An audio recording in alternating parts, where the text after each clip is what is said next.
You're traveling through another dimension. A dimension not only of sight and sound, but of mind. A journey into a wondrous land whose boundaries are those of imagination. Your next stop, the Twilight Zone.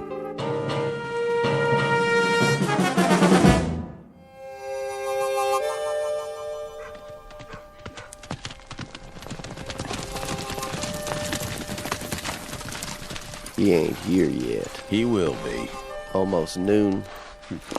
Knows what's waiting for him. Yep. He knows he's gonna get shot. Let's go inside and have a drink.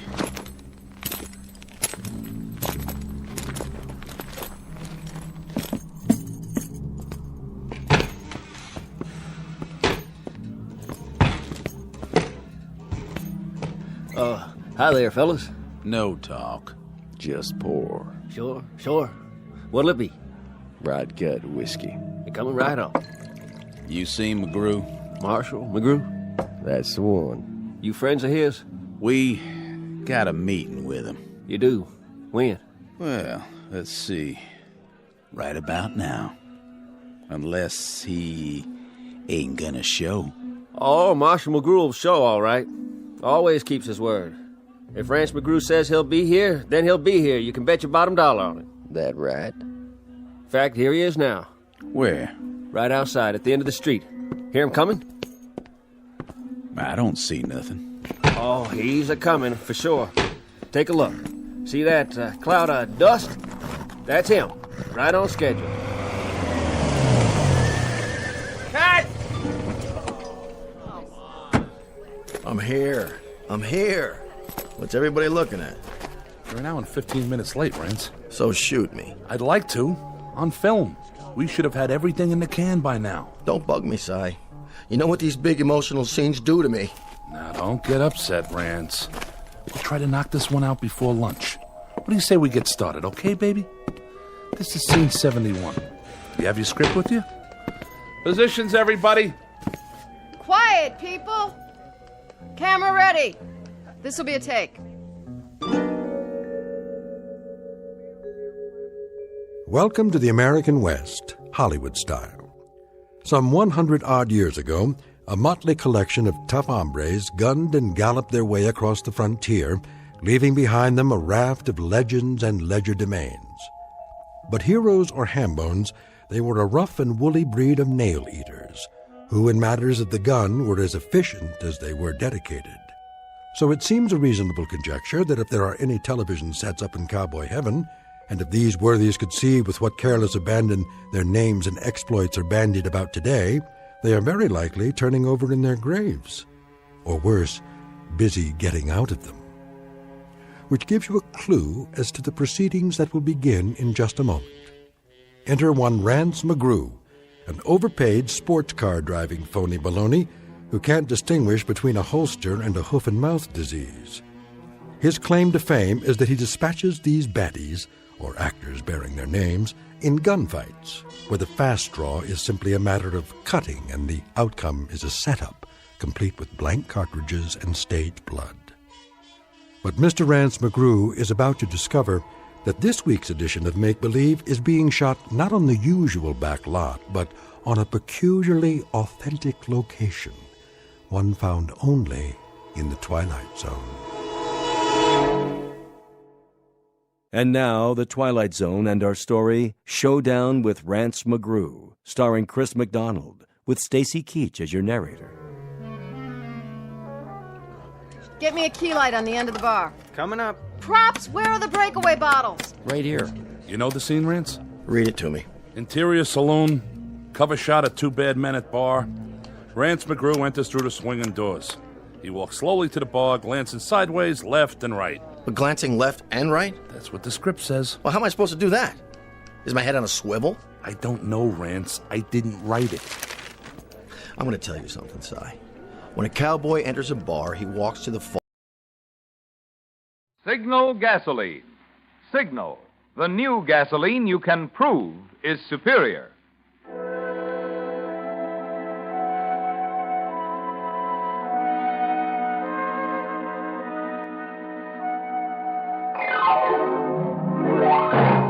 The The Signal Oil Company and your neighborhood signal dealer bring you another curious story by The Whistler. Tonight, phone call from death.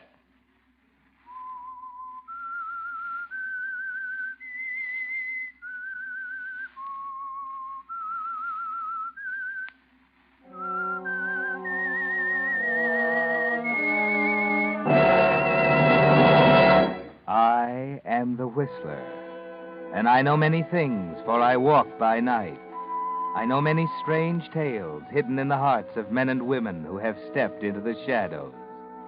Yes, I know the nameless terrors of which they dare not speak.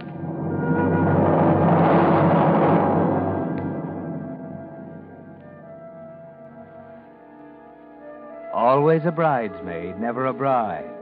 You know the old saying. But have you ever thought how that thought must rankle in the minds of women to whom it is applied? Ellen Livesey, for instance. Ellen always seemed to lose out with the men she set her cap for. And who can say what emotion plagued her now that she could no longer be called a young woman? She didn't show it, of course, even when men came to her about their troubles with other women, like Glenn Reed. It's maddening, Ellen. What am I going to do about her? There's nothing much anyone can do when a girl falls in love. Don't say that. She's not in love with Paul Carroll. She can't be. Glenn, pull yourself together. I'm sorry. I know what Sheila means to you, but you can't deny reality, Glenn. The fact is, Sheila's met someone else, and there isn't anything you can do about it. 2 months ago, she was going to marry me. I didn't know that. Well, not a definite promise, but until Carroll came along... What has she told you about him? Glenn, you can hardly expect me to tell you what... what... You've got to tell me, Ellen. I've got to know. I don't think I have to violate a confidence for anyone. But you said she's in love with him. How do you know? Did she tell you? Yes, she told me. I don't believe it. Really, Glenn, if you're going to behave this way... I know I'm a fool. But, Ellen, if you knew what all this is doing to me... I think I know. Ever since Sheila met Paul Carroll, she's been infatuated with him. And I can understand why. But why can't she see her money's made a hit with him, too? Oh, Glenn, lack of money doesn't mean anything to Sheila. I've certainly never been wealthy. Why, the jobs I've had. Dime store clerk, telephone operator, stenographer, and now secretary. Yet Sheila and I have always been close friends. Very close. Ellen, I'd do anything. Humiliate myself, anything, if she'd only let me talk to her. Do you want me to call her for you, Glenn? Oh, no. No, I wouldn't want you to do that. Yes, you would. When you called me this afternoon, I knew that's what you wanted me to do. I'll call her right now. Well, all right, if it isn't too much trouble. You know it isn't. Oh, that's a silly thing to do. I started to dial the wrong number. Well, good heavens. Hello? Why, Sheila, what a coincidence. I was just trying to get you... Sheila, what is it? What's the matter, Ellen? Sheila, I can't understand you. Sheila! Sheila! Ellen, what's wrong? What's happened? I don't know exactly. She seemed terrified. Something about someone trying to break into her apartment. And then her voice seemed smothered, and we were cut off. Oh, good Lord, we'd better get over there. Well, I'll call the police. Maybe they can get there quicker.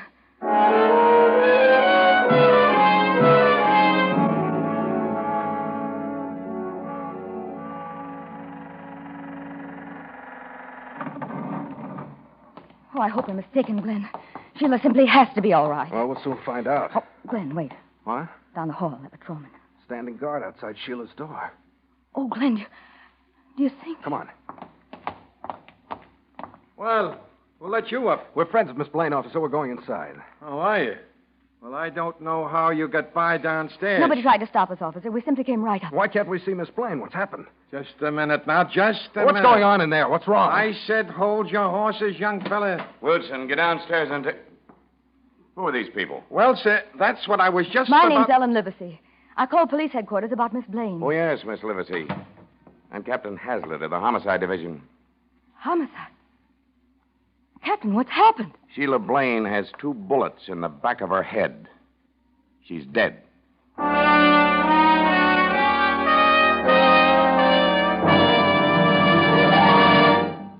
Wait a minute. Have you tried new Signal gasoline? That new super fuel that offers you premium performance at no extra cost? If you have, you know what an amazing new motor fuel it is. Not just pre-war quality, not just an improvement on old-style gasoline, but an entirely new type of superfuel that embodies in one giant stride the amazing advances of wartime chemistry. For Signal is the new gasoline you can prove is superior.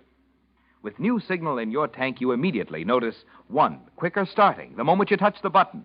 2, faster pickup. You actually feel it. 3, higher anti-knock. Just listen to that old motor purr, even on the steepest hills. And 4, you'll find you go farther than ever on new Signal, because you'll be shifting less, enjoying more economical high-gear miles. For you folks who like proof, there's a scientific reason why new Signal gives you all these advantages, and I'll be back later to tell you about that. But for the best proof of all, let a tank full of new Signal talk for itself in your own car. Let the quicker starting, faster pickup, higher anti-knock, and longer mileage show you why new Signal is the new post-war gasoline you can prove is superior. And now, back to the Whistler.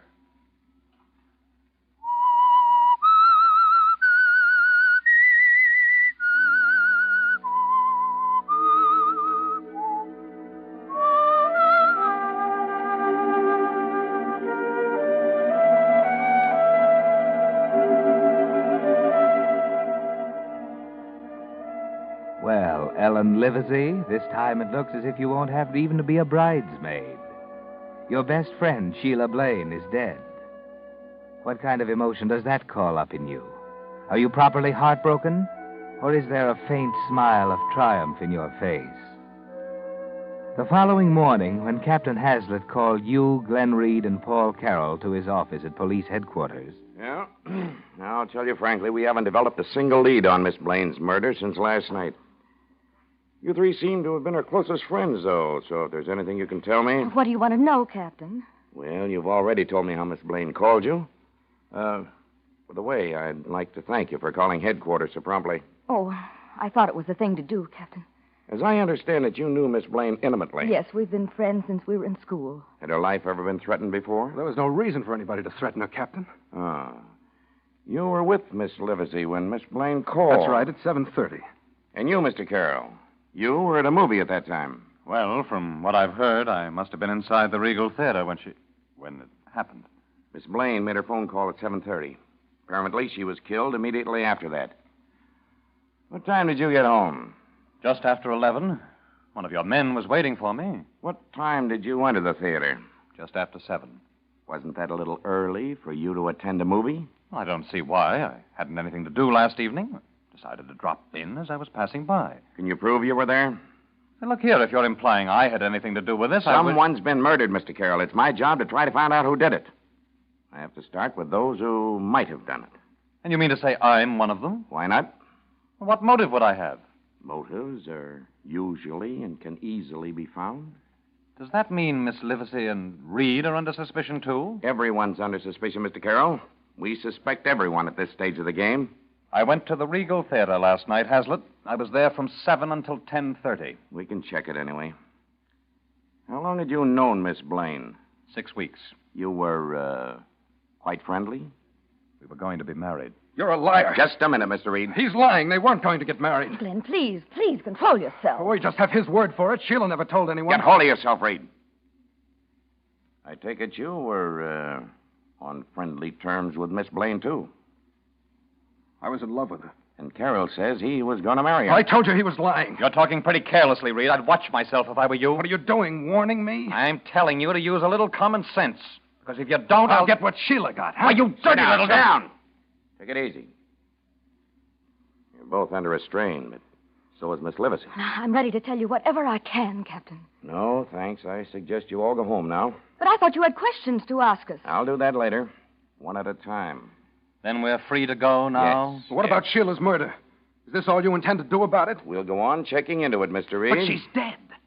Don't you understand that? Somebody's killed her. Somebody's got to pay for that. We'll go on checking, Mr. Reed. Haven't you any ideas or theories at all? Right now, I'd say the coroner's jury will have to hand in a verdict of homicide by person or persons unknown. We get those cases every so often. Sneak thieves, intruders, surprised by their victims. Kill, get away. Sheila wasn't killed by any sneak thief. How do you know? Well, I don't know for sure, but it couldn't have been that.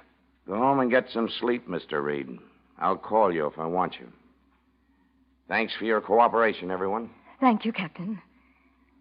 Paul, Yes, Helen. will you be good enough to take me home now?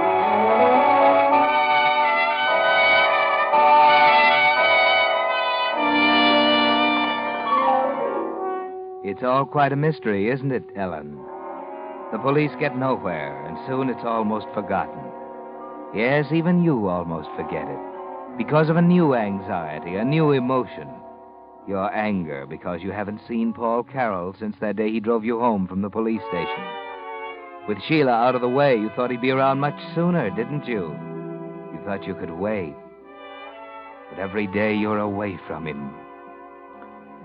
Well, he's very much in your mind the afternoon you face Wilson Andrews in his office. Wilson Andrews, Sheila's attorney. Before Miss Blaine's will is admitted to probate, Miss Livesey, I'd like you to read it, or if you prefer, I'll read it to you to give you the gist of its contents. Mr. Andrews, are you telling me I'm one of Sheila's heirs?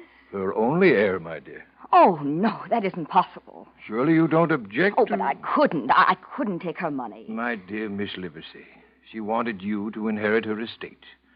And surely you can use $30,000. Well, I don't know what to say. And she was quite fond of you, Miss Livesey. I'll always remember her great glee in describing how surprised you'd be. And Yes, I can imagine. if there are any questions you wish to ask, why... I think not, Mr. Andrews. Very well. Oh, yes, there's one question. When will I come into the estate? Almost immediately, I'd say. I hope this bequest will bring you much happiness, Miss Livesey. Happiness? Why, yes, perhaps it will.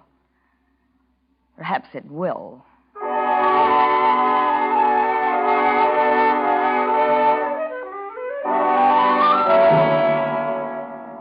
Well, this is a surprise, isn't it, Ellen? Sheila's death has brought you a double benefit. Now you're thinking more than ever of Paul. And now that you've become moderately wealthy, why shouldn't you put your money to good use? The clothes you've never had, a new, bigger apartment, a chance to make Paul Carroll notice you. But instead of Paul, across the luncheon table from you, you find Glenn Reed. You're looking awfully attractive, Ellen. New hat? Knew everything. I felt guilty about it all until all the time I was splurging. Yet I knew it was exactly what Sheila would have wanted me to do. Why did you invite me to lunch, Glenn? I had to talk to someone. The police still haven't made any arrests. They won't arrest anyone the way they're going about it. It wasn't any sneak thief who killed Sheila. What makes you so sure of that? It couldn't have been. It had to be somebody else. That isn't enough to go on, Glenn. You'll need evidence of some kind to make the police change their mind. I don't have any evidence, but I have a pretty good hunch. You mean you suspect somebody? Paul Carroll. Oh, now, Glenn, that's ridiculous. Is it? You know Paul can't be guilty. He was at a movie when it happened. The police even found an usher who remembered But him. that doesn't mean anything. He could have sneaked out a side exit soon after he went inside. Nobody remembered seeing him come out. But what motive could he have? Why would he want to do it? Because he found out he wasn't named in Sheila's will. He was counting on her money. Then he found out how she really felt, so he killed her. But Glenn, by the same token, I'd have a motive for killing her because I knew I'd inherit her money. But you didn't know you were named as her heir. Oh, yes, that's true. Besides, we know neither of us killed her. Carol's the only one who had both the motive and the opportunity. Glenn, he was at that theater. So he says. Well, what are you going to do about it? You're going to go to the police? I don't know yet. All I know is I won't let Sheila go unavenged. I'm going to find out who killed her. And when I do... Please don't do anything rash. Now, promise me you won't do anything you might regret later.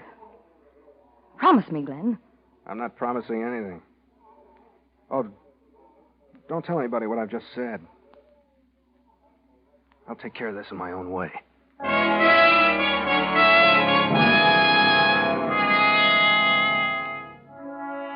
Well, Ellen, this might be dangerous to your plans. Suppose Glenn does do something to Paul Carroll, the man you love. But wait, Ellen.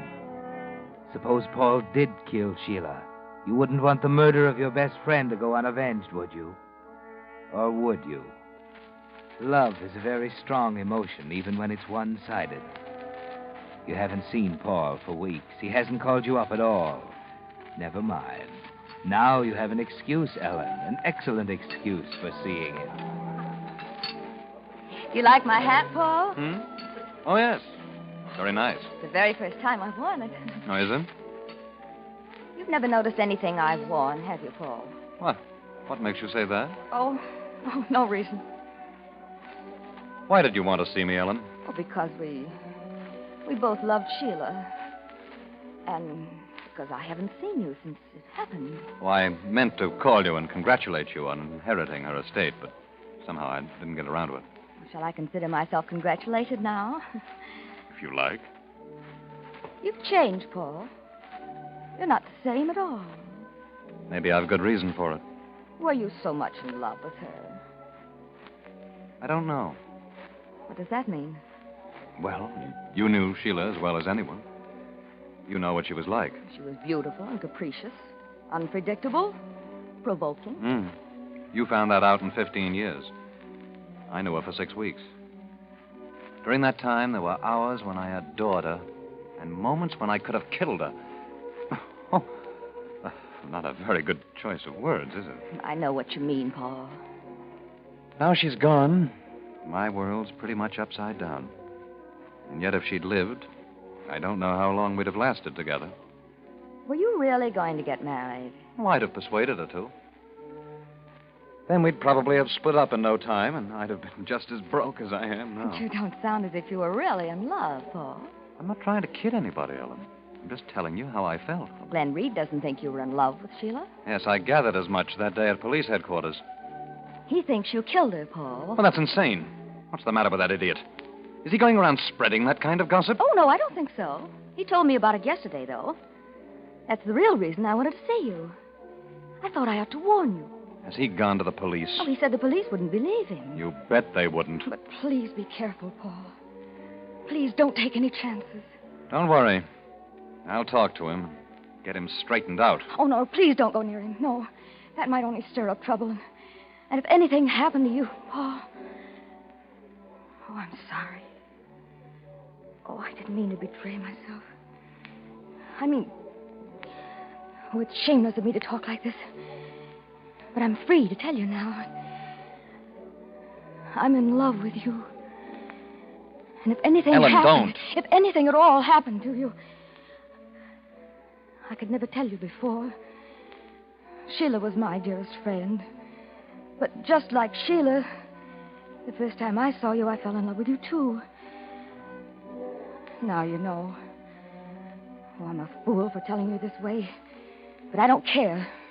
I have money now, Paul. We can share it together. I'm not ashamed of myself. I'm proud. I want to stand up here and tell everyone. Ellen, I think we'd better go. Oh, Paul, please. Please let me finish. It wouldn't do any good, Ellen. Oh. I'm sorry. I don't know what else to say. There's nothing else to say, Paul. Shall we go?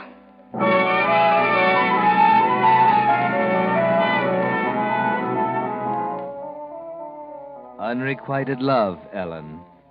Yes, you can go on hoping, but deep down inside, you know he meant it. He'll never love you. The anguish and torment of that thought gives you many a sleepless night. You go on hoping, but as the days go by, you need more than hope. You must see him, hear his voice. Well, then forget your pride, Ellen. You did once before. Hello? Oh, hello, Paul. I want to apologize for my stupid behavior last Wednesday. I wanted to call you before, but I couldn't muster enough courage until now. Oh, no, there wasn't anything else you could say. Well, that's awfully sweet of you. Can't we make amends? Or perhaps if we had dinner together some evening? Oh, I see. Yes, of course. Well, if you'll call me when you get back. Yes, Paul, yes. Goodbye. When you get back. When you get back.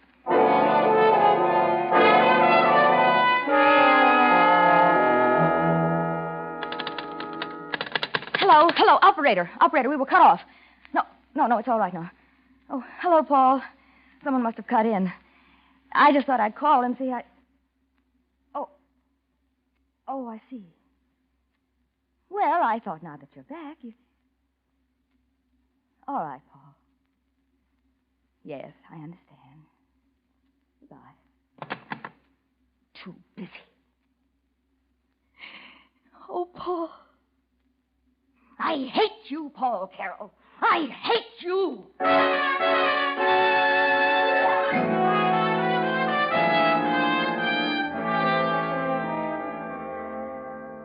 You never thought you'd say those words, did you, Ellen?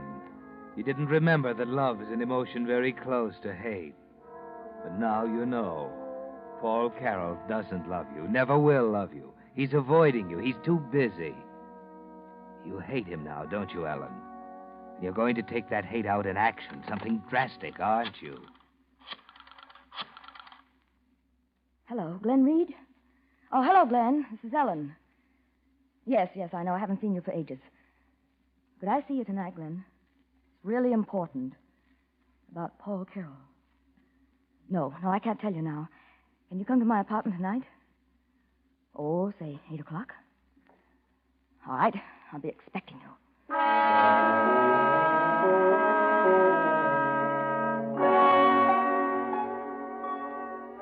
Yes, you're going to do something drastic, aren't you, Ellen? So you work fast. And you're ready when Glenn arrives at 8.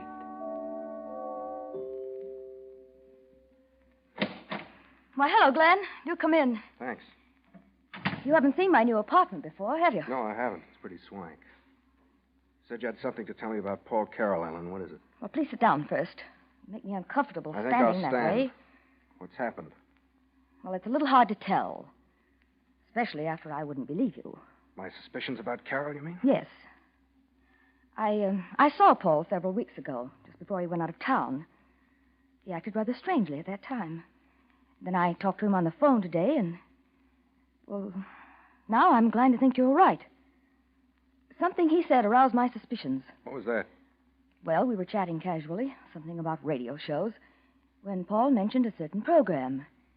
And he suddenly changed the subject. Later, I realized why. He talked about a program that was on the air while he was supposed to be at the theater the night Sheila was murdered. Are you sure of that, Ellen? I wouldn't have called you if I weren't. First, I thought of calling the police, but then I could see the evidence would seem so flimsy to Captain Haslett. Yes, you're right.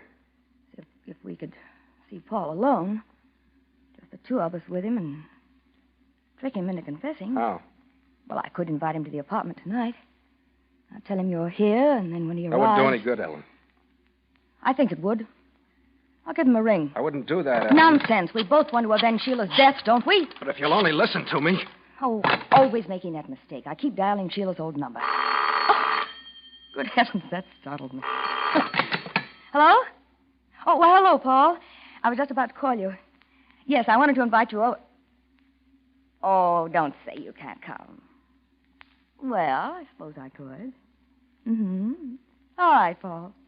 Yes, I'll be there. Goodbye. Well, that wasn't hard. He won't come here, but he'll be glad to see me at his place. He won't expect to see you with me, so we may be able to surprise him. I don't think so, Ellen. Why not? We're not going to visit Carroll. I thought we'd agreed. Let me have the phone, Ellen. Glenn, what in the world? Let me have it. Really, Glenn? Very well. What in the world are you... Glenn, I demand an explanation. Why don't you answer? Oh, there's no use stalling, Ellen. I watched you dial. You see, you didn't dial Sheila's old number. You faked that call to Carroll. That's absurd. I don't know what you're talking about. Don't you? Well, listen. There's nobody on the line, you see. Because the 4 numbers I just dialed make your own phone ring. You didn't talk to Paul Carroll just now. Really, Glenn, I'm not going to sit here and let you couldn't tell... have talked to Carroll. I know that, Ellen. You see, I've already killed him.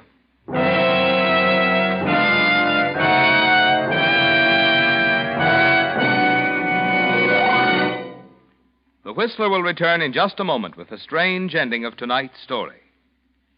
Meantime, I promise to give you the scientific reason why new post-war Signal is the gasoline you can prove is superior. Why it actually has quicker starting, faster pickup, higher anti-knock, plus the economy of more high-gear miles. Well, you see, gasoline is composed of countless different hydrocarbon molecules. In pre-war gasolines, the molecules were left just as nature made them. But under the impetus of war, chemists found how to take the molecules themselves apart, actually how to rearrange the atoms within the molecules. The result is the thrilling, amazing power of Signal's new gasoline, bringing you performance so immediately apparent you can feel it, see it, hear it. Make it a point this week to drive into one of the friendly stations displaying Signal's familiar yellow and black circle sign and say, "Fill her up with new Signal." When you touch your foot to the accelerator and feel that old motor get young again, you'll know why new Signal is the gasoline you can prove is superior. And now, back to the Whistler.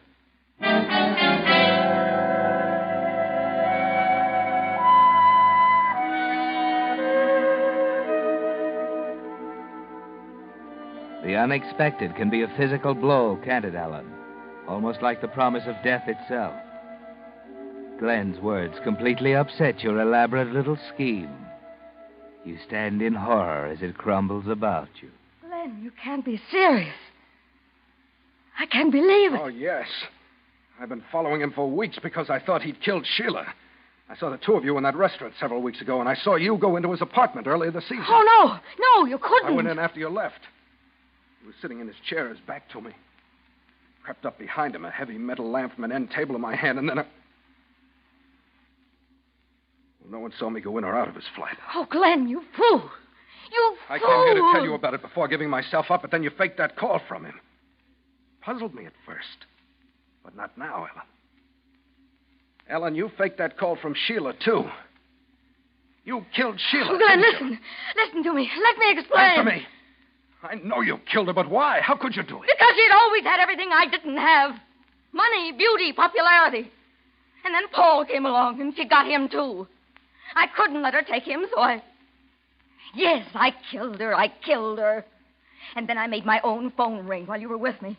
I learned how when I was an operator. So you killed Sheila, your friend, knowing all the time I talked to you about her that night that she was already dead. If it hadn't been for you, I wouldn't have killed Carol. But Glenn, let me tell you. You didn't kill him. He was already dead. You killed him, too? Don't come near me. I shot him, and I made it look like suicide, as if he'd killed Sheila. We'd both have been avenged if you hadn't meddled. You meddled. We'd have gotten away with it. You won't get away with anything again, Ellen. What do you mean? What do you mean?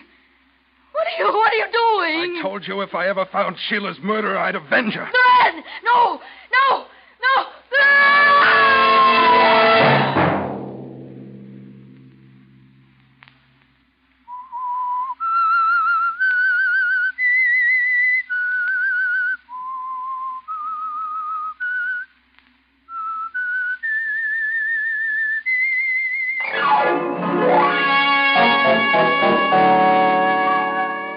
Next Monday at 9 o'clock, The Whistler will bring you another strange tale.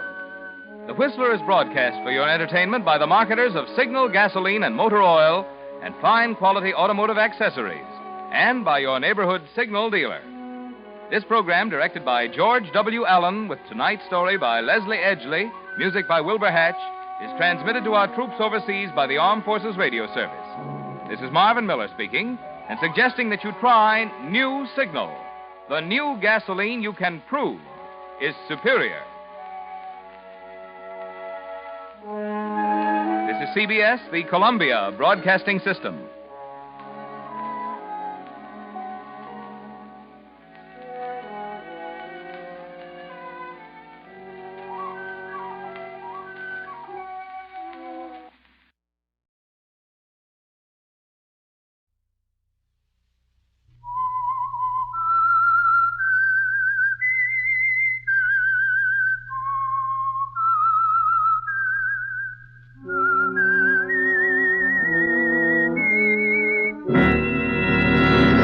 I am the Whistler, and I know many things, for I walk by night. I know many strange tales hidden in the hearts of men and women who have stepped into the shadows. Yes, I know the nameless terrors of which they dare not speak. And now for the Whistler's strange story, Dark Island.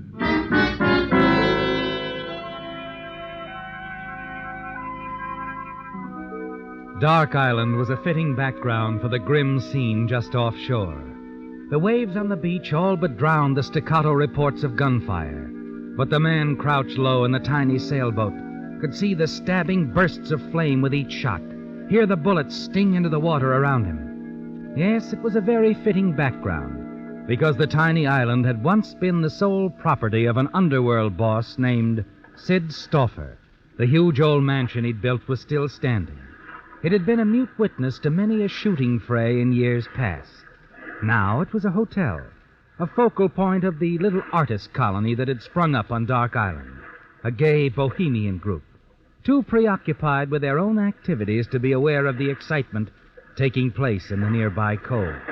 But the man in the boat, Ernie Regan, was more than aware. Yes, Ernie, you maneuver the boat frantically, fighting your way toward shore. And then abruptly, the firing ceases, doesn't it? And a half hour later, you're back at the boat dock, tying up, and very much relieved. Have a good cruise, Mr. Regan? Yeah, fine, Sam. Give me a hand with this stern line, will you? Sure. Toss her over. Yeah. Got it. Thanks, Sam. Well, she's made fast. Mrs. Tenner was down to the dock looking for you.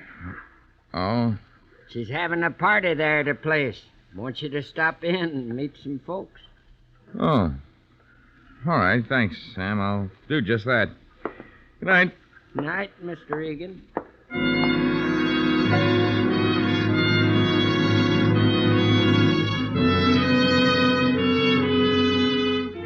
Strange, isn't it, Ernie? The contrast from those terrifying moments in the boat, with someone firing down at you, trying to kill you. Someone who might even be among the guests at the gay patio party. It's still in your mind, isn't it? As you stop by and Mrs. Tenner immediately takes you in tow. Mr. Regan, I'm so glad you dropped in on us. Well, the regular islanders tell me not to miss one of Mrs. Tenner's parties. This is just one of those impromptu things, Mr. Regan, but I guess practically everyone's here. Mrs. Tenner! Yes, what? Oh, Julie, my dear. Mr. Dark thinks we're running low on firewood. Oh, excuse me. Quite all right, my dear. I was just trying to talk Mr. Regan into joining us. Mr. Regan, Miss Vincent. Ernie. Hello, Ernie. Not bashful, are you? Oh, it's not that. Then come along. You were asking me something, Julie? Firewood. Oh, yes, I'll see to it. You take Ernie on up to the party. All right. You one of the old-timers on the island, Ernie? Hardly. I got here day before yesterday. Vacation? Oh, sort of. You? Sort of.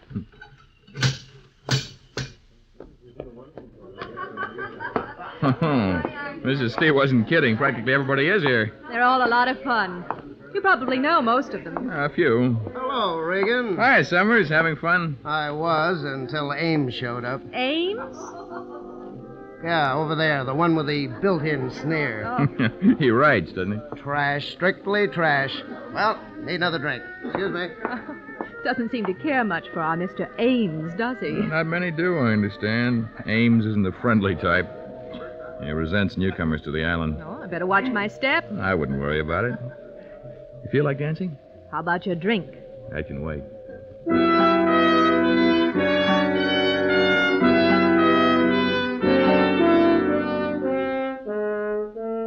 The incident at the cliffs isn't forgotten, is it, Ernie? But Julie helps to take your mind off it occasionally.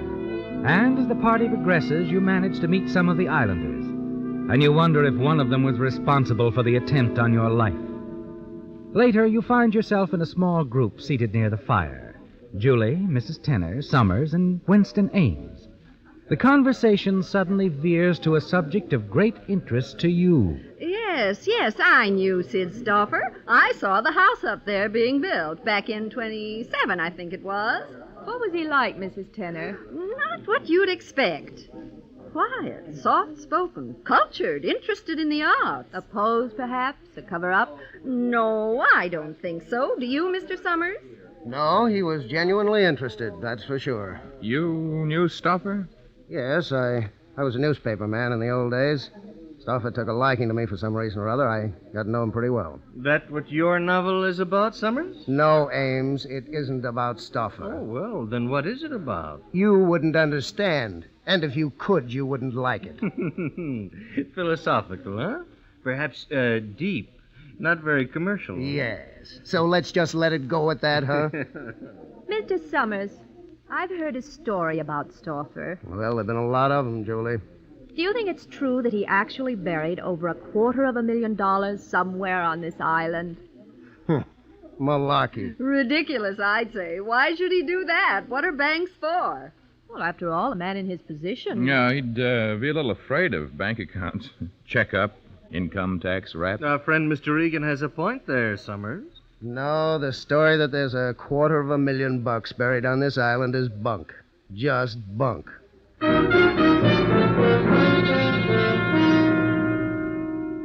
But it isn't. You know the story is true, don't you, Ernie? And you know where the money is buried. Yes, that's what brought you to the island. And someone else, apparently. That's someone who tried to kill you. It's almost 2 a.m. when you leave the party at Mrs. Tenner's, start up the path toward your cottage. And then you hear footsteps behind you. Ernie. Ernie. Yeah? Oh, Julie. I thought you'd gone back to your cottage. I wanted to talk to you. Oh? Tell me, Ernie, how does it feel to be a free man again? Free man? 10 years in San Quentin is a long time, isn't it? What's on your mind, Julie? Like I said, I wanted to have a talk with you, Ernie. About what? $250,000, darling. Buried somewhere on this island. I know it's here, and so do you. Wouldn't it be smarter if we worked together instead of working against one another?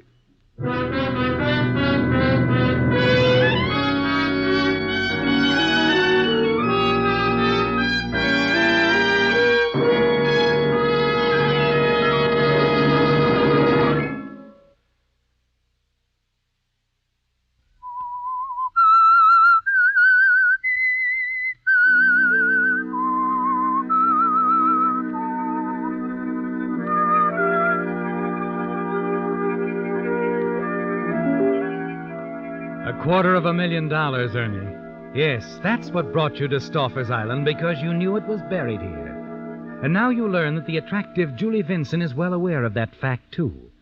And you wonder if she's responsible for the attempt on your life earlier in the evening, as you cruised off the island in a small boat, searching out the cave where you're certain the money is hidden. Look, sweetheart, I don't follow this line of conversation. Don't you, Ernie? I had a boyfriend once. His name was Jim Corsi. Corsi? Your roommate at San Quentin. I used to visit him frequently, and then he died 6 weeks ago. Pneumonia, they said. Jim Corsi was never what you might call robust. And prison finished him. He didn't have to take that rap, but he did. To save his old friend, Stoffer. They were very close. Were they? Very. That's how we know the money's buried on the island. Don't we, Ernie? Did Corsi say it was? He was pretty certain of it. Only he didn't know just where it was. But he had a few ideas. Ideas he might have passed on to you. You heard what Summers said. The yarn about the money being buried on the island is bunk. Just bunk. And what are you doing here? I told you. Vacation. Oh, sure. The funny thing, Jim Corsi never mentioned a girl named Julie to me. How about a girl named Agatha? Oh, yeah. Agatha, Julie, same girl. I sort of wanted to break off the old ties.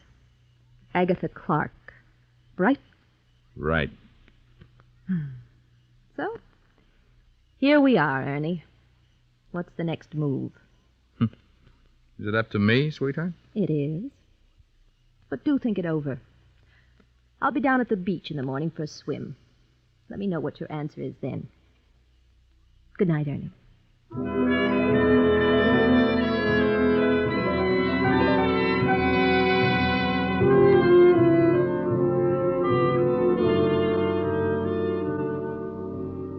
There it is, Ernie, the cards on the table. Julie Vinson suggesting a partnership, a 50-50 split of the money. An attractive, exciting girl, isn't she? But you're not ready to accept her offer because you feel you can't trust her. You're certain she's in league with someone, perhaps the someone who tried to kill you. Yes, it could be a double cross, couldn't it? Julie working with someone else, trying to find out what you know, what your plans are. You think it over very carefully that night and decide what you must do. The following morning, down at the beach. Well, hello, Ernie. Morning, Julie. Have a good night's rest? Fine. Slept like a log. Huh? Nothing on your mind? No problem? No. Well, maybe one. Oh? Someone tried to kill me last night, about half an hour before I got to Mrs. Tenner's. Where did it happen? Near the caves. Huh. So there's someone else on the island who knows about the money. Well, that rather complicates things, doesn't it? Yeah, sort of. You see, the cave can only be entered at low tide and only by an experienced swimmer. Our competition isn't an experienced swimmer. Neither am I, darling. That's why I need a partner. I don't. Is that your answer? No. I've thought it over very carefully, Julie. I have decided we should team up. I'm glad to hear that, Ernie. Very glad to hear that. What are your plans? I'm going to get into that cave tonight. The tide will be at its lowest ebb around 8 o'clock. And Summers is giving a party. What's the party got to do with it? I've got a hunch our competition is going to be there. And that's where you come in. What am I supposed to do? Create a little diversion. You pull a feint. Feint? Me? Oh, really? It all happens a few minutes before 8 o'clock. It'll give me a chance to slip away unnoticed.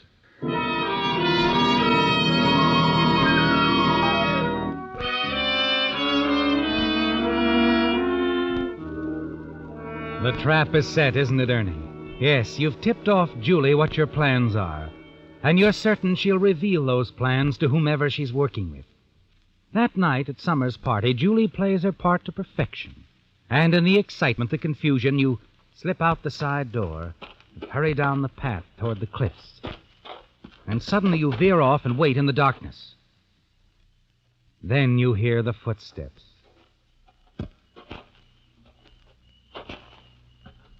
Hello, Ames. Oh, Mr. Regan. Seeking inspiration? Oh, no, the party got frightfully dull. I thought I'd go for a walk. Cigarette? Yeah. Oh. Don't pitch my Ames! Let go! Sure. Let go as soon as I get this. Just. That's better. Well, 38, huh? Didn't know novelists went around carrying 38s. Seems I've been double-crossed, doesn't it? Well, never trust a woman, Regan. You mean Julie? Of course. I've made a few mistakes in my lifetime, Regan, but the biggest I ever made was trusting Julie. And she'll double-cross you, too. She will, I tell you. So look, Regan, why don't we play it smart? Meaning? We split the money 50-50. Leave Julie out of it. I intend to leave her out of it, Ames. Oh, good. And you, too. Wait a minute. Regan, you wouldn't kill me in cold blood. What about those pot shots you took at me while I was out in that boat? No. Sorry, no, Ames. Wait, Regan!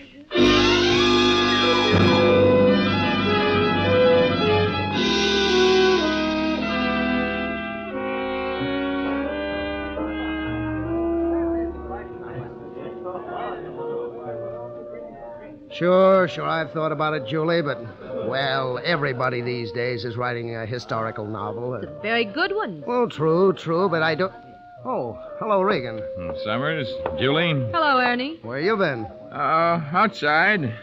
Jellicoe collared me. He can really beat an eardrum off that boy. Oh, you're telling me. Well, here, you can't stand around with a half-empty glass in your hand. Let me give you a refill. Oh. How about you, Julie? Oh, no, this is fine. Okay, I'll be right back. Well, you were gone a long time, darling. Did you... No. What happened? I was followed. Followed? Did you see who it was? Nope. Didn't see anyone, as a matter of fact. Just had a feeling someone was tailing me. I decided to shelve my little plan. That was smart, Ernie. Can't take any chances. I'll try again tomorrow night. As soon as I get the money, we'll take off. We'll leave the island. I've always wanted to go to South America. Rio's a nice place, so they tell me. $250,000, darling. And just the two of us. You're not sorry we teamed up, are you? I'm not sorry at all, sweetheart. What time are you going to the cave tomorrow night? And what can I do to help? Around 8. You can rent a boat. Wait offshore. All right. We'll talk more about it in the morning, huh? Right now, feel like dancing. If you don't mind, Ernie, I think I'd better go back to my cottage. I've quite a headache. Excitement. Nervousness, I guess. Sure, Julie, sure.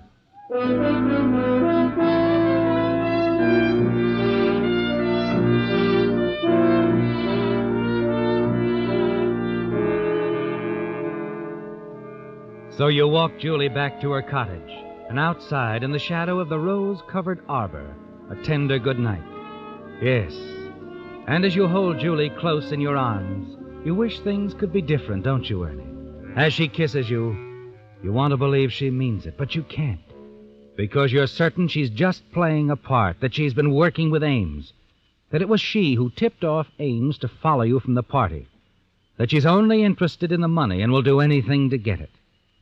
You want to tell her Ames is dead, his body now washed out to sea. You wish she'd confess she'd been working with Ames. Julie. Yes, darling. You know, when you call me darling, I almost believe you mean it. But you're not sure? $250,000 is a lot of money. It's enough to... Cause a gal to stage a big romantic pitch. To get her hands on some of it. You took the words right out of my mouth, baby. You know something, Ernie? Yeah. A few hours ago, you'd have had something. But that was a few hours ago. Meaning? The money doesn't mean so much anymore, darling. But I do. Don't you know?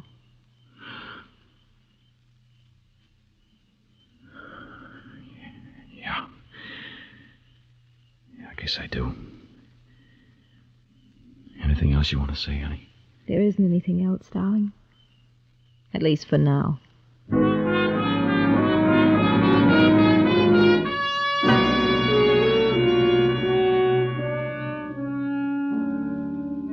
Back at your cottage a few minutes later, you pack your bag, glance at your watch.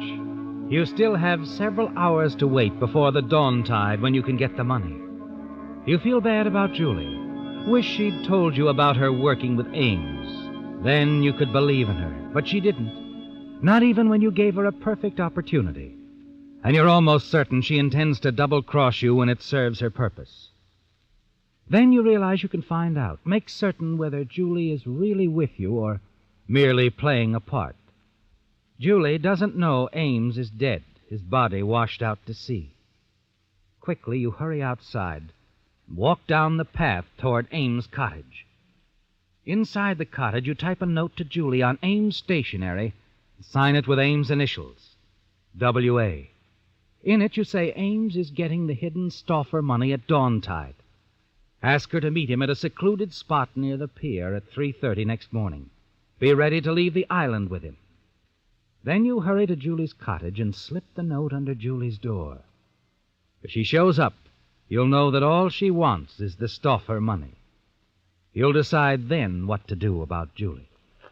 As you start back toward your cottage, you hear them close by. Recognize Mrs. Tenner's voice. Summers, his party guests. You look around for a place to hide, but you're too late. Regan! Regan, hello there! Why, it's Ernie. How nice. We're going out on Jellicoe's boat for a couple of hours. Why don't you come on along? Well, thanks. I was just on my way back to the cottage. I've got to catch a little sleep. Who wants to sleep? No, really, thanks. Some other time. I've got to get up early tomorrow. Well, okay. Okay, too bad you won't come along, Ernie. Must have a big day planned for tomorrow, huh? Yeah, a big day, Summers. A real big day.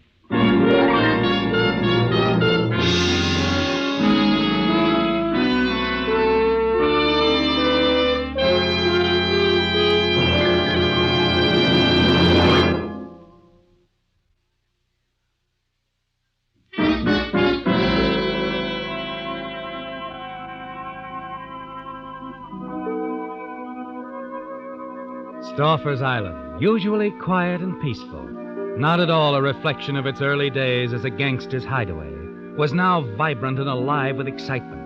Its present-day residents clogged together, babbling nervously, wondering, talking in hushed tones about the boats arriving one after another from the mainland. Police boats, newspaper boats, boats filled with the plain curious. Why? Because a killing had occurred. A killer had been apprehended, and further, a confession was forthcoming. And it was all over. Only a few pertinent details to be cleaned up for the police and the press. Oh, come on, Sheriff. I need a good story. Come on, give me the lowdown. Why was this guy murdered? Well, it was a case of mistaken identity, and I got that straight from the killer. You mean this guy that was killed? The murderer thought he was somebody else, a guy named Winston Ames. Huh, lucky break for Ames. Well, maybe, but maybe not. Ames is still missing. Nobody's seen him since yesterday. Yeah, but the motive, Sheriff. The motive was Stauffer's money. Now, you boys know the story about $250,000 that Stauffer was supposed to have hidden here. Oh, yeah. Well, according to the confession, this guy Ames got a tip from somebody as to where the money was hidden. He and his girlfriend, Julie Vinson, came here to get it. But apparently that tip was a phony. Oh, there's been a million phony tips about that, though. Well, a little later on, this guy Regan showed up. Now I'm beginning to get the picture. And Julie Vinson made a play for Regan to see if she could learn anything. But then she fell for Regan in a big way and decided to double-cross Ames. And rub him up besides, huh? Oh, no. Her original idea was just to skip with Regan. Then last night she got a note, apparently written by Ames, telling her Ames was picking up the money early this morning and asking her to meet him and skip with him. Well, how come she shot Regan? Well, it was still pitch dark at 3:30 this morning, of course. And when Regan showed up at the same time and the same place that the note said Ames would be, Julie Vinson naturally figured Regan was Ames and let him have it.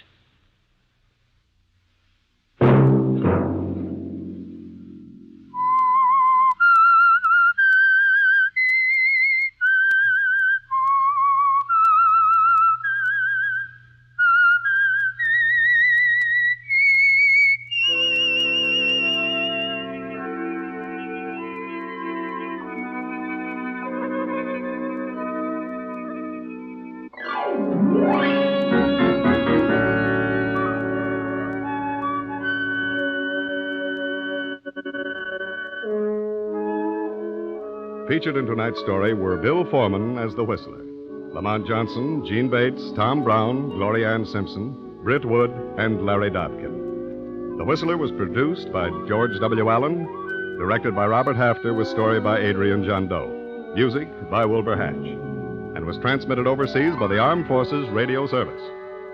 The Whistler was entirely fictional, and all characters portrayed on The Whistler are also fictional. Any similarity of names or resemblance to persons living or dead is purely coincidental. Remember to tune in at the same time next Sunday when the Signal Oil Company... Wait a minute. Have you heard the strange tales of the Whistler?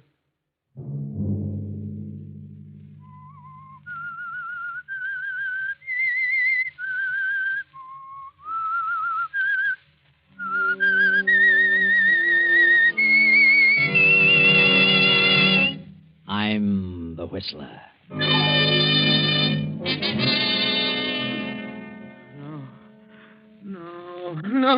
I don't want to die. John! Get away! John! Get away! John, wake up! Oh. Where is he? Where's who? That man. Oh, you've been having a nightmare, John. Huh? Oh, good heavens, Clara. It was awful. I dreamed there was a man in this room, and he stood right over me. And he said I was going to die. I was going to be murdered within 48 hours. Sunday night, and again CBS presents The Whistler.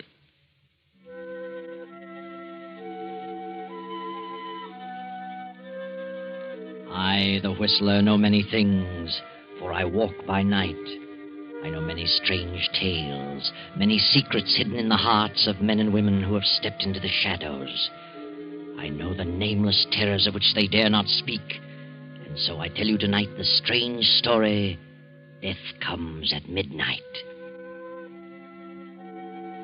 John Prentice is a manufacturer, a very busy man who needs his rest. But John had a frightful dream. The dream was not brought on by a guilty conscience, but John's life has been above reproach. He loves his wife Clara and their grown daughter Eva. He has done no wrong to any man. Why then this awful dream with its prophecy of death? Now, the following evening, the Prentices are planning to attend a lecture, and Dwight Cooper, Eva's fiancé, is going with them. The wife and daughter are in the living room awaiting his arrival. Oh, there's Dwight now, Mother. I'll go to the door. Wait a minute, Eva. You'd better make sure who it is before you open the door. Oh, Mother, you still worrying about that dream Daddy had last night? Well, I can't help being nervous about it. Well, of course it's Dwight. We're expecting him, aren't we? I'm going to let him in. Well, enter, my lord. Hello, darling. How come you're answering the door yourself? Maid's night out? We haven't got a maid. She went to work in a war plant. Well, good for her. We're going to do without a maid for the duration. That's the spirit. Good evening, Miss Prentice. Good evening, Dwight. You see, Mother, it wasn't a big bad wolf after all. Not this time. But we'd better be careful, Eva. Well, what's this about a big bad wolf? Seems that Mother believes in dreams, Dwight. And last night Dad had one that was really a honey. Oh, I don't believe in dreams. Oh, Daddy. Yeah? Dwight's here, so hurry up. I'll be there in just a minute. Talk about a woman taking her time dressing. Well, what about this dream? You tell him, Mother. Well, I don't believe that all dreams have a meaning. But this one John had was a prophecy, and I'm concerned about it. Yes? He kept hearing a man's voice telling him over and over that he was going to be murdered within 48 hours. Murdered? Can you imagine such a thing? Oh, well, I wouldn't be alarmed, Mrs. Prentice. According to psychologists, a dream has no possible relation to the future. They say a dream comes from experiences of the past that have been registered in the subconscious mind. Well, if John's been murdered in the past, I haven't heard about it. Oh, now, wait. I didn't mean it quite as literally as all that. Well, Mother's been counting the hours, Dwight. Let's see, the dream came at midnight last night. That means Dad's hour of doom is midnight tomorrow, if he isn't murdered sooner. Well, maybe we'd better not risk taking him to the lecture. Oh, I wish you two wouldn't joke about it. I don't think it's any joking matter. Oh, I'll get it. Hello? Hello? Mr. Prentice there? Well, he's busy right now. Could I take a message? Yeah. Tell him he better come to the phone, whether he's busy or not, if he wants to save his life. What? This is a matter of life and death. Oh, well, hold the line a minute. Of all the amazing things, there's a man on the phone who sounds like a gangster. He wants to talk to Daddy about saving Daddy's life. His life? Maybe I'd better talk to him. Oh, no. No, get John on the phone. Call him, Eva. Oh, Daddy, you want it on the phone. It's important. All right, I'm coming. Oh, don't tell me that dream didn't mean anything. Now, Mother, don't get excited. Well, just what did this fellow say? Well, Oh, here's Daddy. Yeah, hello, Dwight. Good evening, Miss Prentice. Daddy, wait. I don't know who that man is, but he's terribly hard-boiled, and he said I'd better get you to the phone if you want to save your life. What's this? Oh, John, I'll see what it's all about. Hello? Mr. Prentice? Yes? You don't know me, but you better pay attention to what I'm telling you, see? A certain man here in town, a wealthy guy, has offered me a nice piece of dough to put you out of the way. What? But I want to be reasonable, see? So I'll consider... Hey, are you listening? Yes, I'm listening. Go ahead. Well, if you want to hike the ante a little bit, say to $3,000, I'll call off my deal with this guy. What's more, I'll give you his name. I see. Now, $3,000's a small matter to you, so... Wait a minute. Suppose you come here to the house and we'll talk it over. And do I sound like a chump? You're coming to see me, and you're bringing the dough. Oh, no, I'm not. You think I'm going to walk into a trap? You mean you're turning down my proposition? I certainly am. All right, mister. You asked for it. You'll be a goner by midnight tomorrow. All right? So listen. Hello. Hello. Hello.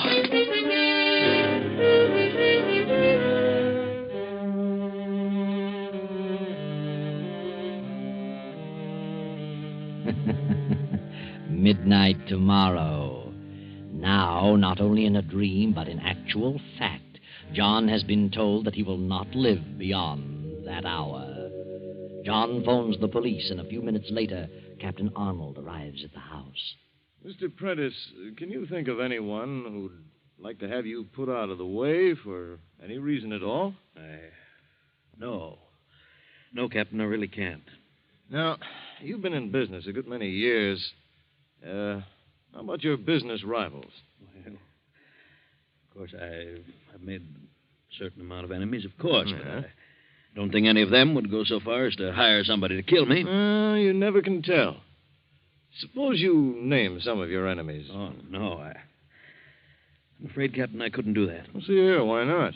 Well, frankly, because I might be causing an innocent person a lot of embarrassment. Oh, well, what of it? We've got to get to the bottom of this some way. Have you had a quarrel with anyone recently? No, I haven't. Think carefully now. Well, yes, come to think of it, I did have a rather heated argument with a man the other day in my office. Oh, but I'm sure... Well, then, who was he? I'd rather not say. Was he a wealthy man? Yes. And tell me his name. Oh, no, Captain, I'd rather not. You'd go to his house and question him, and I don't want... How can the police help you if you won't help yourself? Well, this is none of my business, Mr. Prentice, but if I were you... No, Dwight, there's no use arguing. Got my own ideas on the subject. Well, that's that, I guess. We'll have to conduct our investigation without your help, Mr. Prentice. Oh, by the way, Captain, I'd feel a lot safer if you'd send an officer out to watch the house tonight. Well, I brought a man with me. He's out in the car. I'll leave him here. Oh, that'll be fine. I'll leave the car, too, in case he needs it. Well, we'll do what we can, Mr. Prentice. Let us know the developments. Oh, of course. I want to thank you, Captain. Good night. Good night. Good night, Captain.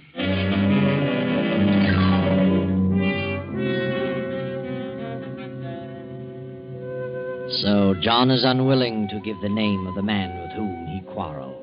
Is it really because he's concerned about the possible embarrassment of an innocent person? Tonight the house will be well guarded, and as an added protection, Dwight has agreed to stay in the Prentice home. John, feeling quite safe, has gone to bed and fallen into a sound sleep. Then, at exactly midnight... Let me go. Let me go. I don't want to die. John. No, don't throw me off the bridge. No. Wake up, John. No. Wake up, John. What? Oh, John, you're in your room. Nothing's happening to you. Oh. You've been shouting your head off. Mother, what is it? Oh, your father's had another nightmare. I thought that was it. Yes, Evelyn. It was terrible. What kind of a dream was it? Like the other one? Oh, it was worse. Now I know how I'm going to die and when. Oh, you're not going to die. I'm afraid, Eva. What did you dream, John? He took me in a car to the old river bridge on Tower Street. Who took you? I don't know. I never saw him before. He tied my hands behind me with a rope, and when we got to the bridge, he dragged me out of the car and threw me into the river. Oh, my heavens. Now, Mother. Just as we came to the bridge, I saw an illuminated clock. The hands were pointing to 12. That's when I'm going to die. Oh, Daddy. What time is it now? Well, it's after 12. Oh. Then it's tomorrow at midnight, just like that man said. Daddy, don't talk like that. This dream doesn't mean anything. What about my other dream? It meant something. No, it didn't. That phone call didn't have a thing to do with your dream. It was just a coincidence. Now, things will look different to you in the morning. Eva. Yes? Would you mind sending Dwight in here? But he's asleep, Daddy. I know, but please send him in. I want to talk to him. Well, all right.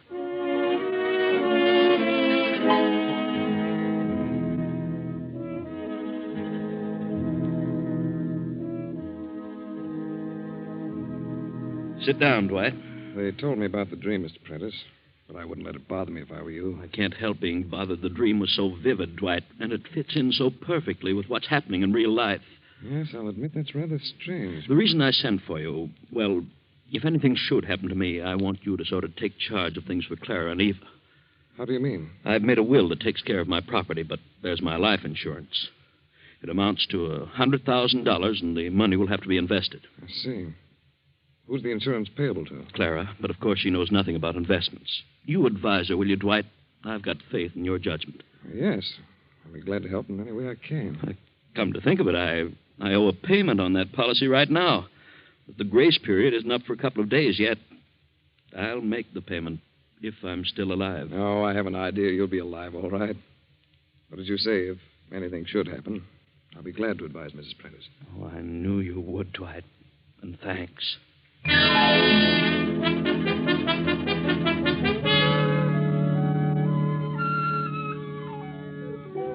Next morning, John announces that he will stay at home all day. Clara, upset by the events of the night before, remains in her room. But John is feeling much better. He views things differently with the coming of a new day. He will not yield to this feeling of inevitable doom. He will fight the situation. Hello? Mr. Prentice? Oh, it's you again. Dwight, get on that extension in the library. Just thought I'd call and ask if you've changed your mind. No, I have not. What's more, I defy you to even lay a hand on me. I'm being protected by the police. Well, ain't that fine? So you won't come across, huh? No, I won't. Look, Prentice, the water in that river is awful cold. What? What did you say? Hello? Dwight, did you hear that? What's the matter, Daddy? I heard every word. Sounded like he meant business. Something wrong? That man, he phoned me again. I don't know what to think. Well, what did he say? He wanted to know if I changed my mind, and when I told him I hadn't, he told me the water in the river would be awfully cold. What? How did he know about my dream? How did he know? Yeah, it's the most uncanny thing I ever heard of. What's the answer to all this? Daddy, he didn't know about your dream. It's just the other way around. What do you mean? I'm afraid Mother's right. Your dreams are foretelling the future, Daddy. They're warning you of what's going to happen.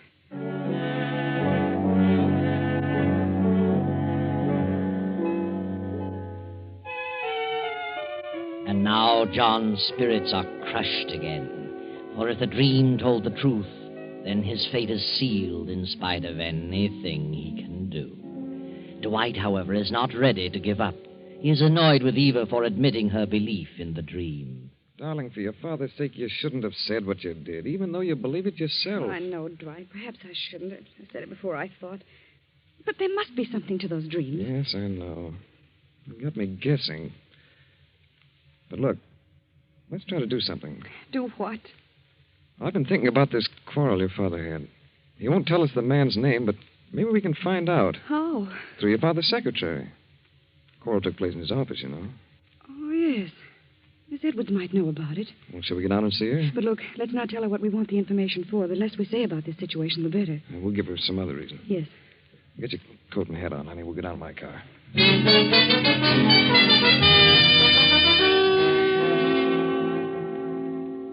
Miss Edwards, this is Mr. Cooper, my fiancé. How do you do? Miss Edwards? We'd like to ask you a few questions if you can spare us a few moments. Why, yes, of course. My father isn't feeling very well today, and that's why he didn't come down. You see, we've learned that he's rather upset about a heated argument he had recently with some wealthy man here at the office. Argument? Daddy won't talk about it. He hasn't even mentioned the man's name, but it's quite necessary that we find out all we can about it. If you'll tell us who the man was, we'll treat the matter in confidence. But, I don't know of any fuss your father had, Miss Prentice. He's quite an even-tempered man. Yes? Are you sure you don't remember? Very well. There was an argument. I couldn't hear what was being said. They were in your father's private office, but I did hear your father talking quite angrily with Mr. Reeves. Who's he? Milton Reeves. He's been in several big deals with Mr. Prentice. Oh. Couldn't you hear anything that was being said? No, just their loud voices. Mr. Reeves was angry, too, but I really couldn't make out what they said. No? Well, at any rate, we've got something to go on, Eva. Yes. I think we'd better have a talk with Mr. Reeves. Thank you, Miss Edwards. You won't tell Mr. Prentice that I said anything, will you? Or Mr. Reeves either? Oh, no. You can depend on that.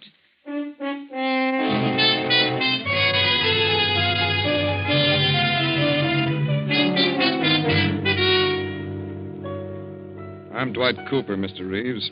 And this is Miss Prentice. How do you do, Miss Prentice? John Prentice's daughter, aren't you? Yes, I am. Well, what is it, Mr. Cooper? I'm in a bit of a hurry. I'm going away on a trip this afternoon. I'll be very brief. We've heard that you and Mr. Prentice had some sort of a disagreement with each other a few days ago. Yes? Who told you that? Mr. Prentice is quite ill, Mr. Reeves, and we think it's a result of that quarrel. If we could find out something about it, we might be able to straighten him out. Well, John knows all about it. He won't talk about it, Mr. Reeves. He won't, eh? Well, John shouldn't let a thing like that get him down. Business is business, you know. He wanted me to renew a loan, and I refused to do it. So that was it.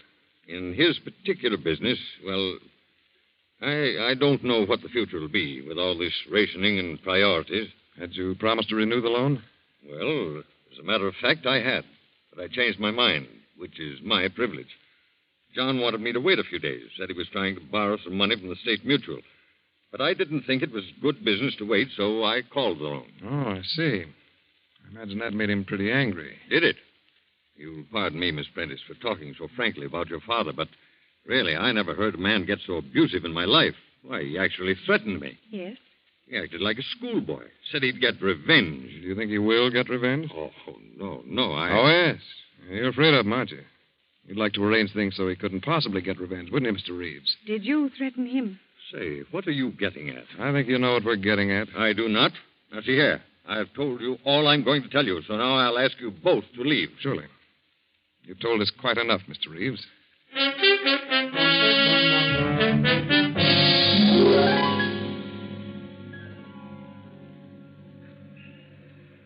Dwight, hadn't we better go to the police station and tell Captain Arnold? No, darling, not yet.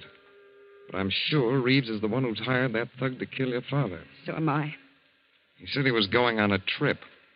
He wants to be out of the way when it happens, so he won't be suspected. Of course. Then why shouldn't we have him arrested? I'd like to get more evidence first. I want to find out more about that loan. Who do you think could tell me? Well, Mr. McAdams ought to be able to tell you. He's the treasurer of Daddy's firm. All right, I'll go see him. Look, honey, suppose you take a taxi and go on home. See how things are getting along. Oh, Dwight, Please, honey, I may have to do some running around. Look, don't tell your father about this. Oh, no. All right, Dwight. But don't be gone too long. I won't tell him.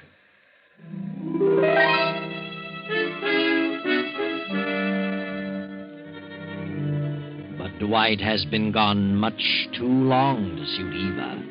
It is now 11:30 at night. Eva and her mother have become increasingly nervous as the clock ticks off the seconds, bringing the time closer and closer to midnight, John's last moment on Earth. Oh, for heaven's sakes, Dwight, where have you been? We've been worried to death. Well, one thing led to another. McAdams had gone out in the country, but I finally caught up with him. Have you told the police about Mr. Reeves? No, I haven't. Where's Mr. Prentice? In the library. He's in a terrible state of mind, Dwight. He's got the door locked. He told the policeman to stand outside his window. Listen. Someone at the door. Oh, my heavens. Oh, why didn't that policeman Now, don't stop? get panicky, I'll see who it is. Open the wicket. It's a messenger boy. It might be a trick. It looks all right. Telegram for Mr. Prentice. All right, I'll take it. Sign here. There you are. Here. Oh, thanks, mister. I wonder who'd be... Mrs. Prentice, have I your permission to open this message? For certain reasons, I'd like to see who it's from. Why, yes, Dwight. Go ahead. What is it, Dwight? It's important. Very important. I've got to show it to your father right away. Mr. Prentice, open up. It's Dwight. Mr. Prentice. It's all right, Daddy. Unlock the door. Dwight's got a telegram for you. Why doesn't he answer? I'll go outside and look through the window. The officer's out there. Come on.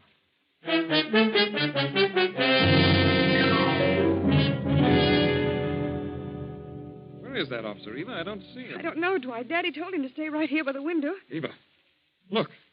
The window's wide open. Why? What's that? Oh, my heavens. There's the policeman on the ground. Something's happened to him. He's hurt. Officer. Officer. He's coming around. What happened? I seen a car drive up in the alley. Oh. A light-colored sedan. And just as I started to investigate, somebody slugs me in the back of the head. That's all I remember. And they've got him. They've got Daddy. Darling, I'm going after that sedan. How do you know where it went? I'll find it. I'll drive to the Tower Street Bridge. I'm going with you. No, you stay here, Eva.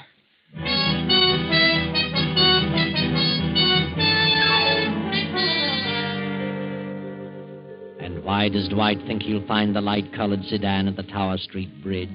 Is it because Mr. Prentice saw that bridge in his dream? Or is there another reason? A reason known only to Dwight? But Eva can't wait, and so a moment later, another car speeds toward the bridge. The policeman's car. The officer is at the wheel, and Eva and Clara are by his side. Oh, officer, can't you go faster? I'm driving as fast as I can, Miss Prentice. Say, I'd better put in a radio call to headquarters and have them send a squad car to the other side of that bridge. No telling what we'll run into there.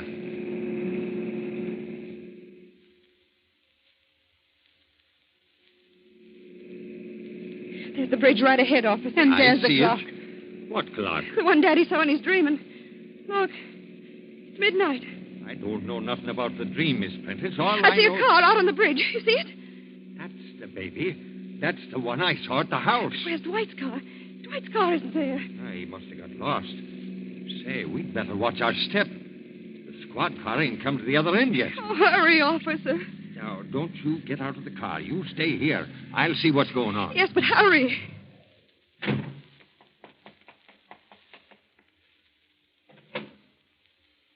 All right, Miss Prentice. You and your mother can come here. Is Daddy there? There ain't a soul here. The car's deserted. There were two ladies. He's already done it. Who's done what? Oh, can't you remember anything I told you about Daddy's dream? I'm talking about that man. He's thrown Daddy in the water. Oh. Is there something we can do? Oh, it couldn't have happened very long ago. If your father's been thrown in the river, Miss Prentice, he's a goner, but now nobody could swim in that current. Oh, poor Daddy. What I can't figure out is why the guy left the car here. Oh, poor John. Hey, look. There's some rope in the back of the car. And a knife. He tied Daddy's hands. Hey, here comes the squad car now. They're coming in from the other end of the bridge. Oh, officer, who's this car registered to? Wait a minute. Well, by golly, there's no registration slip in it. I know who it belongs to. Milton Reeves. I'll take the number and we'll check on it later. Well, what's up, Jack? It looks like there's some dirty work been going on here. Yeah? Well, maybe this guy knows something about it. Quit shoving me, will you? Where'd you pick him up? He was running away from the bridge. Oh, he was, huh? All right, buddy. What do you know about this sedan? Not a thing. I wasn't on the bridge. Oh, that's him. That's the man who threatened Daddy over the phone. I can tell by his voice. Well, now we're getting someplace. All right, you. Give. Where's Mr. Prentice? I don't know what you're talking about. You threw him into the river, didn't you? No. You're a liar. Come on, talk. I don't know nothing. We'll get you to talk at headquarters.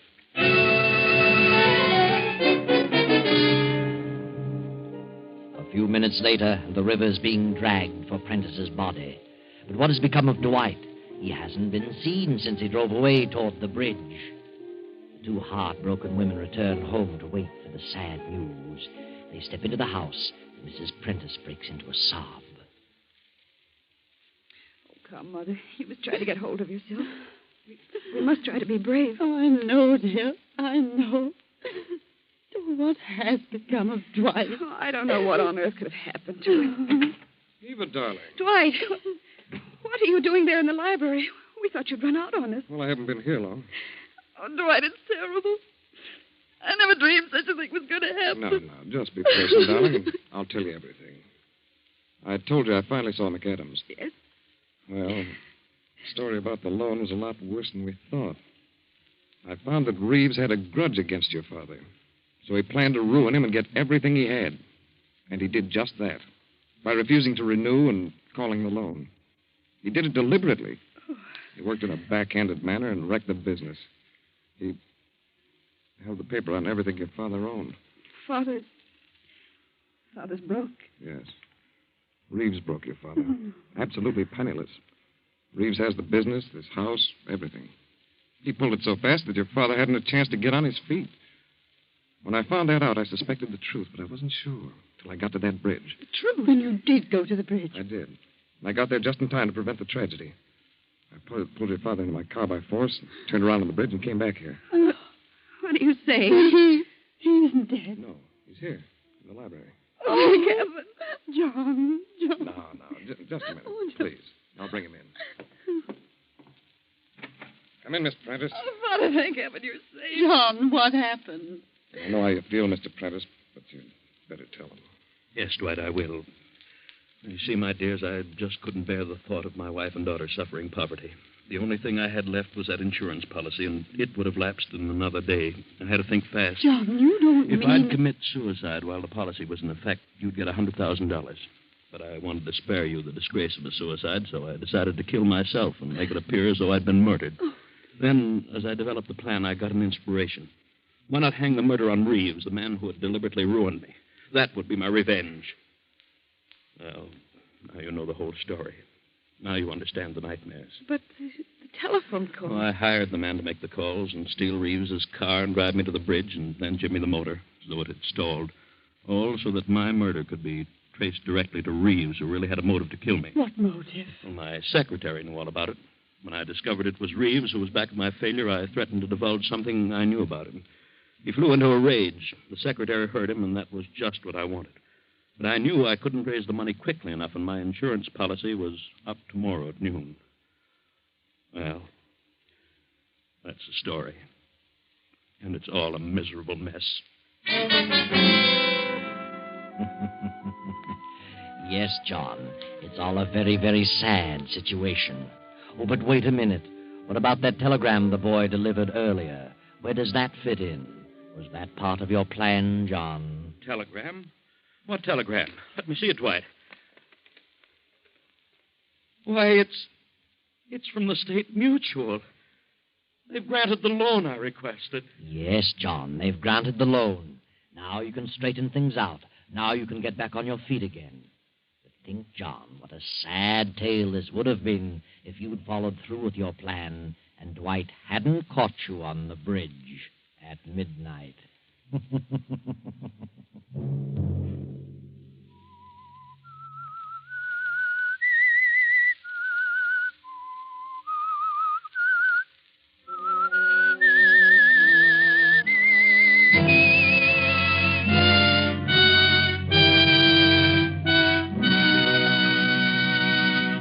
CBS has presented The Whistler.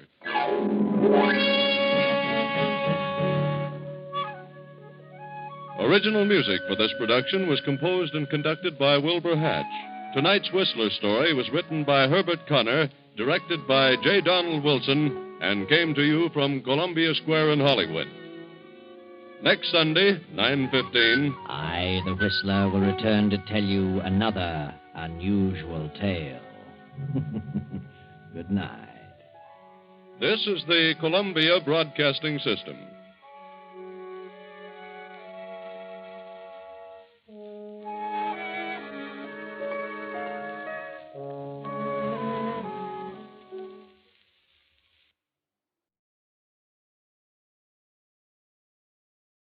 The Signal Oil Program, The Whistler.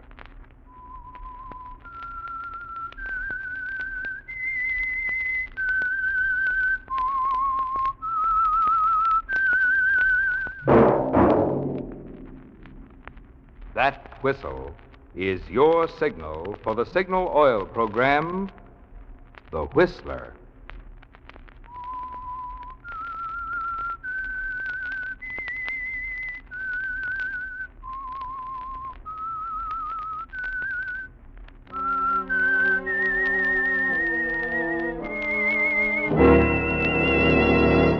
I am the Whistler, and I know many things, for I walk by night.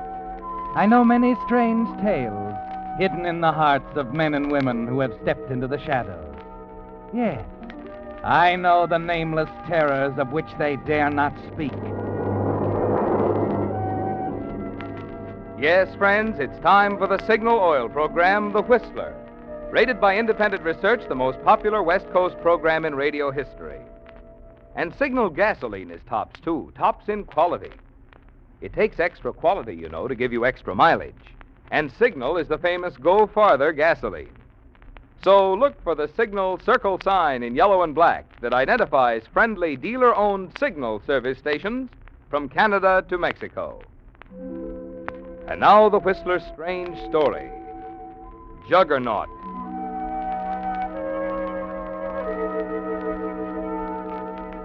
Hampton Crossing is quiet now. and the solid, respectable people who live there are going about their business with the same easy pace as before. But to many of them, it will never be quite the same again. Yes, the people of Hampton Crossing will tell you they made a mistake not long ago, a terrible mistake. There was mob violence and death, and the men and women who were part of it still wince inwardly as they pass the place where it happened. They can still see the flaming torches, the assault wave surging up the steps of the Hall of Justice on Park Street. They can still hear the cries for blood. Lynch him! Don't holler justice at us, Sheriff. We'll show you what to do with a killer. If the law won't do it, we will. Wait a minute! Listen to me! Get that battering ram in action, men. Come on, all together. Come on. 2, 3, 4, 5.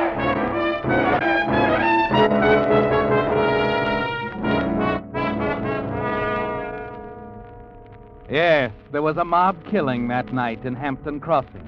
But there will never be another. The mob was a juggernaut, and neither the sheriff nor anyone else could have stopped them. They had to stop themselves, and they did in a very unusual way. But more unusual still was the thing that caused it all.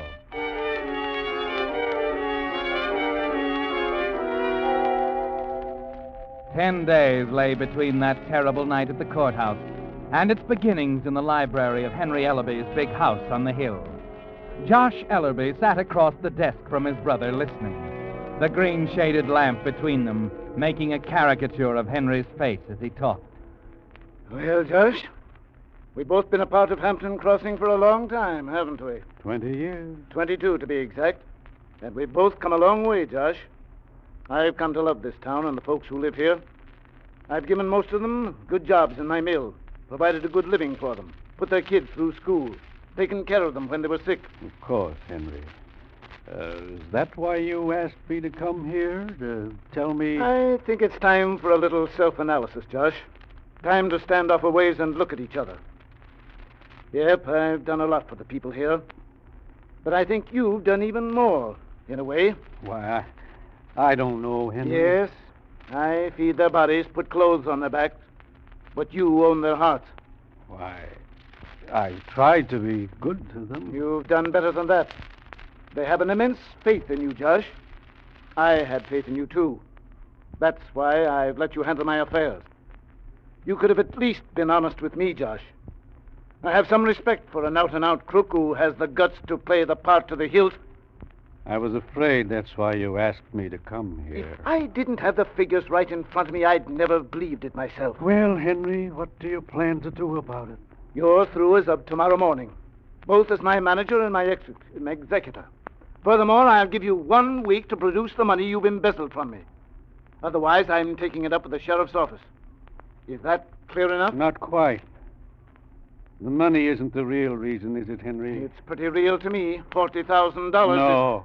You're jealous of me because this town, the people in it love me. They're mine because I've succeeded where you failed. What are you talking about? Because of that faith you talked about. That's what you want to destroy, Henry. The money is nothing to you. You want to destroy the people's faith in me. Isn't that true? Why, you hypocritical faith. You won't destroy their faith in me, Henry. I'm not going to let you. Where did you get that gun? Does that matter now? You know this won't get you anywhere. My daughter, Kit. If anything happens to me, you'll have to account to her. Every penny. If she marries, Henry, don't forget that. The money is mine until she marries. Listen to me, Josh. Put that gun down. You'll be found out, don't you understand? Kit will... Never mind, Kit. The people down there need me. They've got to have someone to lean on. I won't let you kill their confidence in me. Josh!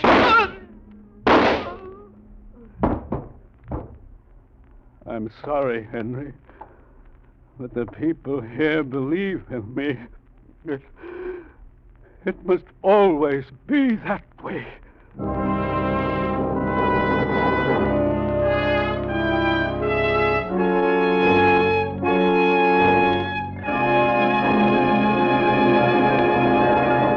With the prologue of Juggernaut, the Signal Oil Company is bringing you another strange story by The Whistler. If you've stopped at a Signal service station recently, You probably noticed a poster picturing a tire, a battery, a fan belt, radiator hose, windshield wiper blade, and other accessories. Well, this is to remind you that in addition to being headquarters for Signal's famous Go Farther gasoline and Signal Premium Motor Oil, your Signal dealer also features a wide selection of automotive accessories, most of which he's prepared to install for you while you wait. And every item is of finest recognized quality that your Signal dealer is proud to stand back of. It's tires, for instance, or Lee's, famous Lee's of Conshohocken. For 45 years, the finest of first-run tires. His batteries are built to Signal's own rigid specifications for trouble-free service and long life. And your Signal dealer's polishes, radiator cleaner, leak sealer, and other automotive accessories are nationally advertised brands. So to ready your car for summer trips, stop by your Signal service station this week for a checkover of these little items that can make such a big difference in driving pleasure. It's part of your Signal dealer's complete service to help your car run better, look better, and last longer. And now back to the Whistler.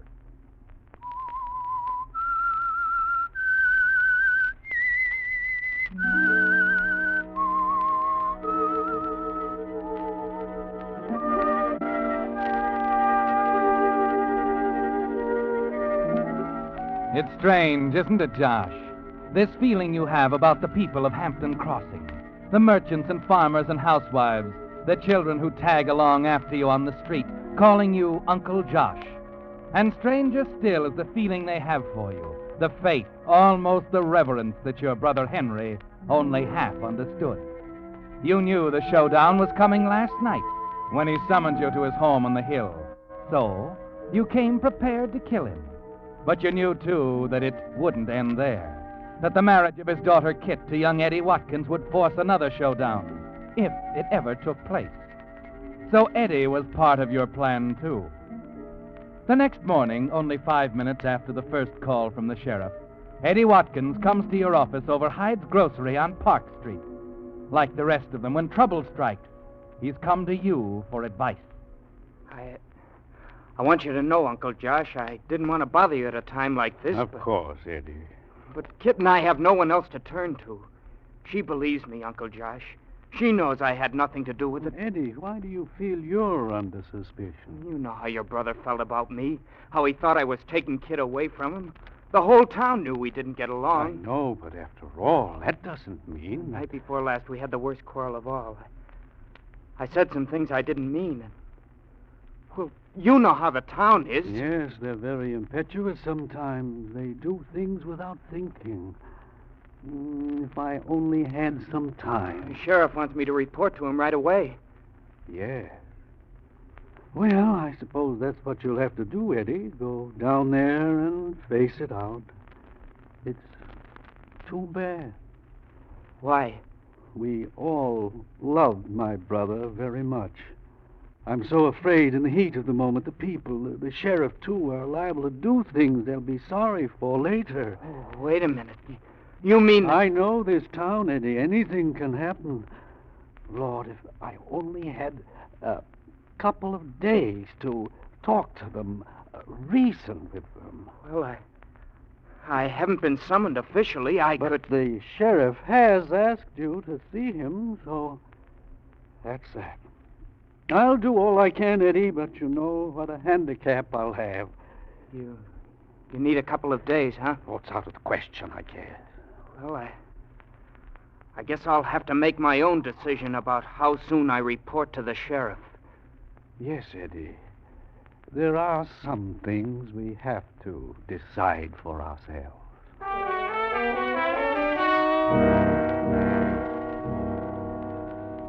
Eddie Watkins, why, Sheriff, I can't believe it. I didn't say he's guilty, Josh. All we know is he's the only one who might have had a motive. But just because Eddie quarreled with my brother... Oh? He did have a quarrel, then? Henry was opposed to his marrying Kit. But that doesn't mean Eddie would... Maybe not. But the smart thing for young Eddie to do is to show up here and start explaining. That's what I can't understand. What do you mean, Sheriff? I sent for him 3 hours ago. Why isn't he here? You mean... You think Eddie would run away. You just gave me an idea.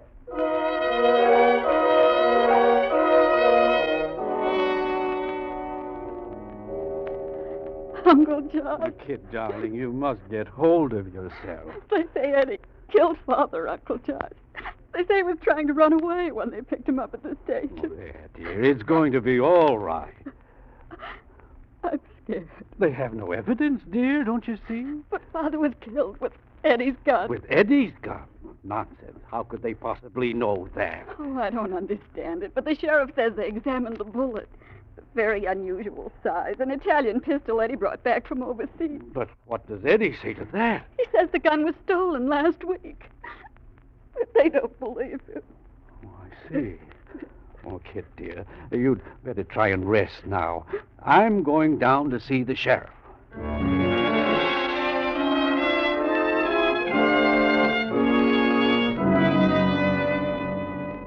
Listen to me, Sheriff. You listen to me. I know how you feel, Josh. I know what Henry meant to you. But don't you see, Sheriff? And I know you're too kind-hearted to believe Eddie Watkins or anybody else could have killed him. But the point is, somebody did. Eddie's young, impetuous, madly in love. Anyone else in that frame of mind could commit murder, but not Eddie. You're right. What? I don't think he did it either. Why? I see. We searched everywhere for his gun, and we can't locate it. Well, that's wonderful, Sheriff. What are you going to do? Hold him till the first of the week, and then release him. Release him? That's what you generally do when you haven't got a case. At least I'm happy for Kit. If anything happened to Eddie, I don't believe she'd ever get over it. Oh, yes, of course. Well, I'd better be going now. Yes. Well, you can tell Kit about it. I will. I'm taking her to Henry's funeral in an hour. I'll tell her the good news.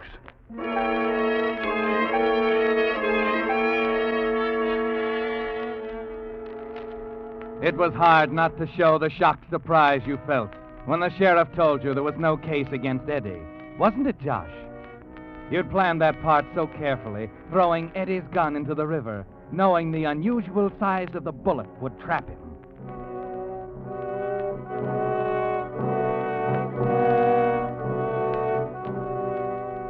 You curse yourself as you stand at Kit's side at the church, with the whole town gathered round to share your grief.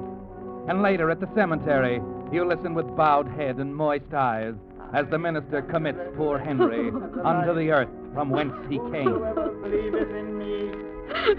There now, girl. He's gone to his reward.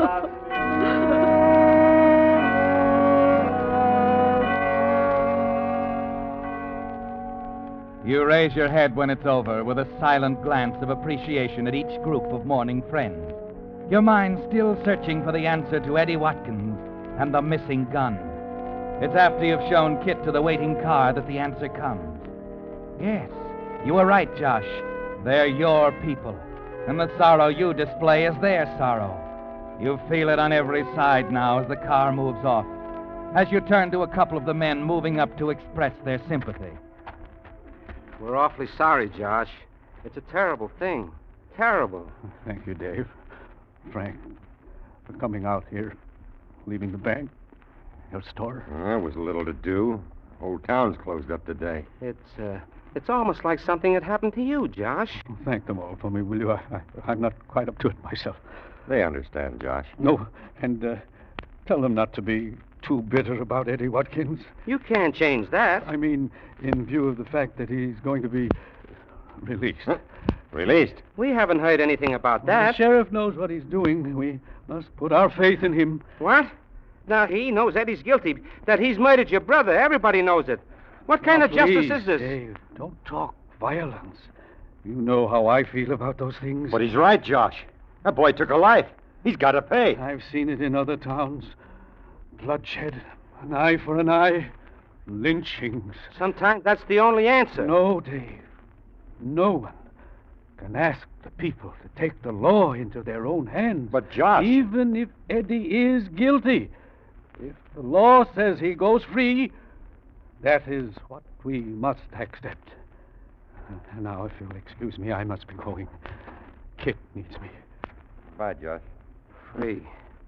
That young murderer going free. Josh won't even lift a hand against him. Maybe it's up to Josh's friends to lift a hand.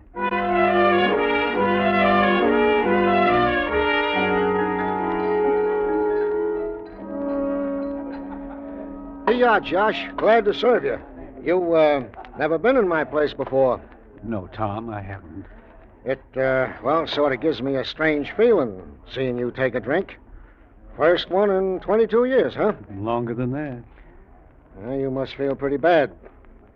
Tom, I figure the best thing is to go away.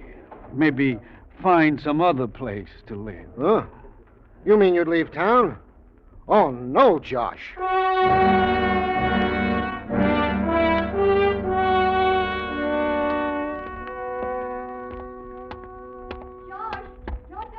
Huh? Well, Wait, we want to talk to you. oh, hello, Ellie. Ruth. Hello, Josh. Josh, is it true about your going away? Now, how in the world did that get out? I wasn't going to say anything. What is it? Do you think the people here are letting you down? Well, They haven't, Josh. No, they're very angry about the sheriff releasing Eddie Watkins. Very angry. But they don't know what to do. In the past, they've always had you to lead them. I can't lead them now, Ellie. I'm not at all sure that we'd be doing the right thing. You know what everybody else does. That Eddie Watkins is guilty. You do believe that, don't you, Josh? Ellie, I'd rather not say. I knew it. I'll never say it, Ellie. Not when I think of what could happen. Or there'd be a meeting, Ellie, on the outside of town. The men folks mostly. A meeting? Of course. There'd be speeches and angry words. Quick action. A meeting? I can see it. Building like a juggernaut. That's why I'm afraid. There'd be no stopping them, Ellie. No stopping them until... Until justice was done. Ellie! You don't have to tell us any more, Josh. And you'll never have to go away. Come on, Ellie. No, Ruth. Now, Ellie, I told you nothing. Oh, now, where are you going? Where...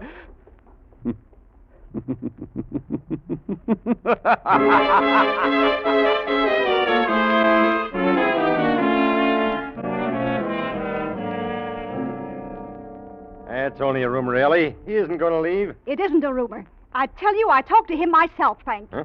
He thinks we've deserted him. But what can we do? I don't even know where to start. We've talked to the sheriff, Ellie, and he thinks that we The ought to... sheriff is a fool. This is more than lorn opinions, Frank. Josh Ellerby's given his life to this town. He has a right to expect something in return. If only there was some way that we could think this thing out. You could call a meeting, Frank. Everyone's of the same mind. Get them together and... A meeting? Ellie, do you know what could happen? Why, if that mob ever got stirred up, Of course I know. But when it's over, our murderer will have gotten what he deserves. And even Josh will thank us. He'll understand and thank us. And Josh won't leave Hampton Crossing then. No. A meeting? Yeah. I wonder if Len Frawley would let us use his barn.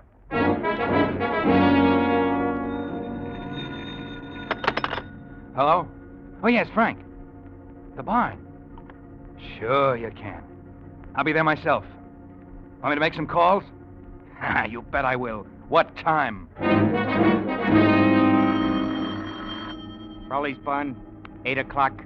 I'll be there. Frawley's barn, 8 sharp. I'll say we can make it.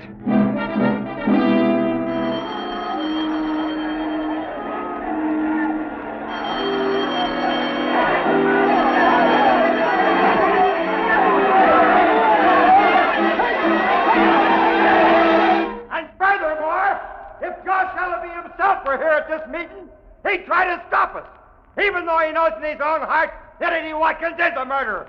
But I tell you, I feel different. And I'm not going to rest tonight until justice is done. That's the answer I want. Come on, let's go.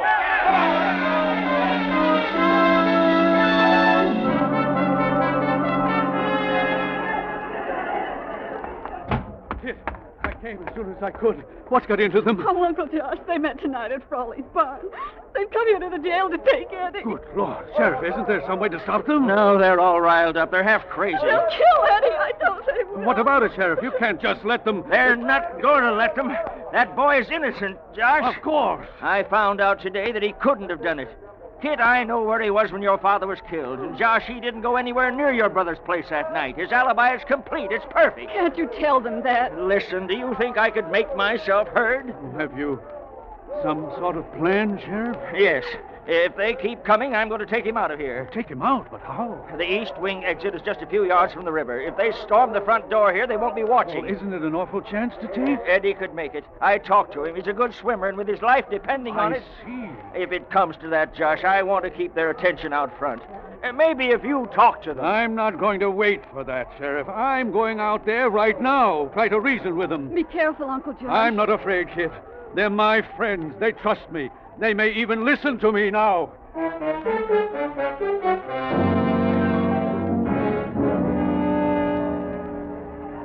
You sure about that, Josh? The sheriff told me himself. He's letting Eddie out the east wing, huh? Yes, the east wing. Ah, that's interesting. Josh, up to now you've been so anxious to save the boy. Why are you telling us this? Well, I haven't time to go into that. I've told you. That's enough. Uh-huh. When's it going to happen? Any minute now. That's good enough for me. The east wing, huh? Come on, Bill. Yeah. Let's have a look.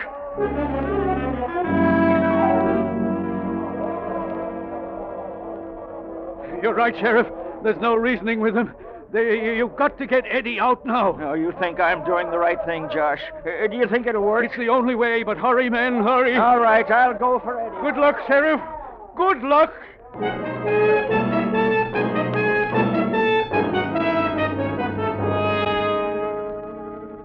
It's all over now, isn't it, Josh? Your scheme is all but complete.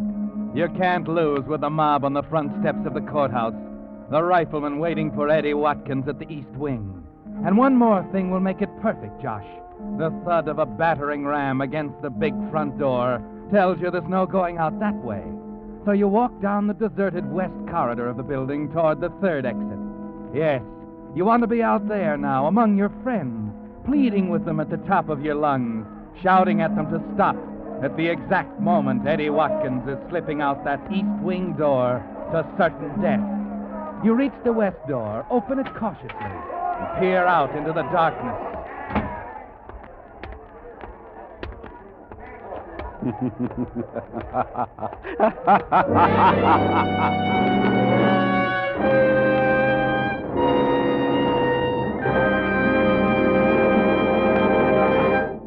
The Whistler will return in just a moment with a strange ending of tonight's story. Meantime, a word of wisdom to Mr. Average Driver. You spend about $100 a year for gasoline. That's a lot of money. You'd like to be sure it's buying the gasoline that's tops in quality, the gasoline that gives you top performance from your car. Well, you can be sure if you'll just keep 2 points in mind when you buy gasoline. 1, it takes extra quality to go farther. And 2, Signal is the famous Go Farther gasoline. After all, the only way any gasoline can put more thrilling performance into your car is by helping your motor run more efficiently. And when your motor runs more efficiently, naturally you get better mileage. So there you have it in a nutshell, the reason why Signal's good mileage is so important to you. And the reason Signal says, to be sure of the tops in gasoline quality, there are just 2 things to remember. 1, it takes extra quality to go farther. And 2, Signal is the famous Go Farther gasoline. And now back to the Whistler.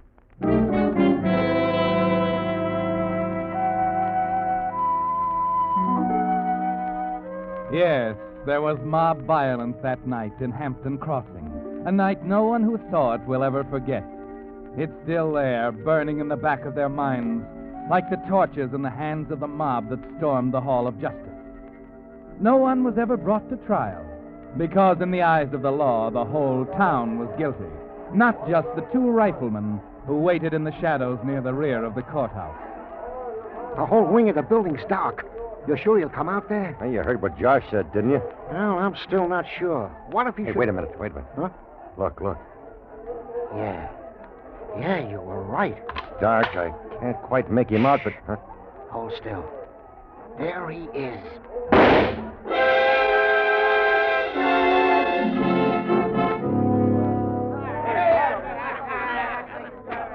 That takes care of Eddie Watkins. Nice work, fellas. I might teach the sheriff a lesson. Murderers won't get out of this town. Well, there he is, boys. Turn him over. Right. Here you go, Eddie. Good Lord, what have we done? It's Josh. Bill, he told us the truth. What do you mean? He said they were going to get Eddie out the east wing. That's why we waited here, on the west side. Yes, we figured he'd do anything to save that boy. We were sure that this time, for once in his life, Josh Ellaby would tell a lie.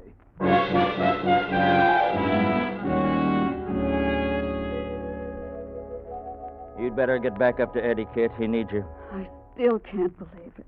Uncle Josh betrayed us. He told him the plan. He could only have had one reason. I know, Sheriff. It was Uncle Josh who killed my father, wasn't it?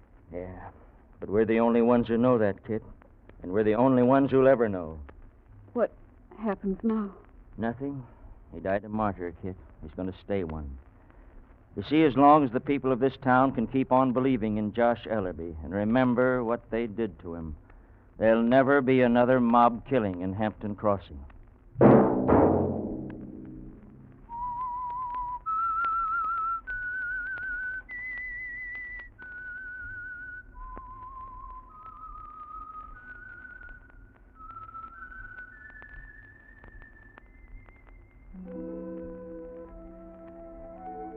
Let that whistle be your signal for the Signal Oil program, The Whistler, each Monday at this same time. Brought to you by the Signal Oil Company, marketers of Signal gasoline and motor oil and fine quality automotive accessories. Signal has asked me to remind you, to get the most driving pleasure, drive at sensible speeds, be courteous, and obey traffic regulations. It may save a life, possibly your own. Featured in tonight's story was Herb Butterfield. The Whistler was produced by George W. Allen with story by Joel Malone and Harold Swanton, music by Wilbur Hatch, and was transmitted to our troops overseas by the Armed Forces Radio Service. This is Marvin Miller speaking for the Signal Oil Company. This is CBS, the Columbia Broadcasting System.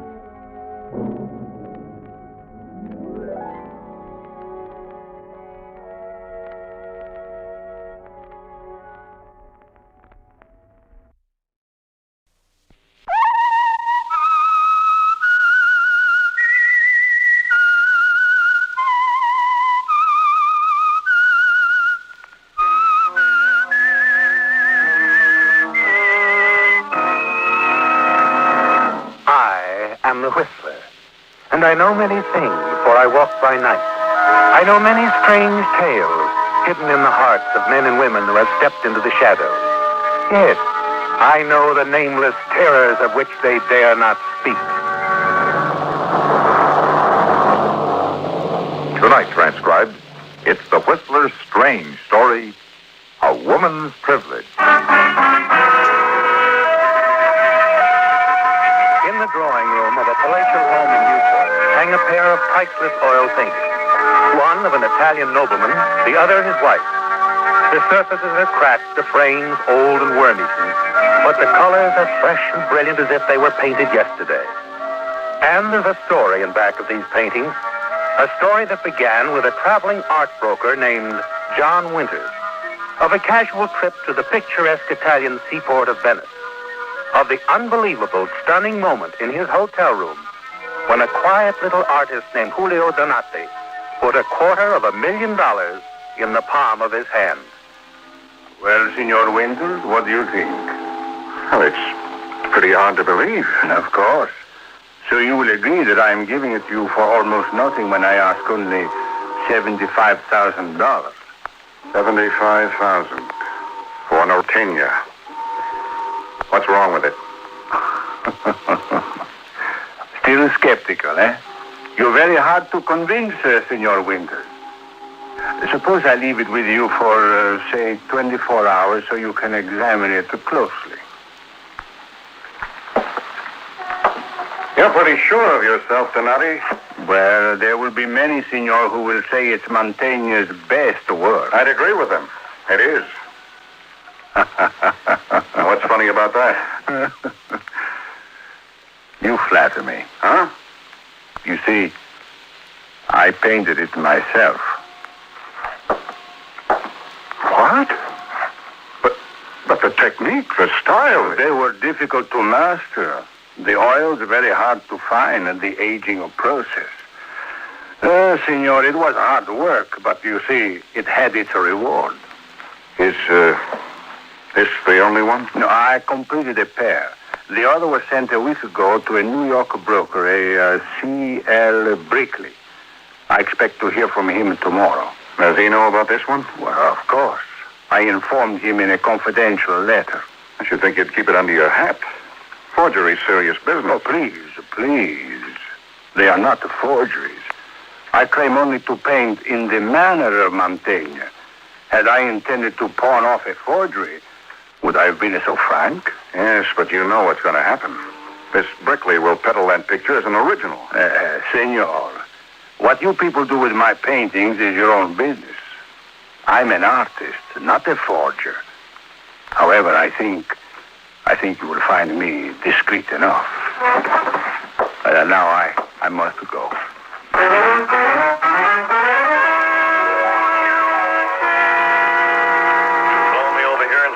Just for this? Now, wait a minute, Potter. I'll tell you again. It's the McCoy, an original Mantegna. He's pulling your leg. No one in his right mind would let a Mantegna go for $75,000. I told you, he doesn't know what he's got. The artist only produced 35 paintings in his life. They're all catalog winners. There's no such thing I saw it with my own eyes. Are you telling me I don't know a Mantegna when I see one? And what about this Brickley? He bought the mate to it. But, John, I just can't believe it. All right, Potter. You don't want to advance me the money? There are plenty of others. Oh, don't do that. All right, John, it's a deal. Call me when you've closed, and I'll wire the money. That's better. You'll hear from me in a couple of hours. Well, John, Donati was right, wasn't it? Your mind is whirling with figures as you hang up the phone. Hurry across town toward the address Donati left you, the little shop in the Plaza Flanquesi. Yes. There's over $250,000 in that briefcase under your arm, provided that the 3 people in the world who know the truth are discreet. That's the only gamble, isn't it, John? You and Donati and Brinkley, the New York broker. With 3 who know, there's always a chance one might talk. You turn a corner into the plaza, wondering if Brinkley had thought of that one, and the answer comes suddenly. A crowd is gathered at the front of Donati's shop. What's the matter? What happened here? Give it back, please. What is it, officer? What happened? The proprietor of the shop, Signor Donati, was shot.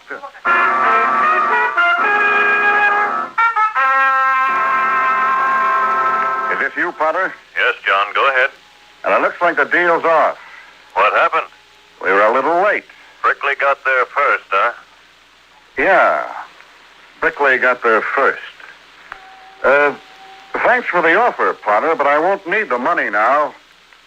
I'm on my way to New York.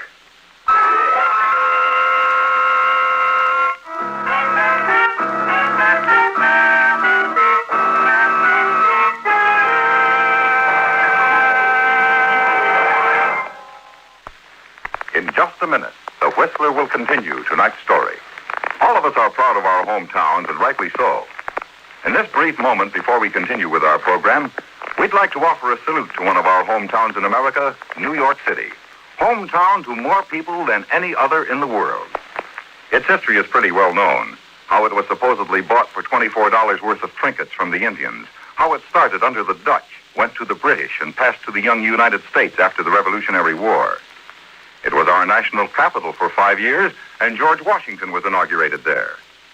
Today, it's not only the biggest, but probably the busiest and noisiest place in the world. Much of its growth and prosperity is due to New York Harbor. The port clears more than 5,000 vessels a year and ships almost half of the entire trade of the United States. But New York City is many things to many people.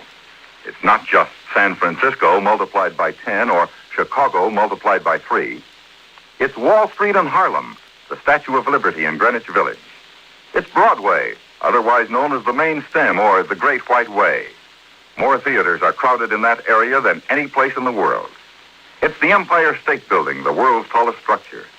It's a parade up Fifth Avenue and a baseball game between the New York Yankees and the Brooklyn Dodgers. It's the Metropolitan Opera and Madison Square Garden. It's Rockefeller Center, occupying 12 acres and 15 buildings. And it's the headquarters of the United Nations. It's the native New Yorker who never moves off his block and the immigrant who came from halfway around the world. It's the George Washington Bridge and the Holland Tunnel and Grant's Tomb. And when you've said all this, you've still only scraped the surface of what New York is like, what it's all about. But one thing is for sure. The people of New York are proud of their hometown and proud of the part it has played in the building of America. And now, back to The Whistler.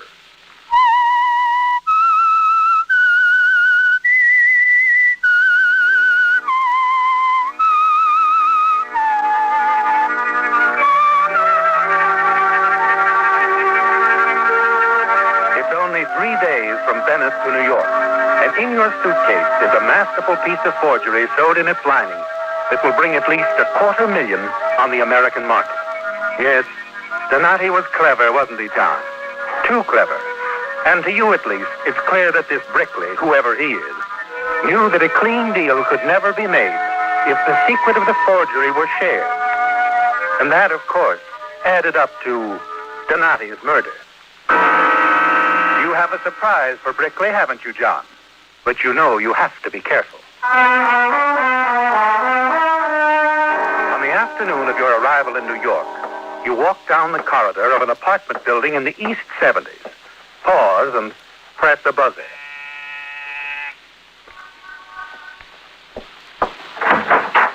Yes? I'm looking for Mr. C.L. Brickley. Oh, what did you want to see Mr. Brickley about? Well, it's a personal matter. Is he in? Just what is it you're selling, Mr. Winters. John Winters. Well, I'm really not selling anything. I guess the suit does need pressing, but it's really not that bad, Miss... Brickley. Oh? His daughter? I'm C.L. Brickley. What? Himself. Well, a woman. Mm-hmm, but a woman who is not interested in a vacuum cleaner at the moment. Perhaps some other time, Mr. Winters. All right, Miss Brickley, have it your way. A friend of mine told me you had a picture or two that might interest me. Wait a minute. What kind of a picture? Well, I'm collecting Italian Renaissance. You? Honest, C.L., I've got 11 other suits. If I'd known I was calling on such a beautiful businessman... I'm sorry, Mr. Winters. Please, come in. Shall I bring my vacuum cleaner? No charge for the demonstration. I said I'm sorry. Come on in. Please, sit down. Thank you. Is this your place of business? Yes, I'm a broker, Mr. Winters. I see. You mentioned Italian Renaissance. What did you have in mind? Oh, Venetian school in particular. Oh. You know, of course, that authentic Venetian things run a little high. How high? $300,000. That's high enough. What is it? A Montaigne. Now, wait a minute. No, I know. It's hard to believe. It came to light during the war. I was very lucky. You're positive it's authentic? I only want to see it. Well, that won't be necessary. Let me check my briefcase here. Well, I have the picture in my safe. It'll only Just a take... minute. Here we are. Now, how do you like this one? Where did you get that? Same place you got yours, Miss Brickley. Same artist, same convincing technique. Who are you? Winters. The name's Winters. That's not what I mean. Where'd you come from? Don't worry about me, lady. I'm authentic. Let's stick to the Montaignes. All right, Mr. Winters. Just how many of these are floating around? 2.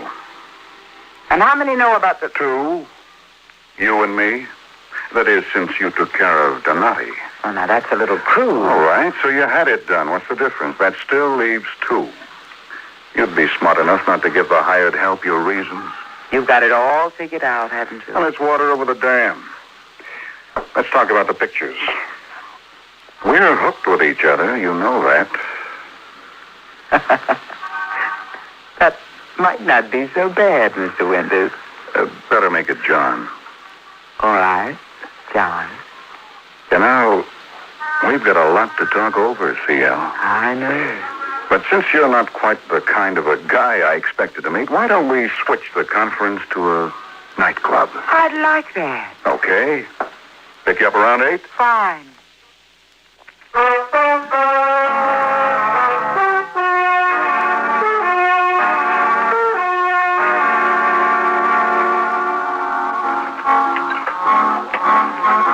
And now, CL, you don't dance at all like a stuffed shirt. You like? I like. She is beautiful, isn't she, John? Slim, graceful. The satin of her evening gown clinging to her like a glistening white sheet. And for the moment, you forget everything else. The Montañas, the $500,000, the wealthy clients, everything. Everything, that is, except that you're dealing with a killer who's as sure as you are that those paintings can never be sold as long as there are two minds in the world who know they're forgeries. If only she weren't so breathtaking, so beautiful. Beautiful. Tell me more. Not at the business conference. Oh, that again. Yes, that again. They're pretty hard to find, you know. People who will put out $500,000 for a pair of paintings. I put out a couple of feelers before you arrived. I beg your pardon, Miss Brickley. Yes? There's a call for you, a Mr. Gross. Mr. Gross? What? Who's Mr. Gross? Well, he's one of the clients I've been telling you about. He said it was quite important, miss. Yes, of course. Excuse me, John. I'll be right back. And no matter how much you tell yourself that business is business, the feeling's still there the next morning when you call on her again at her apartment. You pause for a moment before you knock. Decide once again that nothing must stand in the way of the picture deal and the $500,000. Well, hello, partner. Partner? Any objections? I didn't know I'd made the grade. Oh, you have, definitely. Oh? Come in, I've got something to show you. Thanks. Expect to find you in a laboratory, Abram. What's going on? Hey, what's this? My laboratory. I've been busy putting your Montaña over the jumps. Jumps? Mm-hmm. Photographed it 3 ways. X-ray, ultraviolet, infrared. The negative's over there on the rack drawing. Well. Then I checked the colors with alcohol. Donati's a clever man. Was. If you insist. Donati was a clever man. Don't you think you might have been a little hasty in letting him go? Still accusing him? Cigarette? Thanks.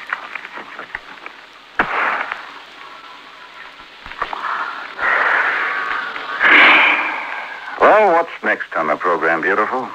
Mr. Gross? Why, I don't know, John. What do you mean you don't know? You're not getting cold feet, are you? You said he was a client. He called. Well, I know. Well, that's good enough for me. Make an appointment with a guy for me. I want to see him. John, I don't know why I'm saying this. What? We could be awfully good friends. We'll discuss that. At length after you get the pictures. Pictures? What for? Well, wrap them up, darling. We're going down to the Pennsylvania station.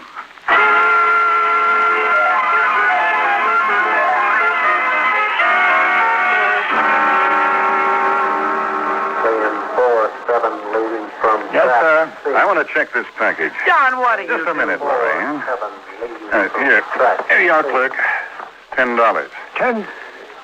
What do I do? Just give me the claim check. Okay. There you are. Now watch. I tear it in half. See? Here, Lorraine. That's yours. What are you doing? Wait a minute, mister. Put a note on the package.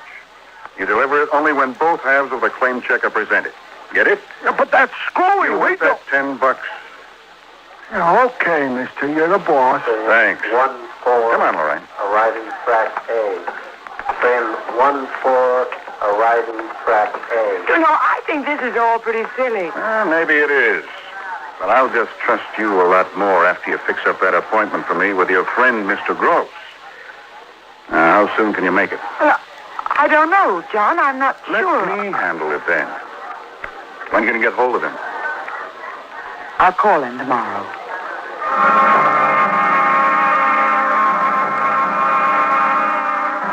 It isn't easy, is it, John? You leave her standing there in the station, fighting to get her out of your mind and your heart, knowing that you must never let her come between you and the business at hand, the appointment with Mr. Gross. The next evening, you go to her apartment, determined to see it through. As you walk down the hall, the door is open slightly. No! You hear her talking on the telephone. There isn't going to be any deal, Mr. Gross. You stop still and listen. Forget I ever told you to come here at 11. It's all. Yes, I know what I told you, but that was before. Well, it's different now. I'm changing my plans. Yes, that's right. It's got to be this way for the present. Right. Goodbye.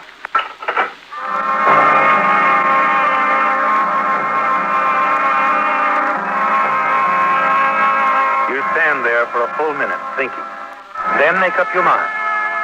Two can play that kind of a game, can't they, John? And you know the one who wins is the one who gets there first.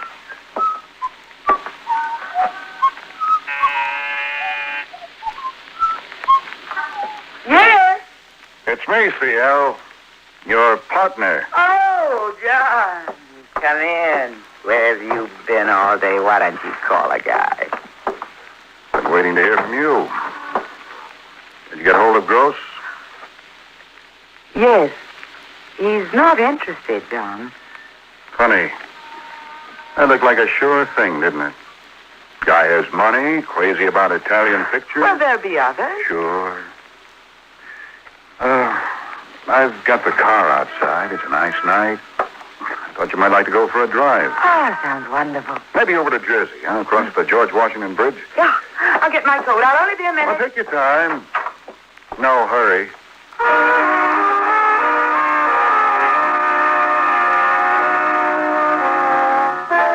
It doesn't take long, does it, John? Now that you've made up your mind to it. Just a few miles of riding, talking idly, with the automatic hidden down beside you in the seat. Occasionally, you glance from the road at her beautiful face in the moonlight. That's something you'll never forget. That face, with the moonlight working magic with her hair.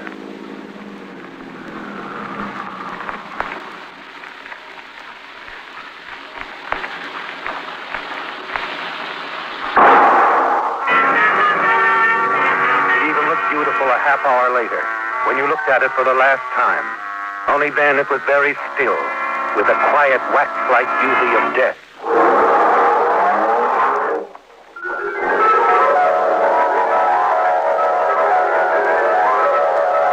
An hour later, you have dropped the automatic into the river, and you're back at her apartment with both halves of the claim check in your pocket as you go through the wastebasket next to the telephone.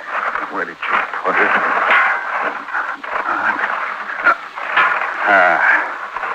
Here it is. Yes. A little slip of paper and a telephone number with the name Gross.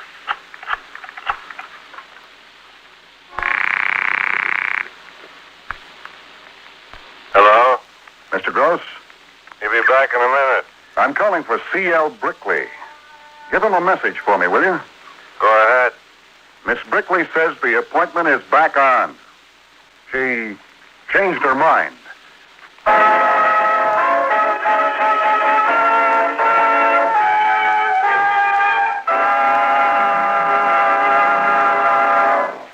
Don't be half right. Use USAFI. For example, would you say that hydrogen, the lightest known substance, is 75,000 times lighter than mercury? No, that's only half right. Brush up on your chemistry. Tell your I&E officer you want to study with the United States Armed Forces Institute, USAFI. It's easy. It's simple. If you don't want to be half right, use USAFI. And now back to The Whistler.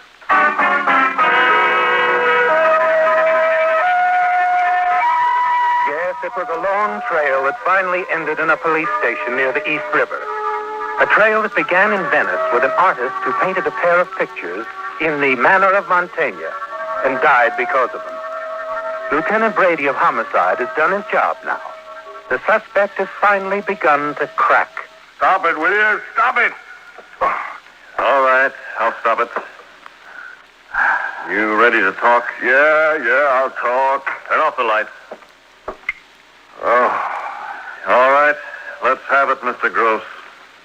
the guy in Italy, Donati. I killed him for her. Money?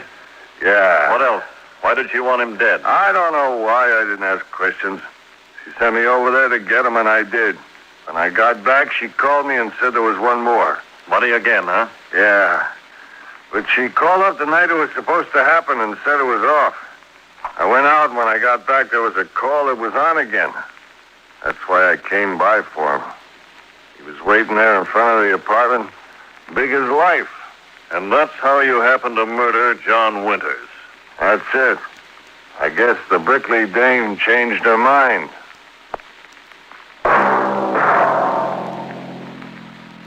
Now, a question. Do you know how the Navy's custom of piping over the side began? In the early days of the Navy, when commanders visited one another at sea, they found boarding the gangway in rough weather a bit difficult, so they were hoisted up the ship's side in a net or basket. Several members of the crew, or side boys, would be summoned to assist, the number varying according to the weight and agility of the boarding officer. The pipe was sounded for hoist away and avast heaving. In time, however, piping over the side became a simple ritual of courtesy for a boarding officer, and so it has remained to the present time. This is but one of many interesting facts which can be found in the history of your United States Navy.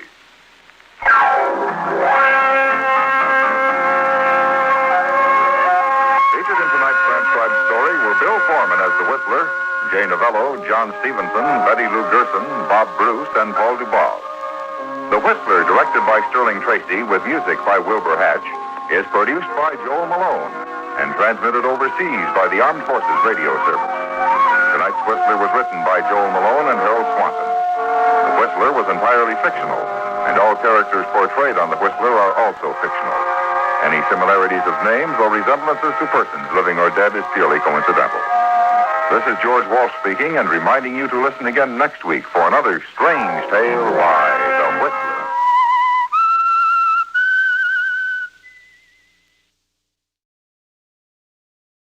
Signal gasoline. Signal, the new gasoline you can prove is superior.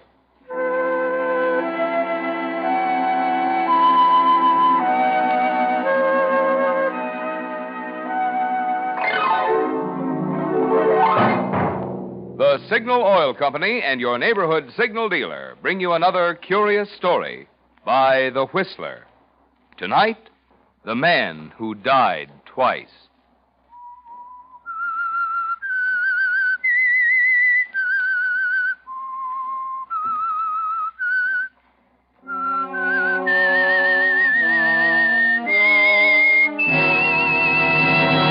I am the Whistler, and I know many things, for I walk by night.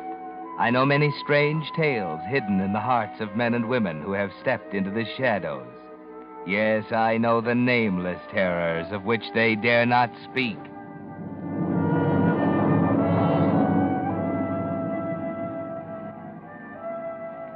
It wasn't until a year or more after his second death that the public learned the facts in the case of Stash Wilk and made him famous posthumously as the man who died twice.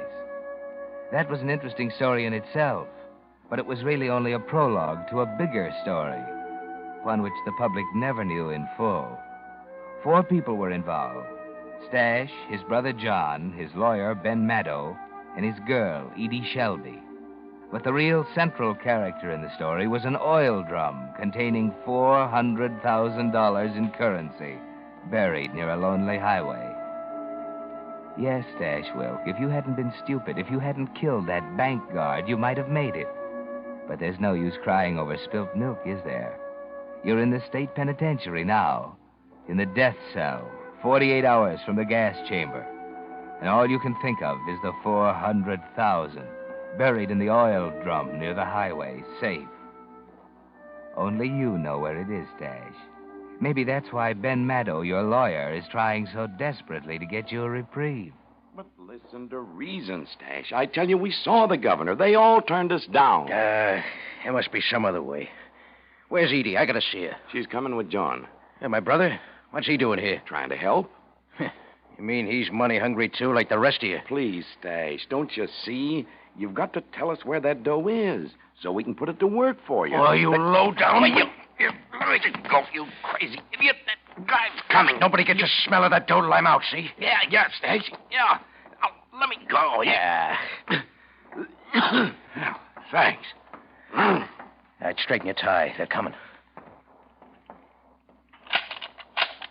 Miss Shelby and your brother to see you, Wilp. 10 minutes. Stash. Oh, Edie. Oh, I missed you, baby.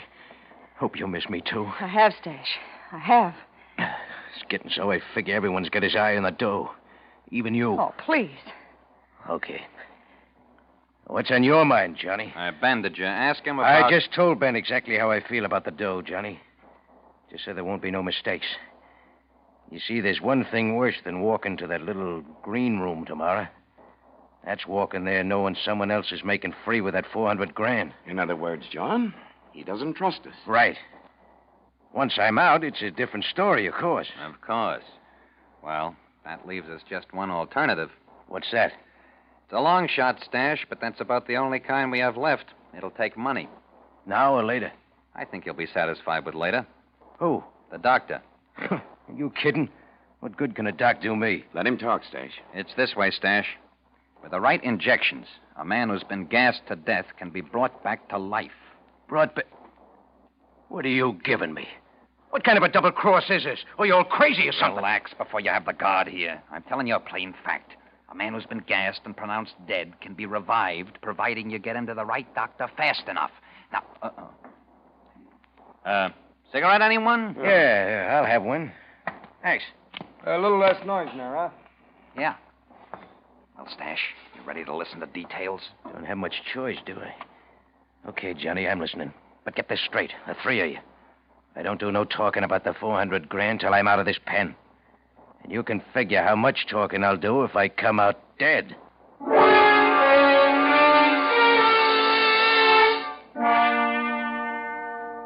Yes, Stash, it's enough to make a man think, isn't it, with death staring him in the face.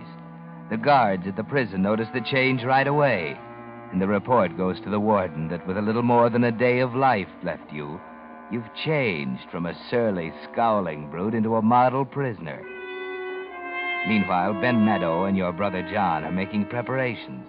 And finally, on the morning of the execution... What time is it, John? Almost 5. That doctor was Don't worry, I told you. He's got the schedule. You're sure of him? Positive. He's done it before. We have exactly an hour. He goes into the gas chamber at 6 sharp. Where's that laundry van? Outside. Well, get him. Hey, come here in a minute, will you? Yeah. You got everything straight? Yeah, I think so, Mr. Meadow. He goes into the chamber at 6. Ought to be out at 6:10. They'll take the body direct to the prison crematory. You meet the wagon at the southeast at exactly 6:13. You exchange that body in the sack in your truck for Stash. Yeah, I know. Now, there can't be any slip-ups. A delay of a minute might make the difference between life and death. It's got to be split-second timing. You understand? Yeah. All right, get out and check your truck. And don't let the prison guard suspect this is anything but your usual laundry pickup. Right, boss. I'll be back at 6:20 sharp with the body.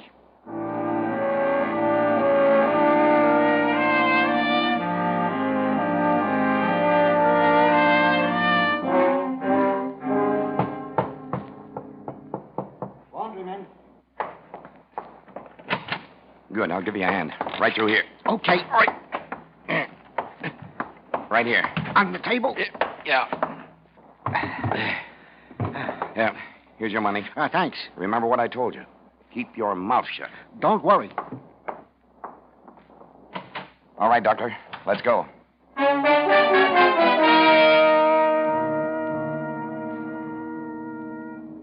Methylene blue. Here it is.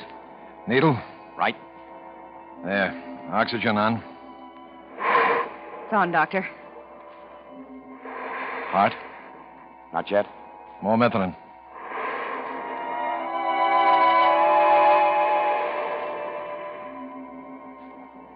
Heart? I don't know yet. I can hardly tell. Give me that stethoscope. Here you are. Let's see. Wait a minute. Give him more oxygen. He's starting to breathe, Doctor. How's his heart? Easy. Now down on the oxygen a little. Steady. He's really breathing. All right. We'll keep the oxygen on a little longer. Doctor, is he... Yeah, he's out of the woods. He'll live? He has an excellent chance. Cover him with a couple of blankets. How long before he'll wake? There's no way of telling yet. The main thing now is that he's alive. If his constitution is as strong as I think it is, he'll come through.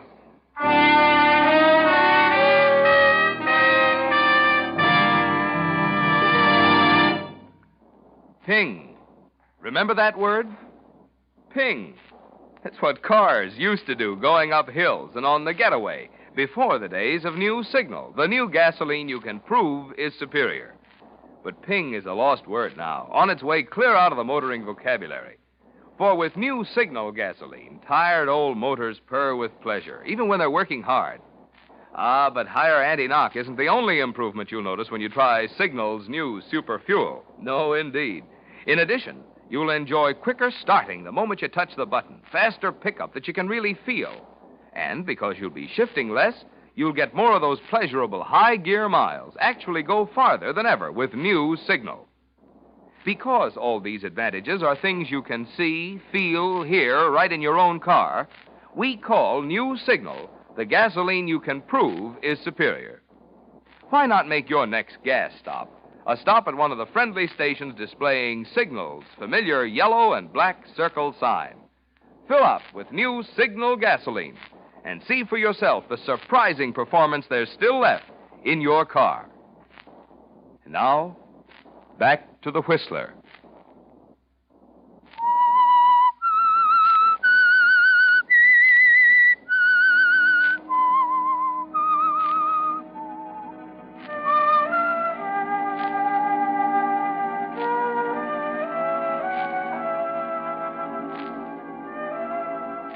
$400,000 is a lot of money, isn't it, Stash? It brought you back from the dead, paid for the split-second timing, the calculated accuracy, the medical exactness that turned a one-way journey into a round trip.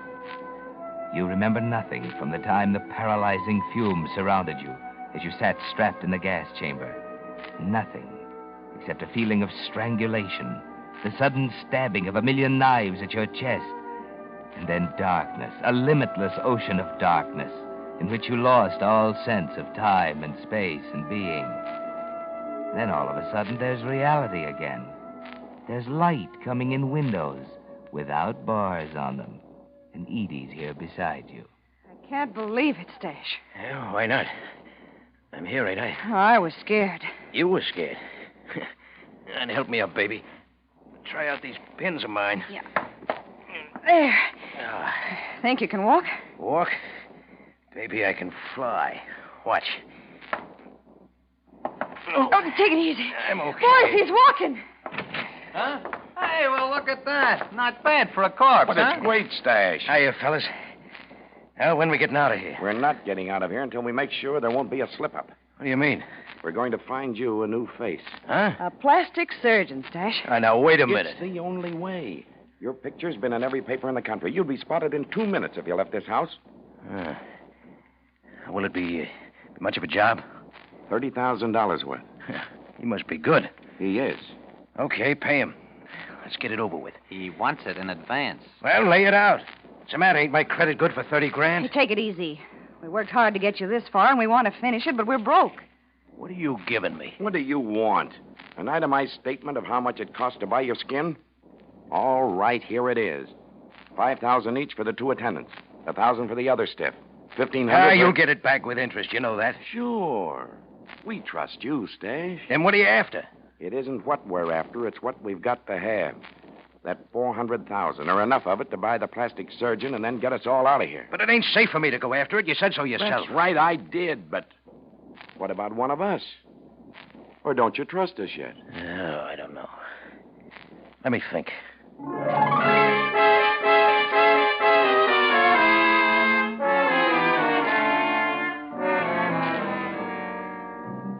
And you don't trust them, do you, Stash? Because you know there's no honor among thieves. Still, you're not quite yourself today, are you? There's a new feeling inside you. The dictionary calls it gratitude. You don't recognize it, but it makes you feel a little like a heel doubting these people after they saved your life. But perhaps you can squirm out of it gracefully. Perhaps your brother... Johnny, how about you? Can't you raise 30 grand for me? Right now, I couldn't raise yeast. I'm already out on a limb for part of the expenses. There's nothing we can do, Stash. We've gone through every cent we have. You said that. What about raising it? I tell you, my credit's good. It won't work. Who is this Doc? Martin, he's a friend of mine. Why won't he work in the cuff? He wouldn't believe me when I told him about the money you buried. Wouldn't believe you? Why not? I had nothing to show him. Why should he? You still don't trust us, do you, Stash? Wait a minute. You think you could convince this Doc if I drew you a map? Now you're talking. I ain't finished. There's strings on this. Nobody does any digging till I'm ready to go with you. After the operation. But what about paying the doctor? I think I can sell him on it if I've got a map. He's afraid Stash will walk out on him. He's taken quite a chance, you know. It's all right with me, Stash. What about you, Ben? Nobody goes till I go with you, right? Okay. All right. Give me a paper and pencil.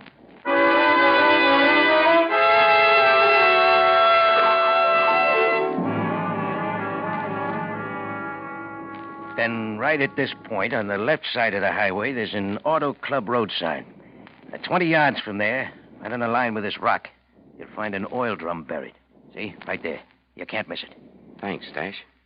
Now, you better run out and wrestle up that Doc. I want to get... Ben. Get your hands up, Stash. Over against the wall. Hey, what's you going on? You too, John. Edie, you're not going to let him do... Oh. So that's how it is, huh? That's how it is, Stash. I'll kill you, you little double-crosser. Get back to the wall, you... There. That's better. You always were hot-headed, Stash. She'll double-cross you, too, the little... I don't think so. He wouldn't understand. Edie and I were patient, Stash. We knew what we were waiting for, and now that we've got it, there's no need to tolerate you or your brother any longer. Ben, listen. You got 100 grand coming to you. Knock me and Johnny off, you just wind up with a murder rap. And 300,000 more. Don't forget that. Yeah, a lot of good that'll do you when you're walking the last mile. That's right, ain't it, Johnny? Not exactly. There's no crime in killing a man who's already been executed. No, Johnny. Not you, too. Look, Maddo, you're the boss now. I'm only suggesting you haven't much to gain by rubbing me out. Ben, he's right. We don't want to spend the future ducking the cops. That's no worse than ducking Johnny Wilk.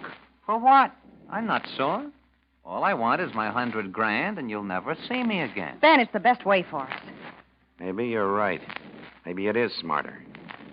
Step out of the way, John. Ben, don't. Ben, for heaven's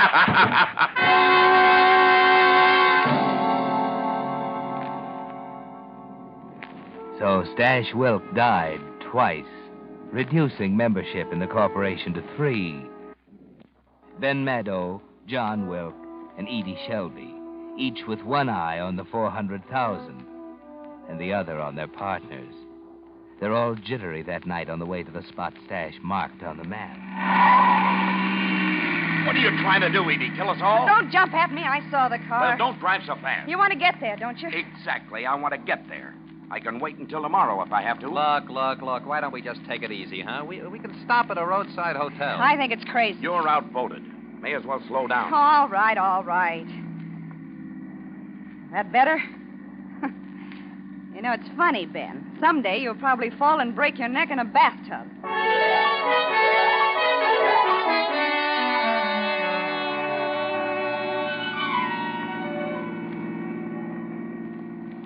There's a place ahead. Pull in there, and I'll see if they have any rooms.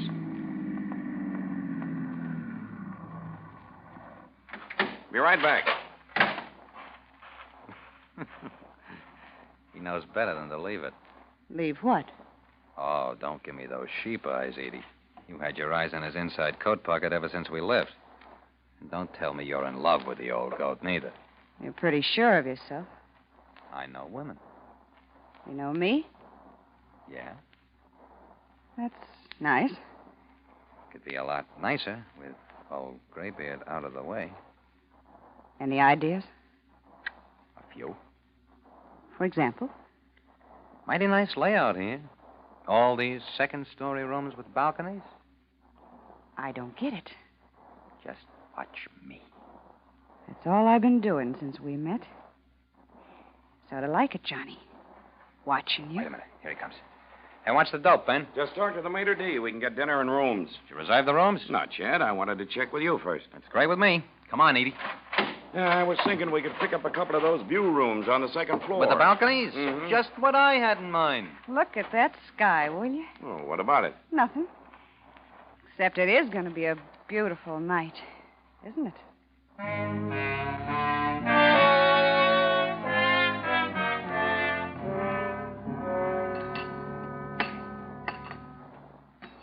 Shall I serve some more wine? You, John? No, Mr. Maddow and I'll have some more.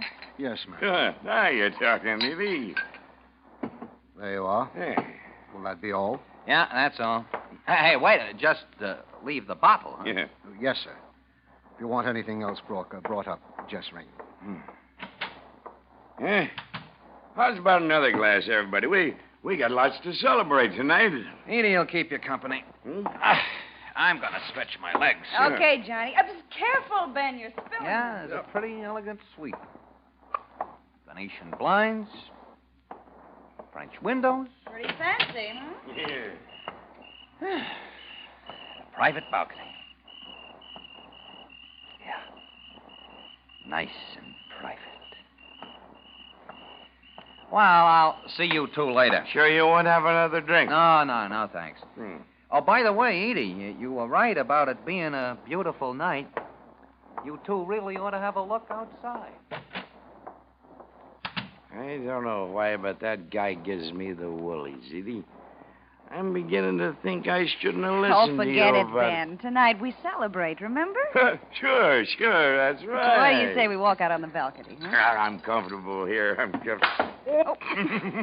Knocked my glass over. It's all right, though. I emptied it first. Come on, Ben. A little fresh air will do us both good. Here, I'll take your arm. No. I feel fine. It is pretty out here, isn't it? You're pretty, Edie. You and me.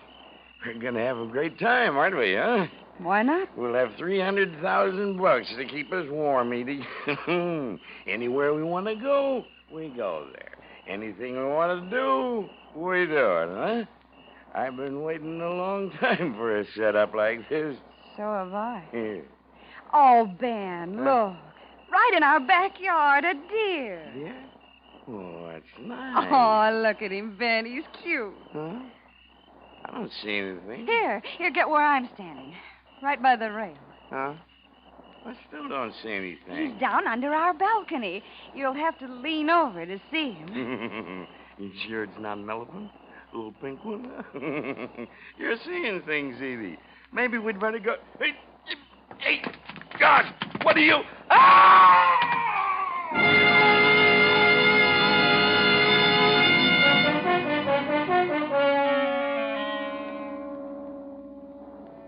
Too bad, Ben. You turned your back once too often, let your guard drop for one fatal instant, forgot for a second that you were dealing with big leaguers, members of the 400 Grand Association. Of course, John and Edie testified the next morning before the coroner's jury. And, of course, the verdict was... The deceased, Benjamin Maddow, met his death from an accidental fall while under the influence of alcohol. And, of course, the other guests of the hotel understood when Ben's fiancée and his best friend left immediately after the inquest. Of course. After all, Edie, you couldn't bear to remain around the scene, could you? Not with Stash's 400,000 buried 50 miles away. We're going to have to be back there tomorrow. Huh? Why? We're not acting like a couple of grief-stricken friends. Somebody's got to claim the body. Yeah, maybe you got something. How much farther? About a mile. Oh, we'll be there soon. Not at the rate you're driving. Nice, isn't it? Two of us alone. Yeah. There's a lot ahead of us with that 400 grand. There's a lot behind us, too. We can forget it. You think so? It'll be easy with you. You're a pretty interesting character, John Wilk. Yeah? Yeah. You've been in the racket, same as the rest of us, but you've never gotten your fingers dirty. How come?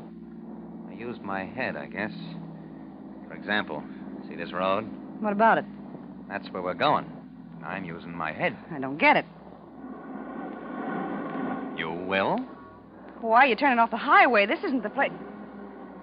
Johnny, what are you doing? Answer me, Johnny. There's nothing here at all. Stop, Johnny. You'll drive us over the edge. See what I mean about using my head, baby? Johnny, why are you getting out? Release the brake. Johnny, you can't. You heard me. Release the brake. All right.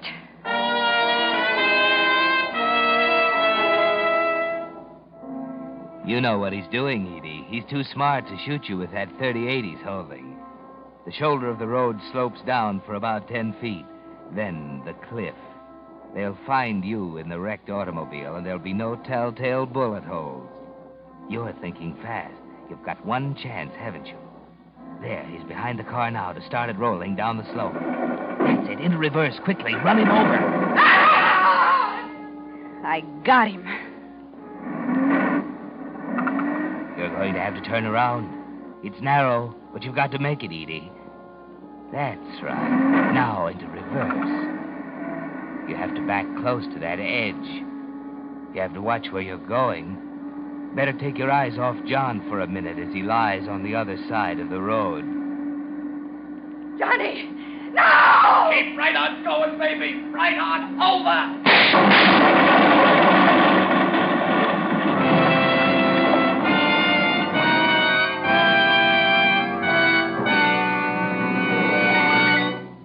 The Whistler will return with the strange ending of tonight's story in just a moment.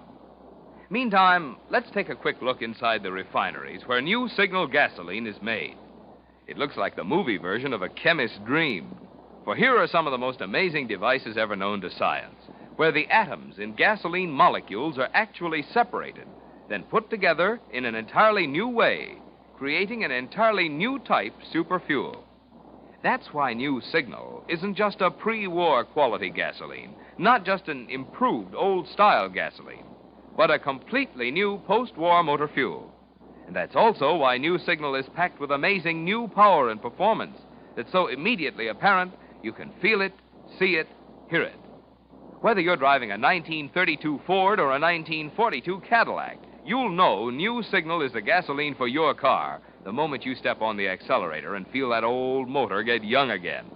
That's why we urge you to let just one tankful of New Signal gasoline talk for itself.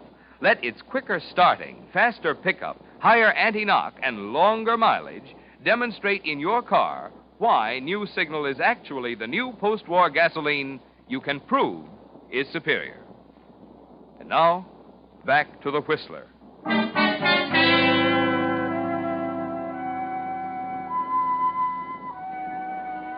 So the corporation is finally cut down to one. And you're it, aren't you, Johnny? It's been a hard struggle. Your chest is crushed, your right foot mangled. But there's something more important than that. You're just like Stash and Ben. Money comes before anything else. It's the thought of the 400,000 in the oil drum that gives you the strength to half walk, half crawl that last mile to the roadside. Yes, there it is. 50, 60. And there's the rock. 17, 18, 19, 20. Here. Right here. Yes, John. This is the spot you've lied and betrayed and killed to reach. You don't care whether you live or die now. All you want is the sight of those greenbacks, isn't it? You look for something to dig with, a stick or a sharp stone. There's nothing. So you dig with your fingers, claw at the dirt, forget the pain in your hands. Every breath feeling as if you've inhaled a load of razor blade. But at last you reach it. The oil drum, just as Stash had said. The top comes off easily. There. Now. Can't feel it. Light a match. Now. What's this? Where's the... Empty. No. No, I'm wrong. It can't be. Here. stash. Must be another map. The dollar bill. Map, it must be a map. Sure, he's written directions. Whoever's double-crossed me, keep this buck for your trouble. The rest of the 400 grand, I leave to the worm stash. Oh, no.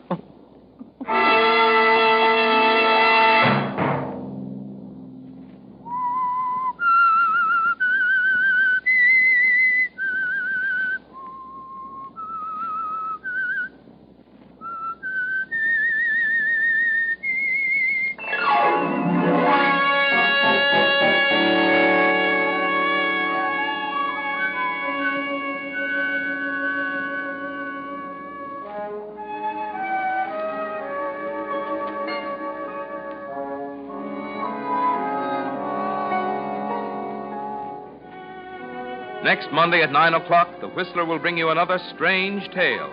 The curious story, Death Wears a White Robe. The Whistler is broadcast for your entertainment by the marketers of Signal gasoline and motor oil and fine quality automotive accessories, and by your neighborhood Signal dealer. This program, directed by George W. Allen, with tonight's story by Stanley Rubin, music by Wilbur Hatch, is transmitted to our troops overseas by the Armed Forces Radio Service. This is Marvin Miller speaking, and suggesting that you try new Signal. The new gasoline you can prove is superior.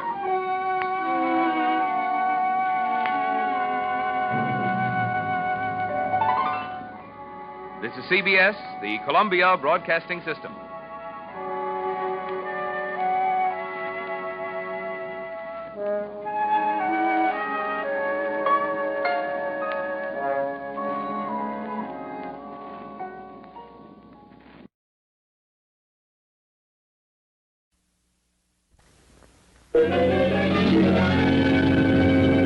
Sunday night, and CBS presents The Whistler.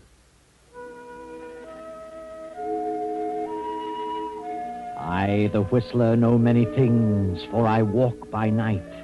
I know many strange tales, many secrets hidden in the hearts of men and women who have stepped into the shadows.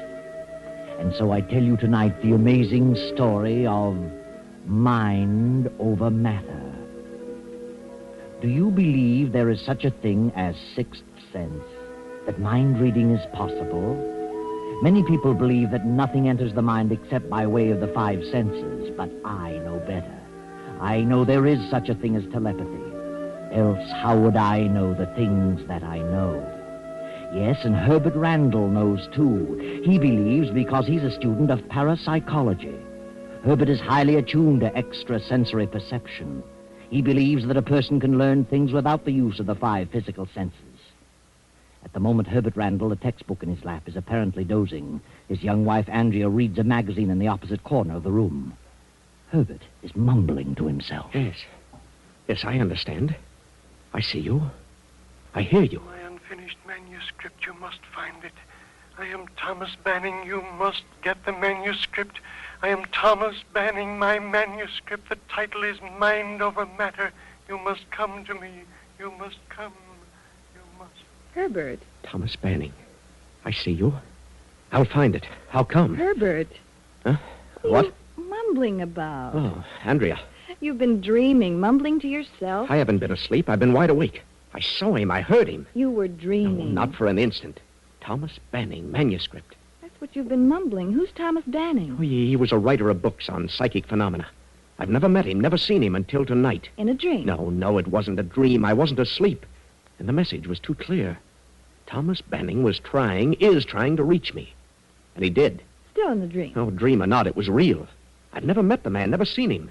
How could I dream about someone I'd never seen? I've got to locate Thomas Banning. Well, why? He has an unfinished manuscript, and he wants me to have it. Well, maybe he's dead. Not necessarily. This is no spook stuff. This is a case of a living mind trying to contact me. Oh, but why you, Herbert? You said you don't even know him. That doesn't matter. He must know of me. Thomas Banning. Unfinished manuscript entitled Mind Over Matter. Well, how can you find him, especially if you don't know what he looks like? I saw him. I heard him. And I'll find him. How? Through his publisher. He's written several books. I'll find him tomorrow.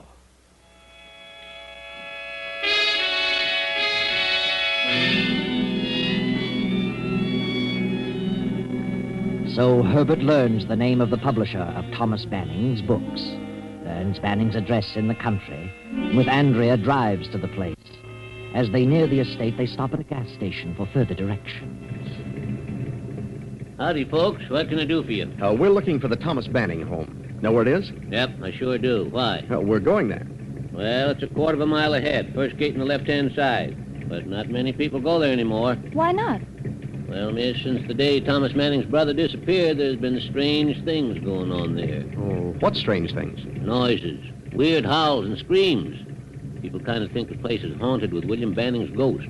William was Thomas's brother. Oh, is William dead? Oh, nobody knows what happens to William. Just blew in from South America and a few months later disappeared.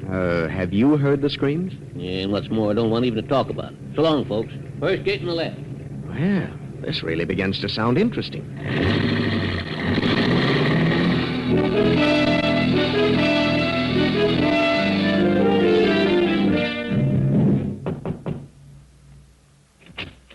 Yes? What is it? Is Thomas Banning in?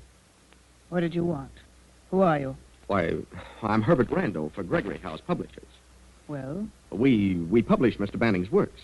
Oh, this is my assistant, Miss Adams. I see. Come in. Wait here a moment. Bit of an icicle, isn't she? I don't like it, Herbert. Let's go. No. Thomas Banning is trying to direct me to do something, and I'm going to follow through. My uncle will see you in the library. This way. This is Mr. Randall, Uncle. And this is Miss Adams. They're from your publisher, Gregory. Oh, well, come in. Sit down. This is my nephew, Bart. How do you do? How do you do? What did you want to see my uncle about? Why, I'd like to talk to him about that. What was it you wanted, Mr. Randall? You're quite free to speak in front of us, Mr. Randall. I attend to all his business. Don't I, Uncle Thomas? Yes. Yes, of course, Bart. What was it you wanted? Well, I'd rather talk to you alone, Mr. Banning. Come now. If it's about the publishing business, there should be no secret about that. No? This is your nephew, Mr. Banning? Yes, of course. And I'm his niece, Velma Banning. Are you quite satisfied, Mr. Randall? I guess so. Then get on with your business. Very well. When are you going to finish your manuscript, Mr. Banning? My manuscript? Yes, the one you haven't finished. Uncle has no unfinished manuscript. Why, no. I explained to Mr. Gregory that I hadn't started the proposed book and that I did not intend to write any more. Well, Mr. Gregory was under the impression that you'd already started it. Well, no. That is... Uncle Thomas has given up writing. He's been having trouble with his eyes. This is rather an odd time of the night to be on a business call. Well, I'm sorry if I've inconvenienced you. Please accept our apologies, Mr. Banning. Quite all right, young man. I'm sorry I can't help you further. Help me? I'm sorry I can't write anymore. But if my eyes improve, I may be able to do something again. You understand? Yes. Yes, I think I do. Well, thanks for the interview, Mr. Banning. Good night. Good night, Mr. Randall. Come again later on. Good night. Good night. I'll show you to the door.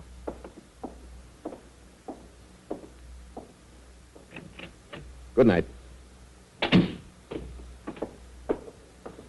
Well, what do you think of that, Andrea? It's Banning, exactly as I saw him in the vision. I still don't like it. Did you get the meaning of the situation? No. What do you mean, Herbert? Oh, I sensed it the second I walked into the room. You would. What was it? Thomas Banning was lying about that manuscript. Did you notice the way those two butted in and led the conversation? He's afraid of them. They've got him cornered for some reason. He was afraid to speak the truth.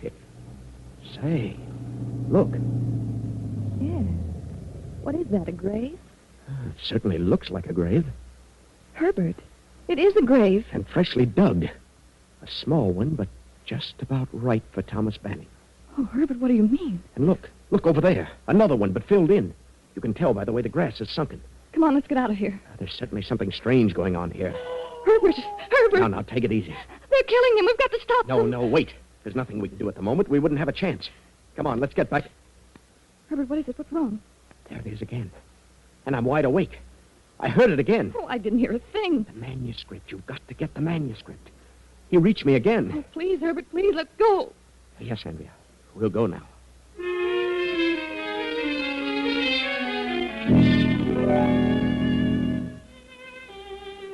So Andrea and Herbert go home. Andrea goes to bed, but Herbert sits up, concentrating, waiting for another contact, another message. But Andrea, try as she might, cannot go to sleep. Please, Herbert, please come to bed. I can't go to sleep with you sitting there staring into space. Gives me the willies. Oh, I can't sleep. I couldn't possibly. Well, he may not appear again tonight. He doesn't have to appear. This is no spook business, I tell you. He can reach me instantly. Oh, please, Herbert, at least turn out the light. Oh, very well. Sorry to upset you, darling, but I've got to follow this through. I've just got to.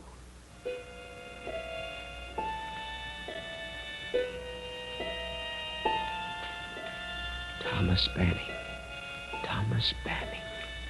Thomas Banning. Find the manuscript.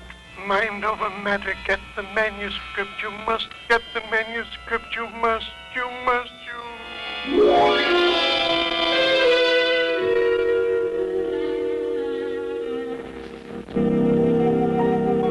The next morning, Herbert is up early after a sleepless night and pays another visit to Mr. Gregory of Gregory House, Thomas Banning's publisher. I'm Herbert Randall, Mr. Gregory. I was here yesterday to get the address of Thomas Banning. Yes, I remember. Well, I'm with the Parapsychology Laboratory of State University. We were interested in knowing if Thomas Banning is planning another book. Well, we've published all of his works and expected him to do another. About 6 months ago, he wrote us that he had one half completed and hoped to finish it shortly. And you've heard nothing further about it? Yes. I talked to him a few weeks ago and asked him what he intended to do about the new book. He said he'd abandoned the idea of any further writing because of his eyes. Said he hadn't even started on the book. Hadn't started it?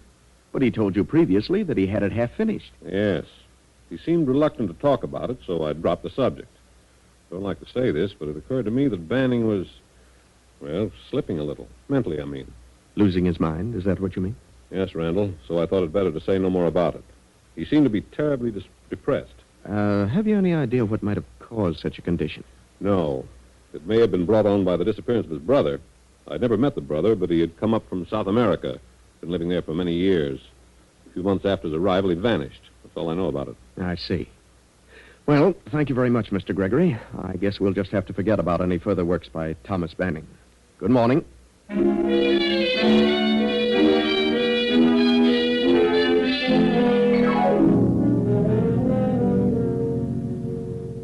Mr. Hellman, I understand you're Thomas Banning's banker.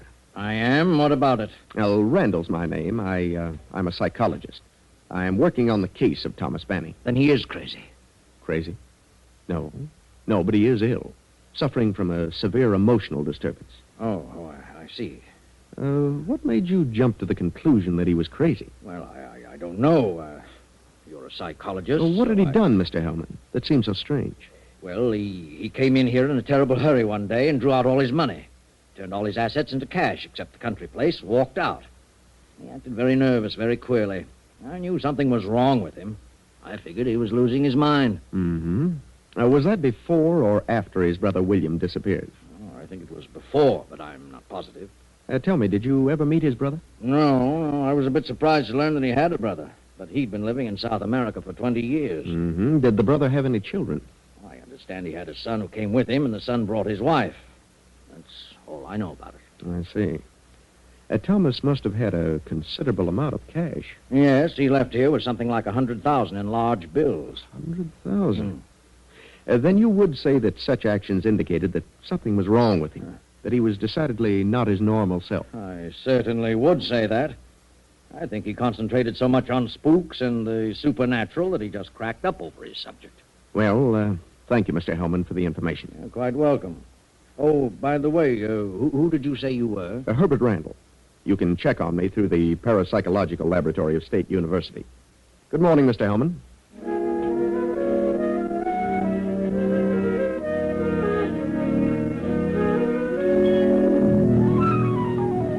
That evening, Herbert and Andrea drive once more to the Banning estate. They arrive, turn in at the gate, and as they drive up the lane... Herbert, look. Well, What do you know about that? That mound of earth is gone. The hole's been filled in. Good heavens, then they've already killed him. Oh, you're probably right. Oh, they're desperate, Herbert. They'll do anything. Let's don't go in there. No telling what they'll do. Please, Herbert, let's go back. Well, here we are, Andrea. Come on.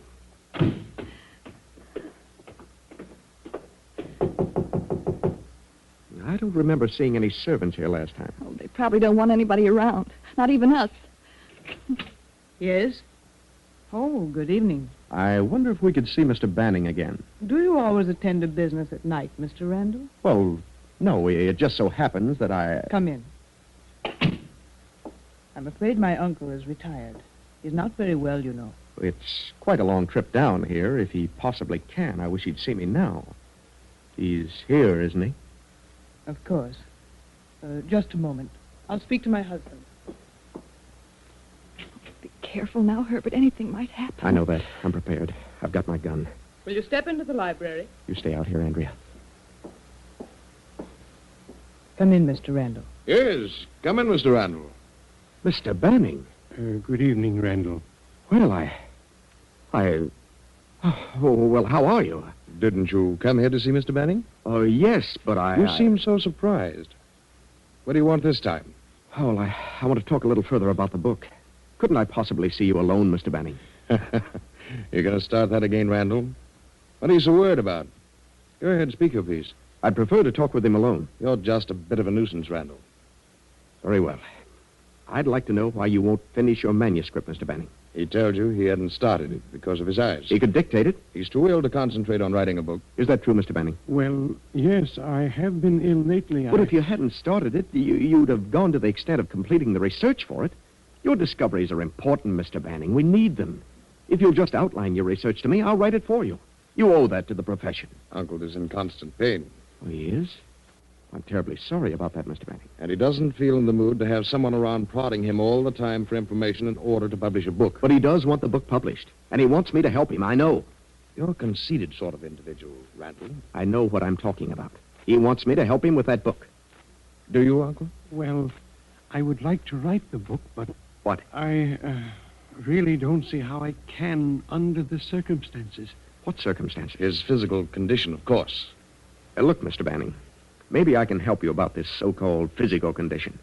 I don't think it's really a physical condition. I think it's a mental condition. Mental? Yes. I think you're really mentally ill. What do you mean? I think he's emotionally upset over the death of his brother. Who said he was dead? Well, he disappeared. It's presumed that he's dead. Shortly after his brother disappeared, Mr. Banning gave up his work. He wanted to give the benefit of his research to science, but he just couldn't collect his thoughts. Go on, son. You loved your brother. And I'm sure that I can help you get at the root of your seeming trouble and enable you to finish your book. But he hasn't started it. Then I can help him start it and finish it. Oh, believe me, we need that research. We need the book. Who is we? The field of psychology needs it. So you're a psychologist, Mr. Randall? Yes. Then you'd better analyze yourself. Uncle hasn't said a word about wanting you to help him write anything. But he does, I know. He tried to contact me. Didn't you? Ridiculous. He hasn't phoned or been out of the house in weeks and weeks. He knows what I'm talking about. Now I ask you, Uncle, have you tried to get in touch with this man? Have you? No. There you are. I understand, Mr. Banning. Don't worry. However, if Uncle wants you to stay and see what can be done, why, that's entirely up to him. Do you, Mr. Banning?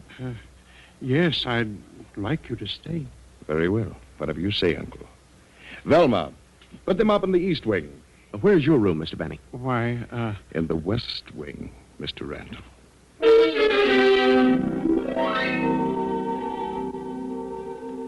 The hours of the evening pass. Herbert and Andrea sit in their room in the Banning house waiting, still waiting for another message. Another contact Herbert is confident will come now clearer than ever.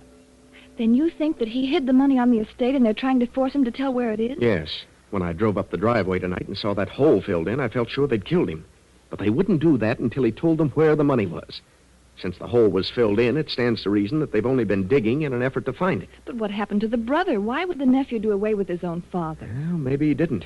Maybe Thomas Banning had something to do with that. An argument over the money. You mean Thomas killed his brother because the brother was trying to get the money? Oh, it's possible. Anything is possible. And if the brother was as nasty as the nephew, I wouldn't blame Thomas Banning. But the climax will come tonight. The nephew and his wife are suspicious of us. They know they'll have to work fast. Oh, what a situation. Please go to bed, Andrea. Let me concentrate on this thing, and I'm sure I'll have the answer before morning. Very well, Herbert. Good night, dear.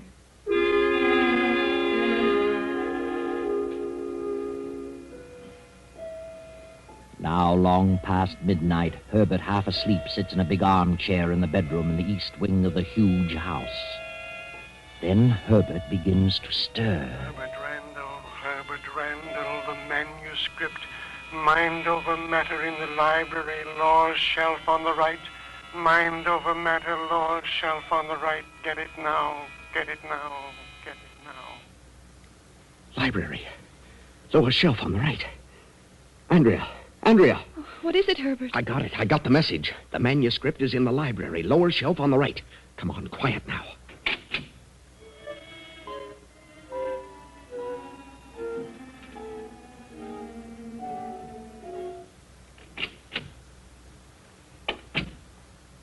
Turn on the lights, Andrea.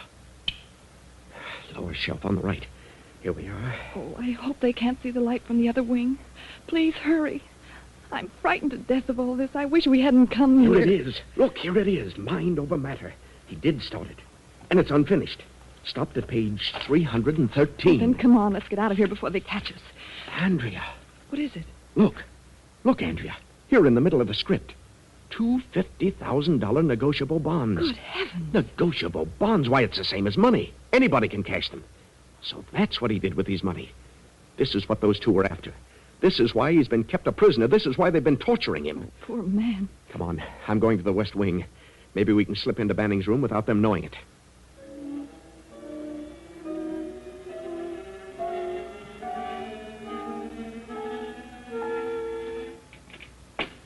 It's unlocked. You stay here in the doorway and keep a lookout. All right, but hurry. What is it? Quiet, Mr. Banning. Huh? I've got to talk to you.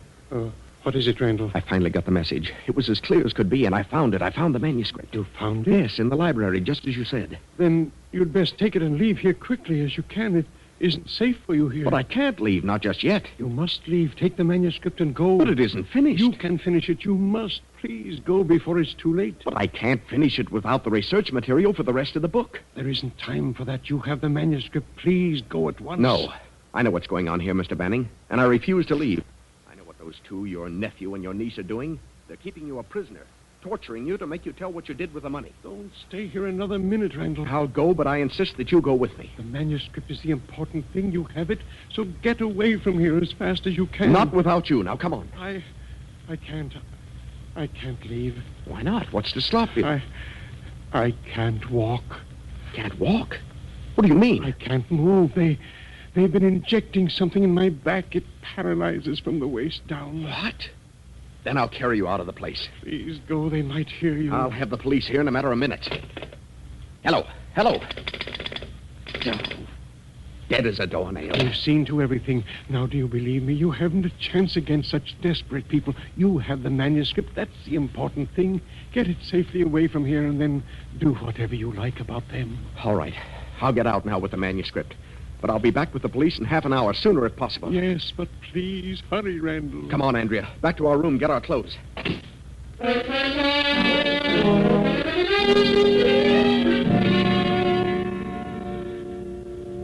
Hurry, Andrea. Step on it. I am.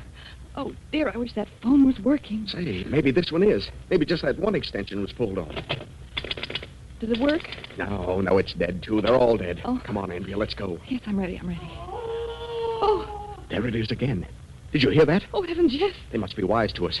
Probably heard us, and they're going to give him the works this time. It's their last chance. Oh, I can't stand it, Herbert. It's horrible. I'm not going to let them torture that old man any longer. I'm going back to his room. Oh, then I'm going with you. Come on.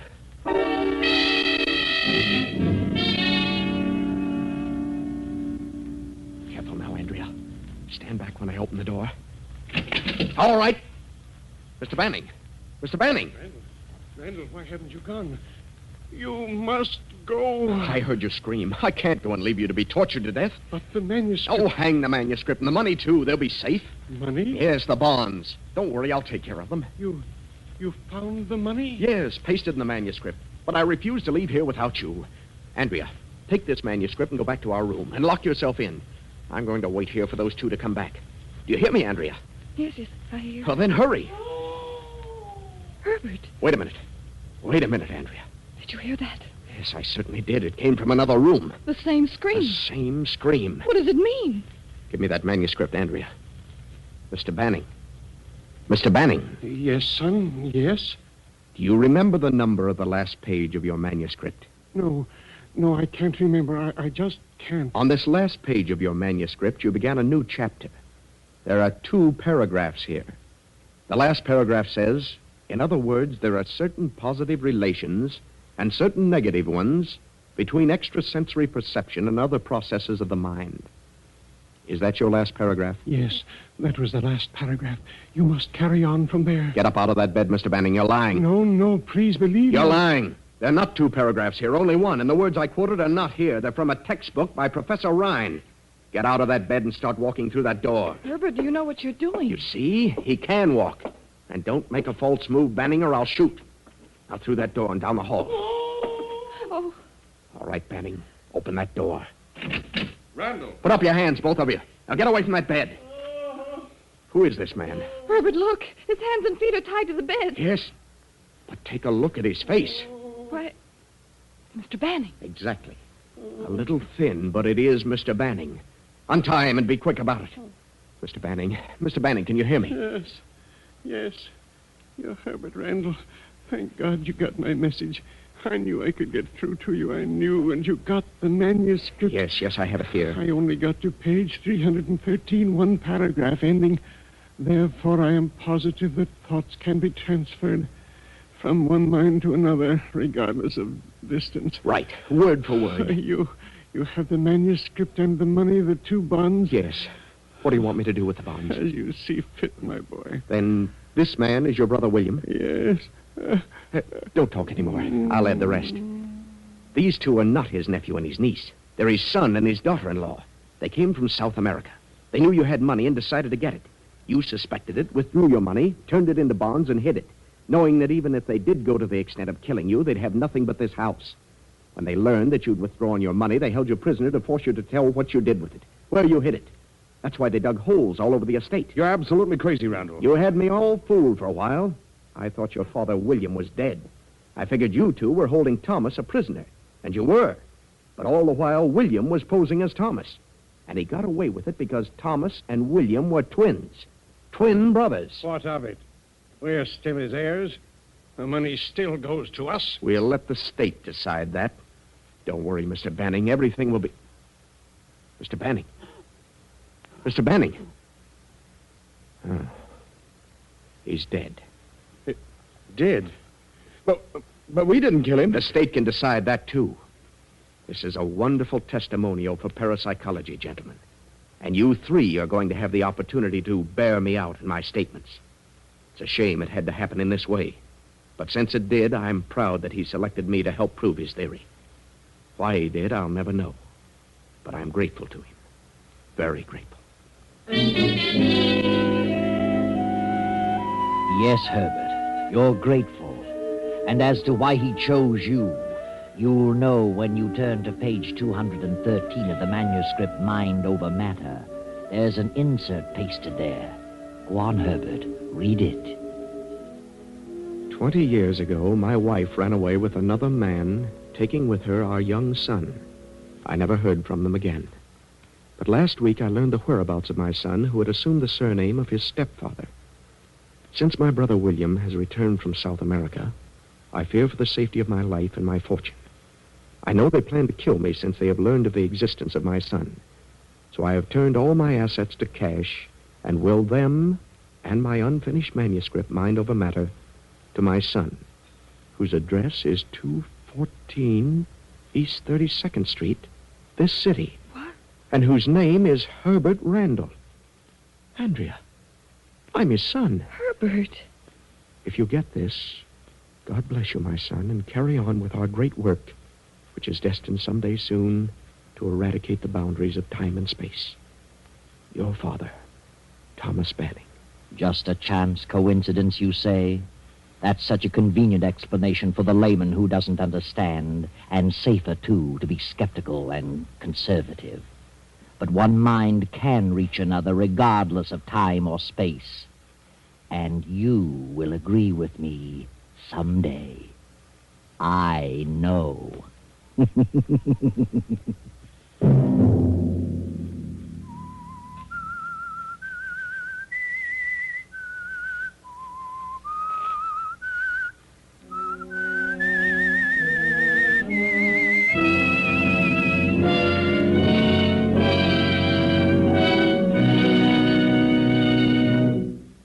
CBS has presented The Whistler.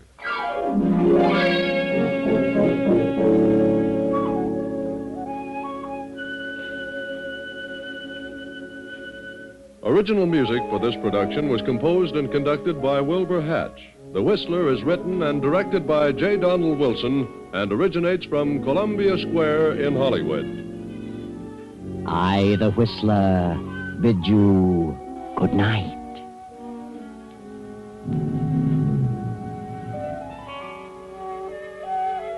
This is the Columbia Broadcasting System.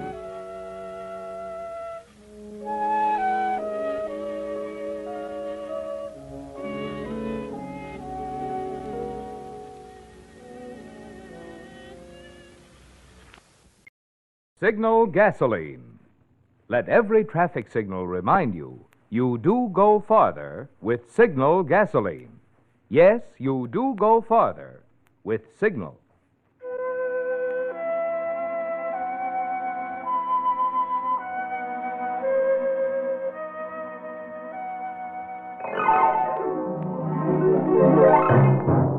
The Signal Oil Company and your neighborhood signal dealer bring you another curious story by The Whistler. Tonight, To Rent Danger.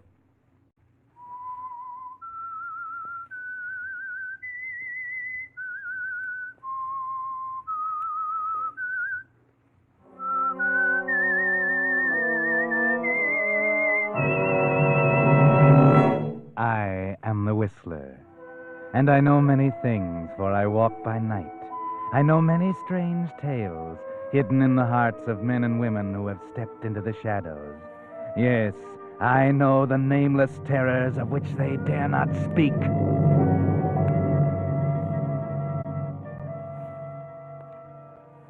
When in the editorial offices of the Cincinnati Gazette, the news was received that Killer Carter, the gang murderer, had escaped from the penitentiary in Columbus, and that he had been at large for 24 hours, it was decided that Danny Pearson, star reporter, was to be sent up to the Capitol to cover the manhunt that was sure to follow.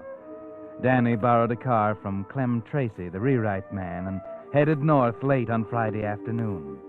Car trouble held him up, and at 1 o'clock he was still far from his destination. He was getting too sleepy to drive, so when he saw the tourist sign in front of the lonely farmhouse, he made his decision.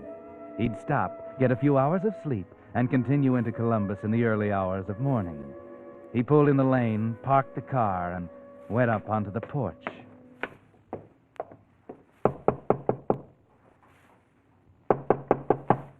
It took a few moments to rouse anyone, but finally the door opened, and there stood a woman. What do you want? Good evening. I was driving along the road looking for a place to stay for the night, and I saw your tourist sign out front, so I thought I'd stop and see if you had any room. Why don't you drive on to the city? Well, I'm too tired to drive that distance tonight. I'm afraid I'd fall asleep at the wheel.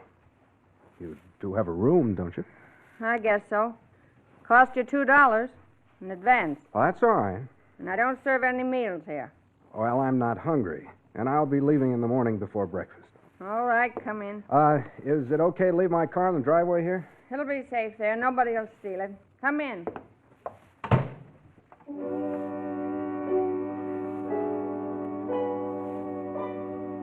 She certainly isn't very friendly, Danny, is she? But a room is a room, and it'll be nice and quiet here for the night. The house is large and dingy and eerily quiet. Almost too quiet. Here it is. You'll find everything neat and clean. There's a bathroom to the right of the bed and plenty of towels and soap. Oh, thank you. Looks fine. Did you leave your luggage in the car? No, I don't have any luggage with me. I'm traveling light. Well, I guess anyone who drives an expensive car like yours can do anything he likes. I'm going to bed myself right away, so if there's anything else you want, you'd better think of it now. Well, thanks, but there's nothing else I need. Good night, Mrs. Good night. Oh, fine.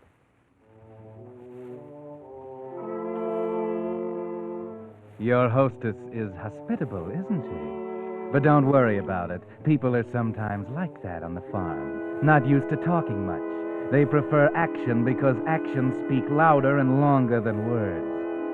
And the bed is soft and comfortable. That's the main thing. Just made for your night's rest. Who's there? I said, who's there? Just me. Oh, hello. Who are you? My name is Claire Monroe. Well, Claire, do you make a habit of walking into strange men's rooms in the middle of the night? I want to talk to you. Huh? What are you so nervous about? I'm afraid she'll find me in here.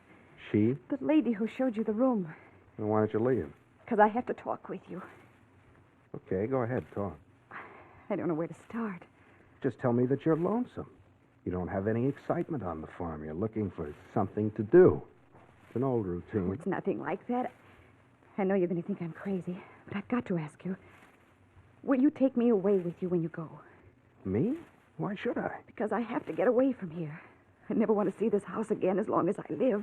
Why don't you just run away? You don't need me. Because I don't have a car and I don't have any money. My mother would have me picked up by the police.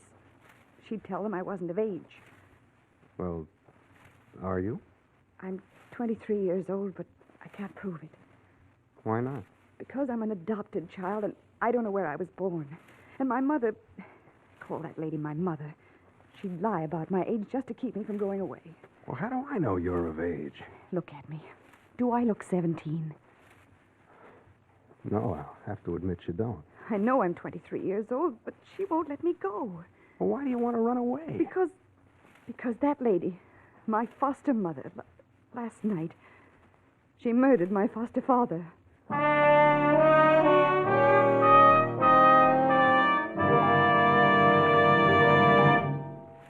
Whistler fans, we members of the cast certainly owe you a great big thanks tonight. In fact, two of them. 2 weeks ago, you'll recall, we asked a favor of you, asked if you'd be kind enough to drop in on the folks who are bringing you the Whistler, your Signal gasoline dealer, and tell him how you like this program. Well, since then, Signal gasoline dealers all the way from Canada to Mexico have been telling us how many of you stopped at their station and expressed enthusiasm for the Whistler. So, naturally, we of the cast are mighty happy and mighty grateful to you. Oh, but that's only the half of it. You see, during the past month, the popularity of the Whistler has continued to increase so much that now, according to the latest radio popularity survey, more people listen to the Whistler than to any other West Coast program. Yes, the Whistler is now way out in front. So, for your loyalty, thanks again to all of you from all of us. And now, back to the Whistler.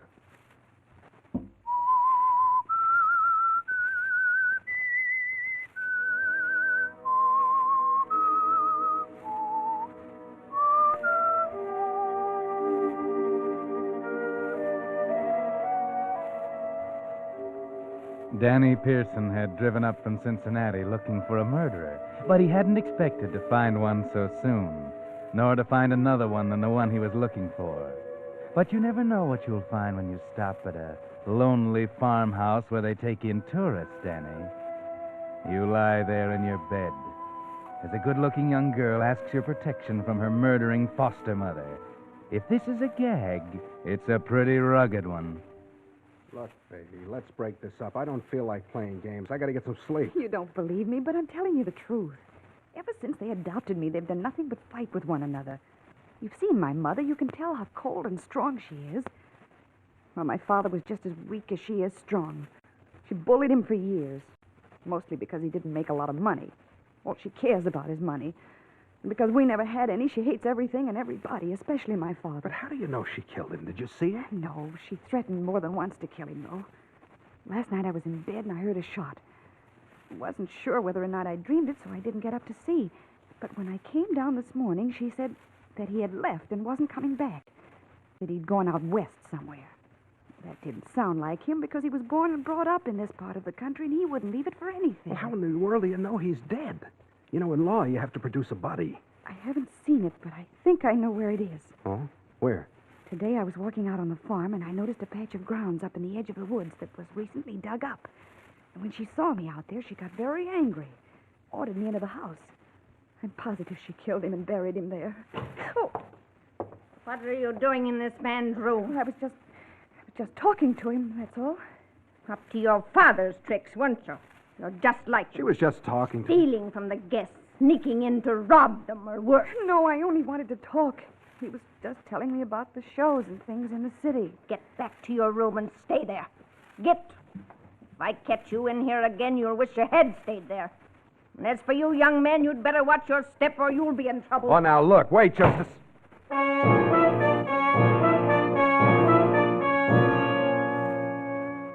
Well, Danny, cozy little situation you stepped into, isn't it? A girl, pretty but strange, who accuses her foster mother of being a murderess.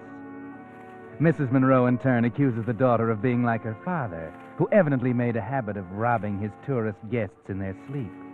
And how about that, Danny? She did sneak into your room. Did she come to talk, as she said? Or to rob you?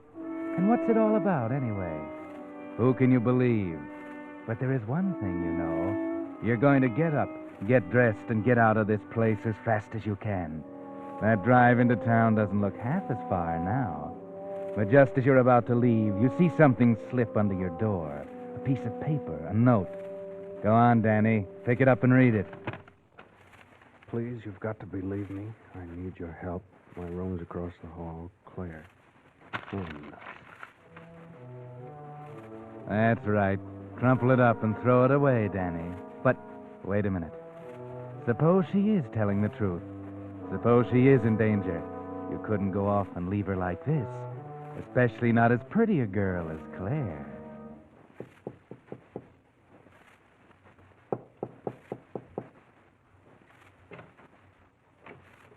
Claire?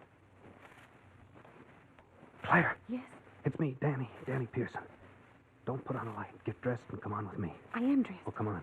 Where are we going? You're going to show me where you think your father was buried.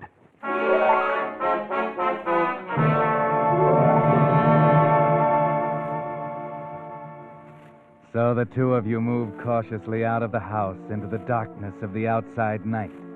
You pick up a shovel at the barn and start up the path through a field of sharp, tough hay. You keep looking over your shoulder, afraid that she might see you and come out of the house after you. Why should you be afraid of her? Well, if she killed a man once, she could do it again. Finally, you reach the woods, and Claire points out the patch of ground she thinks her mother made into a graveyard. This is it, right here. I wish we could see a little better. We'll see too well, I'm afraid.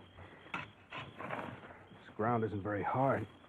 The shovel sinks right into it. Told you it would. If the boss could see me now.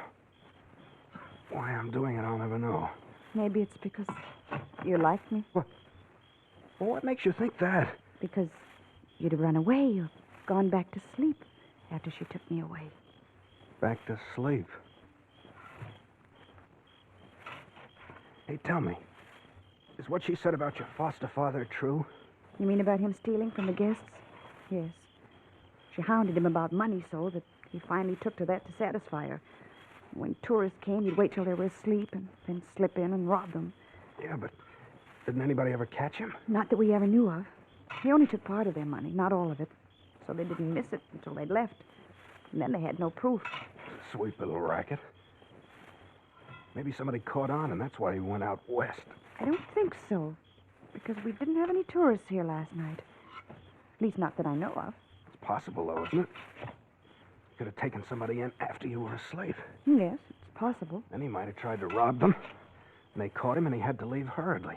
That could account for his disappearance. Yes, but... Hey, I just hit something. Oh, Danny. I got hold of it. Here it comes. It's his coat. My father's coat. Yeah? Just when I had it figured out another way. Danny, don't dig anymore. I'm getting scared. I couldn't stand to look at it. Don't dig anymore. Just fill it in. We found out what we wanted to find out. Please fill it in. Take it easy, baby. I don't like this any more than you do. I'm just doing it because you wanted me to. I couldn't bear to look at it. Don't dig anymore. Okay, I'll fill it in. I guess we've seen enough to know you were right.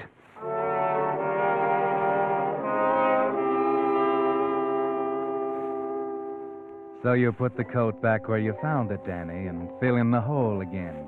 You pat the dirt down again, just as you found it, and start back for the house.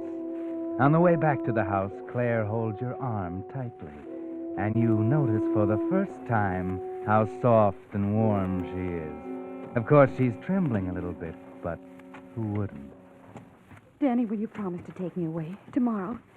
I couldn't stand another night here. Where would I take you? What would I do with you when I got you there? I got enough to do without taking care of somebody else. Take me to some place far away, some city. I'll get a job and take care of myself. Don't worry about that. Just get me away from here. Your mother might accuse me of kidnapping. Once she knew I wasn't ever coming back, I don't think she'd even care. Please, Danny, don't make me stay here. I'm afraid. She might even do something to me if she finds out I know what happened. You've got to help me. All right, all right. I'm a sucker, but I'll do it. But remember this, once I get you out of here, you're strictly on your own. I got enough things to worry about without trying to take care of you. Oh, thank you, Danny, thank you. We'll leave the first thing in the morning. No, we'll leave tonight, right now. That's awfully sudden. Well, you wanted to get out of here, didn't you? I'm leaving right now. You can do what you want. Come or stay. I'll go with you. We're almost at the house. Don't even bother to go inside and get anything. She might hear you. Here's my car. We'll just jump in and beat it. You game? Yes. All right, now be quiet. We'll get in the car and let it roll backwards into the road. Just a minute. Surprise? You didn't think I'd let you get away, did you? Hey, put that shotgun down. It might go off. It might if you start anything. Now listen here, Mrs. Monroe. You thought I was asleep, didn't you? I had better sense. I watched you leave the house together, and I had a pretty good idea you weren't coming back. So what? What do you think you're doing with that gun? Maybe I'm protecting my daughter from a fast-talking stranger. I can take care of myself. That remains to be seen. And as for you, young man, I want you to get back in your car, drive off, and never come around here again. That's a very good idea. I'll buy that. Should have left here a long time ago. I'm going with him. You stay where you are. I'm old enough to do what I want to do. I'm going to leave, and you can't stop me. You don't think so? You wouldn't dare pull that trigger. Put your foot on that running board and try me. Hey, now look, girls. You keep out of this. Maybe I'm doing this as much to protect you from her. I don't need any protection. Wait. Listen, somebody's coming. It's a car. Yeah. Hey, looks like they're turning into your lane. Both of you get in the car, quick. Keep your lights out. Drive it in the barn. Show him where it is, Claire, and shut the door after you.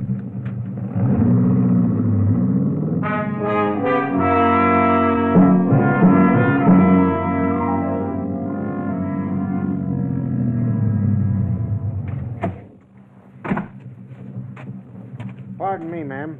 Yes? I'm a police officer. What can I do for you? We're chasing a man. We think he came up this way. You seen any strangers around lately? What did he do? He escaped from the state penitentiary. Is he dangerous? He's a cold-blooded murderer. He escaped yesterday, and we've tracked him down to this vicinity. He's been driving stolen cars. Last we heard, he was driving a big, rich-looking convertible he'd picked up in Columbus. Have you seen him? No. Nobody stopped here. Didn't even see anybody passing the road. No. Well, he's in this neighborhood somewhere. But, say, didn't you know about this before? I mean, I thought you did when I saw you with your shotgun here. Oh, no, I just saw you coming up the lane, and I like to be prepared for strangers this time of night. Yeah, sure. It is pretty late.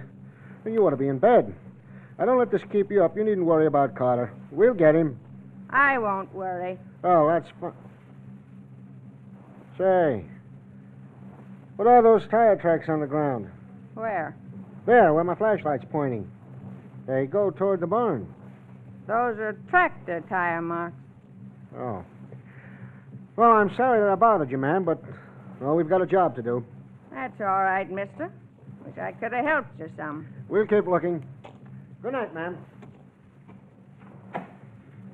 Okay, Al, let's go.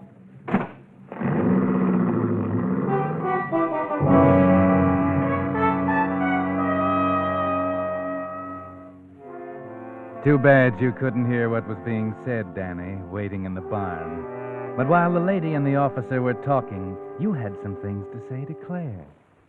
What are we going to do now? Nothing. Just wait. You see who that is out there? A man got out of a car and he's talking to her. Do you know who he is? No, but he's got a flashlight. Wait a minute.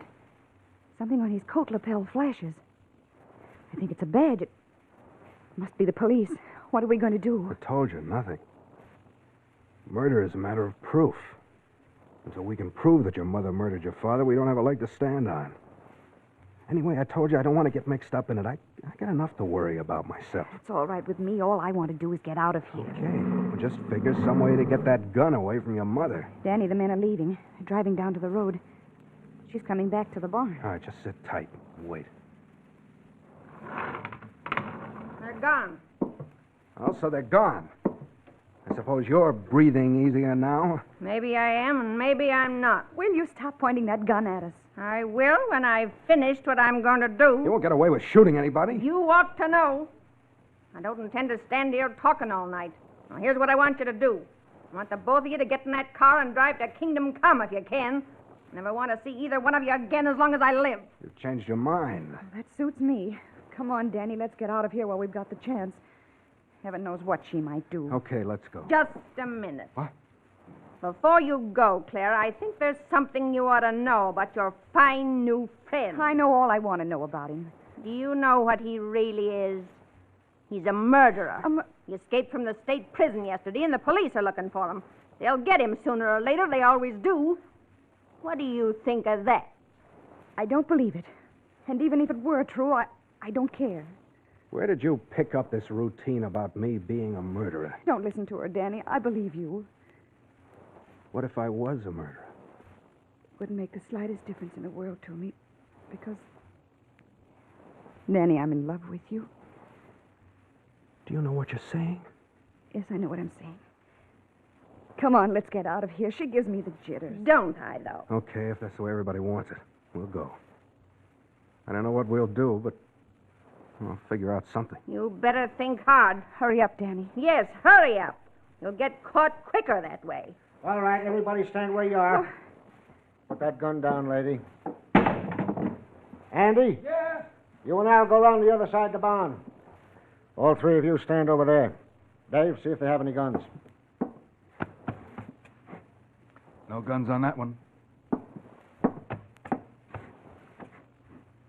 No guns, Sheriff. No guns, huh? Good. Now, don't misunderstand me. There might not be anything wrong here, but I had to come back and take a look.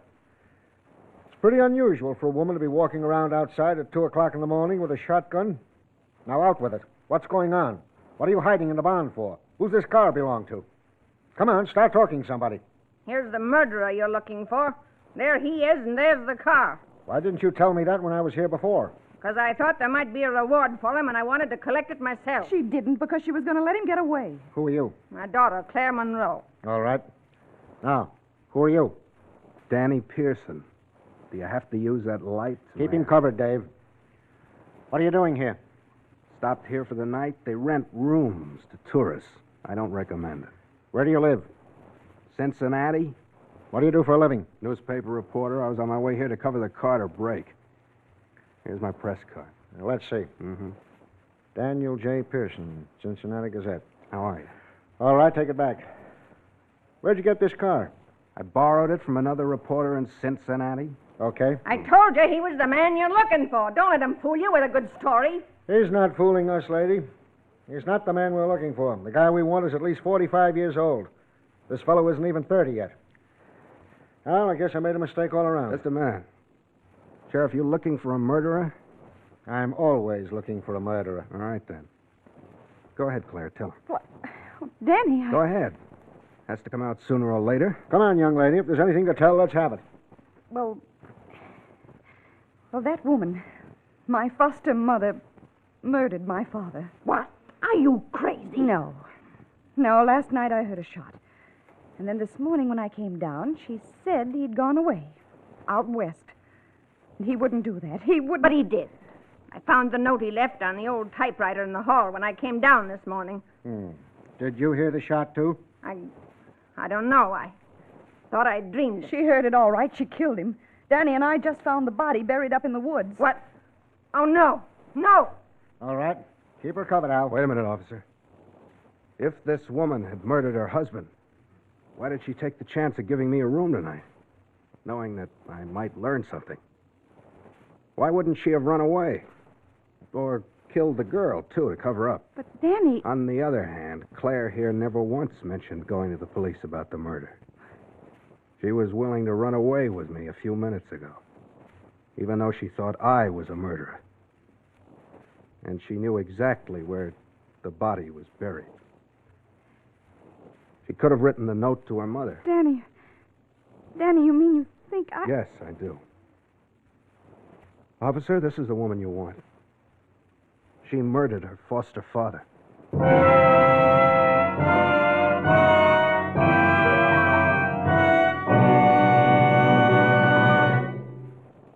The Whistler will return in just a moment with the strange ending of tonight's tale. Meantime, because yesterday marked the opening of a 6-week drive to check auto brakes, sponsored by the International Association of Chiefs of Police, Signal Oil Company believes you'll want full information on just what this drive means to you. With today's cars averaging 7 years old, faulty brakes are threatening to increase America's already large number of traffic accidents, which kill over 20,000 men, women, and children per year, injure another 800,000, and cost $1.25 billion. What's more, when a car is damaged or wrecked in an accident today, parts are often not available to repair it, and there are no new cars to replace it. So it means an even further strain on the transportation America must have to see us through the war. That's why traffic officers in every state plan to check every car involved in a moving traffic violation or accident. So the time to have the safety of your brakes checked by a competent brake expert is now. Your cooperation in this brake drive may prevent an accident that could cost you your car or your life. And now, back to the Whistler.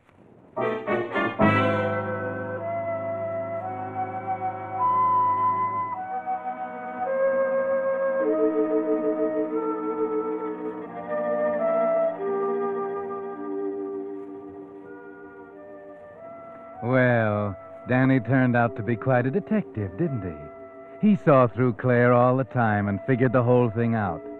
But wait, did he? Well, not exactly. Because you see, when they dug up the grave at the edge of the woods, they found Mr. Monroe's clothes, but the body was someone else's. In fact, when the police identified it, it was the body of Killer Carter. Yes, Killer Carter, escaped convict. And when they'd put out a dragnet and caught up with Claire's very much alive foster father, they got the whole story. Danny had figured it exactly right once. Killer Carter had stopped at the tourist home late that night. Neither Claire nor her foster mother knew about it. When the old man started to pull his usual robbery, Carter caught him. In the struggle, Carter was shot and killed in self-defense. But not knowing who his victim was, Mr. Monroe got scared, buried him after changing clothes with him, wrote the note to his wife, and took off in Carter's stolen car. Knowing nothing of Carter's presence in the house, Claire had suspected her mother, and Mrs. Monroe had suspected Claire of murdering a man who wasn't dead and was a fugitive from a crime that wasn't a crime in the police books, the killing of an escaped convict in self-defense.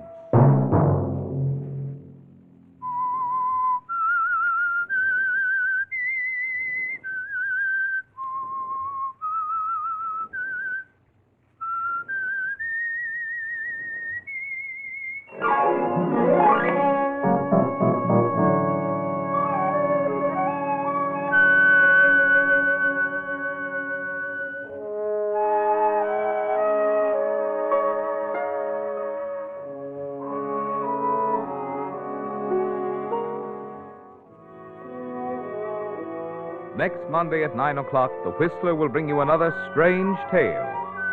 The Whistler is broadcast for your entertainment by the marketers of Signal, gasoline, and motor oil, and fine quality automotive accessories, and by your neighborhood Signal dealer. This program, directed by George W. Allen, with story by John Hayes, music by Wilbur Hatch, is transmitted to our troops overseas by the Armed Forces Radio Service. This is Marvin Miller speaking, and suggesting you let every traffic signal remind you, you do go farther with Signal gasoline. Yes, you do go farther with Signal.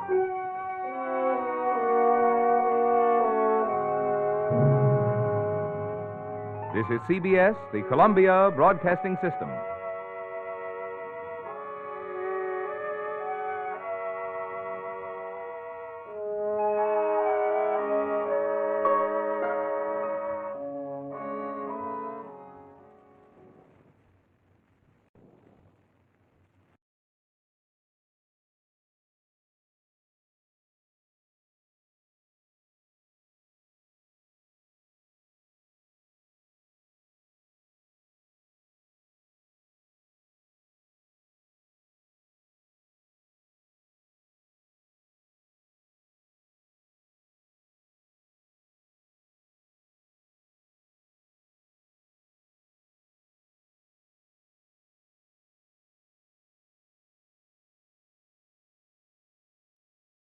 The Whistler.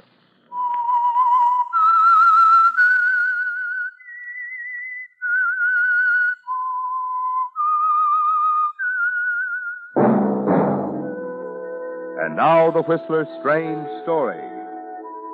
Murder in Paradise.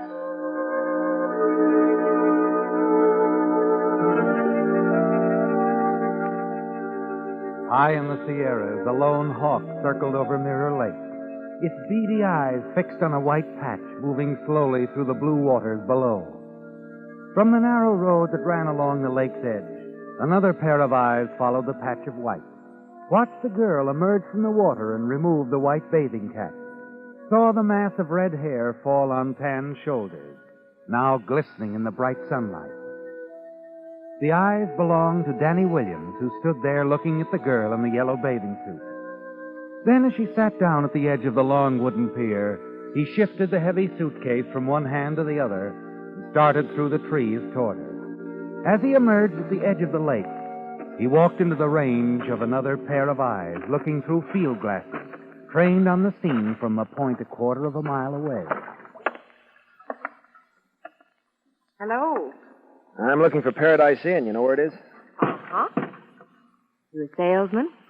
Do I look like one? Oh, in a way. Are you? In a way. I don't think they'll be interested in buying any brushes. Thanks for the tip, and I'm still looking for the inn. Got a cigarette? Sure. I'm smoking it. How'd you ever get to be so charming? Look, Red, they told me in the village the inn was a mile up the road. So you know. Why come to the lake to ask me? It was a bathing suit. From the road, I couldn't believe it. Like it? I've seen more material than a pen wiper. The inn's over there. Take the side road. Thanks. See it? Nothing wrong with my eyes. From the way you've been staring at me, I thought you might have strained them.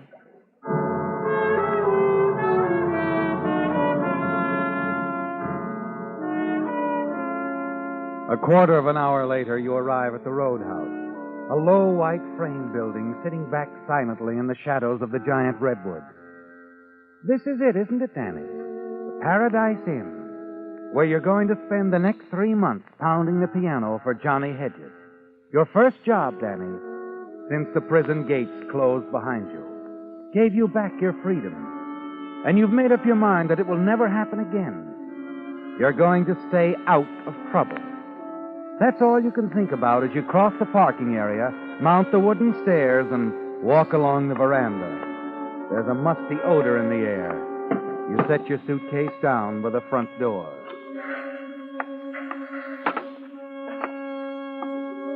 The entrance hall is empty, silent except for the buzz of flies against the sun-drenched window. You make your way across the deserted dining room, past the battered upright piano, and push open the swinging doors at the far end of the room. The short, gray-haired man at the sink turns, peers at you over his glasses, and then begins to wipe his hands on the soiled apron. Hi, young fella. Hi. Where'll I find the boss? Oh, he'll be around. You, must be the new piano player. That's right, Danny Williams. Williams. Danny Williams. You never heard of me before. I'm Gus Peters. I do the cooking. Sit down. Thanks. He didn't meet you at the bus stop, huh? Who's he? Mr. Hedges? Hedges? No. How about a cold beer? You look like you could use one. Got any milk? Milk? Say, you sure you're the piano player? I said I was. Ulcers? No ulcers. The cows need publicity. Yeah, okay. If that's what you want. Why didn't somebody meet me at the bus stop? It's a long hike out in this heat. Well, I can't drive for one thing. Never could learn how. Slade is still sleeping, I guess. He wouldn't go after you anyway. And the boss had other things to do. Must have outside interests. Ain't business so much that keeps Mr. Hedges busy. It's keeping up with his wife that's got him going. His wife? Yep. Don't let her out of his sight much. Hey, want a sandwich or something? No, no, thanks. He doesn't trust her. Real jealous, you know. Thinks every man he talks to is going to take her away from him. How about a piece of pie? No, this'll do. Yeah. We sure have been having a fast turnover of piano players around here. They, couldn't stay away from her. It's the perfume, huh? Uh-huh. Yeah. Been only 2 men around here who ain't ever been bothered by Mrs. Hedges. Me and Andy Slade. You'll meet him. He works here in the back. How does he manage to resist? Ain't never been able to figure it out. He's strictly business and a natural cold fish. You leave your stuff on the veranda, Danny? Yeah. I'll take it up. Your room's in the attic next to mine. Don't bother. No bother. Just going upstairs in a few minutes anyway. Take a little snooze. Any objection if I try the piano on for size? No, go ahead. Yeah. Thanks. Gus? Danny. Yeah? Stay away from her, son. Just tend to your piano and you'll be all right. Yeah. Yeah, sure.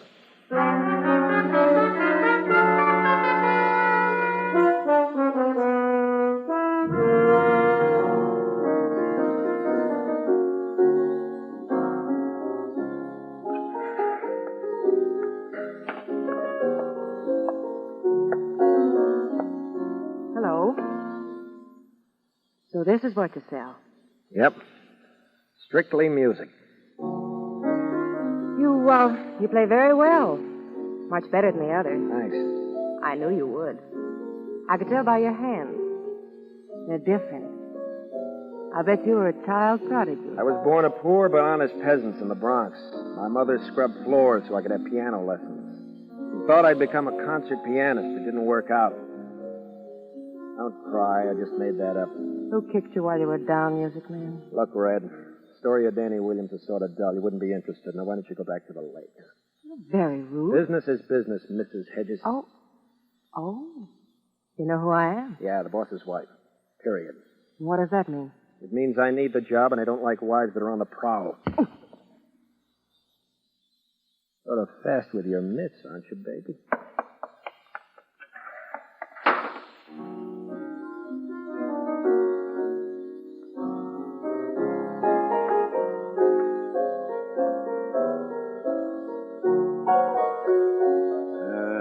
You're off to a great start, friend. Who are you? Well, I'm not Johnny Hedges, if that's what you're worried about. Relax, friend.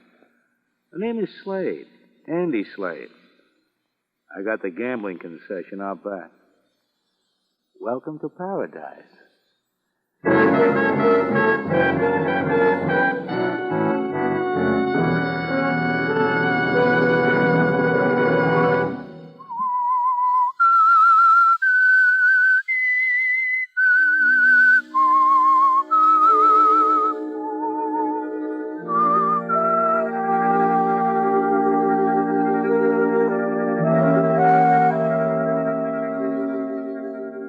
It's an unusual job, isn't it, Danny?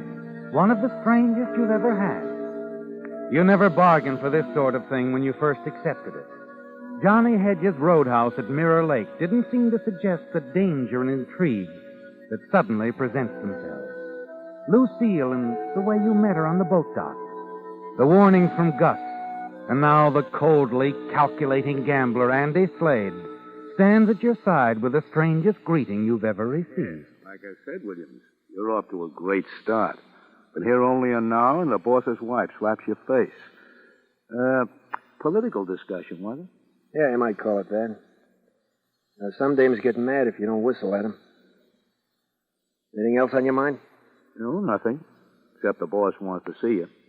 We've been up there in the office listening to you. He thinks you're good. And you don't? Well, I keep telling him he'd be better off with a jukebox. Nobody ever heard of a jukebox making a play for a dame. You, know what I mean? I know what you mean. Just let me give you a tip. Save it. That's all I've been getting ever since I come here. Okay. It's your funeral. But, Hedges is getting a little sick and tired of hearing the wolf call. He and said he wanted to see me. Yeah. Up the stairs there on your right. Thanks. Oh, Williams. Yeah? It's nice to have you with us. I think you'll get to like it here. That is, if you stay long enough.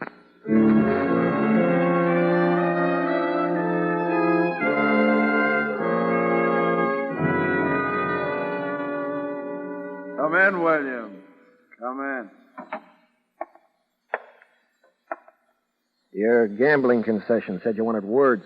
That's right. I just want to iron out a few things before you start. Now, you're an ex-con on parole. That's been ironed out. The past 3 years took care of it. I'm here to play the piano, and that's all. Yeah, that's all you're here for. Just remember that. Some of the others didn't. So I love music. Well, I'm glad to hear it, Williams. I'm glad to hear it. It'll save us both a lot of headaches. All right. Now, you'll play in the dining room from 8 till closing time. You take the breaks to suit yourself. Won't be a lot of people in the dining room. Sometimes there may not be any at all. I'm not fussy. And another thing, you might as well know from the start. I don't make my money from the dining room. Not much on the bar either. I didn't think you did. I got a place fixed up in the back. Dice table, roulette wheel. Andy Slade runs that end of it. It's not going to affect you one way or the other. Sure. Well, that all? Yeah.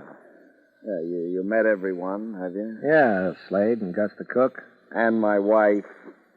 You were talking to her down there on the pier a couple hours ago. Yeah. No one picked me up at the bus stop, so I had to walk. I was asking directions. Uh-huh. All right, Williams, just remember what I said. You stick to your piano playing, we're going to get along fine. If you get bored, let me know. I'll buy you a book.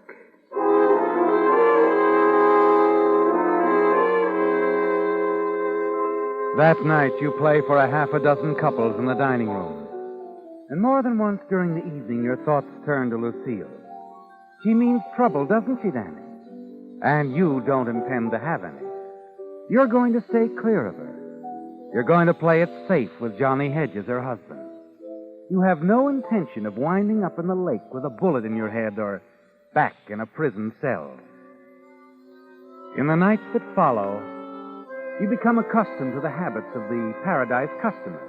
Learn when to be on hand, when you can slip away for a quiet smoke or a chat with Gus. And then one night in the middle of the second week, you go out on the veranda and light up a cigarette.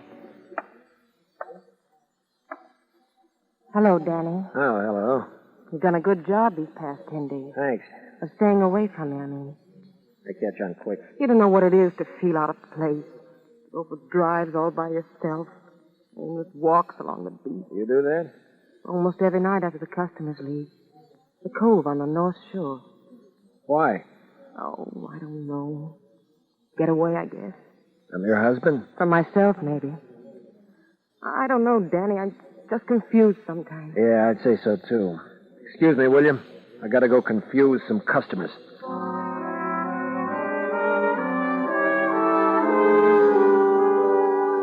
You leave her, Danny, go back to your keyboard and the cocktail concerto. But somehow through the evening, the haze of music, the laughter in the smoke-filled room, there's something that haunts you, keeps drifting back like broken parts of an old refrain. Almost every night after the customers leave.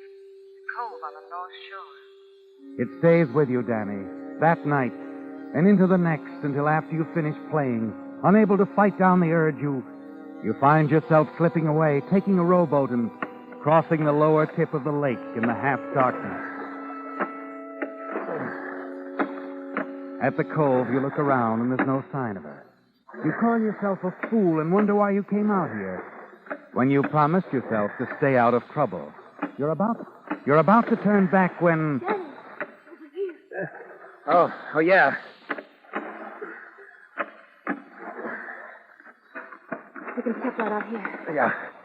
I'll pull the boat up a ways. Yeah, it's better. I really don't know why I came. I'm glad you did, Danny. Glad to have somebody to talk to. But I don't want to get you into trouble. Any harm in just talking? He wouldn't think we were just talking. Forget about it for a while, Lucille. Sounds nice the way you say it. Does it? You know, Danny, you're not as hard as you pretend. No? If you were, you wouldn't have rode way out here to meet me. Danny. Yeah? Don't do it again. You'll lose your job. So it's a job, anyway, the piano needs to. But it can cause you trouble. Danny, you've got to ignore me, act as if I didn't exist. If it's any other way, you won't last here. Not at all. Is that why Slade lasted? Slade and I hated each other from the first. Johnny knows that. That's why he gives Slade anything he wants. Nice guy, your husband. Charming as a meat axe. Please, Danny, I want you to understand because I'm going to avoid you. You sound like a magazine ad. Oh, Danny. Danny, why did you come here? Why? I don't know. Boy Scout instinct, maybe. But there's nothing we can do. I can't lead him. He'd follow me, bring me back. What if he didn't want to come back? You don't know him. He'd kill me, Danny, I know. Believe me, I know. Maybe. Maybe not. Anyway, Lucille, give me a little time to think about it. You're in a tough spot. Maybe I can help you. I got a merit badge once for pathfinding.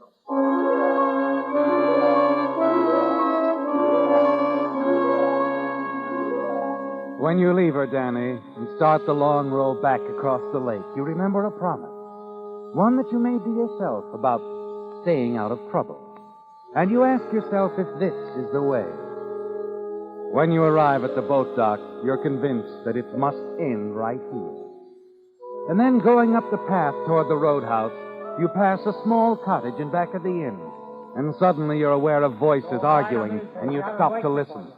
You drove around the lake. You met some guy. Oh, don't, please. I just go. Easy, son. Where are you going? Gus.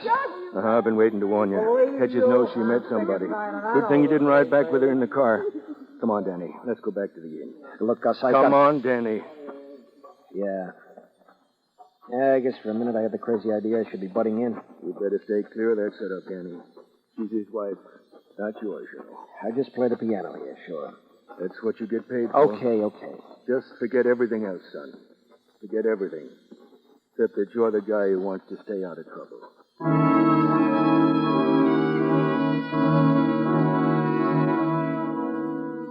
If old Gus expected the passage of hours to make any difference, he was wrong, wasn't he, Danny?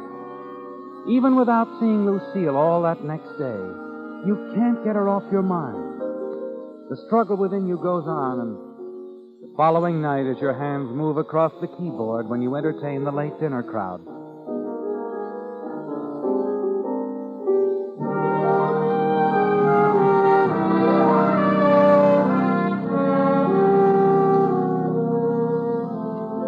and then shortly after 1 a.m, she comes in, moves quickly across the room, and as she goes past you at the piano, there's a quickly whispered message. I've got to see you, Danny, out back. Come as quickly as you can. You continue playing as if nothing happened. You've made up your mind, haven't you, Danny? You know it was a mistake meeting her at the cove. And you're not going to repeat that mistake, are you?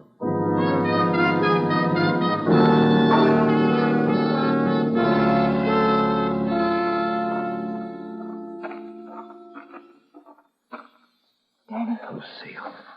Danny, I had to see you. Sure. Oh, Danny, I can't stand it any longer. Danny, someone's coming.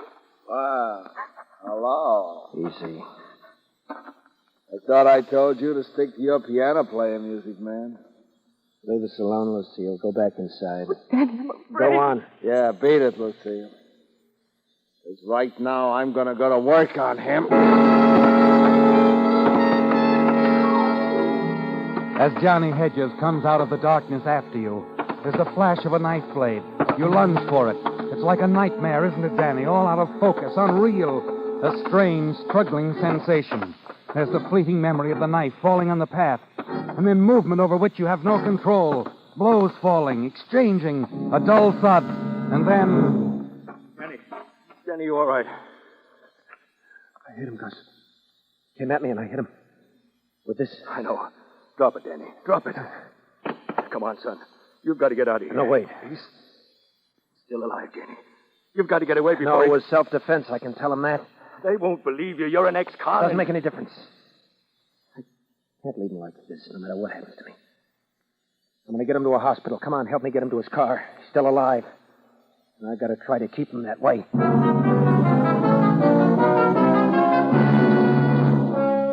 Somehow you manage to get him into his car. And through it all, you know that Gus is right.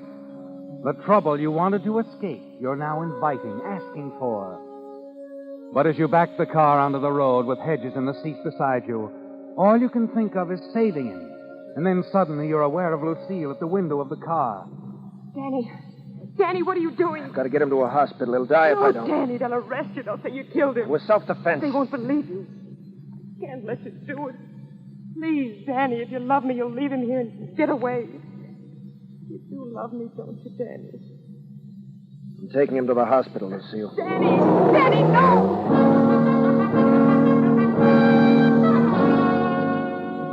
She leaps back as the car moves forward. You catch a fleeting glimpse of her face, white, drawn, concerned, and then it's gone, and you're aware of Hedges beside you, breathing softly but steadily. And as your foot presses down on the accelerator, you realize that your own strength is fading fast. The struggle, Danny, the pounding you took, it's telling now as you fight to hold the car on the road.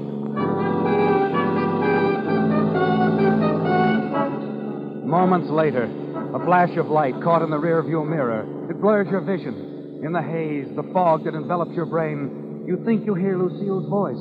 Her face seems to float close to you out of the darkness. Danny! Danny, listen to me. Stop the car!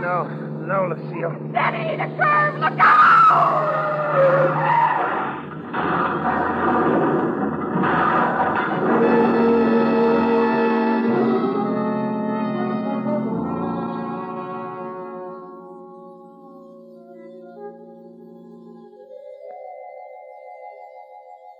Coming around, Doc? Yes. He's going to be all right. I better call the lieutenant. You sit there with me.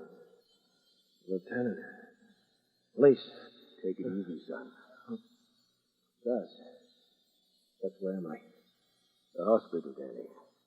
You've been unconscious for over 12 hours. Hedges. What about Hedges? Hedges is dead.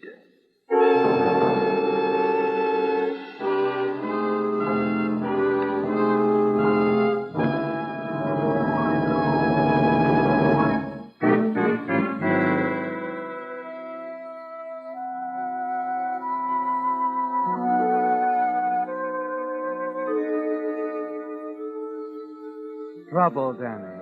You were headed for it the day you walked up the road to Paradise Inn. No matter how hard you struggled and tried to avoid it was there all around you, closing in. Because you couldn't stay with your music and leave Lucille alone. She couldn't help it either, could she, Danny? You're sure of that. But it doesn't matter now. Because instead of helping her, you've ruined everything. Her husband is dead, and you'll be blamed, won't you, Danny? They'll never believe it was self-defense, not with your past record. You lie back on the white hospital bed. Listen, Danny. The doc will be bringing the police back in a minute. Yeah, I know. Hedges. Well, this is it. I have to tell him, Gus. You don't have to tell him anything. You didn't kill him. You only knocked him out, Danny. He broke his neck in that car crash. You were crowded off the road, son. What? Lucille Hedges. She was trying to stop you. Lucille. Is she all right? No. She was killed, too.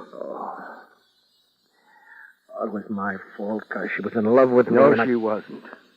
You played it straight. She didn't. She framed you, Denny. Set that meeting there behind the roadhouse with you knowing her husband would find you together. What? She wanted you to kill him. Didn't care what happened to you. I don't believe it. Son, that's why she didn't want you to make it to the hospital. She wanted him dead. But, Gus, It was so she could be free for the guy who was driving the car after you last night. He was killed with her. Oh, the one guy nobody figured. Slade. Andy Slade. The only guy she was ever crazy about.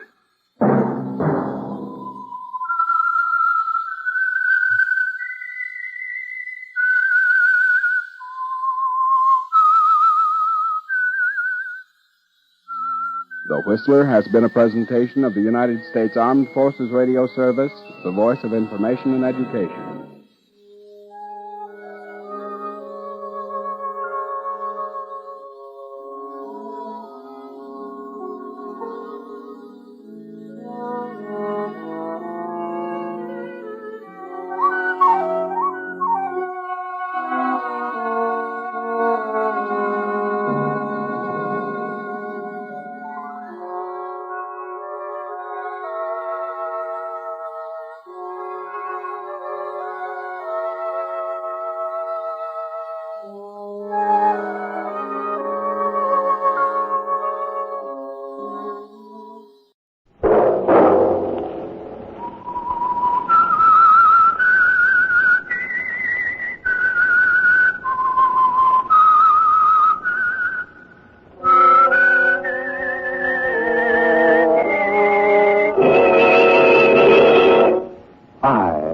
The Whistler.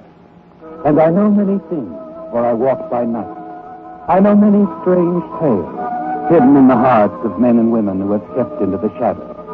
Yes, I know the nameless terrors of which they dare not speak. Tonight, it's the Whistler's strange story, The Big Prison.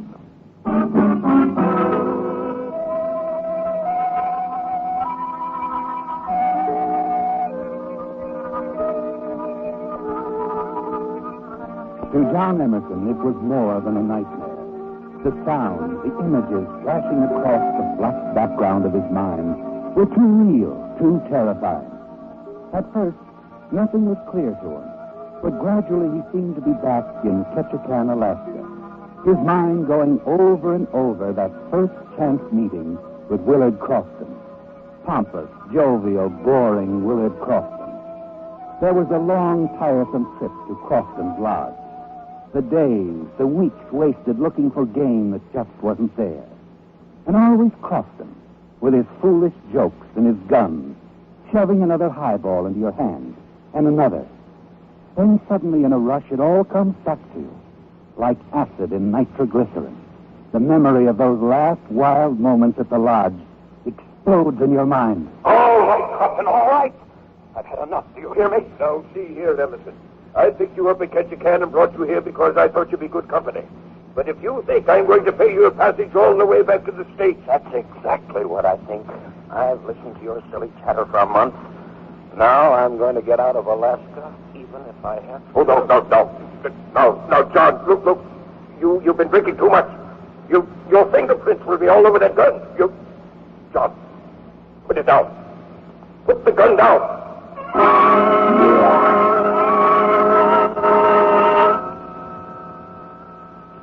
Then it's gone, in a red flash. The nightmare, the vision, the spinning, dizzy, sick feeling.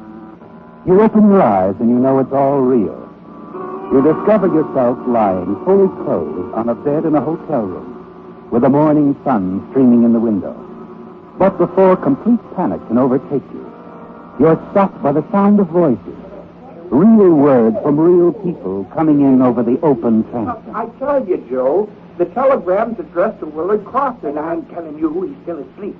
I'm not going to wake him up until it's almost time for his train. But the wire's marked deliver personal, and we're supposed to... Now, look, I'll deliver it personally when he wakes up. What difference does it make? Don't ask me. I don't make the rules. You're sure it's Mr. Crofton in there? Sure it is. I've never seen the guy, but he came in drunk late last night. Well, I got an idea. Let's look at the register. No, it won't do any good. He was too stiff to hold a pen in his hand. Something really had the guy going. Huh. You know, maybe to be sure, I ought to go on out to that guy's hunting lodge, and if this is the wrong guy Now, in here... Look. Why make the trip for nothing? He bought his car. Go out and check the registration. Then if it is Crofton, leave the wire with me, and I'll deliver it for you as soon as he wakes up.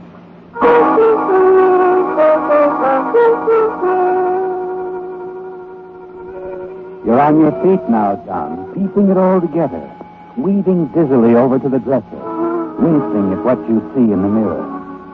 Then your eyes drop down and you grow tense at what you see. Greenbacks all over the place. Crofton's wallet, his papers, his railroad and steamer tickets. Well, it's Crofton's car, all right, Joe. Didn't I tell you? Just leave the rest to me. Son of a gun, I don't know that... The telegram still says deliver personal to Willard Crofton. Okay. All right, be a sap if you want to. Go on. Make the trip all the way out to the lodge.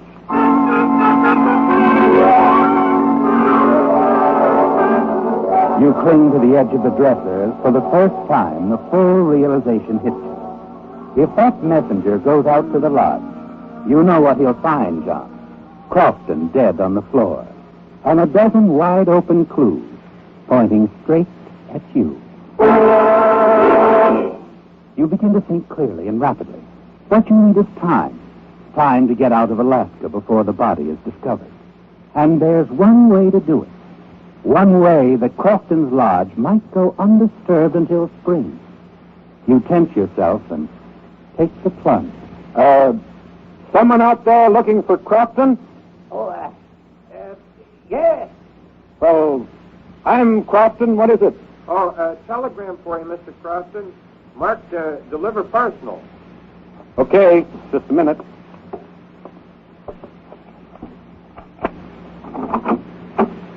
Well? Yeah. Here's your telegram, sir. We're sorry to disturb you, sir, but we weren't sure you were Crofton. Who else would I be? Well, I don't know, sir. It's 8:15, Mr. Crofton. Your train leaves at 9 sharp, you know. Yeah. Don't worry. I'll be on that train.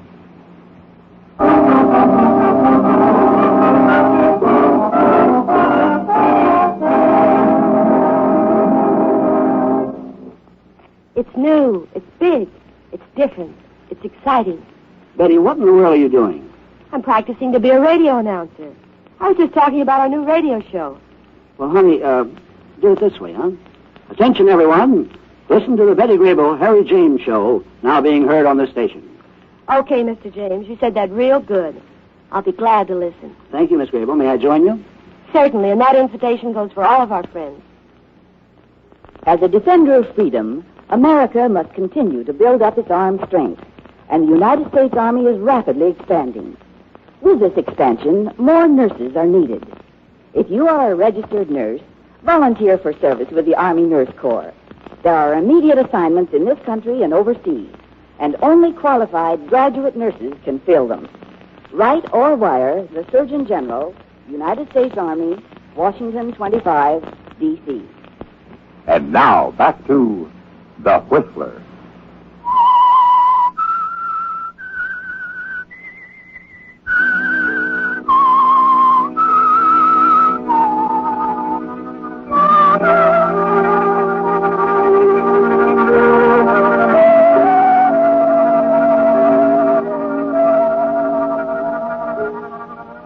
Well, John, it's only now that the full force of it hits you. The thing so many men have felt about the North in years gone by.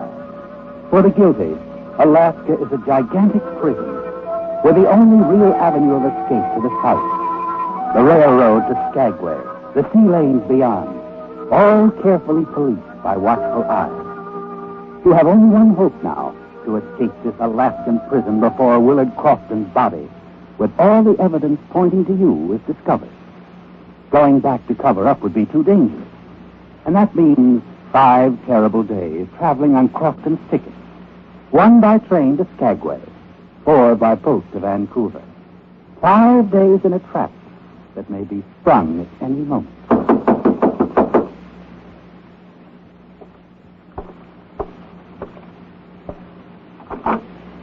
Yes?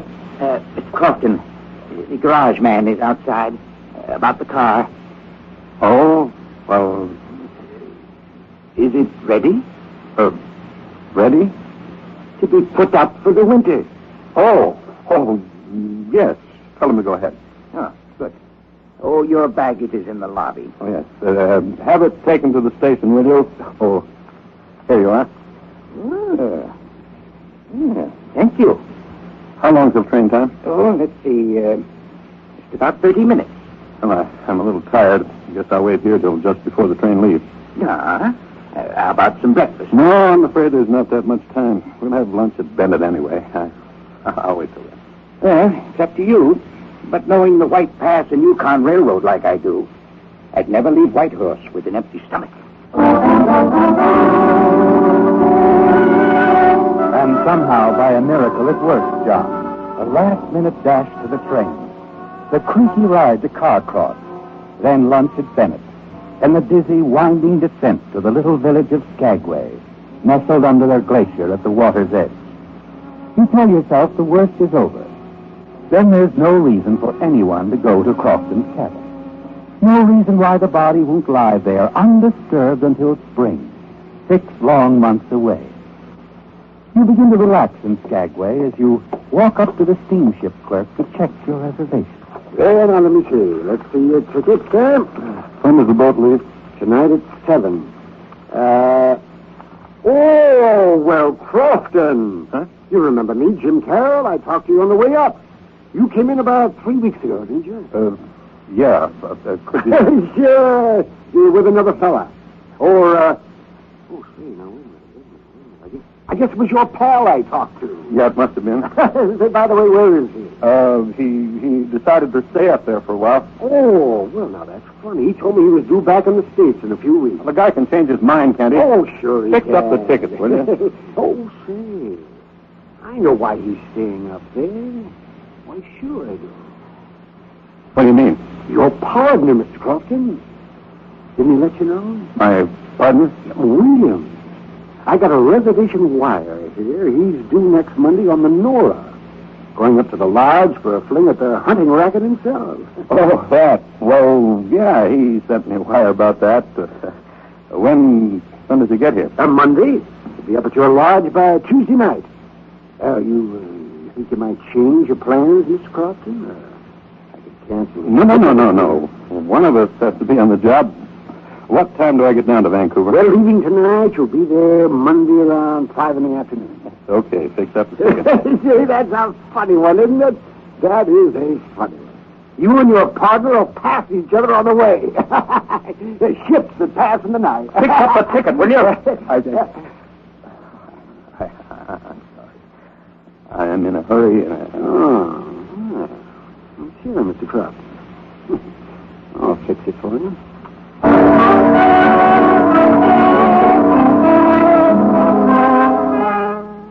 Well, John, it's going to be a race now. It's a grim kind of a race. As you move southward on the Louise to Vancouver and freedom, as Crofton's partner comes north on the Princess Nora over the same route, bound for that cabin and the awful discovery that awaits him there. And if that happens before you reach Vancouver, John, if he arrives while you're still impersonating the dead man, one quick radiogram, and it'll be all over. And you, John, the murderer of Willard Crofton, will be apprehended in a matter of minutes on a ship at sea with no escape.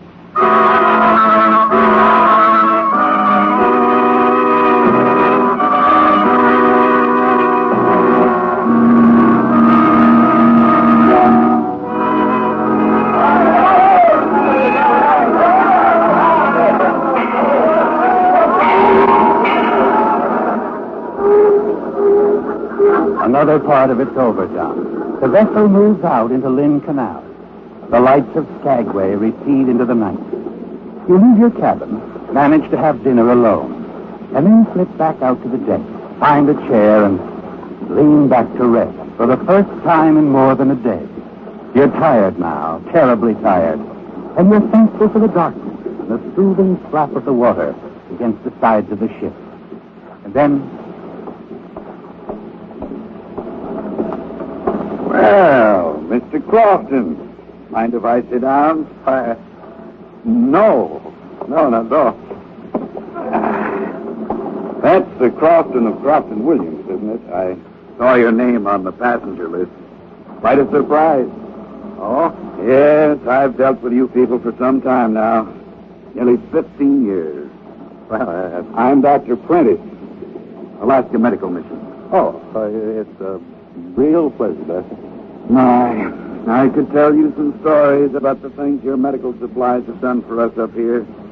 Saved a lot of lives, Crofton. Fine. Oh, you better hurry if you want dinner. That's the last call. I don't believe I'll eat anything, thanks. Haven't been feeling too well. Oh, seasick? No. Touch of cold, I think. Slight temperature. If I took my own advice, I'd be in my stateroom.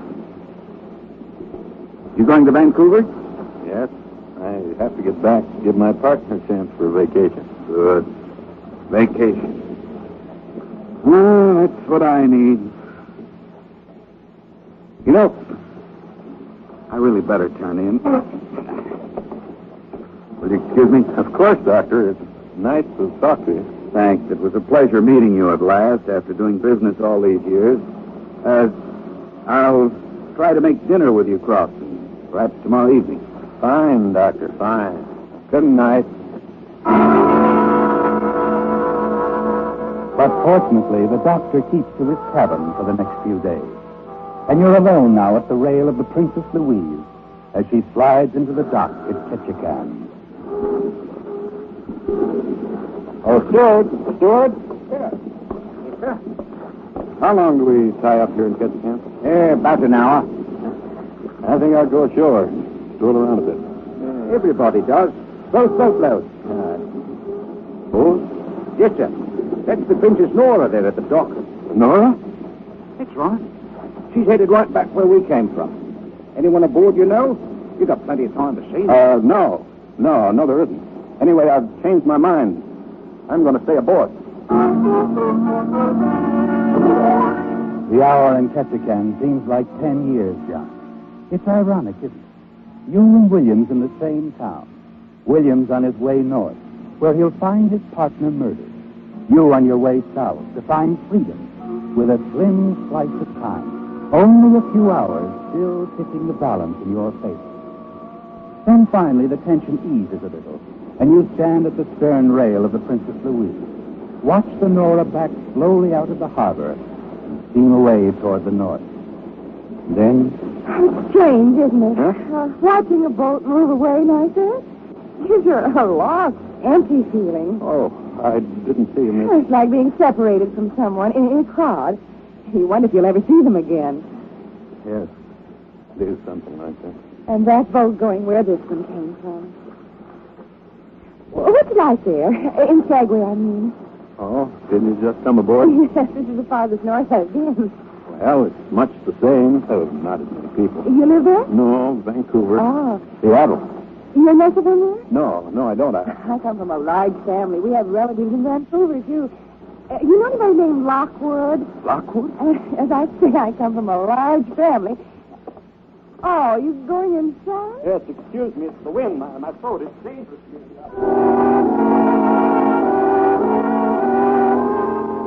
You're trembling inside as you hurry away, aren't you, John? Yes, because it suddenly came home to you.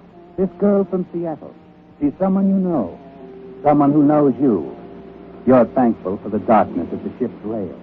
But now, on some pretense, you've got to remain in your stateroom for the next 2 days, until the boat reaches Vancouver. Steward, if you don't mind, I'd like my breakfast served here in my stateroom this morning. Yeah, righto, sir. Are you feeling all right? Nothing serious. If you'd like the ship's doctor... No. I tell you, it's nothing serious. I'm just playing safe. Yes, sir. I'll bring you breakfast right away.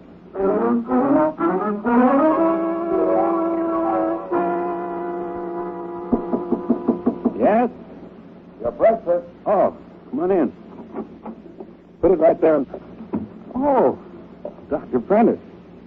I told the steward it wasn't necessary. It was my idea, Mr. Crossan. See here, Doctor, I'm not seriously ill. There's no need Now, for you Mr. Crossan, that's what I'm here for. You're just like all the rest of them. Here, now, let me take your pulse. Might as well get your temperature, too.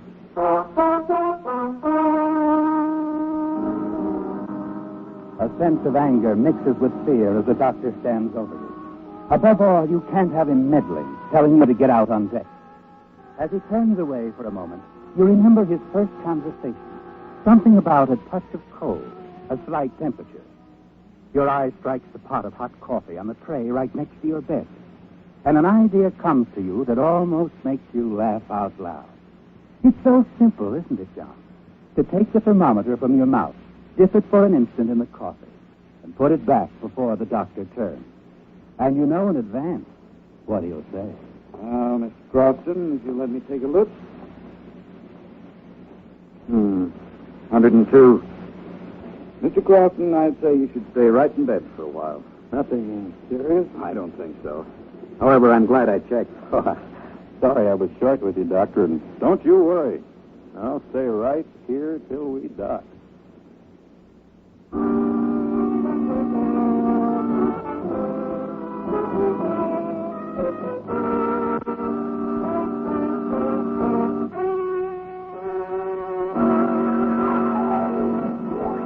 Defense bonds are my favorite way of saving.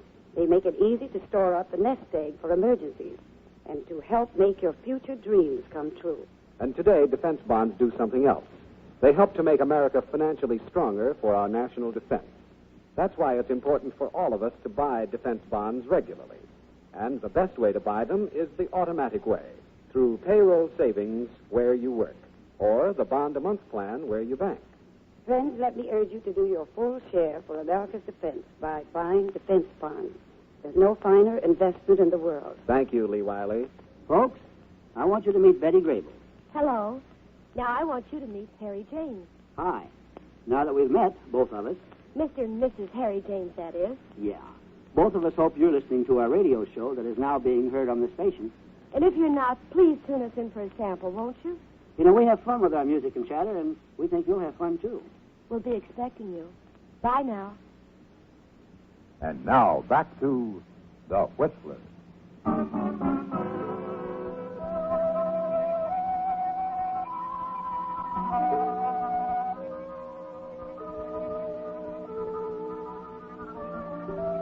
Well, John, it's almost over. The nightmare from which you've never really awakened. It's a real frightening thing, this delicate schedule you've been forced to follow. Just 12 hours from now, the body of Willard Crofton will be discovered at his hunting lodge near Whitehorse. And only moments later, the wires will be crackling with orders for your arrest as the murderer. But that's 12 hours from now, John. And long before that, you'll be off the ship, miles out of Vancouver on your way to a safe hiding place. Yes, John, Alaska was a big prison, but you've escaped. In just a few minutes, you'll walk down the gangplank on schedule, safe and free. Yeah, Steward, come in. My baggage is on. Oh, Doctor, look, it was nice of you to come again, but I told the steward I was feeling much better. He told me. Just the same, I thought I'd better take that temperature of yours again. But really, Doctor, Oh, come now. It'll only take a moment. I tell you that Under the tongue. That's it. Mouth shut. Sometimes I think that's the best part of being a doctor. Telling people to keep their mouths shut and making them like it. Oh, better get that pulse, too. Not bad at all. A little rapid, but that could be nerves. All right, let's have a look at that thermometer. Look, Doctor, I was trying to tell you this is all foolishness. I'm feeling fine. Yeah. What's the matter? Nothing. Quite the contrary. Your temperature's normal again. And I don't mind telling you, I'm greatly relieved. Well, relieved? That's right. Of course, with no temperature, you're free to go anywhere you like aboard the ship. Aboard the ship? Wait a minute. What are you getting at? Well, you really did it with that fever of yours. Made me suspicious. I checked the number of the other passengers. Why? What about them? Too bad, but I'm afraid one of them picked up a case of smallpox somewhere in Alaska. Might have slipped past me if it hadn't been for you. Now we'll all be held in quarantine. Remain on the ship for the next 48 hours.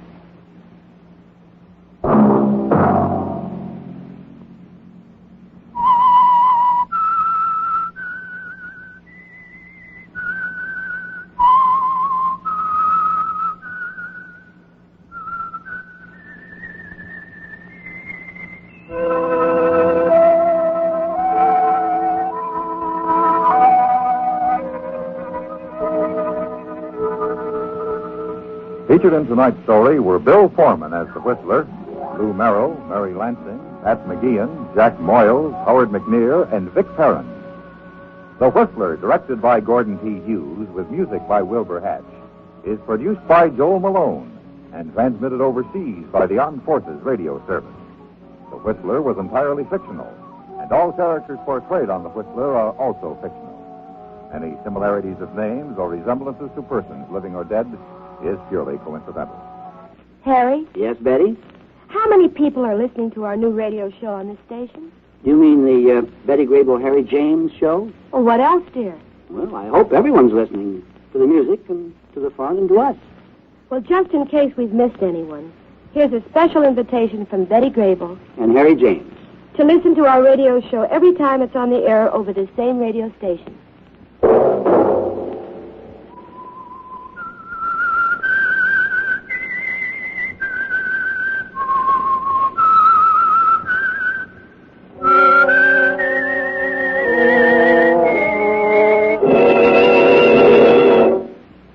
The Whistler was transcribed from the CBS Radio Network. And now, stay tuned for the mystery program that is unique among all mystery programs. Because even when you know who is guilty, you always receive a startling surprise at the final curtain. In the Signal Oil program, The Whistler.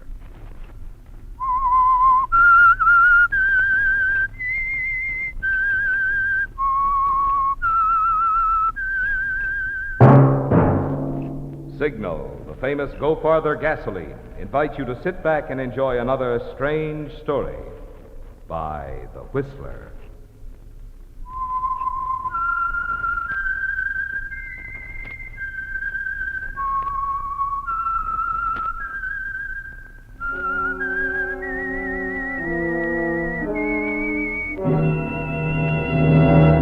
I am the Whistler, and I know many things, for I walk by night.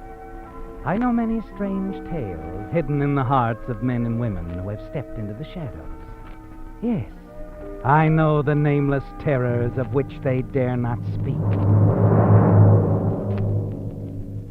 And now for the Signal Oil Company, The Whistler's strange story. Man in a Corner.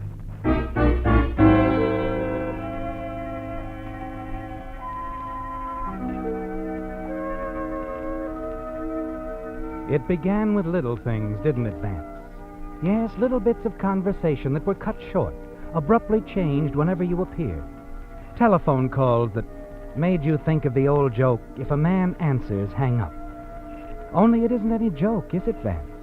Not when you find yourself in a corner, wondering about your beautiful wife, Lydia, and your business partner, Frank Paris.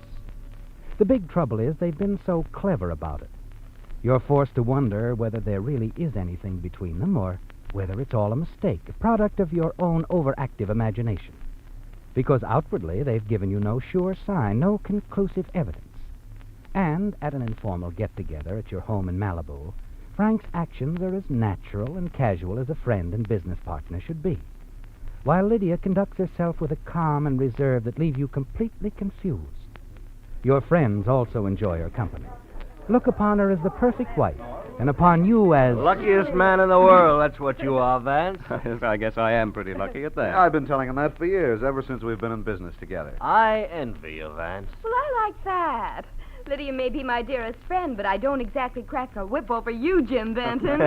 Not exactly, Ruth, but... Oh, now, Benton, wait a minute. This is becoming embarrassing. For my money, you boys are both lucky. Now, you see why I picked Frank as a business partner? He's not only smart, he's a diplomat, too. Oh, not smart enough to find me a wife like Ruth or Lydia. You see what I mean? Diplomat. Please. This conversation's getting too serious.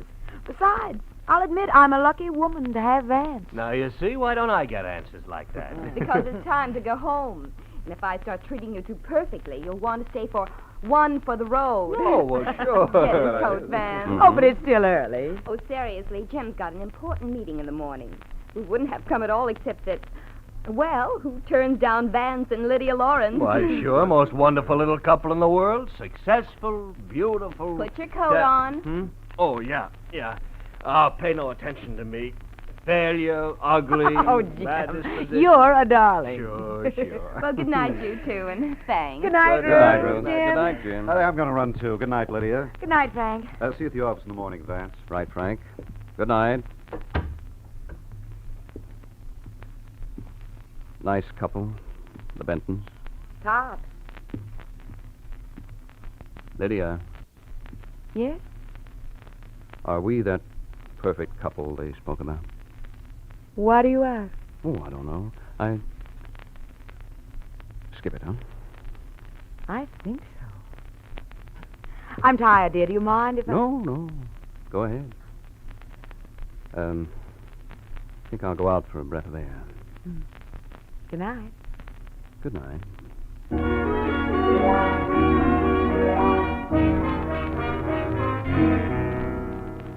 It's there and it isn't. You wonder what to do about it, don't you, Vance? How to make sure, how to satisfy in your own mind what it's all about, if it's about anything at all. Walking along the beach alone, with only the roar of the surf for company, you get an idea. And the next time Lydia is in town, away from the beach house, you begin to carry out your plan. Where do you want the extension phone, Mr. Lawrence? Here in the workshop? Yes. It's been a terrible inconvenience running up into the house every time I get a call. It seems like people always want you just when you're getting started at something. Seems so, all right. This workshop doesn't look as if you use it much, though. No, I haven't lately. But I'll be getting going on my hobby again. Things are easing up at the office. Uh-huh. Wish I could say the same. Right here on the workbench okay for the phone, Mr. Lawrence? No, it'll be in the way. Perhaps inside one of these cabinets. Anywhere you say. Now, just how does this work? I won't get a ring down here, will I? No, not if we hook a cutout switch on this phone. You'll hear it on the phone in the living room anyway, and you can just pick it up here. Fine. It'll be handy for you, all right. Oh, yes. It's going to be very handy.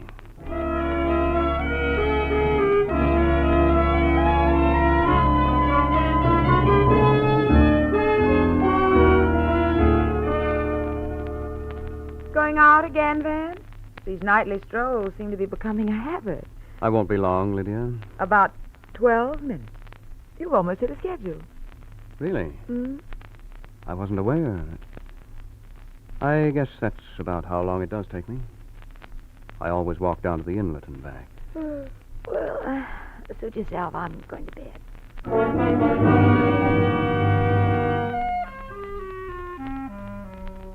Strange that she'd know exactly how long you take each night, isn't it, Vance?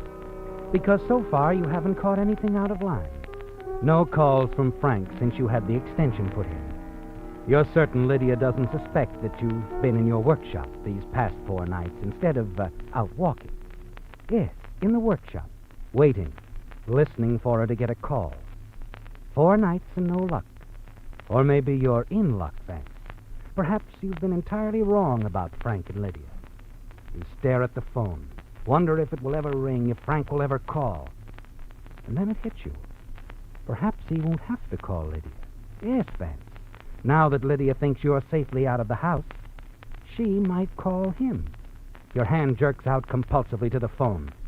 Then quietly you lift the receiver. And I just this minute remembered the party, darling. I'm terribly sorry. We wondered what happened to you. I'm sure I'm not flattered that you just forgot about it. It's shameless, I know, Ruth. Actually, Vance seemed a little tired when he got home from the office this evening, and I guess my concern over him just about pushed everything else from my mind. Oh, he isn't ill, I hope. Virus or anything, Lydia? Oh, no, it isn't anything like that, I'm sure. In fact, right now he's taking his constitutional, walking along the beach. And you're not with him? I didn't think you two could stand to be separated even that long. I permit him a few minutes to himself every once in a while. How's the party going? It sounds gay enough. It's taking on form. Oh, I am sorry you couldn't make it. I am too, really, and do please forgive me for not calling sooner. I don't quite understand it myself, but I want you to. Of course I do, Lydia. We'll make it another time, Soon, I hope, Ruth. My best to Vance. Thank you, dear. Well, good night. Good night.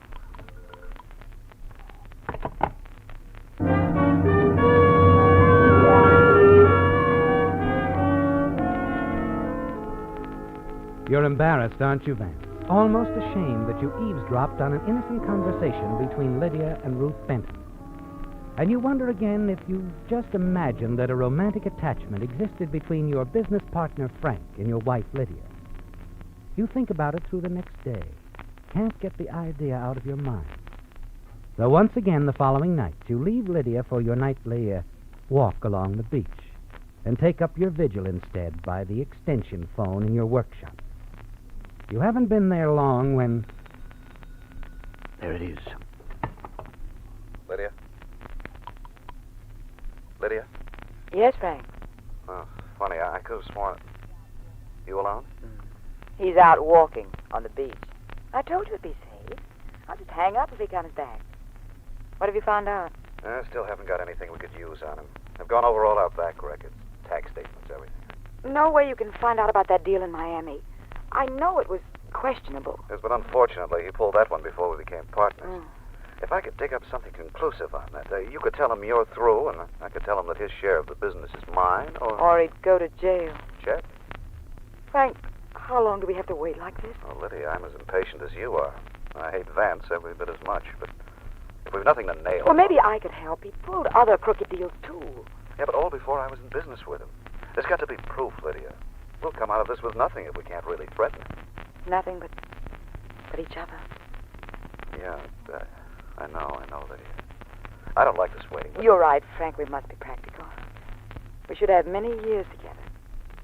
We both like money. But let's not wait too long. Well, just long enough to get what we want. What we need. Evidence that'll force Vance to give you your freedom, and me, well, sole ownership of the business. You're cruel, darling. What? But you know, from you, I like it. Good night, Lydia.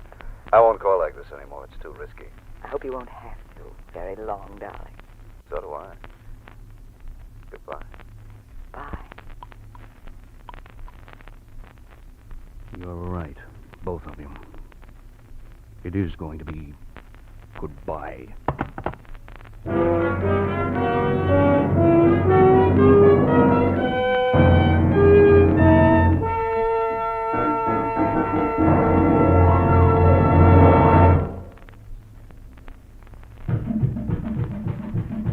Engineware, Engineware, Engineware. Engineware. It's one of the principal reasons drivers have to spend big sums of money having their motors overhauled. Engineware. It's one of the principal reasons motors lose pep and power, get fewer miles per gallon of gas. Engineware. It's one of the principal reasons cars gradually use more and more oil until eventually they become oil eaters. No wonder automotive and petroleum engineers for years have sought ways to reduce engine wear. And now at last, Signal reports startling success with an amazing new motor oil that reduces by 50% engine wear due to lubrication.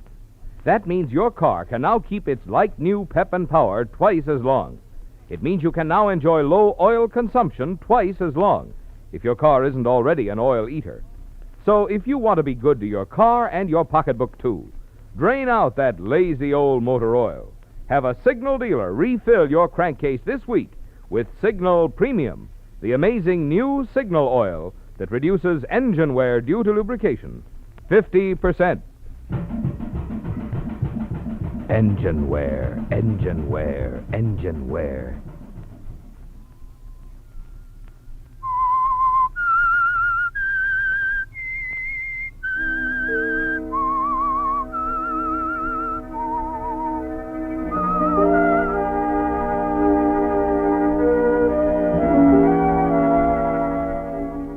Well, Vance, you're in a terrible corner, aren't you? The phone extension you had installed has served its purpose.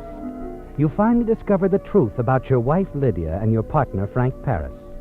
And it's even worse than you'd imagined. Frank suspects about some of your past shady dealings, particularly one in Miami, Florida. If he can learn the facts, he'll be able to take more than Lydia away from you, won't he? Yes, he'll be able to force you to sign over your share of your mutual holdings. Only he hasn't any facts, and if you move fast enough, he'll never uncover them. Walking along the ocean front that very same evening, you get another inspiration. This one from a chance conversation with Lieutenant Matt Engel of the Sheriff's Squad. Hey. Hello, Lieutenant. Oh, it's you, Mr. Lawrence. What's the trouble? Sorry, Mr. Lawrence. We've just been edgy lately. You know, since that killer's been reported seen in the beach area. Killer? Seen around here? Oh, it seems like I did read something about it. You didn't think that I... No harm in checking. Say, how have you been? Fine. Fine, Lieutenant. Busy, you know, but... Lieutenant, you don't suppose there's anything to this report? Oh, could be. I didn't mean to worry you, though. I was thinking about my wife. Really, I shouldn't leave her alone in the house. Well, no, it isn't the best idea. And I've got to run up to San Francisco soon. I wouldn't want to think... Now, look, we patrol pretty carefully, you know. Oh, I know you do. But if anything happened to her... I'm sorry I even brought it up, Mr. Lawrence. Gosh, I've heard how you folks feel about each other, but then... This prowler...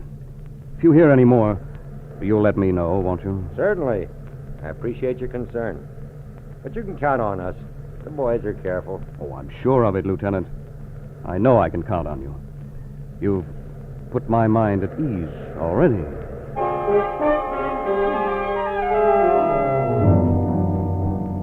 It's done, isn't it, Vance? You've made the lieutenant well aware of your concern about the danger which lurks close by. And now you're ready for the next step.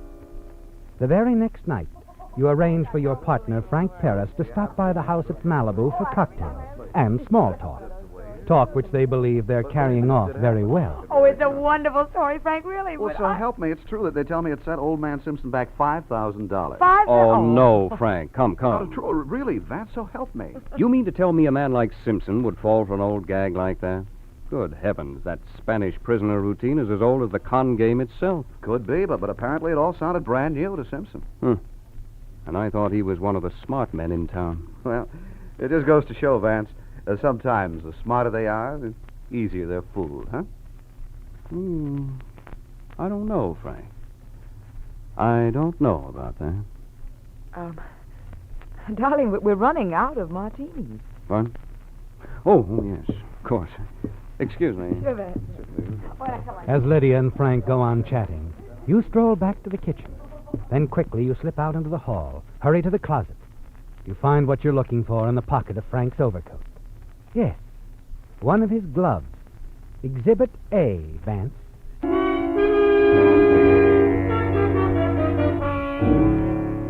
A few minutes later, you're back in the living room with more cocktails, sipping your drink. And then an idea occurs to you as Frank opens his cigarette case, offers it to Lydia. Oh, thank you, Frank. Yeah. Now, as I was saying, this cocky chap turns to the sailor and... May I? What? One of your cigarettes, Frank. I've heard so much about that special brand of yours. You smoking a cigarette, Vance?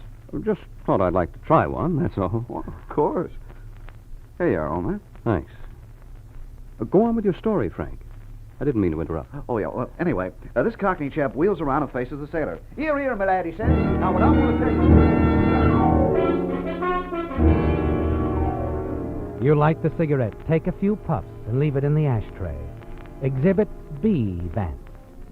The evidence against Frank Paris is building, isn't it? And there's more. Yes, the glass he holds in his hand. The cocktail glass with his fingerprints on it. You'll want that, too, won't you, Vance? After Frank leaves, you go to your workshop, open a cabinet, look at the evidence it contains. Evidence against your partner, Frank Paris. A half-smoked cigarette, his special brand, Vance. And a glove, his glove. And a cocktail glass with his fingerprints on it. Yes, it's all the evidence you'll need, isn't it? You close the cabinet and lock it.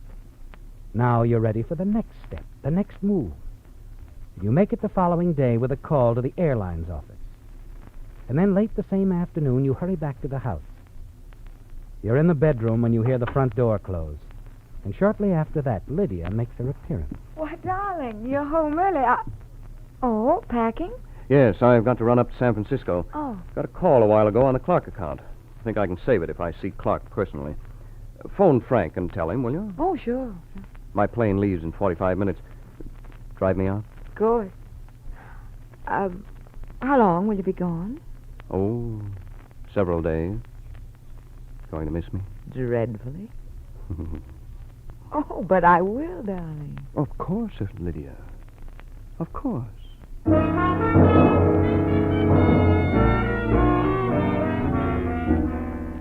You board the plane at Burbank on schedule, and then you're airborne, arriving at the San Francisco airport a few minutes before 6. There, you immediately arrange for a reservation aboard the 8 o'clock plane back to Los Angeles. Then ride into town and register at the Willows Hotel. I'll have the boy take your bags up, Mr. Lawrence. Thank you. Oh, I want to leave a call for the morning, 10 o'clock. Very well, sir. I don't want to be disturbed until then. Yes, sir.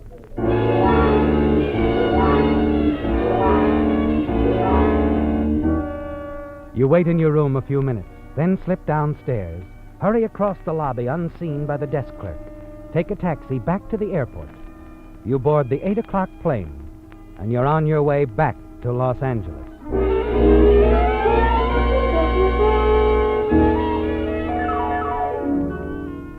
You take a taxi to a restaurant about 2 miles from your house at Malibu, pay the driver, and watch till he drives out of sight. Then you walk to your house. It's tedious, but it's safer, isn't it, Vance? As you approach the house, you see a light burning in the living room. Lydia is home, isn't she, Vance? As you knew she would be. You slip into the house through the workshop. I've tried to reach you since early evening, Frank. I wondered if you'd call. Oh, I had business with a client in Pasadena today. Ended up by letting him buy my dinner tonight. But what's the idea of calling me all evening, Lydia? Isn't that a little risky?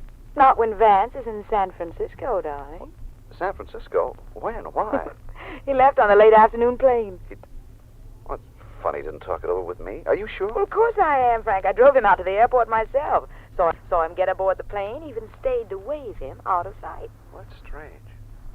This isn't quite the reaction I expected you to have, darling. Oh, what do you mean? Well, aren't you coming over? Oh, well, sure. Sure I am, of course. I'll be there in about half an hour. That's better. And do stop worrying. I told you Vance is in San Francisco. Okay, but it still seems funny he didn't talk it over with me. Well, apparently it came suddenly, a call from some client up there. I can't remember the name. He said you weren't at the office. Oh, that's right. I was in Pasadena most of the afternoon. Well, then he couldn't have talked with you. You've heard enough, haven't you, Vance? The time has come. You hurry quietly to the living room. Wait outside the door until Lydia's completed her call. Then you step into the room. Vance, Surprised, Lydia? what are you doing here? I thought that you... It's all a trick, wasn't it? You've known all along. You've heard everything I said. Yes. I've known for some time, Lydia. All right. What are you going to do about it? I'm going to kill you, Lydia. Vance, don't be a fool. I have been a fool, Lydia. No. Vance, no.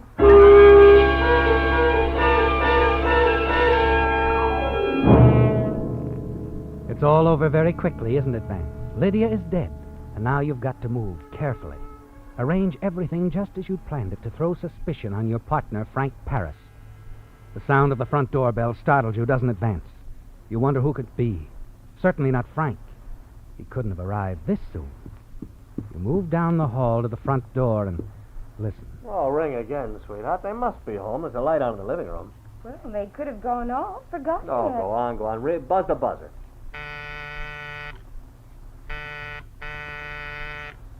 You recognize the voices, don't you, Vance? Yes, the Bentons, friends of Lydia's. They would have to pick this night to come calling. Maybe they went down to the grotto for dinner, huh? Vance usually likes to eat out on Fridays. I hadn't thought of that. I suppose we could go down there. Well, let's see. No, it's almost 10 o'clock. We should be back soon. Well, let's wait a while. Okay. But let's wait in the car, huh? It's cold out here. All right. Come on. You step to the side window. and watch the Bentons get back into their car parked in the driveway. You stand in the darkened hallway and wait. 5 minutes. 10. And then finally...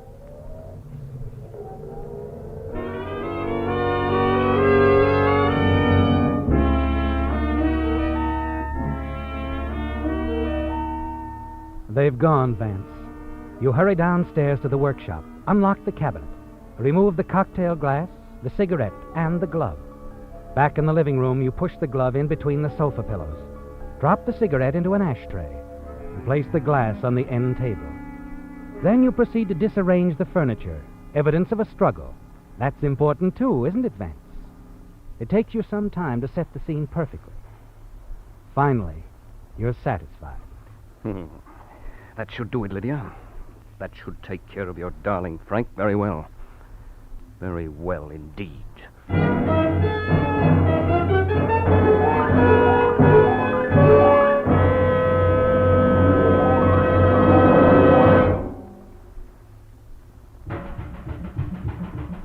Engine wear, engine wear, engine wear. Is engine wear causing your expensive motor to wear out twice as fast as necessary? It is if you're still using lazy motor oils that merely lubricate. Here's what I mean. In amazing new Signal Premium Motor Oil, special properties are engineered into the oil through the marvels of modern chemistry. As a result, new Signal Premium not only reduces engine wear due to lubrication 50%, but also protects your motor in all these important extra ways. 1, keeps oil rings clean and free. 2, controls and reduces harmful engine deposits, such as carbon, gum, and varnish. 3, prevents sticking of hydraulic valve lifters. 4, stops acid corrosion and rust. Best of all, new Signal Premium Motor Oil gives you all this extra protection at no increase in price. Good reason to get your next oil change at a Signal service station. Change this week to the amazing new Signal oil that reduces engine wear due to lubrication 50%. Engine wear, engine wear, engine wear.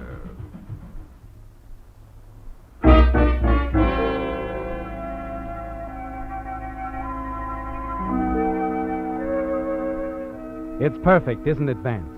Yes, you've carefully set the scene to trap your partner, Frank Paris, for the murder of your wife. Now all you have to do is catch a plane back to San Francisco, slip back into your hotel.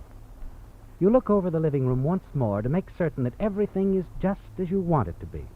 And as you do, an idea occurs to you. The cocktail glass, Vance. It certainly would have been knocked over in the struggle.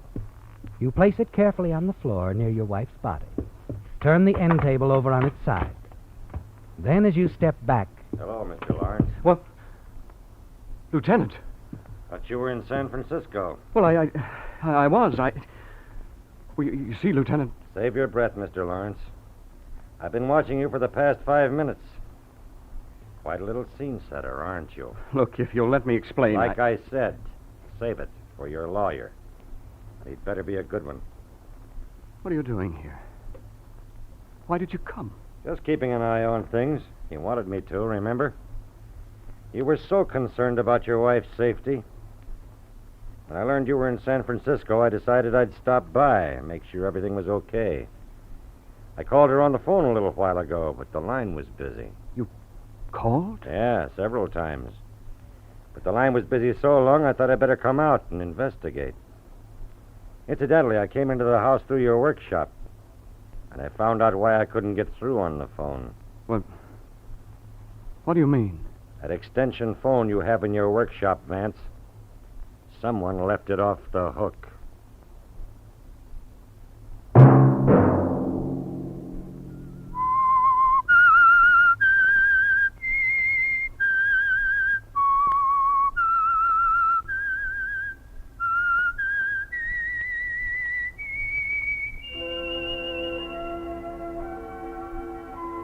Let that whistle be your signal for the Signal Oil program, The Whistler, each Sunday night at the same time.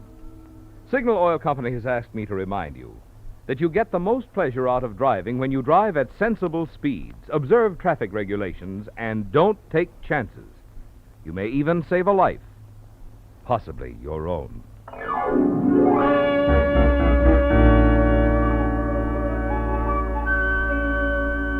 Featured in tonight's story were Bill Foreman, Les Tremaine, Betty Lou Gerson, Elizabeth Ruth, Hy Averback, Larry Dobkin, and Herbert Litton.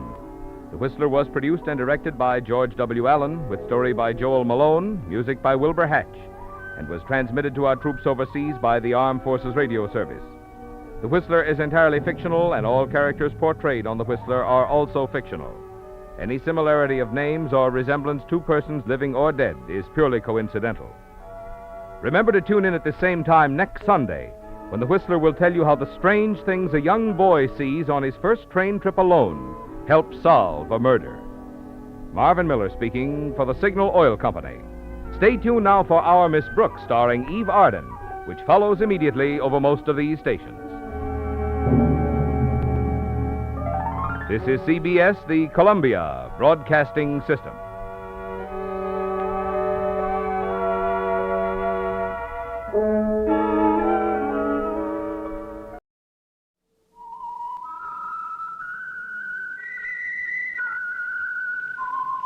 Presented by the United States Air Forces in Europe.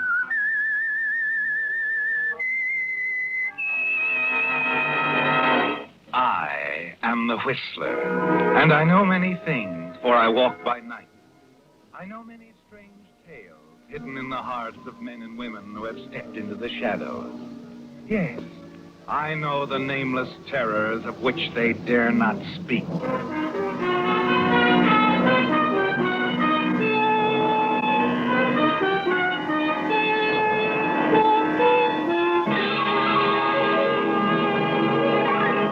The Whistler will continue in just a moment. And now, The Whistler's strange story, Christmas Bonus.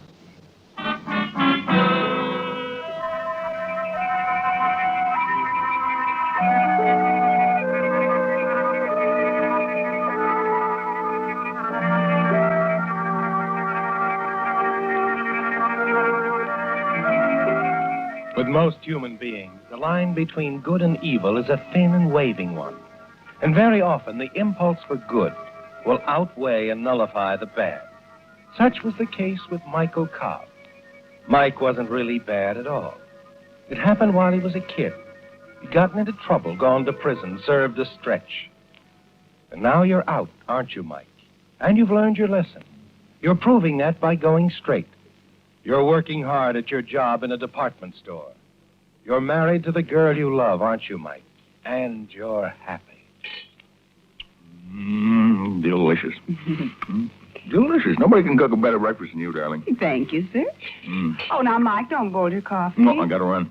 Be late. Oh, now, a couple of minutes won't make any difference. Well, maybe not most days, but today's gonna be a big one. It's just a few shopping days before Christmas, you know. The store's gonna be jammed. We'll be swamped with work until late tonight. Besides, I don't want to spoil my record. 6 months and I haven't been late to work once. I know, and it's fine. And I'm sure the store appreciates it, but... You know, Helene, I think they do. I really think they like me down there. Like my work, everything. Why, sure, Mike. How could they help liking you? No, I mean, well, I'm beginning to feel like, well, that other thing's all forgotten, almost like something that never happened. It is. It is forgotten, Mike. Everything's different now. Yeah. Yeah, it is. It's going to be a lot different Christmas than the last one, isn't it? Yes, Mike. Oh, you are wonderful, Elaine. Coming to see me, sticking by me. Darling, I promise you there'll never be another Christmas like that. Never. I know they won't, Mike. From now on, they're all going to be really Merry Christmas. Yeah. Yeah, you bet. You know, that reminds me, I haven't got your present yet. I'll try to run out my lunch hour and find something. Oh, now, Mike, you're not going to go spending a lot of money on me. Maybe next year we'll be more on our feet then. Oh, never you mind. I'll get you what I darn please. Gosh, now I will be late if I don't run. Oh, here's your hat. Thanks. Goodbye, darling. If I don't get home before midnight, don't worry, huh? All right, I won't.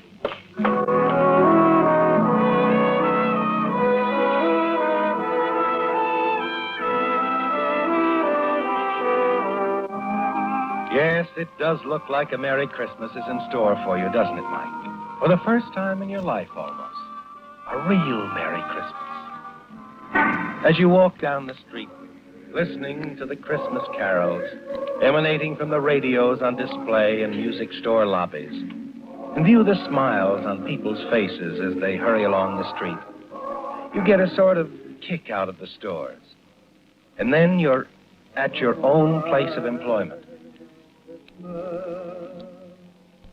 You feel an atmosphere of happiness there. The evergreen smells good in the elevator, too, doesn't it? And you chuckle as you pass the toy department with a perspiring Santa Claus pulling on his red coat. Yes, Mike. You're getting the Christmas spirit, aren't you? Morning, George. How's everything? Good. You're pretty cheerful this morning, aren't you? Oh, why not? It's getting close to Christmas. The day of good cheer. What's the matter with you? Humboldt. Oh, Boston on a rampage again, huh? What is it this time? You haven't heard? No. What? Somebody lifted another $200 out of the receipts last night. What? Again? Yeah. That makes about $2,000 that's been missing in the last couple of months. Oh, no wonder Mr. Humboldt's upset. Mm-hmm. There's a detective in there with him right now. They got old Gus, the night watchman, in for questioning. I suppose we'll all be on the carpet like the last time. It's not good, $2,000. Yeah. The cops are probably getting pretty sore about not pinning it on somebody. Oh, look, here comes old Gus, fresh from the Inquisition. Yeah, thank you, Mr. Humboldt. Gus. Hey, Gus. Yeah, Mr. Humboldt. Are they playing questions and answers in there again, Gus? Golly, where was you this time? Where was you that time? The only time I got to sleep, they called me down here with this. What for would I want to steal money for? I got a wife, fine wife, 4 kids. I steal money, I go to jail. They starve. What for would I steal? Sure, Gus. They just have to ask questions, that's all. I don't know. I only know I didn't steal. This is the only time I got to sleep, and they have to go asking me questions. What a character. Some night watchman for you. They seem pretty sure the thief is somebody inside the store, don't they? It would almost have to be, Mike. It's Humboldt. Yes, Mr. Humboldt. Why, yes, right away. Just as I thought. It's my turn now. If I start screaming, you'll know he's putting me on the rack. Okay. I'll bring a branding iron to your rescue, huh? Hey, don't you laugh yet. You'll probably be next. If Humboldt really does decide to catch a thief, he'll catch one by hook or crook.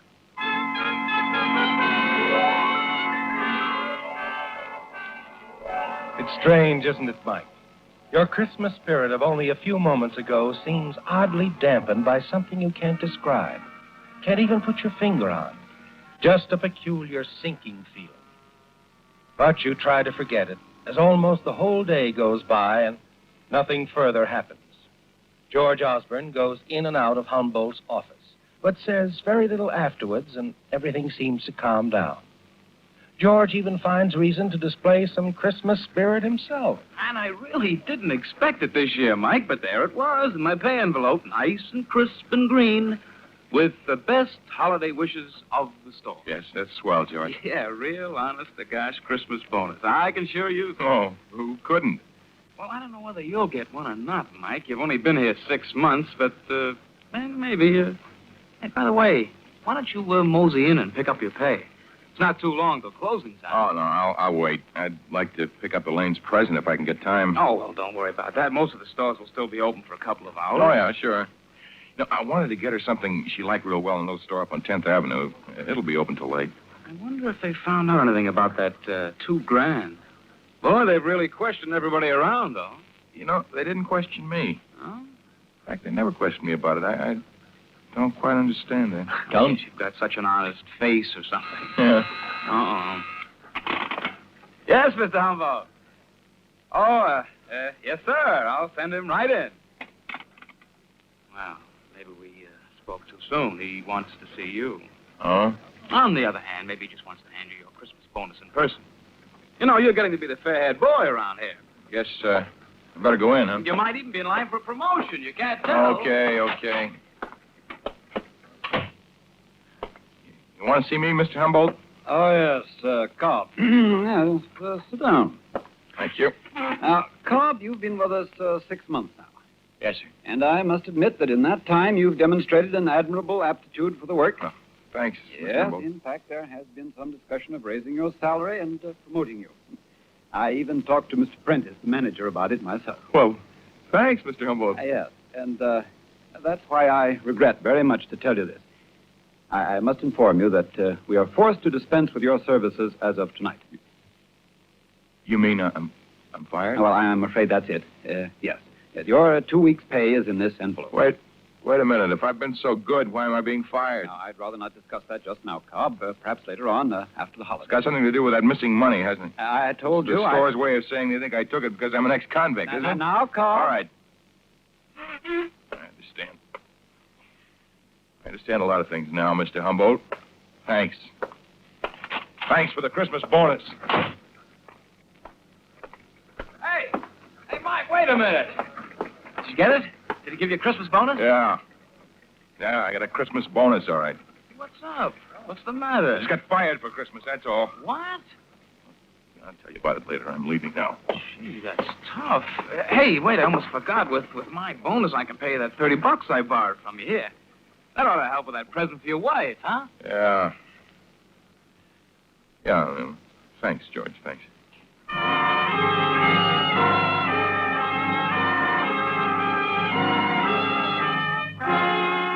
It's a terrible shock, isn't it, Mike? Your worry of this morning, this sinking feeling. Your premonition was right, wasn't it? And now, walking towards home, you feel lost, alone in the gay holiday crowds.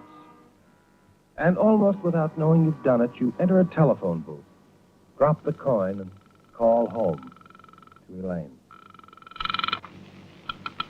Hello? Hello? Elaine? Mike, what is it? Did you get off early? No. No, Elaine, I didn't get off early. Mike, is something wrong? I got fired, Elaine. They kicked me out. What?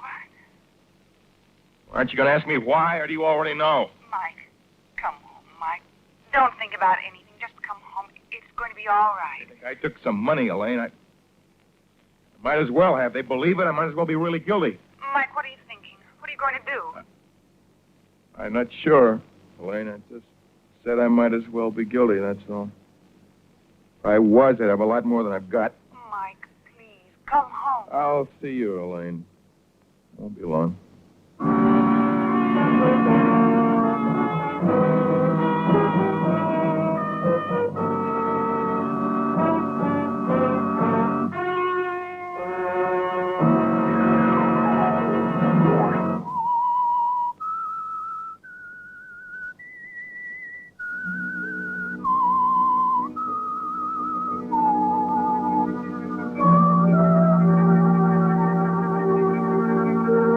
It's strange, isn't it, Mike? You were going straight and you were happy with your job, your marriage to Elaine. And then all of a sudden it was changed, wasn't it? Wiped away. Because of a series of thefts at the store where you worked. Your prison record went against you, didn't it? And you were dismissed without reason.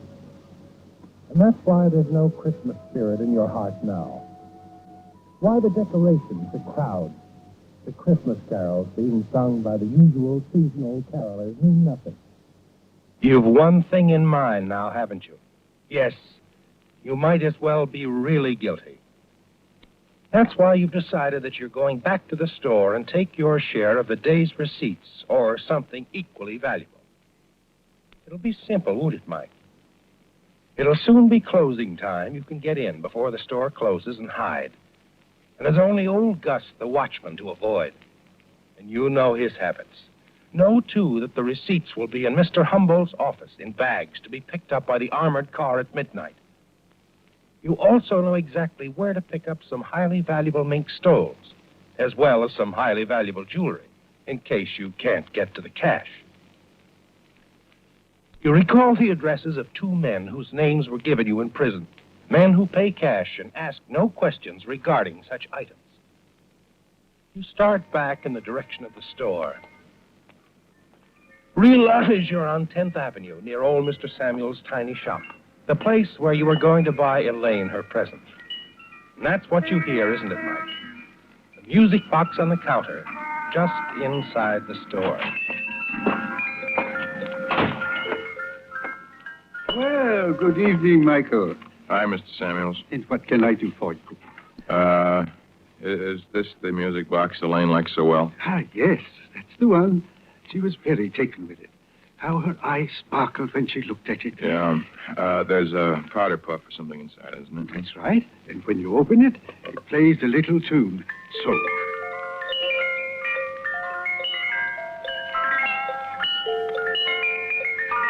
She was saying how it was her favorite tune. Yes. Okay, how much is it?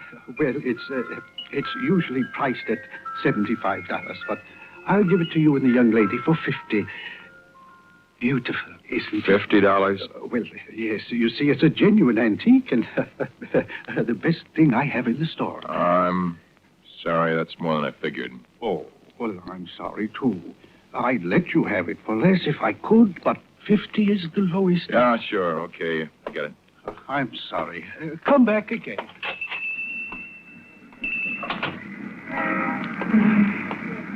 You don't get very far away, do you, Mike? No, even though you've made up your mind that you've things to do, that you must get to the department store before closing time. You're still thinking about the music box, aren't you? Yes. You turn, walk back to Mr. Samuel's little shop. Yes? Oh, you've come back for the music box, Mike. Yeah, look, wrap it up, Mr. Samuels, as a gift. I'll do it myself. I thought you'd be back. Yeah, well, she'll like it. You've something else on your mind, haven't you, Michael? Yeah, maybe. I don't mean to intrude on your thoughts, but, well, you look troubled. Something go wrong? Nothing I can't fix, Mr. Samuels. Look, is that clock right? Right on the dot. Well, hurry that up, will you? I gotta get to another store before closing time. It's almost ready, Michael. Here's the money. I got it. 20, 30, 40. Another 10 makes 50. I wish I could have made it even less, Michael. You understand. Yeah, sure, it's all right. Anyway, what's $50?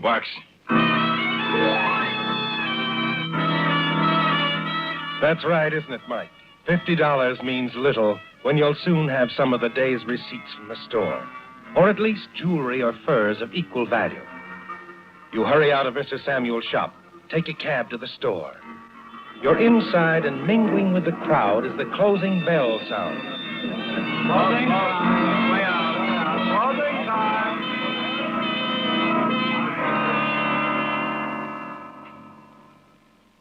By the time the last of the crowd has disappeared, you're in the employees' locker room, hiding behind some discarded packing cases. Good night. The voices of the last employees to leave drift past. Well, good night, Mac. Merry Christmas, boy. Same to you, Eddie, and best to the missus. Thanks.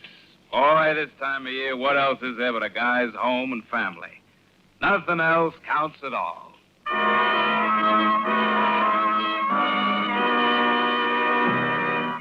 Those last words hit you, don't they, Mike? What else is there but a guy's home and family? Nothing else matters. Suddenly you believe it again. You realize that going straight, keeping faith with Elaine means more to you than anything in the world. You wonder why you ever came here.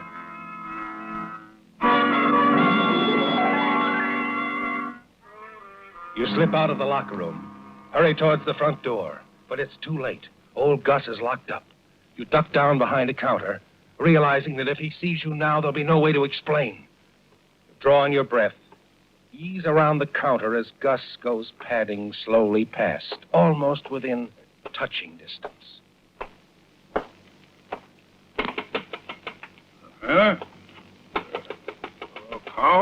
Coming. Hold your horses. Store's all closed up, mister. I can't let anybody... Oh, a badge, huh? I'm Lieutenant Driscoll. Everything all right in here? Now, what would be wrong? I'm looking for one of the store employees. Young fella named Mike Cobb. Mike Cobb? You seen him? Why, no. Store's empty, Lieutenant. Everybody's gone home. Anyway, Mike Cobb was fired today. Yeah, I know about that. That's why we thought he just might have been here. No, not a sign of him, Lieutenant. Well, okay. Sorry to bother you. Good night. And I'll let you out again, Lieutenant. What's that? Music box, I guess. Only, wait a minute. What's the matter? There's no music boxes on this floor. Huh? We better look into this, Lieutenant. You shake the music box, trying to make it stop, don't you, Mike? But it won't. And as Gus and the police lieutenant start toward you, you're forced to duck swiftly back around the counter. But the music box in your hand is leading them to you, isn't it? At the end of the counter, you straighten up and make a dash for the stairs to the next floor. There's somebody in the store. Stop! Come on, Gus, we'll get him. You're trapped, aren't you, Mike? And you feel like hurling the music box back at them. But suddenly it stops. Only the sound of your own running feet now. You duck into a storeroom on the second floor and wait. Which way we go, Lieutenant? I don't know. Maybe up the next floor. Yeah. Quiet a bit. It's almost as if they can hear your heart pounding, isn't it, Mike? And the infuriating part of it all is the knowledge that you're running, hiding from something of which you're perfectly innocent. They won't believe you, will they? You've got to get away. And then starts again. And you wish you'd obeyed your hunch to throw it as far as you could. You hear that, Gus? Sure do. Coming from that storeroom there. Uh-huh. All right, you. Come on out with your hands up. Come on. Okay. What's the use? My car. All right, young fella, come on out. You can put away the gun. Oh, sure, Lieutenant. It's my car. He's a fine boy, no matter what they say. All right, Mike, you're a fine boy. But suppose you start explaining just what you're doing hiding in the store. I explain. You won't believe me. I came here to steal some jewelry and furs, but before I did it, I changed my mind.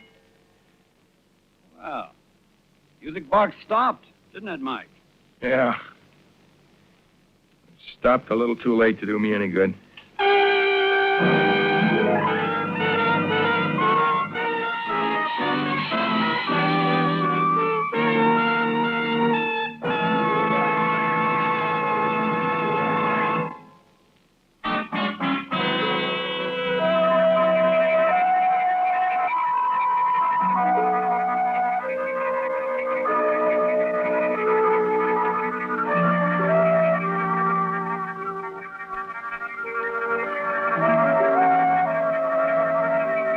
It's all over, isn't it, Mike?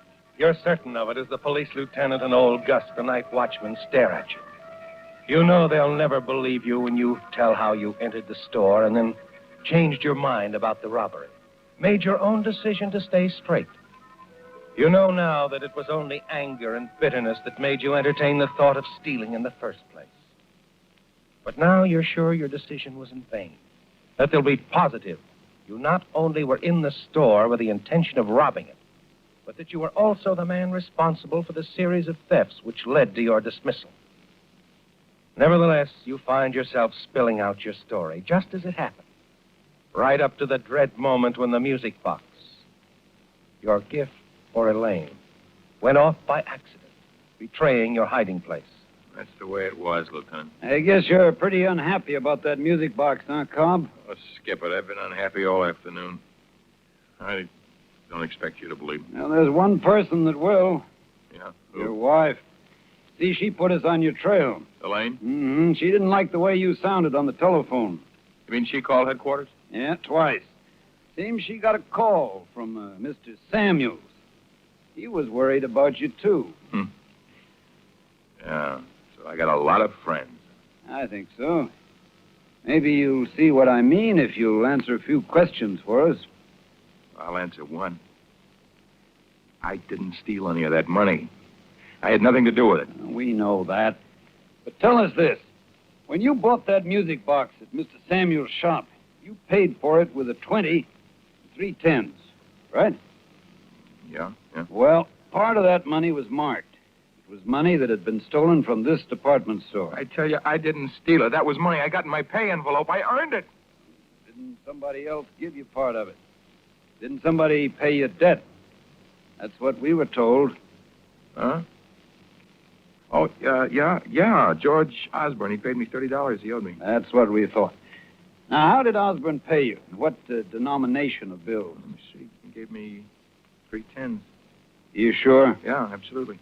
You got the 20 in your own pay envelope? Yeah. You'll swear to that in court? Of course. That does it. Thanks, Cobb. What? You mean that's all you want from me? That's all. We've been sure it was Osborne, but we wanted to clinch it. Oh, incidentally, you weren't actually fired from the store, but Mr. Humboldt wanted everyone to think so, especially Osborne. Your boss wouldn't fire anyone without a fair hearing. Well, why didn't he... Well, he wanted you to think you were fired, too. figuring if you got mad enough, it'd throw the real thief, Osborne, off guard. It worked, too. Yeah.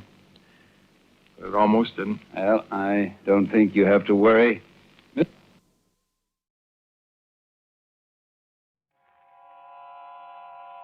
Have you heard the strange tales of the Whistler?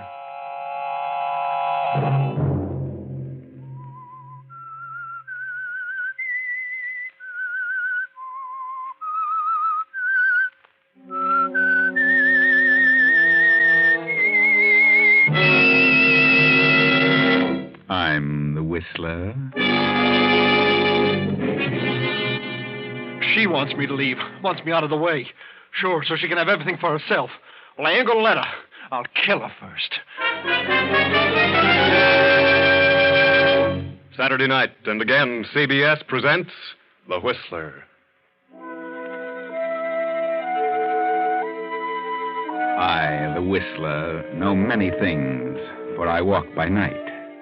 I know many strange tales, many secrets hidden in the hearts of men and women who stepped into the shadows. And so I tell you tonight the unusual story of justice. Elderly John Henderson, a well-to-do farmer in the Middle West, a widower with a son of 18, has recently married a young woman named Martha, a girl from the city. The coming of the war placed extra burdens upon Mr. Henderson, and in the past few months, the shortage of hands and overwork have been too much for his aging heart. It has been necessary for him to take to his bed and trust the actual running of the farm to his eccentric son, Matthew. Father, I want to talk to you. What's wrong now, Matt? I got to talk to you. Well, come in and talk. I'm not staying here any longer. I'm a-leaving. Now, don't start that again. I ain't going to stay here and be bossed around by that woman. I ain't gonna. Don't I have trouble enough without you squawking all the time? What is it now? I know more about this farm than she does. Who does she think she is? Marta is my wife, Matt. She's a good woman, and she's trying her best to be a mother to you. But you're too pig-headed to give her a chance. Mother? She's nothing but a nasty... Now, Matthew, that'll be enough out of you. She don't like me, and I don't like her. Shut up. Or I'll get out of this bed and whale the daylights out of you. Maybe she's got you, Buffalo, but I know she's here for no good. Did you hear me? Oh, she's making a fool out of you. Do this, do that, do this. I hate her. You better shut up, Matthew. Oh, she's a devil, a scheming devil. You lazy, good-for-nothing brat. Get out of here. I'm not lazy. She's been telling you that. She hasn't said a word that isn't the truth. She wants me to leave, wants me out of the way. Sure, so she can have everything for herself. Well, I ain't going to let her. I'll kill her first. You what? Nothing. Get out of this room, you little fool. Get out. Get out of this house. I won't. That's just what she wants. She wants me out, so you can leave everything to her, so you'll change your will. I'll change my will. I'll change it first thing in the morning.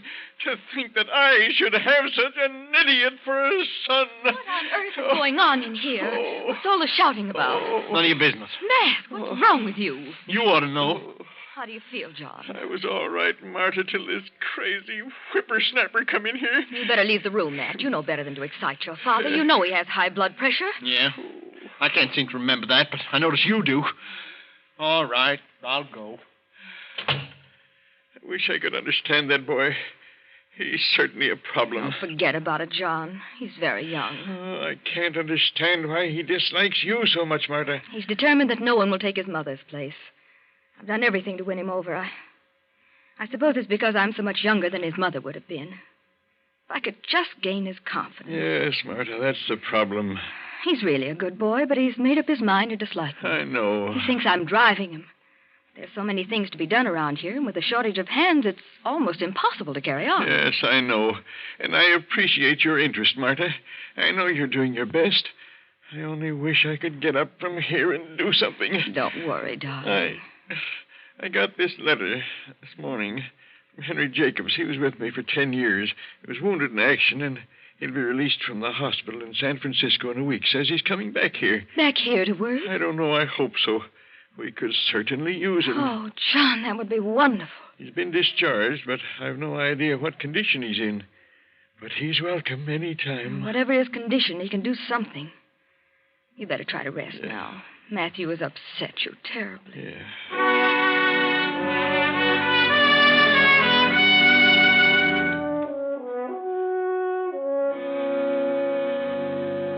2 weeks pass, and all the while the enmity between Matt and Marta grows worse and worse.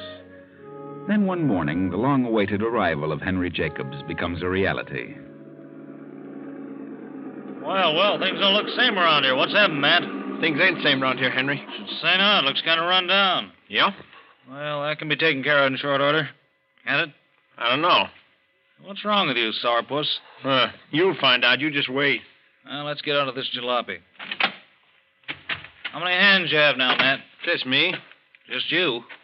Well, no wonder things are run down. What do you mean by that? Where's your pop? Upstairs in bed. He ain't well. Oh, hello, Matt. Well, you must be Henry Jacobs. Yeah, that's right. Oh, I'm certainly glad to see you. Glad to see you. Who are you? Well, she lives here. Matt. Lives here? Oh, that's nice. I'm Mrs. John Henderson. What? Mrs. Yes, that's right. You mean your pop's married? Yeah, the old fool. Matt, please. Well, congratulations, Mrs. Henderson. Pop sure knows how to pick 'em. Well, she did the picking. Well, where is he? I'd like to have a talk with him. He's upstairs in bed. I'll go right up. By the way, what's your first name, Miss Henderson? Why, Marta. Marta, huh? Well, I'll run up and see Pop. Yes, he's waiting for you. And lunch will be ready in just a few minutes. Swell, I'll be ready, Marta.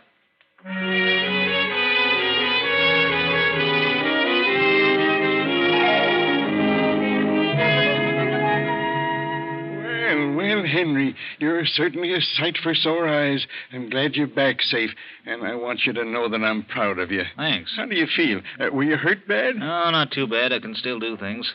I have to go back in a year or so if it's still going on. In the meantime, I plan to stay here. Good. From the looks of things, you sure need someone. I certainly do. Oh, you met Marta, of course. Yeah, nice woman. What's wrong with Matthew? You don't seem to like her. I don't know, Henry. He's got some idea in his head that she doesn't like him. Well, Matt always was a peculiar kid. He's worse now than he was. Well, maybe he'll get over it. You like Marta? You think she's a good woman? Why, of course, she's wonderful. How'd you finagle it? Oh, I don't know. Well, it don't matter. She's a swell gal. Glad you like her, Henry. She's trying hard to run things, and with no one but Matthew. Don't worry, Pop. I'll pitch in the morning, and in a few days, no one will recognize the place. I'll see you later.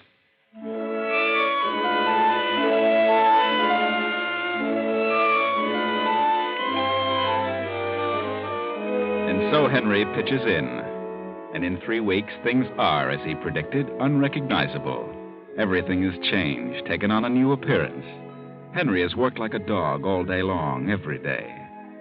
At the edge of the field, by the stream, Henry pauses for lunch. A lunch brought to him every noon by Marta. More chicken, Henry? No, couldn't eat another bite, Marta. I fried it just for you. Yeah? And I couldn't. I'm full up to here. You're a sissy. Well, maybe so, but I just can't eat anymore. When do you think you'll be going back? Back where? Why, back to the Army. Oh, I don't know. Haven't the slightest idea if they'll want me. Really? Would you miss me? Why, yes, of course. We miss you very much. You've meant a great deal to us. Who's us? John and me. I see. You know something? When I came here, I was counting the days until I could get back into action. But for some reason, I'd like to stay here a while longer. Wonder what that reason is. What do you think it is, Henry? Well, I have an idea. Yes? I think it's because of you, Marta. Me? But... Yeah, you. But that's ridiculous. Yeah, I know it is. Well, that's the way it is. Henry, look at me. Do you love me? Is that what you're trying to say? Well, I don't know just what I'm trying to say, but... Well, I'm just a little punch drunk. Why don't you tell me? But you're married, Marta. Married to John. You want to say it. Why don't you? All right. Yes, I do. I do love you. Henry. Now, I better get back to that tractor. Got a lot of work to do. Henry. Kiss me. Huh? Now you better get back to your tractor.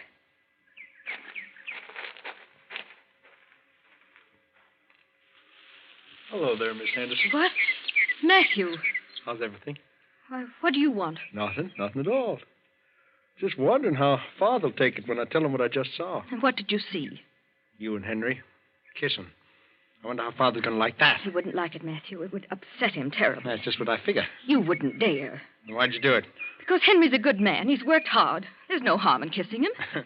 Well, maybe Father'll see it differently. I think I'll tell him right now. Matthew, wait. Huh? Wait for what? I want to talk to you. All right, talk. You mustn't tell your father. Well, he wouldn't be able to... Able to take the shocks, that is? Please don't say anything about it. Then you clear out of here by tomorrow, or I'll tell him. You're a devil. You made a fool out of Father, now you're starting on Henry. You clear out of here and I'll say nothing. Matthew, listen. No, you get out, or I'll spill the whole thing.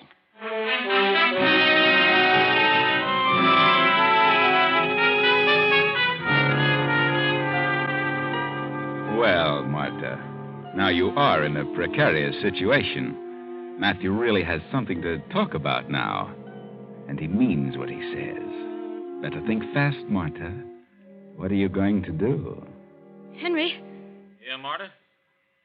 What are you doing here? I've got to talk to you. Sure, but what? What's upset you? It's Matthew. What's he done? Henry, he saw us. Saw us, so what? He was standing in the bushes behind us. He saw us, and he heard every word we said. How do you know? The second you walked away, he stepped out. He saw you kiss me. Well, what about it? No harm in that, is there? Well, for some reason, he's never liked me, Henry. Now he's threatened me. Threatened you? Yes, he says he's going to tell his father all about it. Naturally, he'll exaggerate everything. Where's the threat come in? Well, he's going to tell John unless I leave here by tomorrow. Leave here? It's ridiculous. Why should you leave here? You belong here. You worked hard around this place. Why should you give it all up and walk out just because of what Matthew thinks? What he thinks doesn't make any difference. The trouble is what will happen when he tells Father. Yeah, the meddlesome little yap. You know what will happen. John will be furious. He'll probably order us both out of the house. Think so? Well, of course he will. He'll believe everything Matthew tells him. He'll cut me off without $1. He'll get a divorce. Do you realize what this means? Yeah. It wouldn't be so good, would it? I have an interest in this place. I've worked hard, and I don't intend to give it up. Certainly not because of Matthew. He'd like nothing better than to have his father turn against me. Confound that good-for-nothing little troublemaker. Well, I don't want anything to happen to you because of me. Maybe I can explain to the old man. Just say Matthew was imagining things, that there was nothing to it. And do you think John would believe you? Do you? Probably not. It's a shame the old man has to have such a half-baked son. Yes, but there's nothing can be done about that. Well, in this condition, the old boy's liable to depart any day. He's pretty bad off. Yes. Yeah. As it stands, half the property will go to you and half to Matthew. That's right. But if Matthew stirs up trouble, you'll get nothing. Matthew will get it all. Yes. That wouldn't be fair, Henry. Wouldn't be right. What can be done about it? Well, I don't know right now, but something can be done. I'll tell you what. You have a talk with Matthew. Tell him he's mistaken. Try to talk him out of telling John. If that don't work, then tell him that... Well, tell him you'll do as he says, that you'll leave as soon as possible. I'll try, Henry. In the meantime, some way will turn up to work out of this. You understand? Yes, Henry. I understand. Here he comes now. I'll get out of the way and leave you alone with him.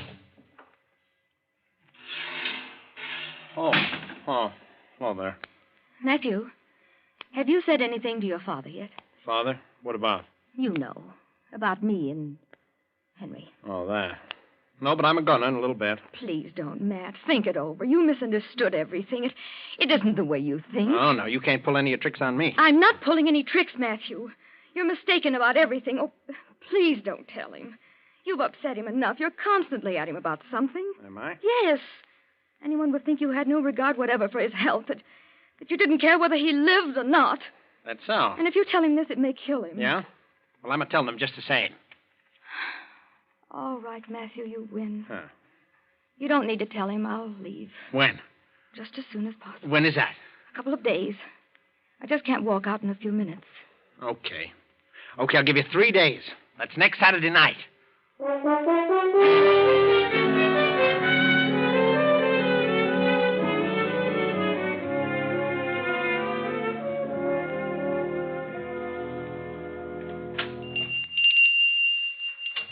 Afternoon, Miss Jenkins. How are you, Matthew? Well, What can I do for you today? well, let's see. Got a list of things here someplace. Oh, yeah, here it is. I want some spirits of camphor and some tincture arnica and some... Here, just a minute. Give me that list and I'll get the articles. Oh. You have me making 20 trips all over this whole drugstore. Okay. Camphor. Arnica. There we are. Quinine. Toothpaste. And your father's prescription refilled. Well, you'll have to wait a few minutes for that, Matthew. Oh, yeah, sure. And, what's this? Arsenic. Yeah. What's that for? Well, for rats. Rat poison. Well, I'll just give you a package of rat poison ready prepared. That's all right. Yes. There you are. Here. You'll have to sign this register for the rat poison. Oh? On this line. Yeah, sure. There you are. I'll have the prescription ready for you in a couple of minutes. Just take it easy, Matthew. Yeah, sure.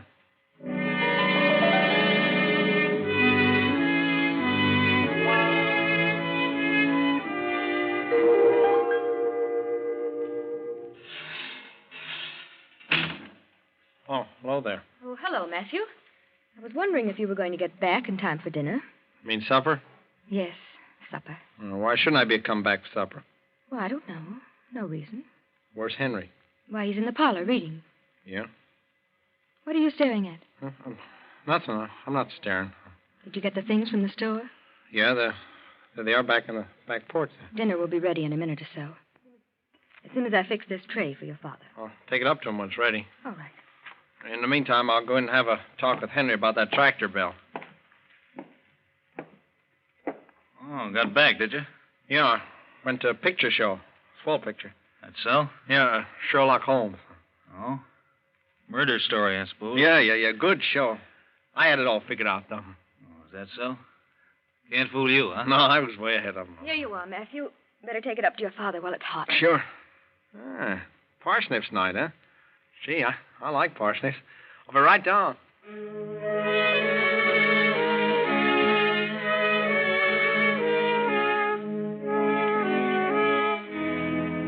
All through the meal, Matthew and Henry and Marta say little, but each out of the corner of his eye constantly watches the others. Matthew is the most silent and refuses to engage in conversation. Now dinner is over, and as they rise from the table... It's John. Something's wrong. It's another attack. Hurry! John, what is it? Marta, Mary medicine. I'll get it. Hurry, Marta. Here it is. John! Quick, Matthew, call the doctor. Hurry!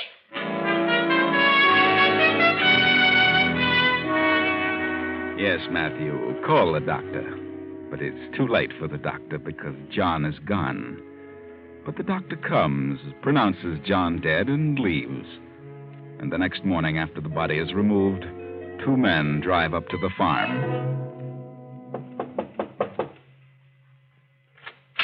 Yes? Miss Anderson? Yes? My name is Houston. I'm the sheriff. Yes, Mr. Houston. May we come in? Of course. Oh, this is Deputy Sheriff Baker. How do you do, Mr. Henderson? I'd like to talk to you regarding the circumstances of your husband's death. Circumstances? What do you mean? Your husband's doctor refused to sign a death certificate. Refused? Yes. But why should he refuse? Why, Mr. Henderson has been ill for some time. Nevertheless, the doctor suggested that an autopsy be performed. An autopsy? Why an autopsy? Because your husband didn't die of a stroke. He didn't? No. Well, then what on earth? Well, it seems that... Oh, come in, Henry. You too, Matthew. Why? What's wrong, Marta? Henry Jacobs? That's right. I'm Houston, the sheriff. Sheriff? And, how are you, Matthew? I'm all right. All right, sit down, all of you. What are you doing here? We'll get to that in a minute, Matthew. The sheriff says that John didn't die of a stroke. What? That's right. The doctor suggested an autopsy. It was performed, and a content of arsenic was found. Arsenic? Good Lord. John Henderson was poisoned. The doctor recognized the symptoms. He examined the food served John last night and became suspicious. He brought some of it with him. Arsenic was found in the parsnips. Parsnips? Did you prepare the food, Mrs. Henderson? Of course. Did you by any chance put anything in the food? Certainly not. Where would I get arsenic? You have any arsenic or rat poison on the place? No, not a bit. I'm out of it. I'm going to get some tomorrow. You better check the premises thoroughly, Baker. Yes, sir. Did you serve the food to your husband? No. Matthew took it to his room. But I didn't put anything in it. Why should I? According to Dr. Stevens, you and your father have been quarreling a lot. Oh, but I didn't put anything in the food. I didn't. And why did you buy a box of rat poison at the drugstore yesterday? A single little box of rat poison for a farm this size. Why? Well, Come on, why? Because she wanted it. She told me to get it. Well, you signed for it. She did it. She told me to get it. She's the one who did it. Matthew. She did it. I never said a word about rat poison. We always buy it by the pound. Oh, she's a lion. She wanted Father to die. She couldn't change his will, so he couldn't divorce her. All right. Where's the box of poison you bought, Matthew? I don't know. I gave it her. Come on. Where is it? I never even saw it, Sheriff. He's lying. Matthew and his father have been quarreling. Yes. I'm sorry, Matthew. You forced me to tell the truth. Oh, she's a devil. I knew she was here for no good. She did it. She's going to kill me, too. I know. She's a devil. Stop yelling, will you? Oh, Sheriff, I couldn't find a speck of arsenic on the place excepting this. Rat poison. Where'd you find this box? In that room there. In the bureau drawer. Whose room is that?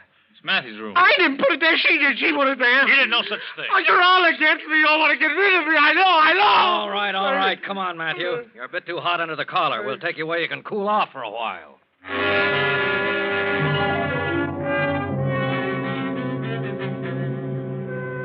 Yes, you were too hot under the collar. You walked right into it, Matthew. Everything points as evidence against you. You shouldn't have bought that little package of rat poison for so large a farm. You should have known better than that. But you did, and now you're trapped. Yes, the trial is over. Matthew has been convicted and sentenced to life. Several months have passed, and Marta and Henry are still running the farm. Marta has inherited all the property, even Matthew's share. And, too, Marta and Henry are now married. Enjoy your dinner, Henry? Oh, yeah. Very good. You didn't eat very much of it. Well, just wasn't very hungry, Marta. Oh. Why not? I don't know. Just not hungry. What's on your mind, Henry? Nothing. Nothing in particular. Something's bothering you the last few days. Oh, I don't know. Just get to thinking about things. What things? Things in general. The farm and us. And Matthew. Matthew? Yeah. Poor kid, I can't understand it. He was just all mixed up on everything. In the life of me, I can't figure out why he should want to kill his father. He probably doesn't know himself. What good did he think it'd do? His father died before the will had been changed, before he told him about you and me. What did he hope to gain? Oh, he was, well, psychopathic, I guess. Huh? Crazy? Must have been. How else would you account for it? Well, I hate to say it, but things turned out all right for you, regardless of how it came about. Yes, Henry. For you and me. I guess this is the way it was meant to be. Yes. Fate or providence, something. Kind of like to leave here. Get away from it all. Sell the place? Why not? There are plenty of other places. Besides, farming's a tough thing these days. But somebody's got to run the farms. Yeah, but, well, not under the conditions by which we happen to be running this one. I feel ashamed. Kind of guilty. Guilty? Guilty of what? Oh, nothing exactly. Only I'd rather leave here. How about it? Well, I'd rather stay here for a while. Why? Well, I just would. Do you mind? Yes, I do mind. I don't want to stay around here any longer. Henry, what on earth is happening to you? Well, I just told you I'm leaving. Henry, What's the matter? I don't know. I've got the funniest feeling. I'm getting dizzy. I've felt this for several days now. Have you? Yes, I can't understand it. This time it seems worse. Does it? Yes. Oh, pain. Pain in my heart. Henry. Pain? In your heart? Yes, it's getting worse. In your heart, Marta? Are you sure it's in your heart? Yes, it must be. Oh, there it is again. Henry, I think you better call... Call a doctor? Why? Why? Good heavens, Henry, what do you mean? I don't think it's your heart, Marta. What? No, I think it's your stomach. Henry, what do you mean? And I don't think a doctor can help you. Not now. Henry, what have you done? Henry! What do you think? You fool, you crazy fool. You've been putting something in my food. That's what the spells have been. Rat poison, Marta. Ever hear of it? Why, Henry? Why? I've been suspicious of you all along, Marta. I never believed Matthew was guilty. He didn't put that poison in his father's food. You did. And you told him to get it at the drugstore. Like a poor fool, he got it and signed for it. Henry, you don't know what you're saying. I have proof of it right here. Look, I got this note from Jenkins, the druggist. It's the order list you gave to Matthew. It's in your own handwriting. Look. You see that? It says arsenic for rats. Can you deny this? All right, I did write it. I did tell him to get it. And you opened the package. Who put it in the food? Then placed the box in Matthew's room. You might as well tell the truth, because you're dying, Marta. Yes. But I did it for you. For us, Henry. For us? I'll confess. Oh, get the doctor. Please. Oh, no, you're not confessing to anybody. Matthew can stay right where he is. I'm your husband now, and everything will go to me. You filthy. I'll fix you. You won't get away with it. I'll call the police. Oh, no, not that. They'll get you. They'll know what you've done. No, they won't. My car's parked in town. I have an alibi. I'll just tip over this lamp and beat it back to town. No one will ever know what happened. You've got a big surprise coming, Henry. A big... Have I, Marta?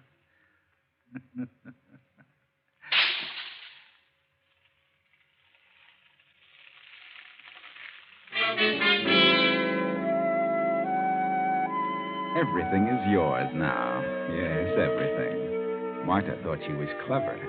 And you think you're much cleverer, Henry. But Marta said you had a big surprise coming, and you have. Yes. Get ready, Henry. Here it is. In the form of a letter in Marta's safe deposit box. In Marta's own words. For several days, I've had a strange feeling. A presentiment, premonition of doom. I can't explain it, but I feel that it can be traced to my husband, Henry Jacobs. If anything should happen to me, in case of my death, I wish to make this confession. Matthew Henderson did not poison his father. I did tell him to buy the rat poison. I did it purposely. I put it in the food, and I placed the open container in Matthew's room.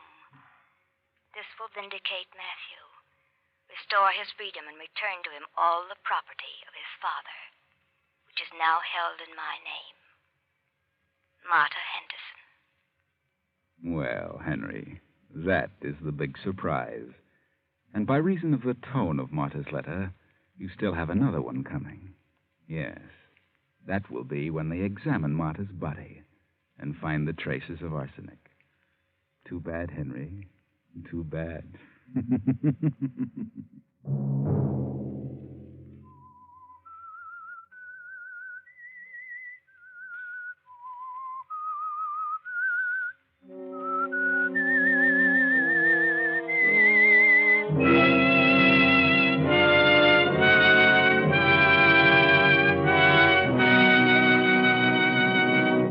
CBS has presented The Whistler.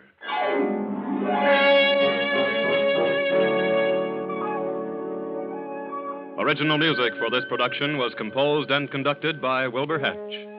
The Whistler is written and directed by J. Donald Wilson and originates from Columbia Square in Hollywood. Next week, same time. I, the Whistler, will return to tell you another unusual tale. Good night.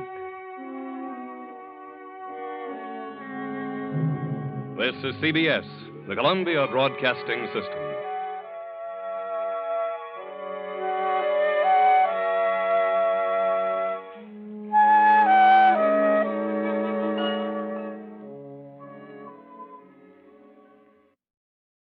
And now, stay tuned for the mystery program that is unique among all mystery programs. Because even when you know who is guilty, you always receive a startling surprise at the final curtain. In the Signal Oil program, The Whistler.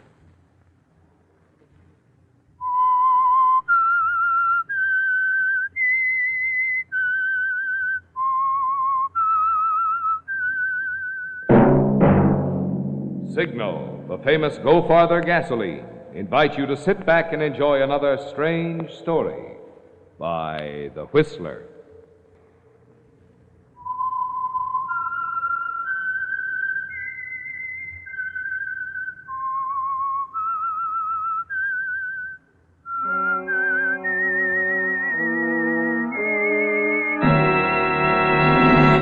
I am the Whistler, and I know many things, for I walk by night. I know many strange tales hidden in the hearts of men and women who have stepped into the shadows. Yes, I know the nameless terrors of which they dare not speak. And now for the Signal Oil Company, The Whistler's strange story. Till death do us part.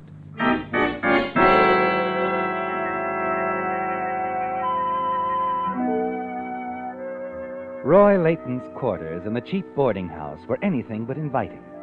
And from where he sat on the edge of the sagging brass poster bed, Roy's view of the outside world was a dismal one. The assortment of unopened bills and collection notices in the nearby wastebasket held their grim message, too. They told him that he'd have to be moving on soon, change his address. The one letter he wanted, but had given up hoping for, wasn't there. Never would be, he reasoned. And the knock on the door, rousing him from his mental fumblings, could mean only one thing. The landlady and her oft-repeated demand. I'm back again, Mr. Layton, to ask you once and for all, do you have... The rent money. I know. Well, it's like this, Mrs. Fazakerly. I know how it is. I can see. I have eyes. Then there's no use talking. You know that the minute I hear from my You've uncle... been saying that for months now. The minute you hear from your Uncle Morton in Mexico.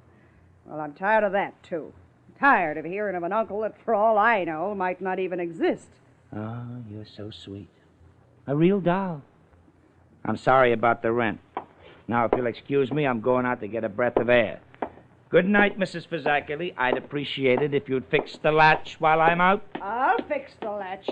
I'll weld it shut. That's what I'll do.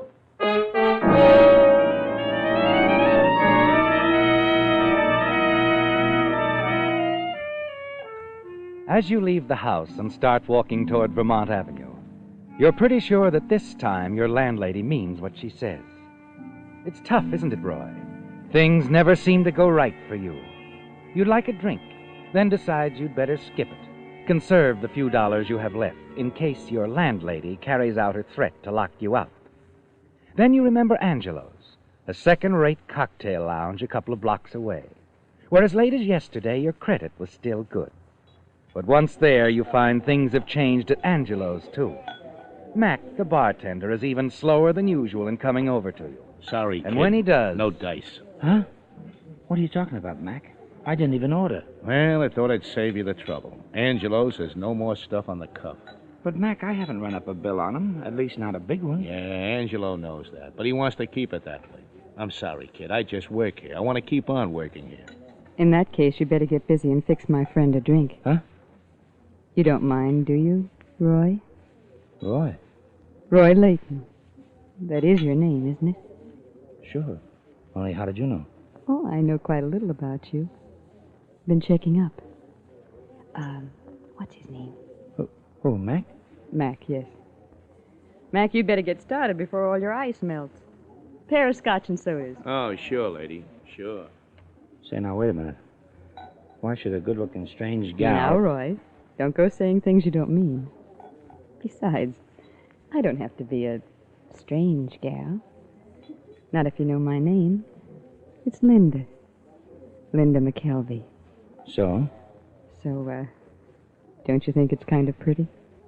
Maybe. Anyway, these drinks are. Set them down easy, Mac. Yeah. And since I'm drinking with a lady, trot out a couple of cocktail napkins. Okay. Thank you, Mac. Skip it. To us, Roy. Sure. To us. Drink's okay. Very good for a place like this. You look like you could afford better.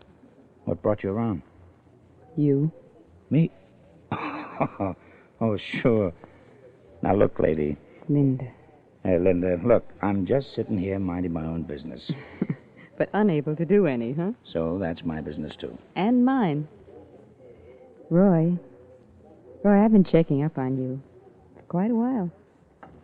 And you fit my picture very nicely. And, you do need $5,000. Yeah. I need $5,000. Oh, I get it. Santa Claus finally got my letter and he sent you to bring it. It's nothing like that. It's nothing altruistic. Big word. You are out of place here. So are you, Roy. I've got $5,000 that says you are. Going to listen to me? How can I help it? Go ahead. Roy, I'm used to nice things. Mm-hmm. To be crass, I like money. My share, I mean. Maybe even a little bit more. I guess I'm just not a very nice person. Not many of my friends are. But I'm still listening. Fair enough. Oh, how about going somewhere else, huh? Hmm? My car's parked outside. Okay, lady. Linda. And you'd better get used to it.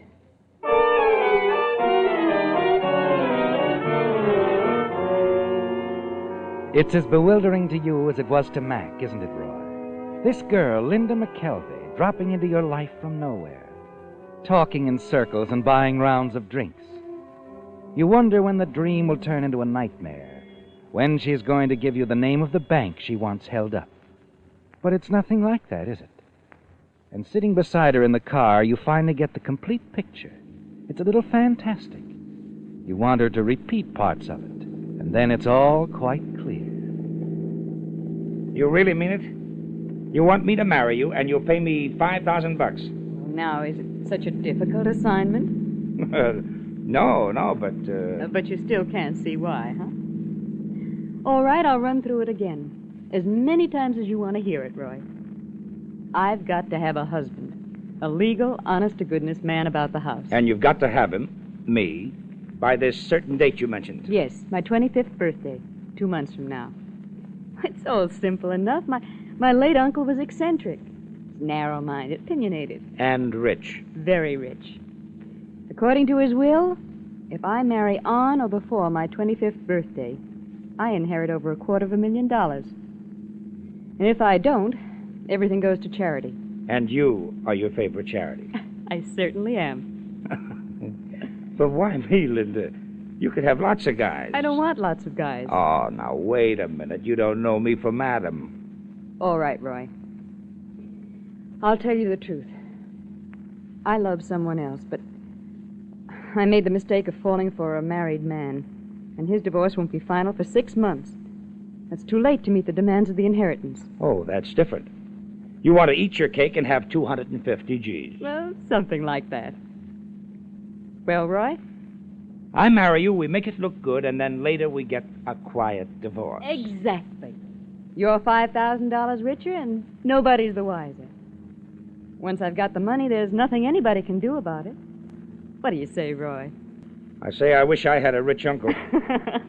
Mine, he doesn't even answer my letters. Yours leaves you $250,000. Why, that $5,000 will give you a new start in life, Roy. And until we're divorced, why, you'll dress well and live quite comfortably in Mr. and Mrs. Roy Layton's apartment. Well, must I on bended knee? Find the preacher, honey. I'll do anything for money. Flatterer.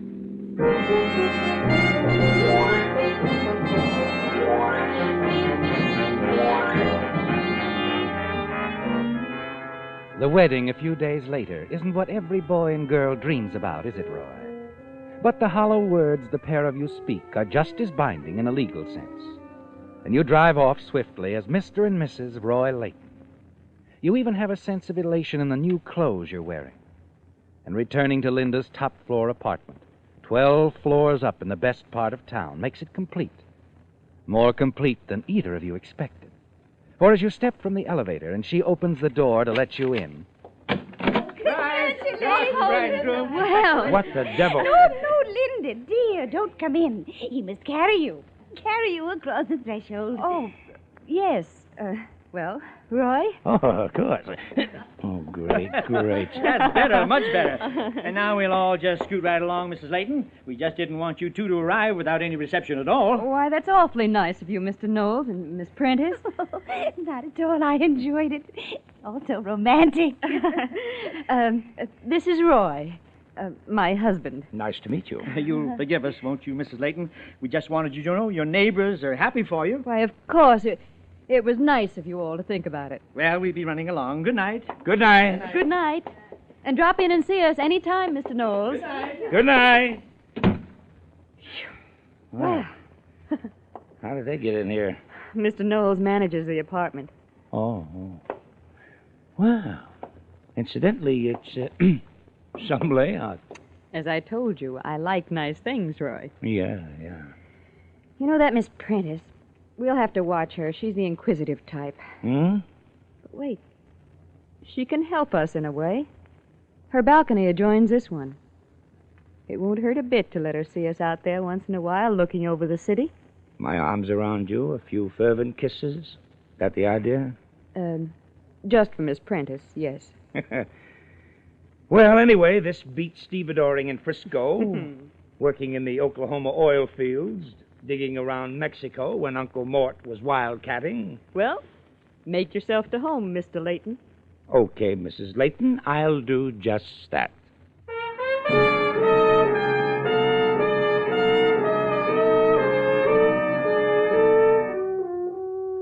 It's all going smoothly, isn't it, Roy? Just as Linda planned it. As the weeks go by, you meet other people in the apartment. People Linda had met before she married you. They seem to like you. And most of all, they approve of the match. Linda assures you there'll be no trouble in having her uncle's lawyer accept it all as completely genuine. As the weeks pass, both play your roles well. And then late one afternoon, you hear some excitement in the hall and rush to the door. Oh, you poor dear. You might have been killed. I'm all right now. Really, I am. You'd better lie down, dear, as soon as you get inside. That fool, he wasn't even looking where he was going. What is it? What's happened?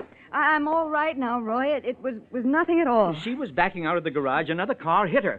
Well, thanks very much, you two, but please don't bother anymore. Roy can take care of I'll me. carry you into the bedroom. Now, you don't have to carry me, Roy. I'll be all right. Poor dear. Maybe I better call a doctor. No, Roy, I'm not hurt. I'm just shaken up. I don't think it's bad. It's only... Well, it could have been so much worse. Just think, Mr. Layton. What would you have left if anything really happened to her? Yes, what would I have?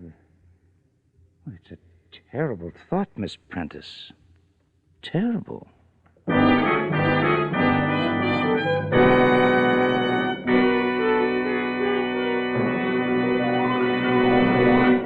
If rising prices have given you the idea that pennies have lost their purchasing power, folks, you haven't tried Signal Ethyl gasoline. Now, here's why I say that. For pennies extra, you can enjoy the premium quality of Signal's famous Go Farther gasoline. But what a wonderful extra dividend those pennies return in driving pleasure. An extra you can feel and hear and see. Yes, with Signal Ethyl powering your motor, you can see your car step out front when the traffic light goes green. On Signal Ethyl diet, you'll hear your engine purr contentedly as you soar effortlessly up hills where pings force other cars to shift. And should an emergency call for swift acceleration, you'll feel the way your motor takes hold with smooth, eager power on Signal Ethyl. When a tank full of this Signal super fuel is all it takes to discover the best performance your car can deliver, don't you think you owe it a try? My guess is you'll say Signal Ethyl is the best investment you've ever made in driving pleasure.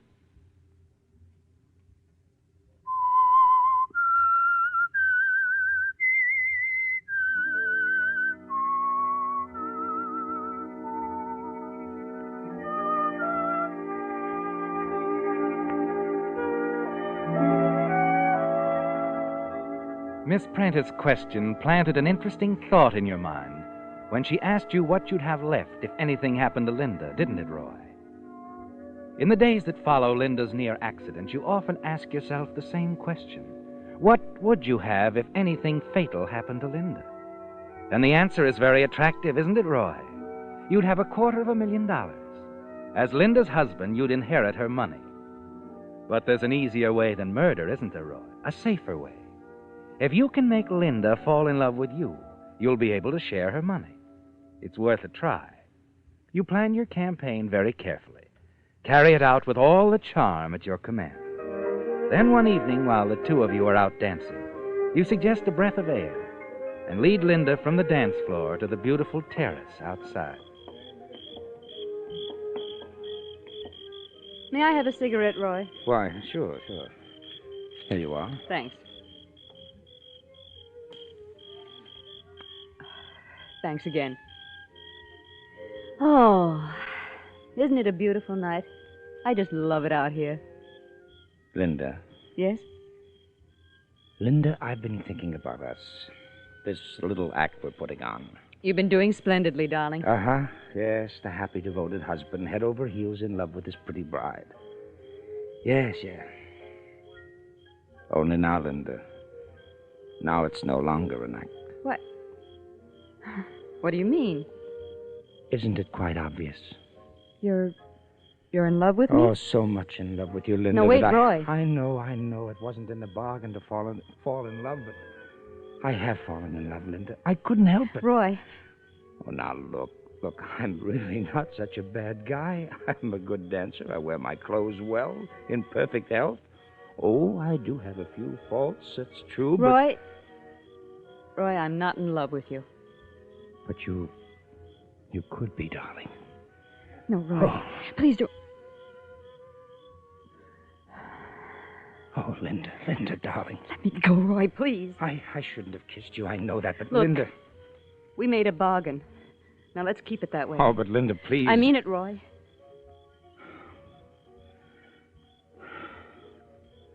Okay. I'm sorry, but that's the way it's got to be. Yeah. I'm sorry, too. Very sorry.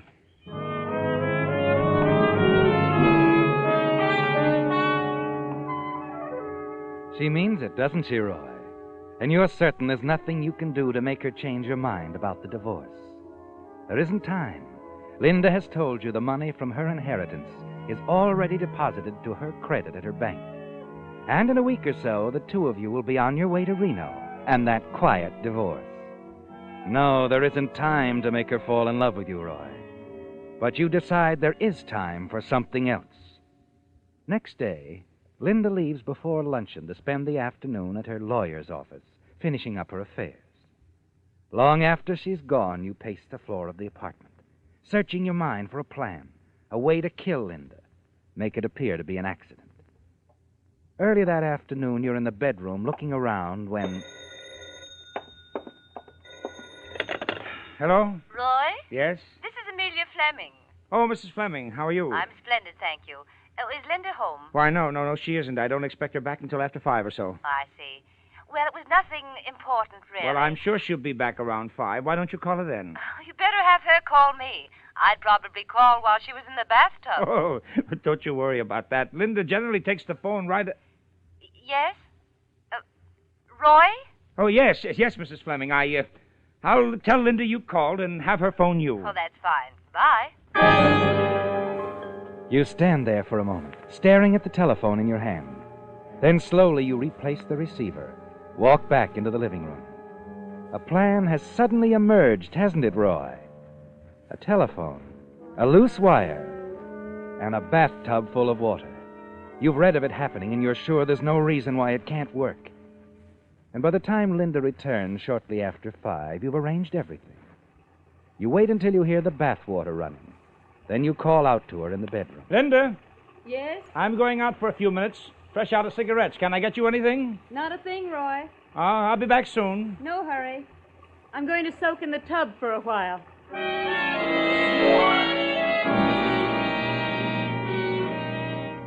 You walk down to the corner drugstore, wait over a cup of coffee for 5 minutes. Then you step to the phone booth, but there's someone inside. You look at your watch and return to the counter. 5 minutes go by, and then 10. And then the booth door opens, and the woman who had been monopolizing the phone walks away. There's still time, isn't there, Roy? You're certain of that. Linda will still be in the tub. The phone on the stand within easy reach. When she answers it, the loose wire will pull away from the receiver and fall into the tub of water. Hello? Linda? Linda? That does it. Slowly, you walk back to the apartment. But instead of going on up to your apartment on the 12th floor, you stop at the manager's apartment and ring the bell. Yes? Oh, Mr. Layton. Mr. Knowles, I wonder if you'd do something for me. Of course, of course. Well, our refrigerator's been acting up a bit lately. I'd like you to have a look at it, if you don't mind. Be glad to, Mr. Layton. I hope I'm not taking you away from your dinner. Oh, no, nothing like that.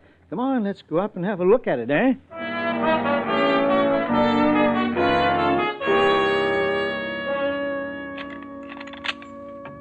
It seems like it's been running a lot more than it should. That so?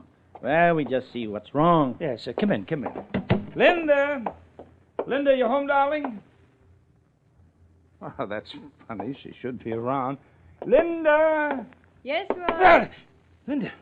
Why, what's the matter, Roy? Oh, nothing. It's just that you answered so suddenly, that's all. Oh, good evening, Mr. Knowles. Good evening, ma'am. I asked Mr. Knowles up to have a look at our refrigerator, Linda. You know it hasn't been acting right. Oh, hasn't it? No, it hasn't. Well, I'm awfully glad you're here, Mr. Knowles. I was about to come downstairs to ask you to call the telephone company. Something rather startling just happened. It scared me to death. What's that, ma'am? Well, I'd just gotten out of my tub when the phone rang. It was on the stand in the bathroom, and I picked up the receiver, and, why, the wire just slipped out. It fell into the tub. Say, we better see about that right away. Good thing you weren't in the tub when it happened, Mrs. Layton. Well, I should say so. I might have been electrocuted.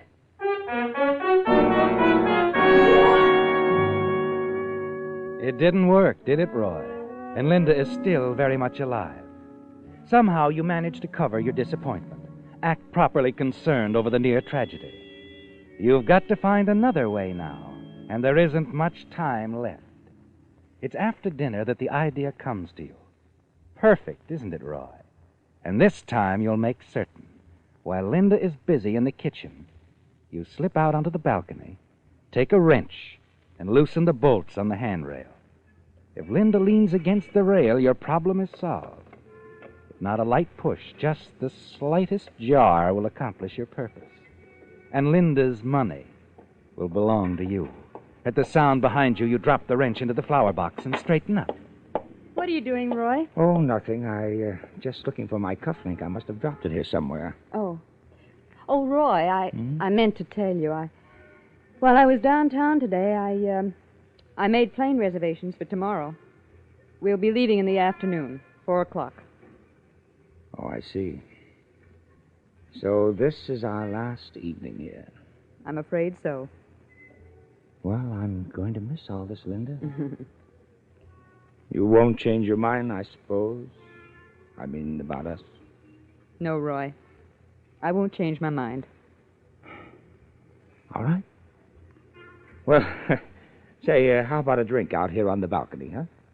One last look at the city of Los Angeles together. Why, Roy, I think that's a wonderful idea. All right, you just stay right here, Linda. I'll get the drinks. Our farewell drink.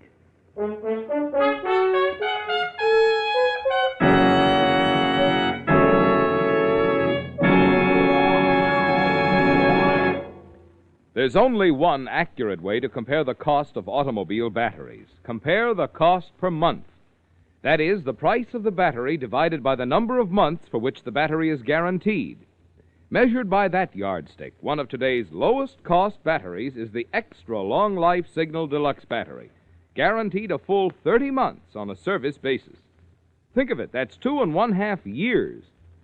The secret of this amazingly long life is Signal's microporous all-rubber separators, which have been called the greatest battery improvement in 20 years. Because these unique separators hold twice as much acid solution between the plates, you get up to 35% more power for quicker starting, plus plenty to spare for your radio and the other electrical gadgets on today's cars. So before you buy any battery, get your signal dealer's generous trade-in offer for your old battery, plus his convenient credit terms. See for yourself that it actually costs less per month to enjoy the quicker starting, the long, trouble-free performance of today's finest battery, the Signal Deluxe Battery.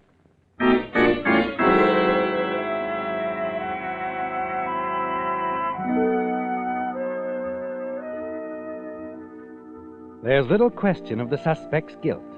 To Police Lieutenant Cosgrove, it was a clear case of murder.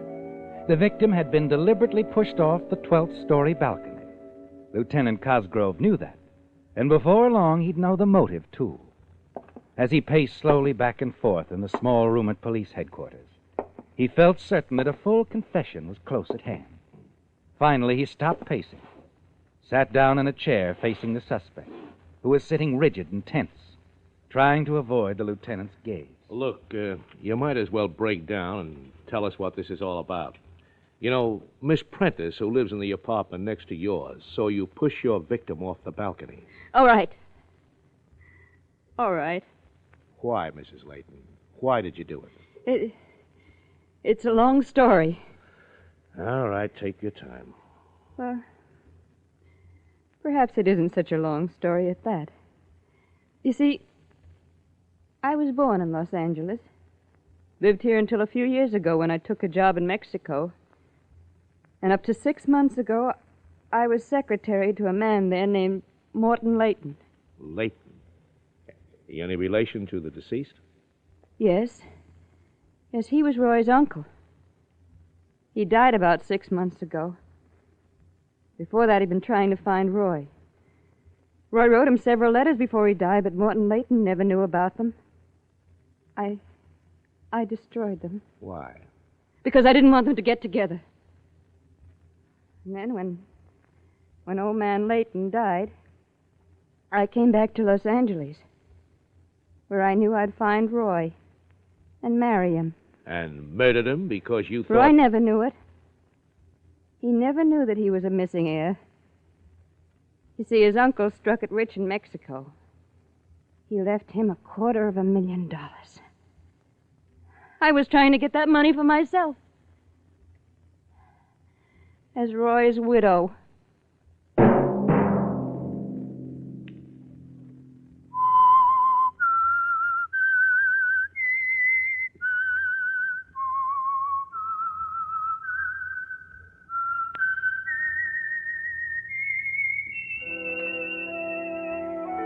Let that whistle be your signal for the Signal Oil program, The Whistler, each Sunday night at this same time. Signal Oil Company has asked me to remind you that the USO, which serves as a home away from home for our boys in uniform, is one of the worthy services you help when you contribute to the community chest. Featured in tonight's story were Bill Foreman, Wally Mayer, and Gene Spaulding. The Whistler was produced and directed by George W. Allen, with story by Joel Malone, music by Wilbur Hatch, and was transmitted to our troops overseas by the Armed Forces Radio Service. The Whistler is entirely fictional. All characters portrayed on The Whistler are also fictional. Any similarity of names or resemblance to persons living or dead is purely coincidental. Remember at this same time next Sunday, another strange tale by The Whistler. Marvin Miller speaking for the Signal Oil Company. Stay tuned for Our Miss Brooks, starring Eve Arden, which follows immediately over most of these stations. This is CBS, the Columbia Broadcasting System.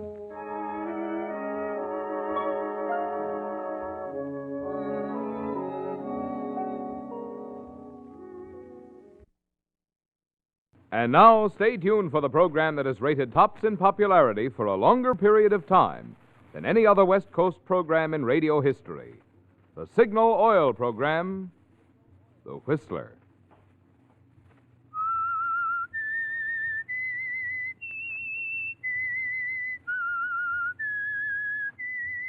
S-I-G-N-A-L Signal, Signal gasoline. Signal, the famous Go Farther gasoline, invites you to sit back and enjoy another strange story by The Whistler. For extra driving pleasure, the signal to look for is the yellow and black circle sign that identifies signal service stations from Canada to Mexico. And for Sunday evening listening pleasure, the signal to listen for is this whistle that identifies the signal oil program, the Whistler.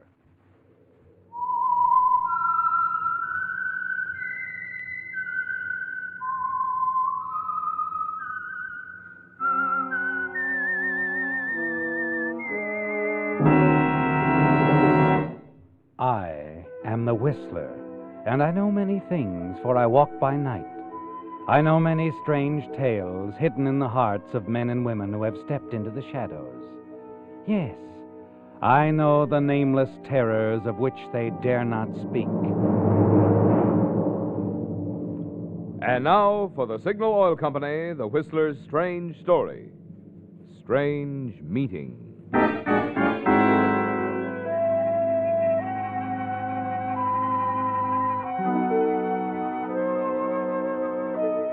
The questioning was over, and the prefect of police was smiling triumphantly. He no longer regretted leaving his bed and hurrying through the rain-swept streets of Paris to the tiny prison on the outskirts of the city. There was little doubt of the suspect's guilt in connection with the death in an abandoned building just off the Rue Laborde. A policeman had caught the man running from the scene of the crime. The murder weapon had been found in his pocket. Paraffin tests had shown that he'd fired the gun. Ballistics proved the bullet found in the victim had been fired from the suspect's gun. But there was more to the case, a great deal more. From the facts he'd already learned, the prefect could trace the beginning of the incident back to the seemingly routine arrival of a commercial plane from Lisbon earlier in the week.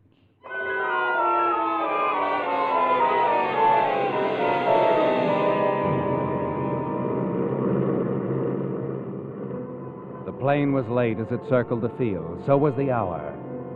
And the landing field looked very inviting to Wally Frazier, freelance news photographer, and almost anything else that would bring him a welcome dollar. He was pleased that the trip was over.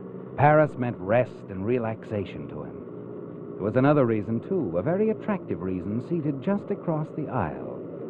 Wally had tried to strike up an acquaintance with the girl early in the trip, but because of her cold, indifferent stares, he'd given up.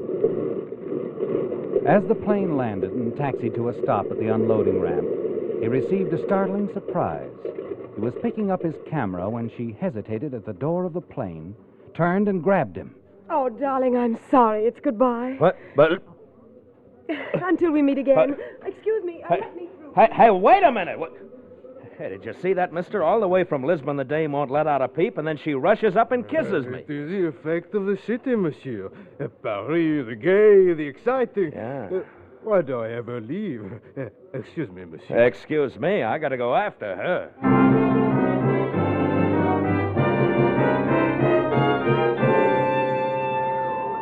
You hurry through the crowd after the girl, reach the passenger waiting room. She's nowhere in sight, is she, Wally? You've lost her. You're still annoyed and wondering as you claim your baggage and arrange for it to be sent to your hotel. Outside, you hail a cab. Hotel Metropole, driver. Oui, monsieur. Wait a minute. Huh? There she is. I see her. Ah, oui. Wait, monsieur.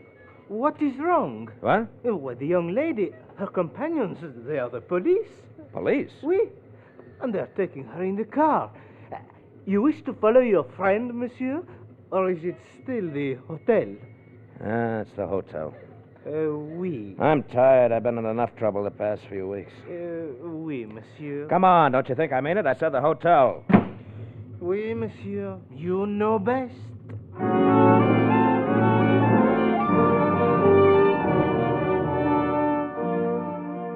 But you can't get the girl out of your mind, can you, Wally? In the taxicab, and after you arrive at the hotel, her face haunts you. And only complete weariness keeps you from lying awake, thinking about it further. The next morning, she's completely out of your mind, until you make the discovery. The envelope in the pocket of your overcoat. Even as you tear it open, you know that she must have put it there during that moment when she kissed you and then ran off. The envelope contains a negative of some kind, doesn't it? But it's nothing like anything that you use in your work, is it, Wally? Your curiosity aroused, you go downstairs for a quick breakfast, make an inquiry at the hotel desk, and then walk several blocks to a small laboratory across the street from a medical building.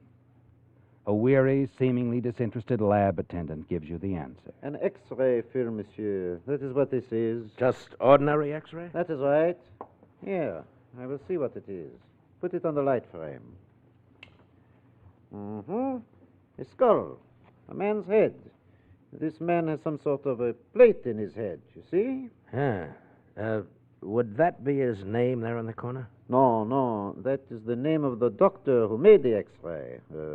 Salazar. It looks like Dr. Salazar. Uh-huh. Also, the date he took it. You were saying? Nothing. Excuse me for a minute, will you? I'll be right back. Yeah, sure. You stare after the attendant curiously as he steps out of the room. There was an odd expression on his face, wasn't there, Wally? Very odd. You move after him quietly, open the door to the adjoining office, and hear him dialing the phone. Hello? Police! Vite! Police! You whirl on the attendant's words, cross the room, and hastily remove the X-ray film from the frame and put it in your pocket. As you start to leave, the attendant blocks your way. And now, as I was saying, monsieur... I'm sorry, Jack. Everything's been said. Everything but this. Now I'll look into this little deal that's so interesting to the police.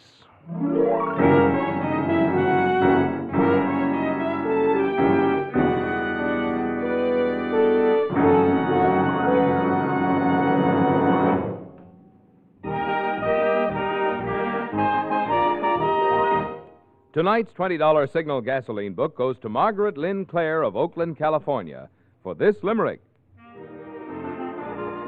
Gasoline bills had me near disaster, and my budget I just couldn't master. Then to Signal I switched, now my troubles are ditched, for Signal goes farther and faster. Signal, signal, signal gasoline. Your car will go far, will go for the gasoline. A smart young lady, that driver in tonight's limerick. She knows what more and more drivers discover when they switch to Signal, that mileage and performance are like Siamese twins. Where you find one, you find the other. So whether you're looking for quick cold weather starting, for flashing pickup, or for smooth, quiet power, just remember, you find all the things that make driving more pleasure when you fill up with Signal, the famous Go Farther gasoline.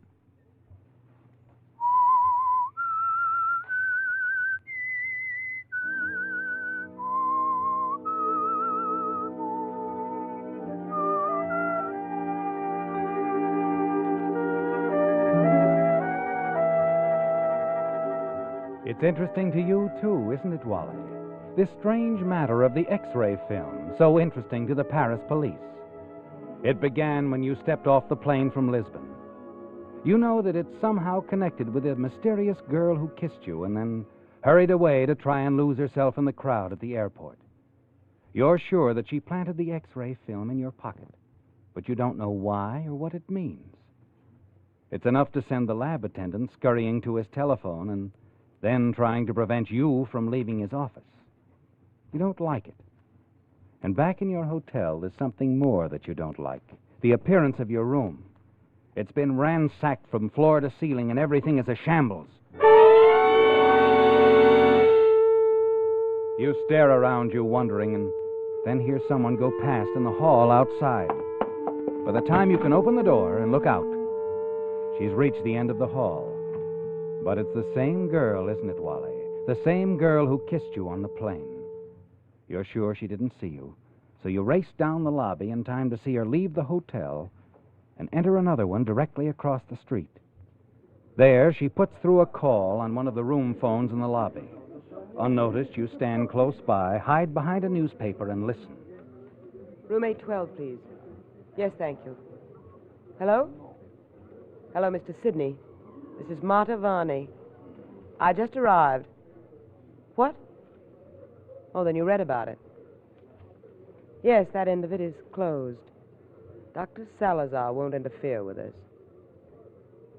No, I haven't got it with me right now. I only wanted you to know I was here and that we'll be able to make the deal soon. Yes, I'll get in touch with you. Goodbye, Mr. Sidney. Oh, sorry if I kept you waiting for this. Hello, honey. Your turn to be surprised, huh? If you don't mind, Oh, but I do mind. You're not going anyplace. That is, not until we talk. There's nothing to talk about, Mr. Fraser. The few friends I have call me Wally. That's fine, Mr. Fraser. Oh, you don't want to be friendly, huh? Well, I'm not surprised, not after the way you tore my room up. This what you were looking for? Give that to me. Oh, no, not so fast. It isn't anything. It's just a negative of a picture of my aunt. She's 73. And likes to tell fairy tales just like you. No, honey, I take pictures for a living, and this is an X-ray. All right. But it still belongs to my aunt. Oh, sure. You don't give up easy. But you wouldn't. Not when you can think fast enough to get rid of it the way you did when the police showed up. The police? Uh-huh. I saw him take you away at the airport. Now, come on. Tell Uncle Wally what it's all about, huh? Whose noggin have we got a picture of? And what happened to dear old Dr. Salazar? Will you give it back to me? Maybe. Come on. The bar's a good place to talk.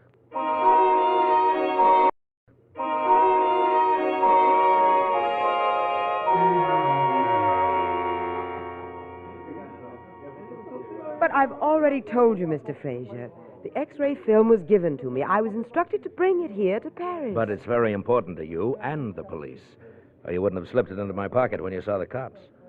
Yes. It's important. Why? Why is it important?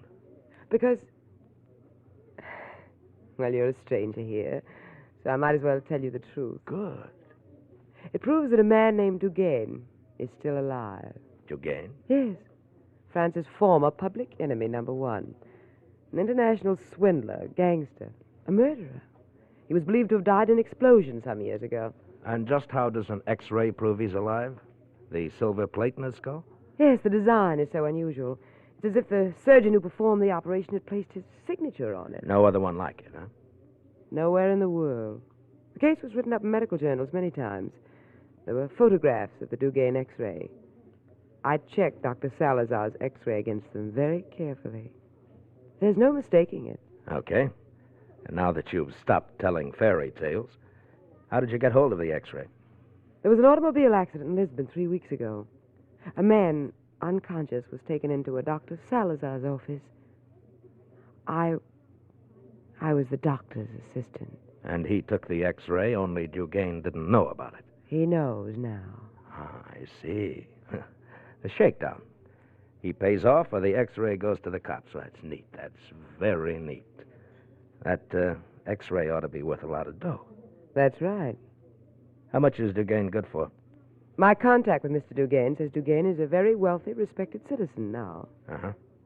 What name does Dugain go under? Nobody knows that except my contact. How do you get in touch with Dugain? If I knew, Mr. Fraser, do you think me foolish enough to tell you? No.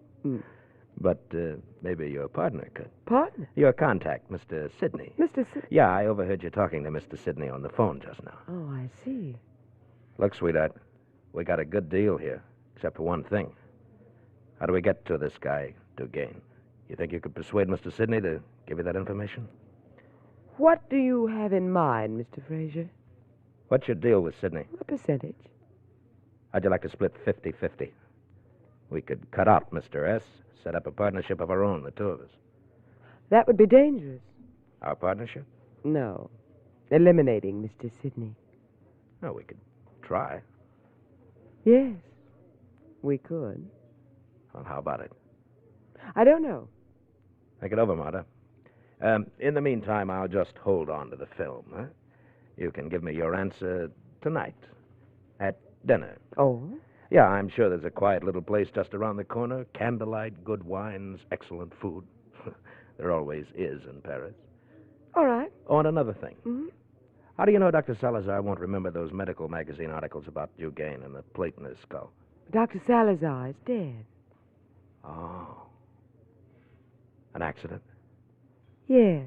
What kind of an accident? He was killed with a pair of scissors. Why do you ask? No reason. I just wondered.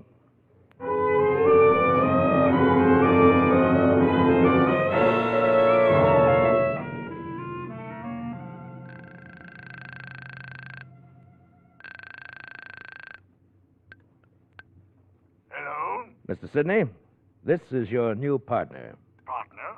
Partner? I'm afraid I don't understand. Well, we're in business, Mr. Sidney, the two of us, with an X-ray film.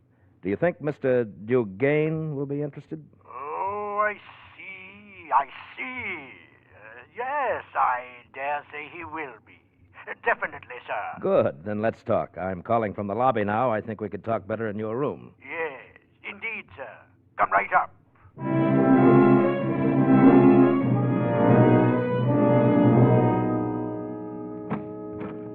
Come in, sir. Come in. Did I interrupt a game of solitaire? Quite all right, sir. Quite all right. I was bored. In Paris? Sit down. Sit down. Thank you. Brandy? Yes, thanks. You're an American? Oh, better than that. I'm a native of Dallas. Are you now? Well, well. Water, Mr. Don't ruin the brandy. The name is Fraser. Wally Fraser. There you are, sir. Thank you. Now, Mr. Fraser. Well, let's get right to the point, huh? Precisely, sir. To the point. To shake down Citizen Dugain, you'll need a certain X-ray, right? May I ask, sir, how did you come to know... Your partner, Miss Varney. She told me all about it. Oh, I see. Don't blame her too much. She didn't mean to tell me anything. The pressure was on. She had to get rid of the X-ray temporarily. Good thing she did. The cops would have grabbed it. Yes. Yes, go on, Mr. Fraser. What else did she tell you? Well, not much more. That's the trouble. So you want to do business with me? Right. We cut Marta Varney out of the deal. Split it 50-50. I'm afraid it's not that simple, sir. Miss Varney could be dangerous. Oh? If we were to, as you put it, cut her out of the deal, she might very well get word to Dugain. She knows how to get to Dugain? Of course. Oh, I see. She told you she didn't. Yeah. Yes, and that's why you came to me. I'm glad you did, Mr. Fraser. So am I. Now? You don't trust women, do you? Oh, not since I was in high school. I let a sophomore borrow my yo-yo, and she tied a knot in the string. Mr. Fraser. Yeah? When can I have the X-ray film? Soon as you set up the contact with Dugain, we'll go to the payoff together. Fair enough. In the meantime, however... There's Marta Varney. Precisely, sir. We've a good thing here. Big payoff. Mr. Dugain can well afford to pay enough for that X-ray to keep us for years. But he's also a killer. We must be careful. Yeah, I guess you're right. But how do we cut Miss Varney out of the deal? We can't be squeamish, sir. After all, Miss Varney is a murderess. Killed Dr. Salazar, you know. Yeah, she did, didn't she? How do we do it? How it's done isn't important, Mr. Fraser. We'll leave that up to the one who does the job, eh? What? Well, now, wait a minute. One of us must do it, Mr. Fraser. Well, yes, but I... We'll cut for the honor, sir. That's fair, is it not? Well, I don't know. Come, Mr. Fraser, you said we were partners. Cut. Well, sir?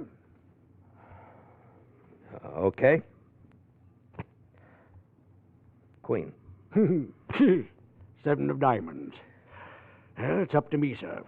I shall arrange a meeting with the girl tonight.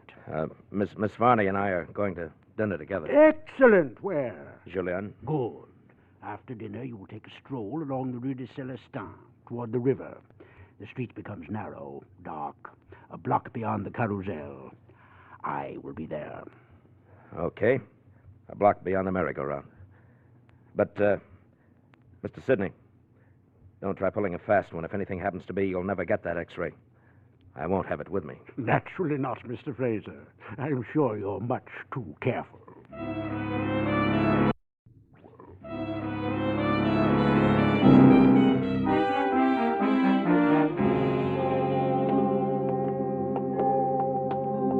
Where are we going, Mr. Fraser? No place in particular. Huh? Thought a stroll would do us both good after a dinner like the one we've had. It was excellent. Though I must say you were rather quiet through it all. Was I? Things on your mind? Yeah. You haven't asked me yet if I've decided about our partnership. I hate to discuss business at dinner. I see. Oh, look up ahead. It's merry-go-round. Shall we, Mr. Fraser? Marta, How about that partnership? Well, I've thought it over very carefully, Mr. Fraser. Very carefully. Let's turn back. We've got to talk. There's nothing to talk about, really. Let's go on. I want to see the river. No, forget it. I insist, Mr. Fraser. What? Hey, wait a minute. What? That's a gun in my coat pocket, Wally, darling. I won't hesitate to pull the trigger. So that's your answer, huh? It is. I have decided not to enter a partnership with you. Prefer to take your cut with Mr. Sidney? Wrong again. I'm not splitting anything with him, either. Oh, going all out on your own, huh? That's it, Wally. That's exactly it. Now, shall we continue our stroll? Okay. Aren't you forgetting one thing? You can't make a deal with Dugain unless you have the X-ray. I intend to get it from you. You think I'm carrying it around in my hat band? I know where it is. I followed you this afternoon, saw you put it in a postal box. You will give me the key, won't you? Will I? Of course. If you don't, I'll simply take it. And then what happens? I wind up in the river? Perhaps. I haven't decided yet. Keep walking, Mr. Fraser. Straight ahead.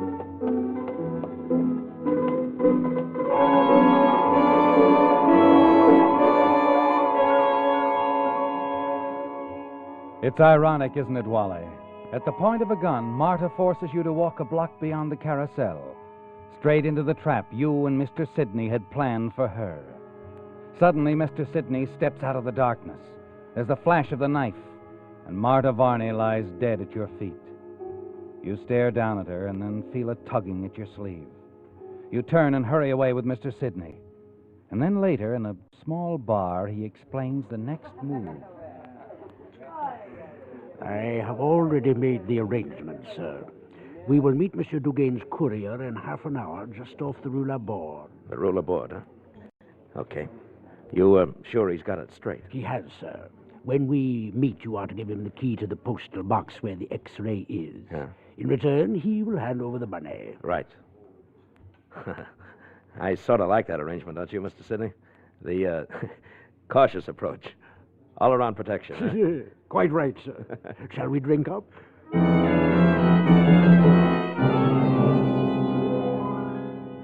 You smile back at Mr. Sidney as you raise your glass. He doesn't know what's in store for him, does he?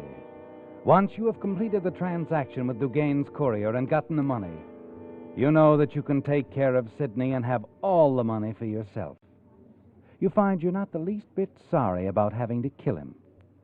Perhaps it's because of Marta Varney, his disposing of her the way that he did. Yes. Somehow that makes it easier for you to kill him. To us, Mr. Fraser, to our partnership and to many years of good living on Monsieur Dugain's money.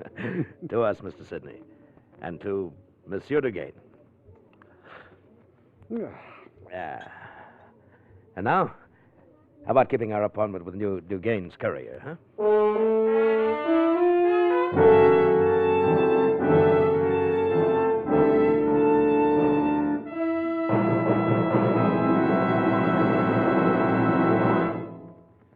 If you've looked at the new 1950 automobiles, you've noticed such extra convenience features as automatic transmissions, air conditioning systems, and seats that recline or make into a bed.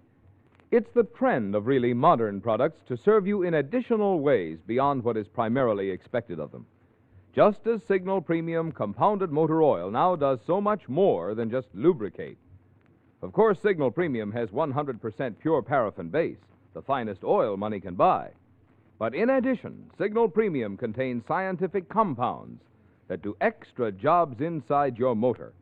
Extra jobs that oil alone could never do. One compound, for instance, actually cleanses your motor of harmful carbon. A second compound prevents the formation of gum and varnish. And still another compound in Signal Premium guards expensive bearings against corrosion. So you can see that if you want to keep your motor young, the place to get your next oil change is a Signal service station. Change to the modern type Signal oil that does so much more than just lubricate. change to Signal Premium Compounded Motor Oil. The questioning was over, and the prefect of police was smiling triumphantly as he handed the signed murder confession and a postal box key to one of his assistants. After the prisoner had been led away, the prefect waited patiently for his assistant to return with the contents of the postal box.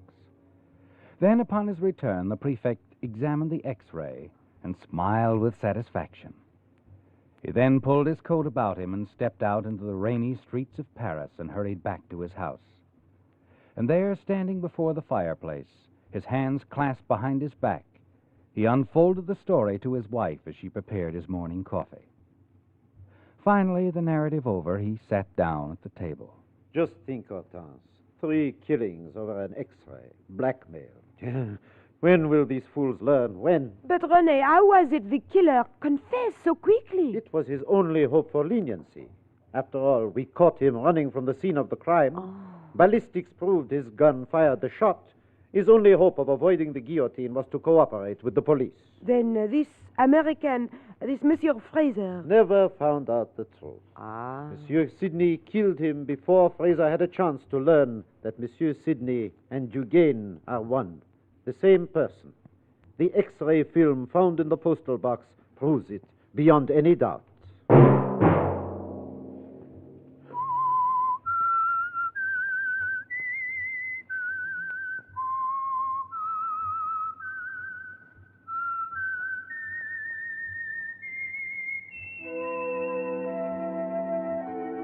Let that whistle be your signal for the Signal Oil program, The Whistler, each Sunday night at this same time. Brought to you by the Signal Oil Company, marketers of Signal gasoline and motor oil and fine automotive accessories. Remember, if you would like the fun of having your friends hear a limerick of yours on The Whistler, the address to which to send it is the Signal Oil Company, Los Angeles 55, California. All limericks become the property of the Signal Oil Company. Those selected for use on The Whistler will be chosen by our advertising representatives on the basis of humor, suitability, and originality. So, of course, they must be your own composition.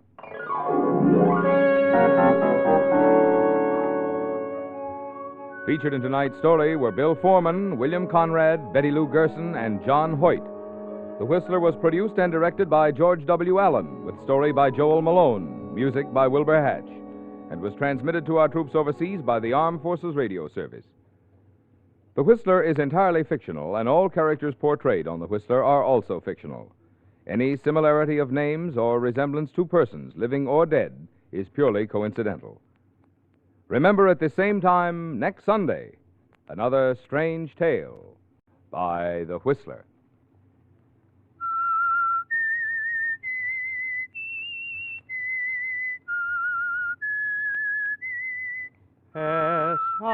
SITNAL Signal gasoline. This is Marvin Miller speaking for the Signal Oil Company.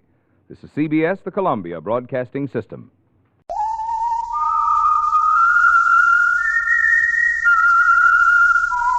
Presented by the United States Air Forces in Europe.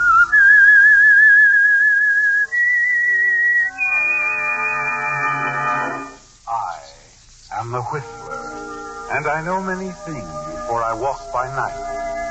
I know many strange tales hidden in the hearts of men and women who have stepped into the shadows. Yes, I know the nameless terrors of which they dare not speak.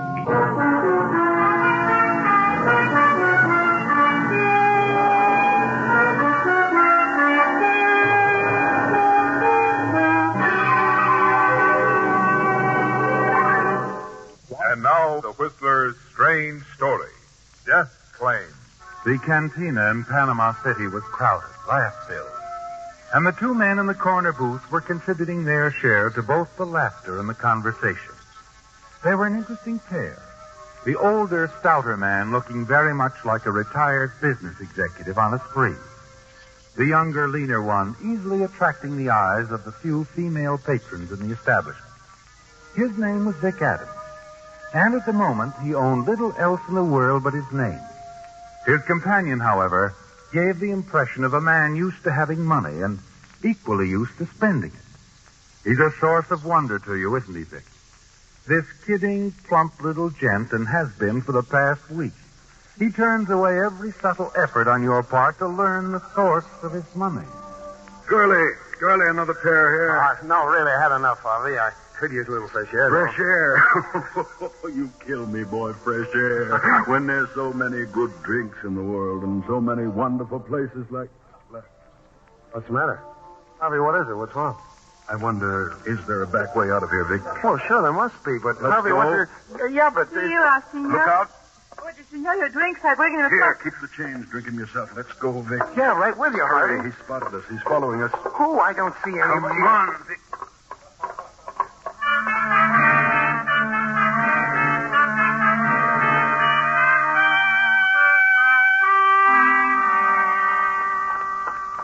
This way, Harvey, down the alley. Wait, Vic. Somebody's coming, all right. Yeah. Oh, what's it all about, Harvey? You go on, see if the way is clear to the street. I'll catch up in a minute. Sure you can handle it. Go on, Vic. Okay.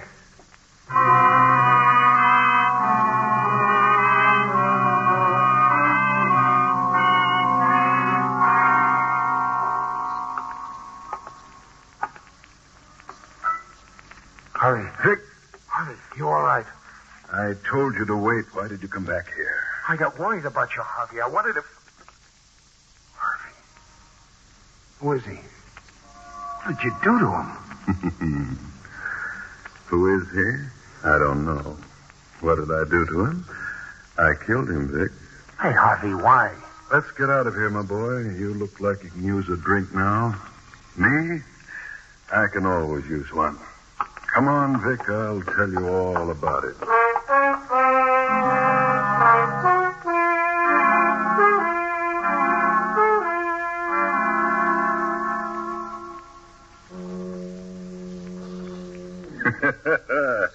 Quiet spot, huh? Just foghorns and a bartender that hates the world. You were going to explain, Harvey. Oh, yes, so I was. Well, it's quite a story, Vic. Quite a story. I'm listening. That man recognized me, Vic. Look, I don't follow you. I mean, he knew he was looking at Harry Crane, a man who's been dead nearly 7 years. Look, Harvey, Harry Crane. Harvey Wilson is just something I dreamed of. Oh. Care to go on? Sure, Vic. Let's have it all, Harvey. Or should I say Harry? Harry? You see, Victor, almost 7 years ago, there was a plane crash, Central America. Everybody lost or presumed to be killed. Among them, a businessman from San Francisco who had a lot of his firm's money on him. You? Me, Harry Crane. So, you're a fugitive. Actually, yes. Legally, no.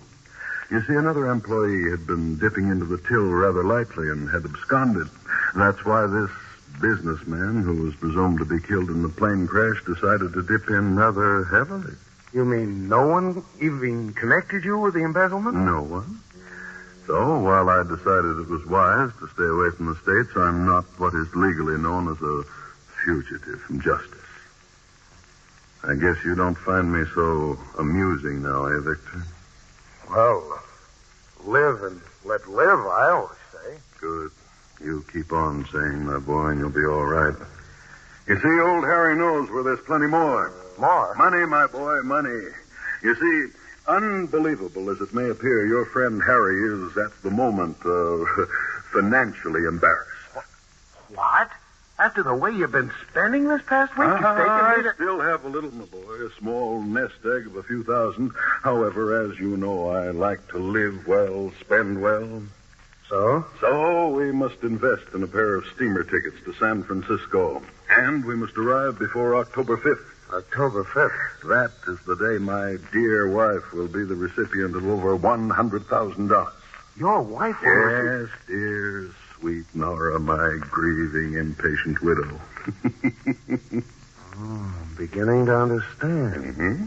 You want to go to your wife. No, I want you to go to her, my boy. Much too risky for me. It's too risky for anybody, Harry. No, we'll get away with it. We'll take $50,000 away from dear sweet Nora and won't raise a hand. 50,000? Your share, 10,000, just for joining me in a boat ride, meeting Nora, dancing with her, and she's quite attractive, Victor, much younger than me. Harry, you're a strange guy. I just like to live well, just do my best to make life easy for me. Bartender, another round.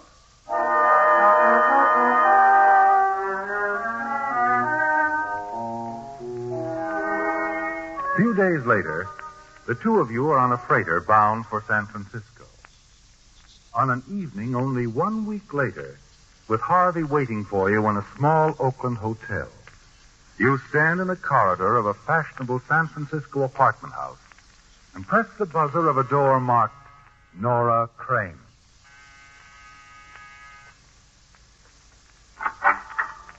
Yes, sir? I would like to see Mrs. Crane. It's about... Very sorry, sir, but there's a dinner party in progress. Look, it's rather urgent. However, would you give her this note? My name is Adams. Victor Adams. Very good, sir. I'll wait for an answer. Oh? Very well.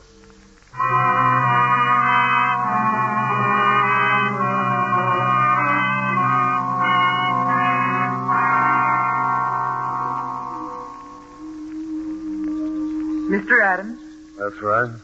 you can come in. I'm Nora Crane. Well, I don't want to... We can talk on the terrace. I had to excuse myself from my guests. This way. Now, what's this all about? Where did you get this note? Who wrote it? Who wrote it? Oh, come on now, Mrs. Crane. It could be a forgery. And this cigarette could be a cigar, too, only it isn't. Mrs. Crane, I won't keep you from your guests. Well, I'm the last guy in the world that wants anybody to think something's wrong. You're saying that Harry is alive. That he's in San Francisco. I only said he was alive. You know, you don't seem very pleased about it. Frankly, I'm not. Because of the insurance money? Not entirely. Harry Crane is no good. He laughs a lot. He doesn't make me laugh, Mr. Adams. However... Oh, yes. Your guest. Well, I'd like to make an appointment, Mrs. Crane. For 2 o'clock tomorrow afternoon. To see Harry? To hear his voice. I want you to be sure. Because of a business proposition that I have in mind. Business proposition? Mr. Adams, you might as well know. Without the insurance money, I'm in no position to... Mrs. Crane, I'm talking about the insurance money. You're going to get it. Over $100,000. I don't understand. Oh, you will. But first, I want you to talk to Harry. Then we'll talk. Just Nora and Vic. Tomorrow at 2? Tomorrow at 2.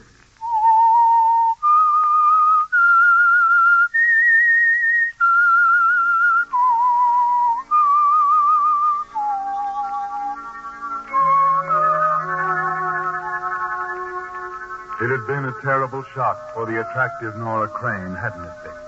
When you'd approached her at her dinner party, calmly informed her that her husband, Harry Crane, long believed dead, was actually very much alive. Since in a week's time, she was to collect a check for $100,000 on Harry's insurance. Still, you had softened the blow somehow, explaining that he wouldn't stand in the way, providing that Nora share the money equally with him. Yes, Nora Crane had been quite upset over the news. And since you felt a dinner party was no place to discuss the matter further, you'd made an appointment to call on her again the following afternoon. In here, Mr. Adams. We can talk in the study. Fine. So, any of the servants around? No, I've given them the day off. Sit down, please. Thanks. Oh, you know, Mrs. Crane, I could use a drink. Oh? Whatever you're having. Make mine with soda. Very well.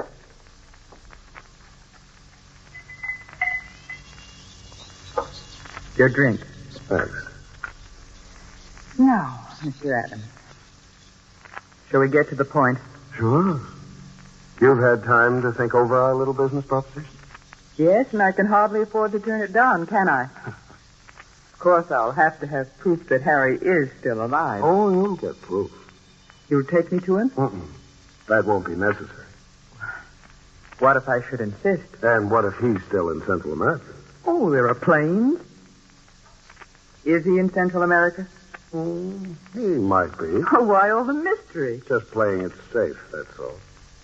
What do you mean? Just that Harry is worth more to you dead than alive. I still don't... Don't bother to get up. I'll answer it. Oh. You're expecting a phone call? That's right. 2 o'clock. Not Harry. Mm-hmm. Harry.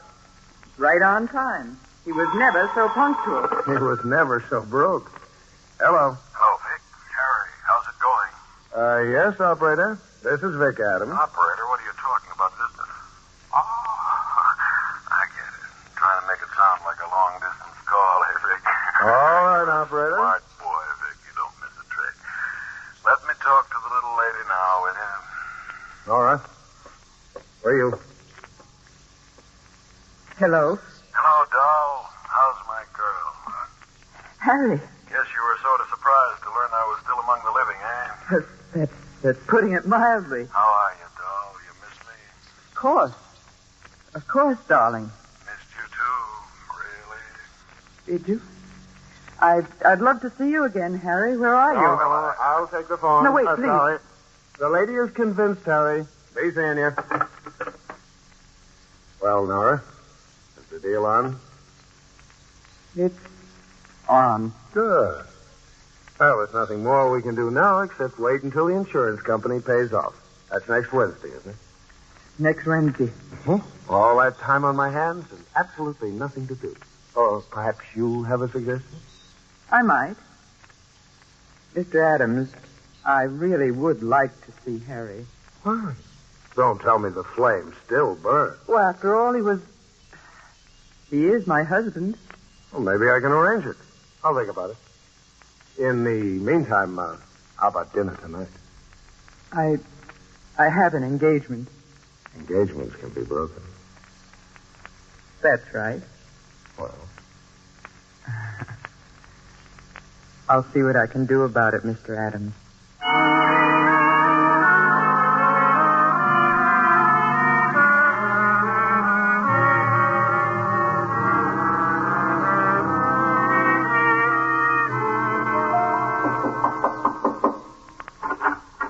hello, Harry. Mind if I come in? Where have you been? It's 3 a.m. Oh, I've been seeing the town with your lovely wife. Had cocktails downtown, dinner at a cozy little spot in North Beach, and then we went for a drive. Oh, charming girl, Nora. Charming. And still as attractive as ever, apparently. Is the deal set? It's set. Good. Sit down. Fix yourself a drink. Now, if you don't mind, Harry, I'll go on to my room and turn in. Okay. Look, Vic. Yeah? Tomorrow I want you to rent a car. We'll take a ride out of town, get a real nice meal somewhere, have a few laughs.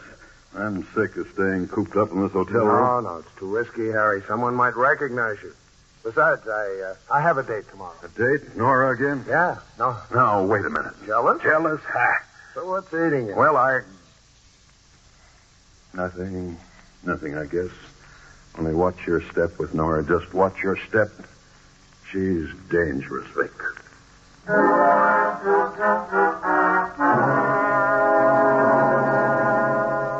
You've met women like Nora before, haven't you, Vic? Dangerous, yes. But none quite as charming and attractive as she is. And you find her company exciting, don't you? In the days that follow, you spend more and more time together.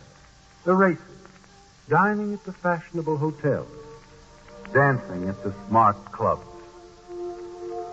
You know something, Vic? You lied to me. That's so, Nora? You told me you weren't a good dancer. Maybe I should have said just rusty, huh? You didn't spend all your time in the jungles of Central America. No. The rest of the time I was aboard one freighter or another. I couldn't very well dance with the captain. When did you meet Harry? A few months ago. He saved my life. He pulled me out of Panama Bay. Oh? I was on a small fishing boat at the time. His yacht rammed us. Yacht? My. But then Harry always liked to live in style. I suppose he owned a villa, too. That's right. Beautiful place. Too bad he had to give it up. The yacht, too. He's really broke. Very. You wouldn't have heard from him otherwise. But you know, I'm glad it turned out this way. Or I wouldn't have met you. I'm glad it turned out this way, too, Vic. Makes me sort of expensive, though, doesn't it? Maybe. But maybe I think it's worth it.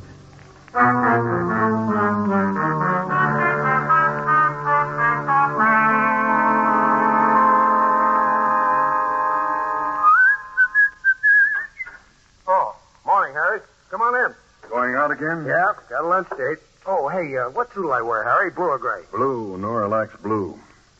Look, you've been seeing a lot of her lately. That's right. I've booked up all her spare time. She doesn't seem to mind. You? Maybe. You are jealous. No, but I don't want anything to mess up this little deal, understand? Oh, what could mess it up? A double cross? You and Nora have been getting pretty chummy. I wouldn't like it at all if you two took the dough and beat it. You think I'd pull a stunt like that? I don't think it would occur to you, Vic, but with a dame like Nora around, well, she might talk you into it. Well, don't worry about me, Harry. I can take care of myself. Well, see that you do, Vic. Just see that you do. He's right, isn't he, Vic? Now that he's mentioned it, you recall some of the things Nora had said to you. The more you think about it, the more certain you are that it's been on her mind all along, that she's been sounding you out. A half hour later, you take a cab and drive out to Nora's house. Hi, baby. Sorry I'm a little late. It's all right, darling. Ready? I'm starved. Vic. Yeah. Don't be angry with me.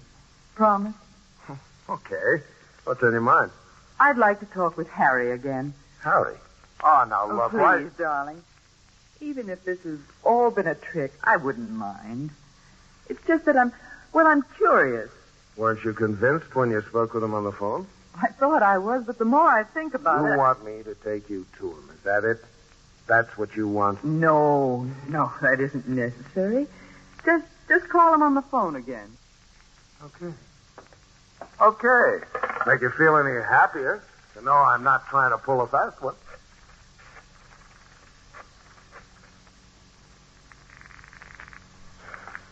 Clay Street Hotel. Let me talk to Harvey Wilson, please. Harvey Wilson? Just a sec.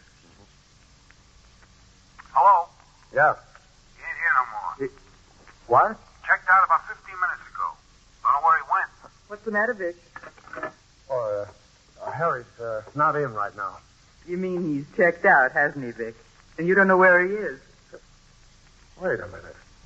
How did you know? You knew all along. You've been handing me this routine just for laughs. That's right, darling. Just for laughs. Suddenly you realize what's happened. Yes, Nora has found Harry somehow, and they've teamed up. You stand there staring at Nora, laughing at you. And then quickly she steps to the desk and takes a gun out of the drawer. You really took me for a ride, sweetheart. I guess Harry was right. You are dangerous. Is that what he said about me, darling? Yeah, that's what he said. Here. Take the gun. What? I said take the gun. Now, wait a minute. Vic, I know what you're thinking, but you're wrong. I didn't try to find Harry. He called me on the phone. He called you? Yes. He wants me to make a deal with him, leave you out of it. I guess he doesn't trust you. I see. I told him it was all right with me and suggested he leave the hotel right away. I promised to see him tonight, to talk things over. Where? I sent him to a small motel down the peninsula. A nice, quiet little spot, Vic. I had a very special reason. What do you mean? You're going to take this gun, darling, and go down to see Harry tonight. And you're going to kill him. Me? Kill Harry? You've got to. Tomorrow I'll get the check from the insurance company. And we won't have to share it with anyone. $100,000, Vic. Ours. You'll do it, darling. For us. Give me that gun, honey.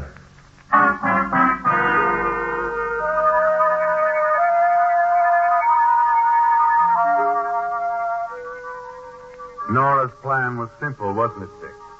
Yes, you had only to kill Harry Crane. Then you and his wife, Nora, could share the insurance money. That's the way she'd planned it all along. She believes you're going through with it. But after leaving her that afternoon, you'd thought the matter over very carefully, had finally decided on another course of action. That night, you slip into Harry's room at the quiet little motel and find him stretched out on the bed. Harry? Yeah, I'm awake. Been expecting you, Vic. Now listen, Harry, I've got to tell you something. Too late, sucker. You walked into a trap. Turn around and get a big surprise. Huh? Oh, Nora. Hello, darling. Careful. I won't hesitate to pull the trigger. You get the picture, Vic? With triple cross. She makes a deal with you, one with me, then gets us down here to kill us both. That's Nora. I told you she could talk you into anything. But she didn't, Harry. You see, I didn't come down here to kill you. Then why did you come, darling? To let Harry know I told the insurance company about him this afternoon. What? Yes, Harry, I did. After I saw Nora this afternoon, I suddenly woke up, decided to stay on the right side of the fence and save your life at the same time. That makes us even. You're lying. No, I'm not. I even brought an insurance investigator along with me. Drop the gun, Mrs. Crane. Drop it. Sorry, sweetheart. I would have done almost anything for you. Anything except kill Harry or anyone else. The Whistler. Listen next week when once again the United States Air Forces in Europe present The Whistler.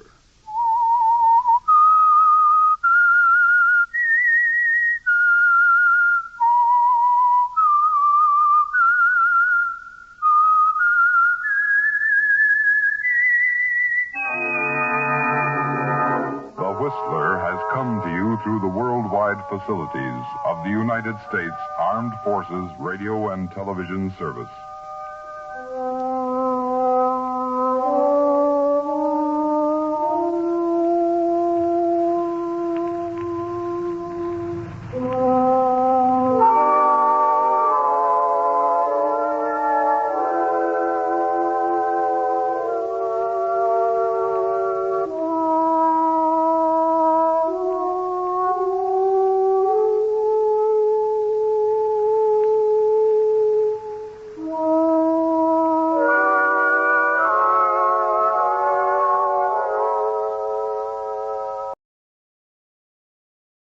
The Signal Oil Program, The Whistler.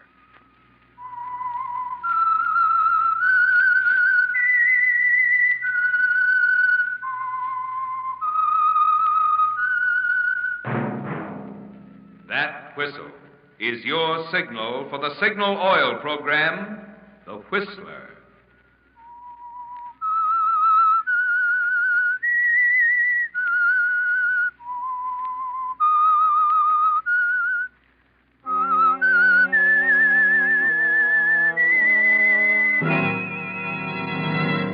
I am the Whistler, and I know many things, for I walk by night. I know many strange tales hidden in the hearts of men and women who have stepped into the shadows. Yes, I know the nameless terrors of which they dare not speak.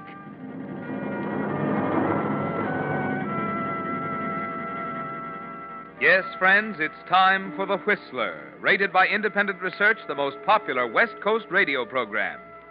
And remember, let every traffic signal remind you, with new Signal gasoline, you do go farther than ever. Look for the familiar big yellow and black circle sign that identifies those popular Signal service stations throughout the West from Canada to Mexico. And now the Whistler's strange story. Delivery guaranteed.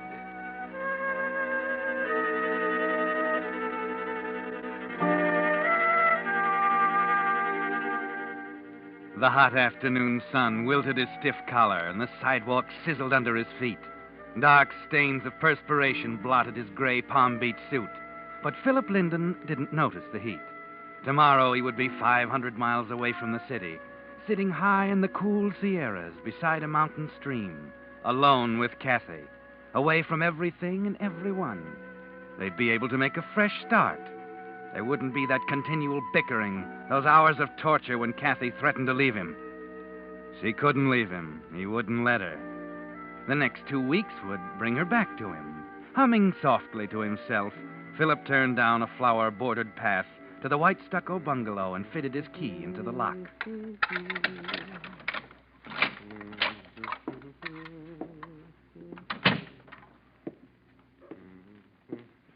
Kathy? Kathy?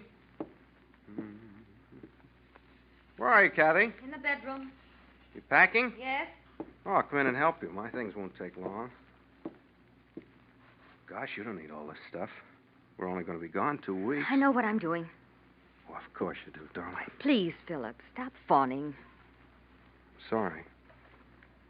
Are you going to take this old trunk? Yes? But why? It's big enough to hold everything you It's own. mine, isn't it? Well, sure, but that's not what I meant. Please, get out of my way, Philip. I want to pack this evening gown. Well, there's no hurry. The train doesn't leave until tonight, dear. There's plenty of time. Hand me that jacket. Yes, dear. No, not that one. The one with the sequins. I'm sorry. Here it is. Do you think you'll need these formal clothes? We're only going to a mountain cabin. Oh, please, don't be stupid, Philip. I'm not going on your silly little vacation. What do you mean? I mean I'm leaving you. For good. Well, you can't. You promised you'd give me these 2 weeks. Don't you see it wouldn't make any difference? But I love you, Kathy. I need you. I've had 4 years of your kind of love, and that's enough. We never should have married in the first place. We were happy once. We will be again. Oh, stop kidding yourself, Philip. No, you don't mean it. Kathy always said A woman that will say a lot of things when she's 25 and starting to wonder if she's ever going to get a husband. But you did love me. I know you Oh, did. that's ridiculous. I'll be a good boy and call the express company to pick up my trunk. I'm leaving for Reno tonight. Reno? Oh, please don't be difficult, Philip. You'll see that it's all for the best. No, Kathy, no. I won't give you a divorce. I won't. I'm leaving you whether we get a divorce or not. Now get that through your head. I'm leaving you tonight, and I'm not coming back. There's nothing you can do about it. Please don't say things like that. Give me my makeup box, Philip. You can have everything, but don't leave me, The Kathy. makeup box, Philip. Well, if you'll come to the cabin for 2 weeks, things will work out. You'll see. You're just upset. I don't blame you, dear. It's been so terribly hot today. I'm finished that with this suitcase. Will you lock it? You've got to listen to reason, Kathy, darling. Don't touch me, Philip. What? What do you mean? Oh, can't you understand? I don't want you near me. I don't ever want to see you again. I never want to hear your sniveling voice again as long as I live. I won't let you leave me. Now get away from that door. I want to phone the express company. I won't let you out of this room. Get out of my way, Philip. Now get out of my way. No, I won't let you get out of this. Kathy. I'm sorry I had to slap you. Maybe now you'll stop acting like a baby. I'd rather see you dead. Philip, let go of me. Philip! Philip, don't you... You're hurting me. You shouldn't say things like that to me, Kathy. Please. You No, shouldn't Philip, say no. I won't leave you. You shouldn't say it. I'll stay. You shouldn't. No. You shouldn't. You shouldn't say those things to me, Kathy. You shouldn't say it. You shouldn't say those things. Kathy, are you all right? I didn't hurt you, did I? Say something. Kathy, we've got to finish packing for our vacation. You're going with me. You just said you would. I knew you didn't really plan to leave me. Kathy? Kathy?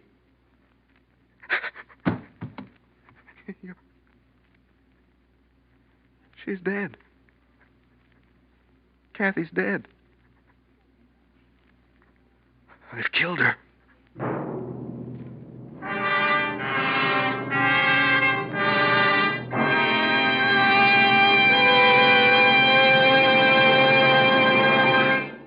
With the prologue of Delivery Guaranteed, the Signal Oil Company brings you another strange tale by The Whistler. If you've done any touring throughout the West this summer, from Canada to Mexico, you've passed Signal billboards that say, "You now go farther than ever with new Signal gasoline." But unfortunately, there isn't room on those billboards to tell the rest of the story. To tell you about the performance features in new Signal gasoline that make this improved mileage possible. Here's what I mean. Science actually rearranged the atoms in gasoline molecules to give Signal gasoline quicker starting, faster pickup, and quieter, higher anti-knock. And it's because of this, because it helps your motor perform more efficiently, that you now go farther than ever with new Signal gasoline. Now, that's an important point to remember. It's the same qualities in gasoline that get extra driving pleasure from your motor that also get extra mileage. That's why Signal says, look to your speedometer for the best proof of gasoline quality. It takes extra quality to go farther, and Signal is the famous Go Farther gasoline. And now, back to the Whistler.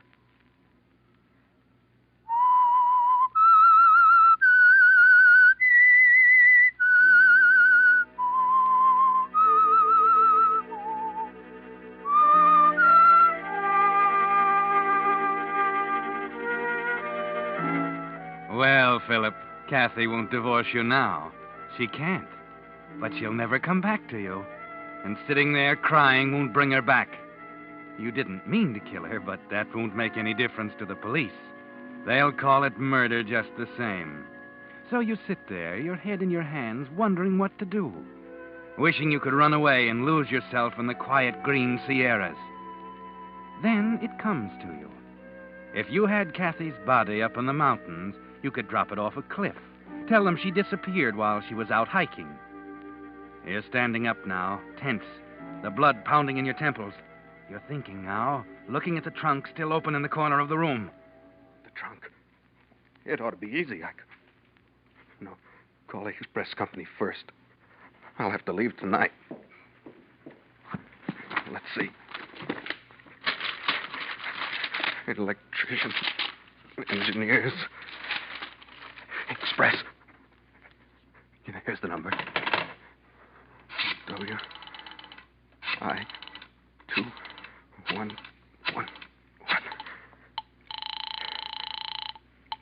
Good afternoon, Express Company. Hello? Hello, this is the Express Company. May I help you? Yes, I want to send a trunk up to a cabin in the Sierras near Silver Pine. Can you get it there all right? Oh, yes. We guarantee safe delivery anywhere. Your name and address, please. Philip Linden, Linden, at 671 Court Terrace. Court Terrace. We'll send a man over right away, Mr. Linden. Well, the trunk isn't quite packed yet. Well, it'll be about 20 minutes before a man can get there. Will that give you enough time? Yes. Yes, I'm sure it will.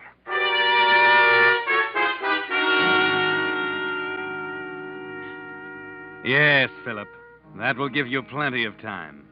You hang up the receiver, take off your coat, and go back into the bedroom. 10 minutes later, it's done. You throw some of Kathy's clothes on top, let the cover down, snap the lock shut, and write out the shipping tag clearly, so there can't be any mistake.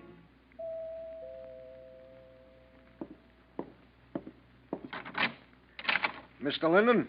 Yes? We're from the express company. You got a trunk you want shipped? That's right, in here.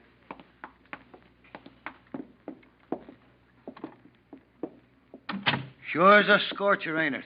What? It's really hot. Hottest day we've had this year, I guess. Oh, yes, I suppose it is. This the one? Yes, be careful with it. Oh, sure.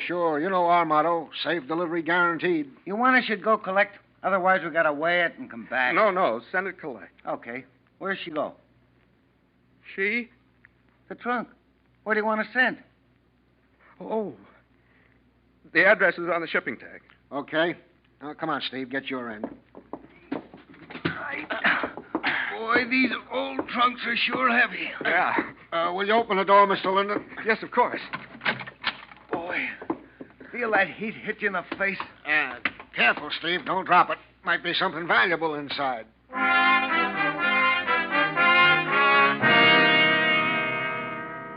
Well, they're driving away now, Philip, taking Kathy with them. There's nothing more to worry about. You'll catch the 9 o'clock train to the Sierras just as you planned and arrive in time to receive the trunk and pay the collect charges tomorrow. Remember their motto, delivery guaranteed. The door. Someone's at the front door. Did something go wrong, Philip? Did you slip up somewhere? Did somebody see you through the window? Who sent for the police? What? What is it, officer? Well, Phil, don't you recognize me? What? Oh, Charlie Cooper. What is this, Charlie, a joke? Didn't Kathy tell you? I'm on the force. I was sworn in the day before yesterday. Are you serious? Sure. Let me show you. Here it is. My identification card. Photograph and everything. Of course, I haven't arrested anybody yet, but you'd better watch your step. Oh, yes. How do you like my uniform? Oh, it's fine. Fine, Charlie. Well, you don't seem very glad to see me. Aren't you going to invite me in? You're not afraid of a cop, are you? No, of course not. Come on inside. Well, that's more like it. You know, someday you may be glad to have a policeman for your next-door neighbor. Why do you say that? Well, might come in handy. Fix up a parking ticket or something like that. Where's Kathy? Kathy? Oh, she's out. Oh, I thought you two were going off on your vacation tonight. That's why I stopped in to tell you goodbye. Well, yes. We are leaving. Kathy's gone downtown to do some last-minute shopping. She's meeting me at the depot. Oh, I'm sorry to have missed her. What time's your train leave? 9 o'clock. Oh, fine. I'm on duty then. I'll drop over and see you all. No, don't do that. Why? Don't you want me? Well, yes, of course, Charlie. Only, I don't want you to get into any trouble. And, well, if you're on duty, would your superiors approve? I mean, you're new on the job and all that? Well, I guess you're right. The depot's not really on my beat anyway. Say goodbye to Kathy for me, huh? Yes, I'll do that, Charlie. I'll tell her goodbye for you. And I'm glad you stopped in, Charlie. And it's nice that you got such a good job. Oh, I'm just an ordinary cop, but I hope to work up. You know, I'm not so dumb. One of these days I'll stumble onto something big, and then they'll make me a detective. You'll see. Yes. I'm sure they will, Charlie. I'm sure you'll make a fine detective. Well, aren't you going to answer the door? What? Oh, yes, the door. Well, it's probably a salesman. He'll go away. I'll get it on my way out. I got to run along anyway. All right. Mr. Linden in, officer? I'm from the express company. Yeah, sure. Phil, it's for you. Okay. Well, so long, fella. Hope you and Kathy have a swell trip. Goodbye, Charlie. Did you want to see me?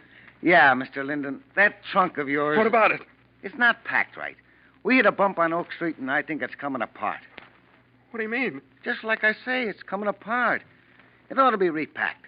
The weight's distributed all wrong. Then it ought to be roped. I can't be sure to get there this way. Too much risk. All right.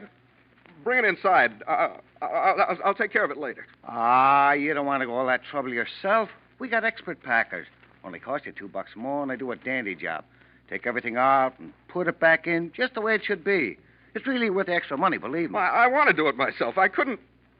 I prefer to do my own packing. Why, you can trust us. We're all bonded. It's safe to let us pack anything. I understand, but I want to do this myself. Bring the trunk inside. Okay, but if it was me on a hot day Bring like the trunk inside. Okay, you're the boss. Joe, he wants the trunk. Here, I'll help you. All right. Oh, please be careful. I wouldn't want any. Here it is, Mr. Linden. Where do you want it? Any place. This is your trunk, isn't it? Yes, of course. Well, you better put on a new shipping tag. I don't see the old one. I guess it came off. All right, I will. And you really ought to be more careful, Mr. Linden. Here, look here at the end. See there where that corner's cracked? I can get my finger right through the hole. Hey, want me to show you? No. Huh? Never mind. Oh, well, you see what I mean? You can almost look inside. Don't bother, gentlemen. I'll take care of it and call you as soon as it's ready. Yes, Philip. You'll repack the trunk yourself. Wait until the expressmen leave. They're driving away now. And you're all alone, just you and Kathy. You bend over the trunk, hesitate for a moment, and then stand up sharply. The key. I don't have the key. But you can't open the trunk without a key, Philip. You can't repack it. You can't send it to Silver Pine. You've got to find the key. Kathy must have had it, yes. Look in her pocketbook. No, not on the bed. Try the dresser. Which purse did she have? Green or brown? Blue alligator? Wait a minute. She was wearing a coat. She always carried her keys in the pocket. Where did you put her coat? Philip, where did you put Kathy's coat? You packed it, didn't you? You packed the key inside the trunk. What are you going to do now? Break it open? No, you can't do that. You need the trunk, Philip. You've got to have it. But you could force the lock. Yes. There's a screwdriver in the kitchen. Hurry, Philip. You haven't much time. The express company will close soon. That's it. Slip the screwdriver under the catch. Someone's at the door. You better hide the screwdriver. Hey, Phil, you still here? Yes, Charlie? What do you want? My identification card. Left it on the table. Boy, I'd feel awful silly if I went to work without it the first day. Yes, I guess you would. Say, I thought you and Kathy were only going away for 2 weeks. We weren't. We are. Why? Well, isn't that an awful big trunk for such a short vacation? Well, yes, I guess it is. But Kathy insisted on taking it. She always takes twice as much stuff as she needs. Didn't even pack it right either. The express company brought it back. Oh, that's a shame. Yeah. Well, she'll have to repack it. I'll just leave it here until she comes home. Maybe that'll teach her a lesson. Oh, wait a minute, Phil. You can't do that. Why not? Well, you said she wasn't coming home, that she was going to meet you at the depot, remember? Did I? Yeah. I guess I forgot. I don't know what's the matter with me. Maybe it's the heat. You sure are nervous, anyway. You really need this vacation. Yeah, you're right. Well, Charlie, it was nice of you to drop in. If you'll excuse me, I'll get my bags out. I'm going downtown right away. Well, what about the trunk? Oh, I don't think Kathy will need it. She always takes a lot of extra stuff. She won't even miss it. I'll just leave the trunk here. Serve her right. Oh, you can't do that. She'd never forgive you. You know how women are. She's probably got a lot of important things in there. Well, Charlie, I really haven't got time to bother with it. I'm not very good at packing. Come on, I'll help you. I'm an expert packer from way back. Helen says that's why she's married me. No, Charlie, I don't want to take your time. Don't you have to go on duty? No, not for a couple of hours. This'll only take 10 minutes. Where's your key? I don't know. I think Kathy's got it. Yeah, that's right. She took all the luggage keys with her. Oh. Well, I guess we'll have to let it go then. Yeah. Yeah. Thanks anyway, Charlie. What's that? A screwdriver. What are you carrying that around for? Well, I was going to pry the trunk open, but I was afraid I'd ruin the lock. Well, let me take a crack at it. Oh, let it go. How about a drink, Charlie? It's so warm. There's cold beer in the icebox. Oh, sorry, Phil. I'm on duty tonight. No alcohol. It's against the rules. Now, let's see how this lock works. Well, some grape juice. That sounds good, doesn't it? There's some in the kitchen. Come on out. Now, you go ahead. I want to work on this lock a minute. Well, please don't bother. I'll get the grape juice. Boy, this is an old piece of luggage. Hey, how long have you had it? I don't know. Quite a while. It was Kathy's before we were married. Don't worry about it, Charlie. Here, I got something to wet our whistle. I wish I had a bigger screwdriver. Here you are, Charlie. Not exactly champagne, but it's cold. Here, take one, Charlie. Well, I'll be darned. Phil, we're sure a couple of saps. What? The trunk isn't even locked. See? All you have to do is push this little button and drop the hasp like this, flip these catches, and lift the lid right up. No! Holy mackerel, what's the matter with you, Phil? The tray slipped. My hands were wet, see? You ought to be more careful. You spilled grape juice all over these clothes. We got to hurry and get them out. Everything will be stained. Don't bother, Charlie. I'll do it later, Charlie. Don't be a sap, Phil. These clothes will be ruined. Here, give me a hand. Charlie, I didn't mean to do it. It was an accident. I know. Anybody can drop a tray. Here, get this dress. But you don't understand. It wasn't my fault. I know. No, but I'm trying to tell you. Take these rugs, will you? Rugs? Let's see. What's all this? Sweaters? Socks? Here's a coat. You never saw so much junk. Look at all these things. Just old clothes. Clothes? Yeah. Well, don't just stand there. Help me get this stuff out. It's your job, you know. Is that all there is? Clothes? Yeah. I just struck bottom. Everything's unpacked. Nothing but old clothes? Well, what did you expect to find?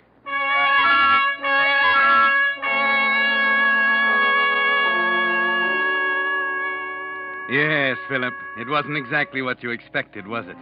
Kathy's gone. You put her in the trunk. You know you did, and now she's gone. Where could she be? It doesn't matter. You're safe for a while. At least Charlie doesn't know what you've done. Of course, it could all be a mistake. They may have brought the wrong trunk back. Then you wouldn't have anything to worry about.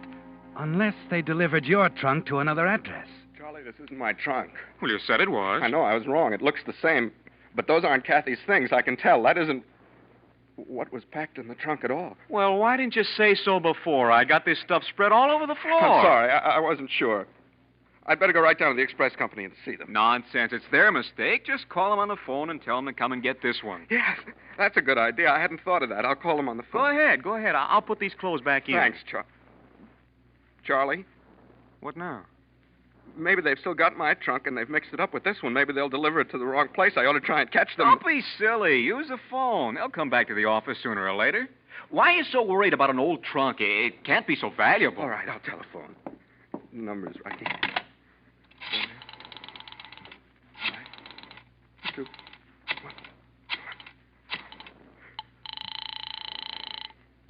Good afternoon, Express Company.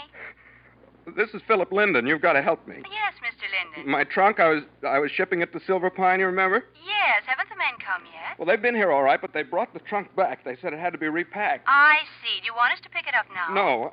I mean, yes. I mean, it isn't my trunk. They sent back the wrong one. Oh, that's odd. They don't usually make mistakes. What kind of a trunk was it, Mr. Linden? It was an old-fashioned wardroom style. It was black with brass fittings. Just a moment. The truck's driving in now. I'll ask the boy. All right, thanks. Have they got your trunk down there, Phil? I don't know. They're looking for it now. They've got to find it, Charlie. They've got to find it. Don't get so excited, Phil. It's not a matter of life and death. Hello, Mr. Linden? Yes, hello. Yes, we do have another trunk here that answers that description exactly. They picked up 2 of them out your way. Well, that must be mine, then. They got them confused, that's all. I'm sure it is. But Sure. the shipping tag on this one's been lost. We'll have to check the contents to be absolutely certain. Don't do that. Besides, it's locked.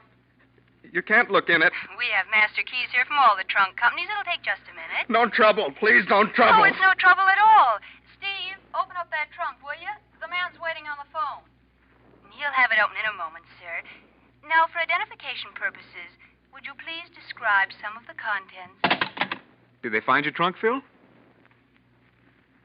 Yes, they did. Charlie, there's something I better tell you. They'll know anyway, as soon as they open the trunk. Kathy's dead, Charlie. I killed her.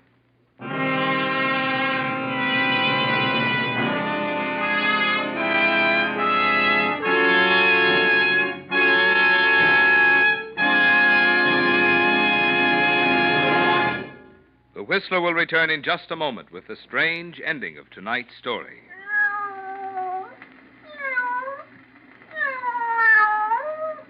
Hear that? Just a sound effect. But in your imagination, didn't you picture a cat meowing? All right, now try this one on your imagination. See if you can picture in your mind the trademark of my sponsor, your neighborhood signal gasoline dealer. I'll give you 2 seconds.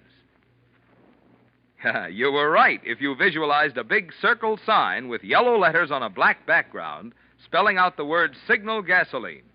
And in the center, a traffic signal. Which is why we say let every traffic signal remind you, you do go farther with Signal Gasoline. Incidentally, wherever you see that signal sign, there you will also find that great new Signal Premium Motor Oil that keeps motors 6 times cleaner, reduces cylinder wear 1/3. And by no means least, conscientious signal service by experienced dealers who are more eager to please you because they're in business for themselves. Added up, that's just today's best recipe for longer car life. So let Signal's yellow and black circle sign be your signal for the surer protection your car needs today to help it run better and last longer. And now back to the Whistler.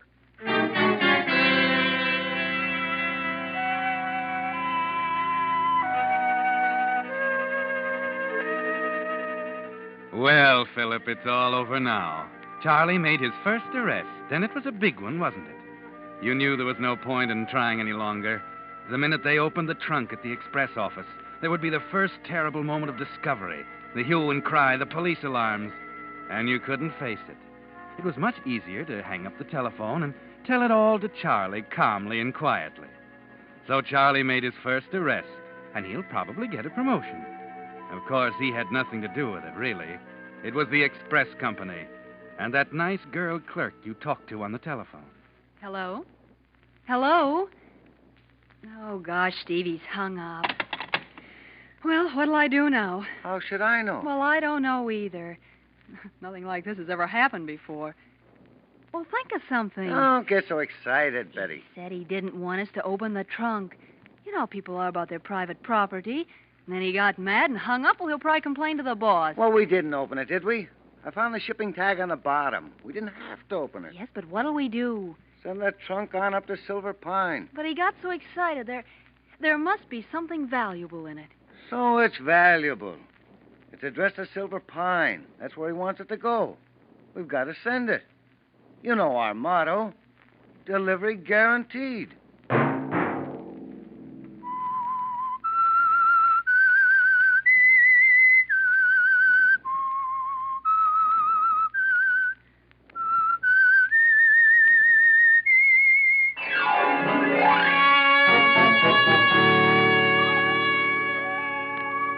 Next Monday at 9 o'clock, The Whistler will bring you another strange tale.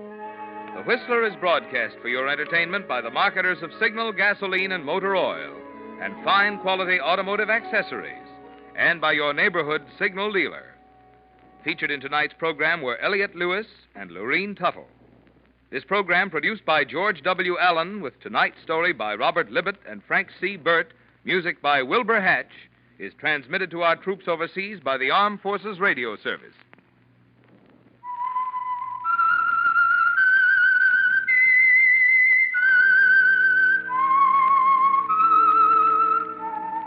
That whistle is your signal for the Signal Oil program, The Whistler.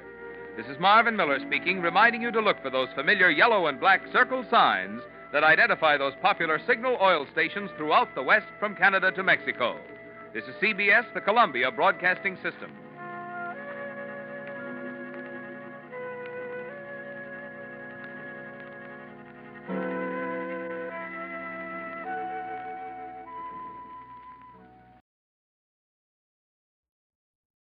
And now, stay tuned for the mystery program that is unique among all mystery programs.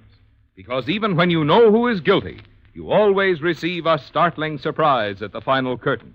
In the Signal Oil program, The Whistler.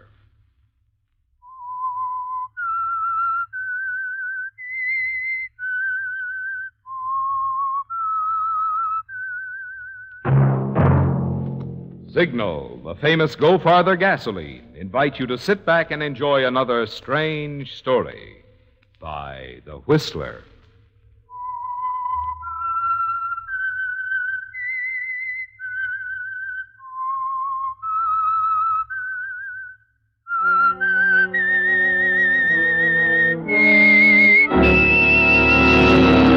I am the Whistler, and I know many things, for I walk by night. I know many strange tales hidden in the hearts of men and women who have stepped into the shadows. Yes, I know the nameless terrors of which they dare not speak. And now for the Signal Oil Company, The Whistler's strange story. Designed for murder.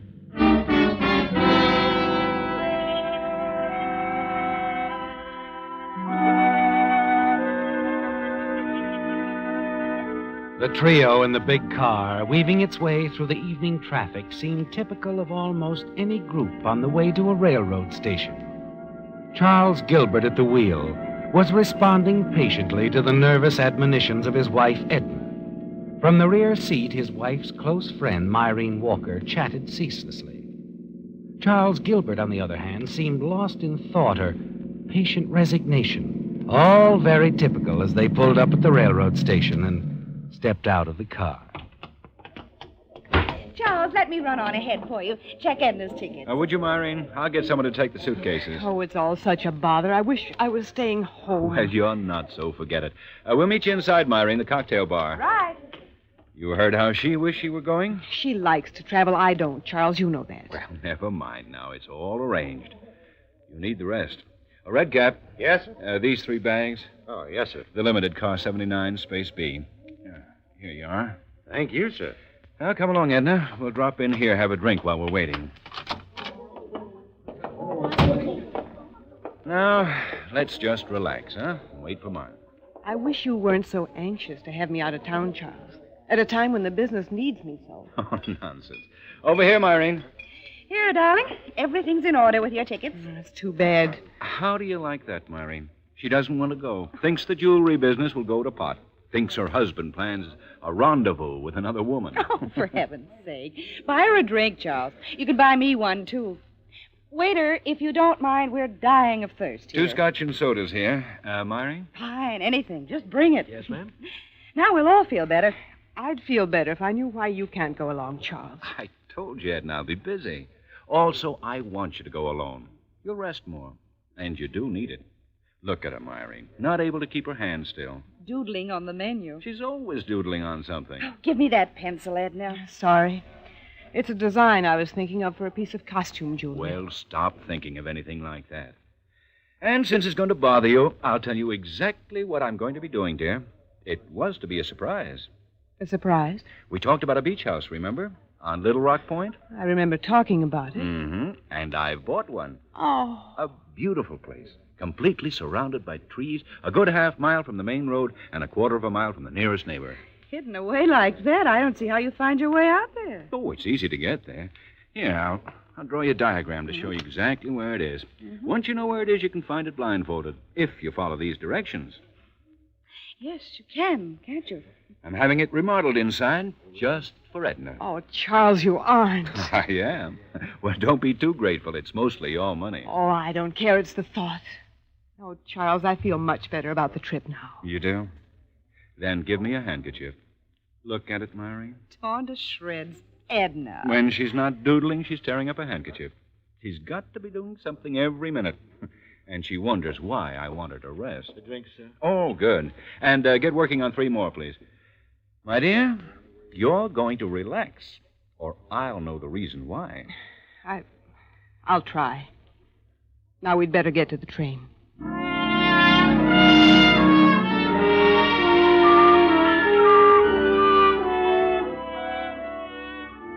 Well, Charles, Edna's gone, and after Myrene leaves you, you hurry back to the cocktail lounge. And inside, you go directly to a corner booth, slip in beside someone who's been waiting for you, not too patiently. I'm sorry, Helen. Darling, I am too. Sorry that we have to practice this deception. Charles, kiss me.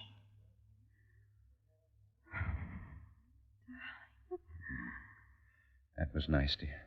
But we ought to be more careful in public. We really shouldn't be here, you know. Oh, stop worrying. Here, I ordered you a drink. Oh, and I can use it. Well, at least we'll have some time together, uninterrupted. You're sure Edna will be staying away for a while? She's gone for a month. It wasn't fun watching you kiss her goodbye. I know. Someday. Oh, I hope it's soon, Charles. Look, I want you to see the new place I bought at Little Rock Point. I'll pick you up and drive you down there tomorrow. Or, maybe it would be better if you came in your car and met me there. Little Rock Point. That sounds wonderful. Oh, it is. You'll love it. I've been using quite a few of your ideas in redecorating the place. Can you make it by 2? Yes, dear. I'll tell you exactly how to get there.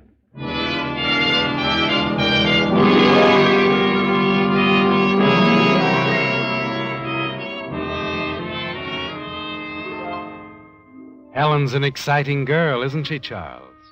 And when you reach your apartment building, you have difficulty getting around to saying goodnight to her. And only the thought of seeing her again the next day at the beach house at Little Rock Point finally makes it possible. It's quite late when you finally arrive at your own home and let yourself into the house. You're scarcely inside when... Son, who could that be? Myrene. Yes, little Myrene. I'd like to come in, Charles. I want to talk to you. Well, of course. Well, come straight to the point.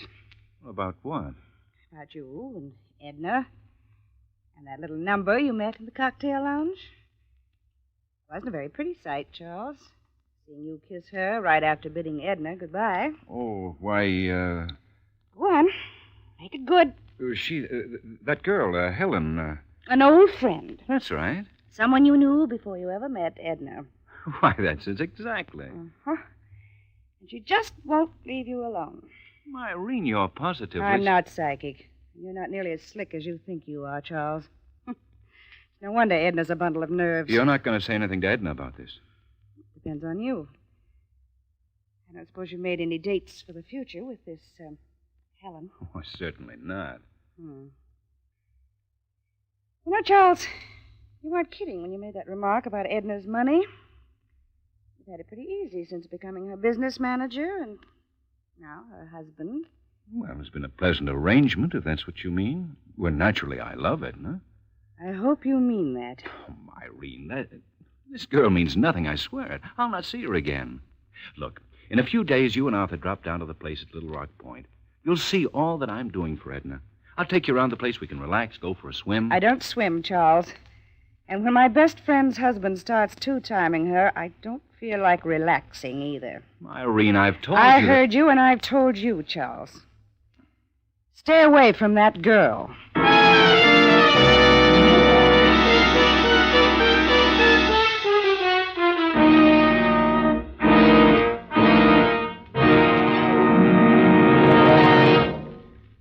You know, friends, in addition to being summer, this is also the time of year when more and more drivers switch to Signal, the famous Go Farther gasoline.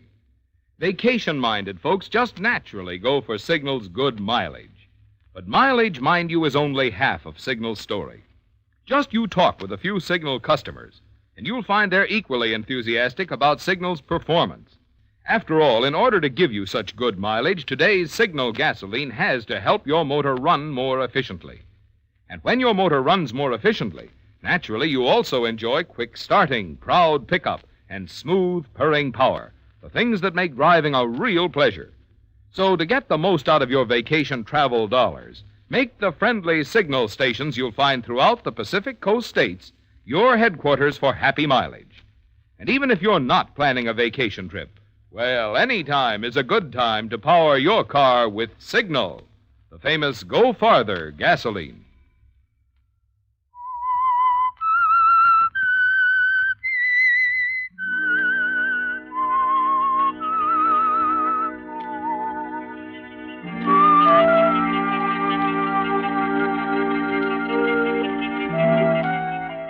It's going badly, isn't it, Charles? Myrene knows about your girlfriend, Helen. Knows that it was more than husbandly concern that prompted you to encourage your wife, Edna, to leave town on a vacation, a rest cure for her nervousness. Myrene has always been Edna's best friend, and she'll tell her the truth if you don't do something to reassure her that you don't intend to see Helen again. You wish you hadn't made the date with Helen for the following afternoon at the beach house at Little Rock Point. And after she arrives, you're very nervous all the time that she's there with you. What is it, Charles? You haven't heard anything I've said. Oh, yes, I have, Helen. It's just, well, I'm a little jumpy. Oh, I thought with your wife out of town. Helen, we've got to talk about that. It isn't as perfect as it seems. Oh? A friend of Edna's, Myrene Walker. She knows about us. Knows what about us? Well, not everything, of course. She thinks it's a casual thing that we're old friends, happen to run into one another, and... Oh, if she continues to see us together. That's right. She'll go to Edna. Helen, we've got to forget about it for a while. Forget about it? Well, you know, I really don't mean that exactly. I should hope not. You promised me you were going to talk to Edna, ask for a divorce. I know, and I intend to, but it can't be right away, Helen. I have my reasons. Right now, it's important that you leave, that we're not seen together. All right, Charles. I won't need a second invitation. Oh, now, wait a minute. I've waited long enough as it is. Quite long enough. Goodbye, Charles. But, Helen, Goodbye, Charles.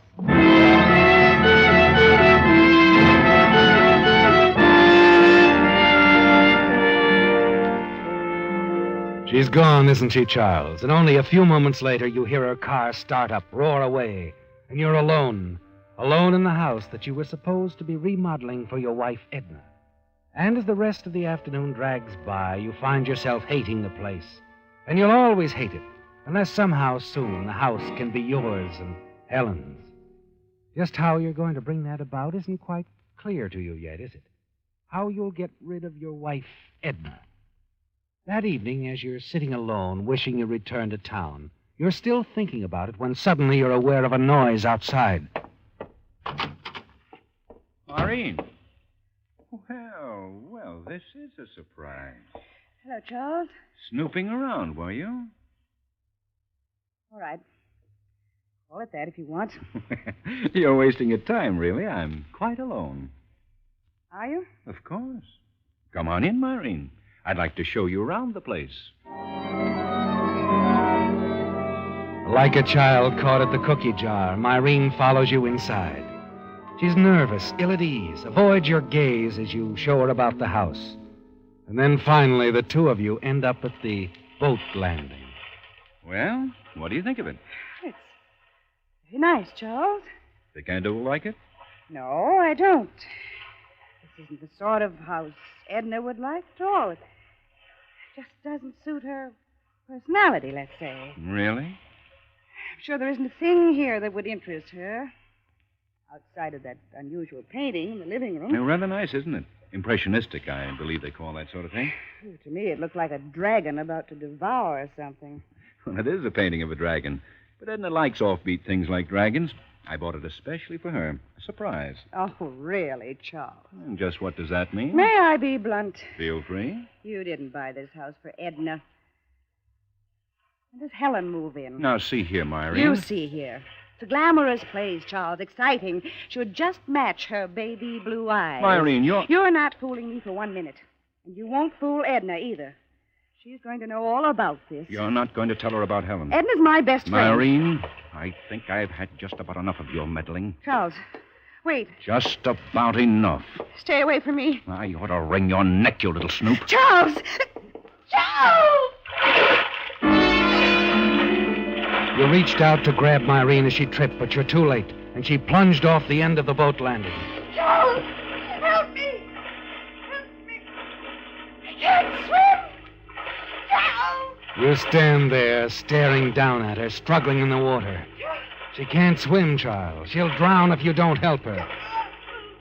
And you don't help her, do you, Charles?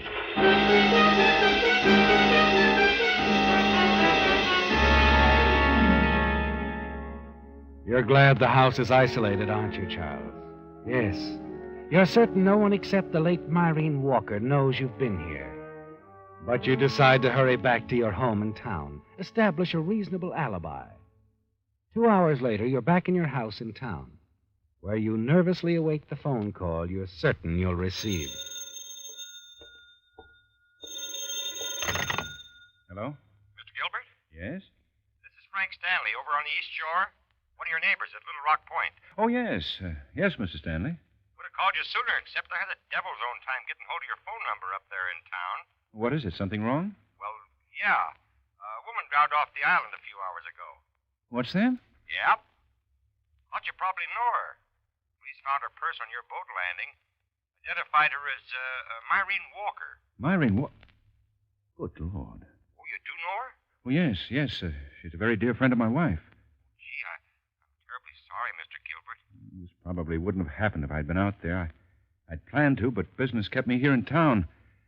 Maureen must have come out to visit us, wandered around in the dark, and... Yeah, that's sort of the way I figured it, too. Well, thank you for calling, Mr. Stanley. I'll get in touch with my wife right away.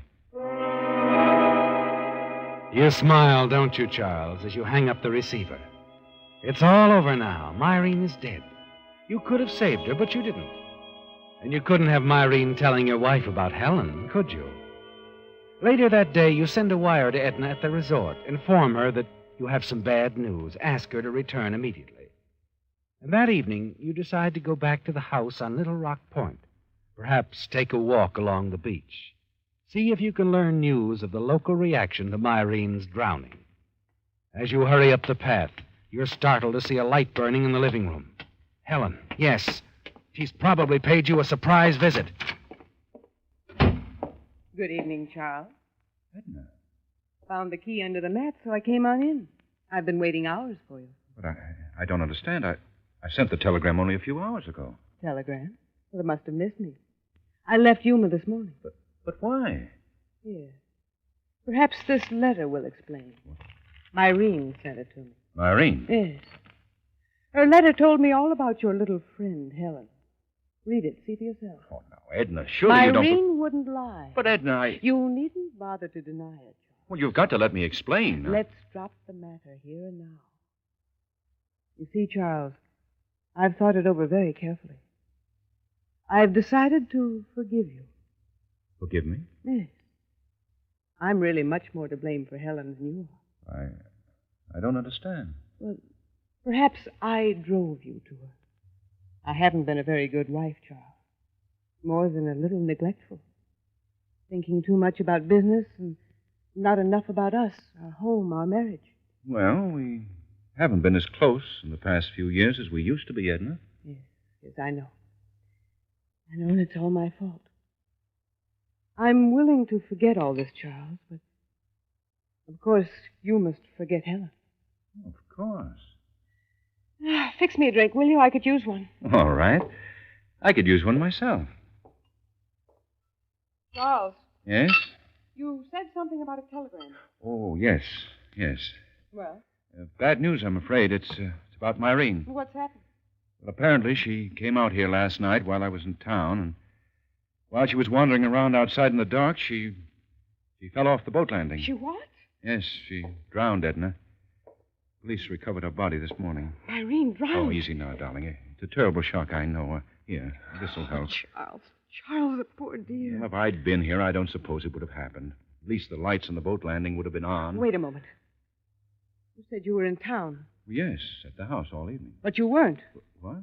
You weren't at the house in town. I know, because I called you from the resort half a dozen times. There was no answer. But I tell you, Edna... Where were you last night, Charles? Where were you when Myrene had her accident? Answer me. Listen, Edna. You were here when Myrene came. She knew about Helen. You were afraid she'd tell me. You didn't know she already sent me this letter, did you? Did you? All right, so I was here. And Myrene's death wasn't so accidental. Wait a minute, where are you going? To the sheriff's office. Edna, now listen. Let go of me. I didn't have anything to do with Myrene's death. You've got to believe me, it was an accident. We'll let the police decide. Now, you let go of me, I say. No, Edna. You're not going to the police. Charles, don't look at me like that. What are you... Edna. She's fainted, hasn't she, Charles? Fainted and crumpled to the floor at your feet. And you know as you stare down at her that you had murder in mind in your heart as you stared at her. And it isn't over, is it? No. You can't let her go to the police with her story, Charles. And looking down at Edna lying unconscious before you, a thought suddenly occurs to you. It's a way out, isn't it? A way out for you and Helen. Quickly, you pick up the folded sheet of paper, the letter Myrene wrote to Edna, stuff it into your pocket. Then you carry Edna outside, place her in the car she drove down, and drive it into the garage, and close the garage doors, leaving the motor running, and wait.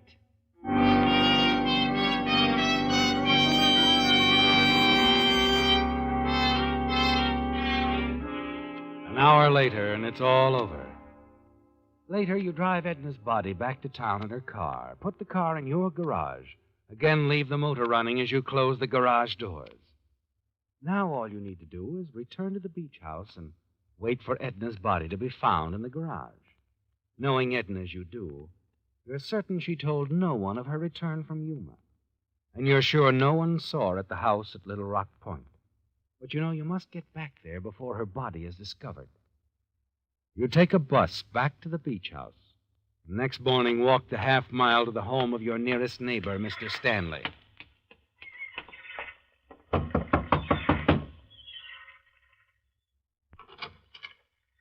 Oh, good morning, Mr. Gilbert. Good morning, Mr. Stanley. I wonder if I might use your phone. Sure. Ours hasn't been installed yet. Well, come on in. Sure was too bad about the little lady that drowned, wasn't it? Yes, it's going to be a terrible shock for my wife. I'm almost afraid to tell her. They were very close. Oh, you mean she doesn't know yet? Well, my wife is vacationing at a desert resort. I sent her a wire yesterday after you called me asking her to come home, but I haven't heard a word from her. rather worried. Sure you are. There's the phone over there. Help yourself. Thank you.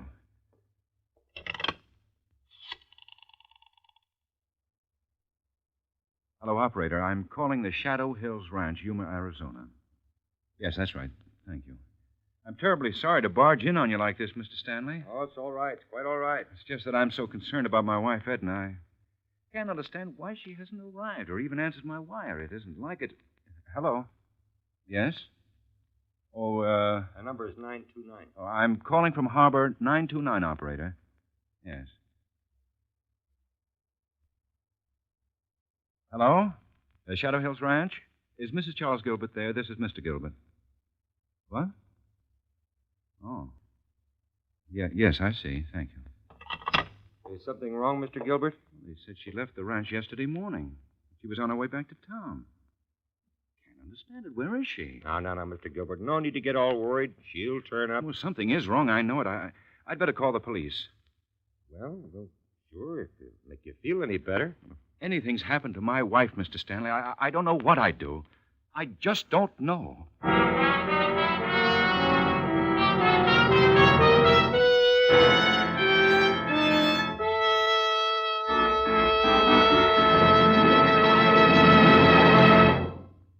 Here's some hot weather mathematics for motorists. Take the temperature of the day, add 2,800 degrees, the temperature inside the cylinder head of the average motor. That adds up to a lot of heat. Good reason why your motor needs the protection of Signal's wonderful new heavy-duty type oil that's engineered to stand up under heat. New Signal Premium Motor Oil. Because it controls harmful engine deposits such as carbon, gum, and varnish, new Signal Premium keeps your engine clean, keeps hydraulic valve lifters from sticking, keeps oil rings free to seal in power and prevent oil consumption. And in addition, new Signal Premium stops acid corrosion. So you can now stop worrying about all these causes of costly repair jobs. Best of all, you get all this extra protection at no increase in price at Signal service stations. So if you want to keep maintenance costs down and your car's performance up, make your next oil change a change to this remarkable Signal motor oil that reduces engine wear due to lubrication 50%. Change to new Signal Premium Motor Oil.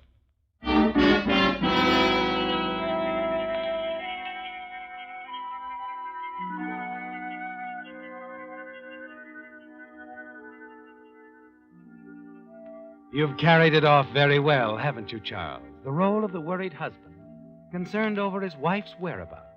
And your phone call to the police brings quick results. An hour later, the sheriff calls on you at the house on Little Rock Point, quietly informs you of your wife's death, carbon monoxide, in the garage of your home in town.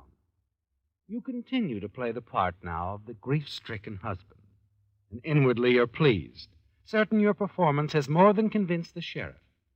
Then, as he's about to leave you... Oh, Mr. Gilbert, you said you were alone here last night? Yes, that's right. I waited all night for my wife to show up. You sure she didn't? Of course not. She'd never set foot in this house. I bought it only a few days ago, shortly before she went on her vacation. Oh, I see. Why? Why do you ask? I was just looking at the painting of that dragon. Impressionistic stuff, isn't it? Yes, that's right. I understand your wife was always drawing. Quite a doodler. Yes, she doodled constantly. Just a nervous habit, though. I was sort of wondering about that dragon picture. Looks very familiar. It's an original. I had it sent out from New York. Yeah? That sure is different. It was a present for my wife. She never got to see it. She wasn't with you when you bought it? No. She didn't even know it existed. Maybe you'd better look at this. Letter? An empty envelope. Addressed to your wife at Yuma. From Myron Walker. Found it in your wife's purse. From the postmark, she must have gotten it the same day she left Yuma. Well, what about it? Turn it over. All right, but... You say your wife didn't even know of the existence of that dragon painting, Mr. Gilbert. Yes, You also said she wasn't here at Little Rock Point yesterday. Yes, I did. And you've got a lot of explaining to do, Mr. Gilbert. The doodling on this envelope your wife had is an excellent copy of that dragon painting. I think we can prove it's your wife's doodling, Mr. Gilbert.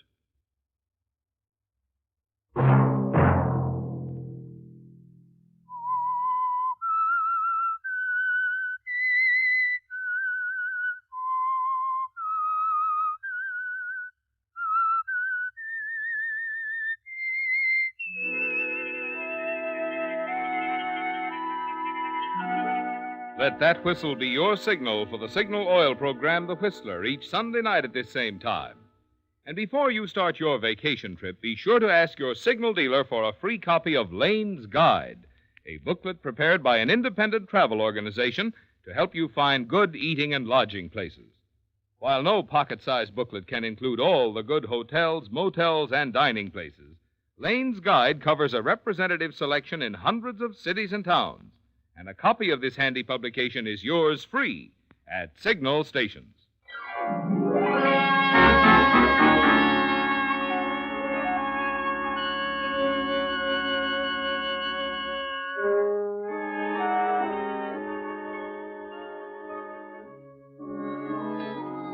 Featured in tonight's story were Bill Foreman, Bill Johnstone, Mary Lansing, Joe Gilbert, Michael Ann Barrett, Herbert Litton, and Charles Seal. The Whistler was produced and directed by George W. Allen, with story by Joel Malone, music by Wilbur Hatch, and was transmitted to our troops overseas by the Armed Forces Radio Service. The Whistler is entirely fictional, and all characters portrayed on The Whistler are also fictional. Any similarity of names or resemblance to persons, living or dead, is purely coincidental. Remember to tune in at this same time next Sunday, when the Signal Oil Company will bring you another strange story by The Whistler. Marvin Miller speaking for the Signal Oil Company. Stay tuned now for the Horace Height Show, which follows immediately over most of these stations.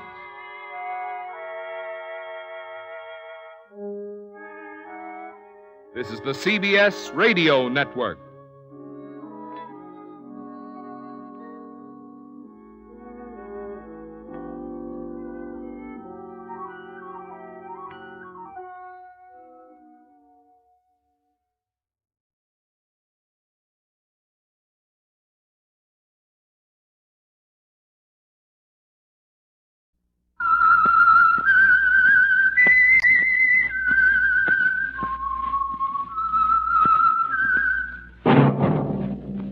Whistle is your signal for the Signal Oil program, The Whistler.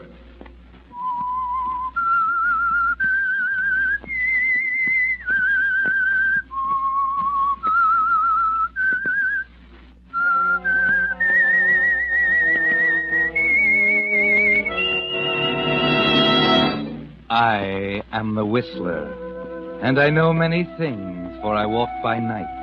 I know many strange tales hidden in the hearts of men and women who have stepped into the shadows.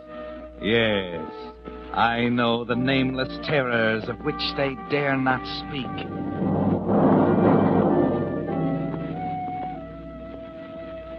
Yes, friends, it's time for The Whistler, rated by independent research the most popular West Coast radio program.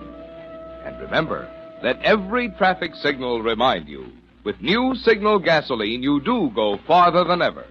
Look for the familiar big yellow and black circle sign that identifies those popular Signal service stations throughout the West from Canada to Mexico. And now the Whistler's strange story, the affair at Stoney Ridge.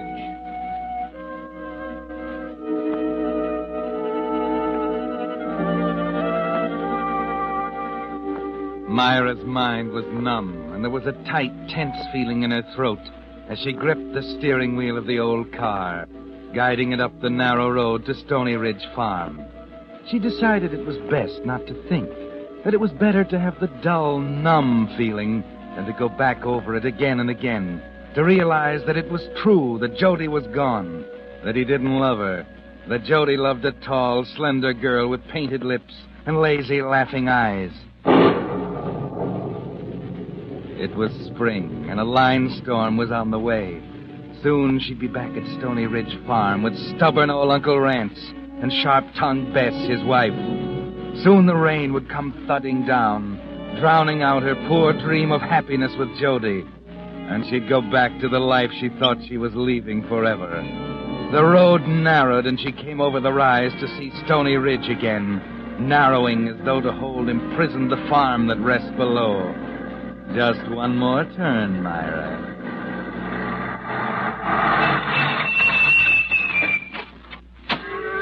Don't forget your bag, Myra.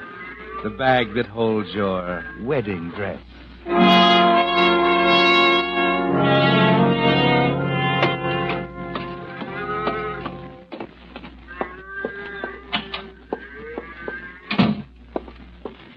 Aunt Bessie?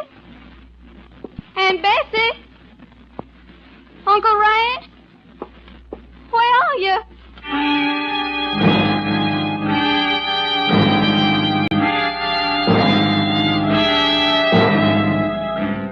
You wonder for a moment at the stillness of the house as you put down your bag and move into the kitchen. There's something puzzling in the cold ashes of the stove, the chill of the small water tank. It's later in the morning than you thought. Uncle Rance and Bess must be in the fields. Then, as you move to the back door, a man carrying a gun steps from the barn 30 feet away. A tall, wide-shouldered man who walks with the wary stealth of an Indian. Jody? Ma, It's you, it is you. what are you doing here, Ma? You come for me, haven't you, Jody?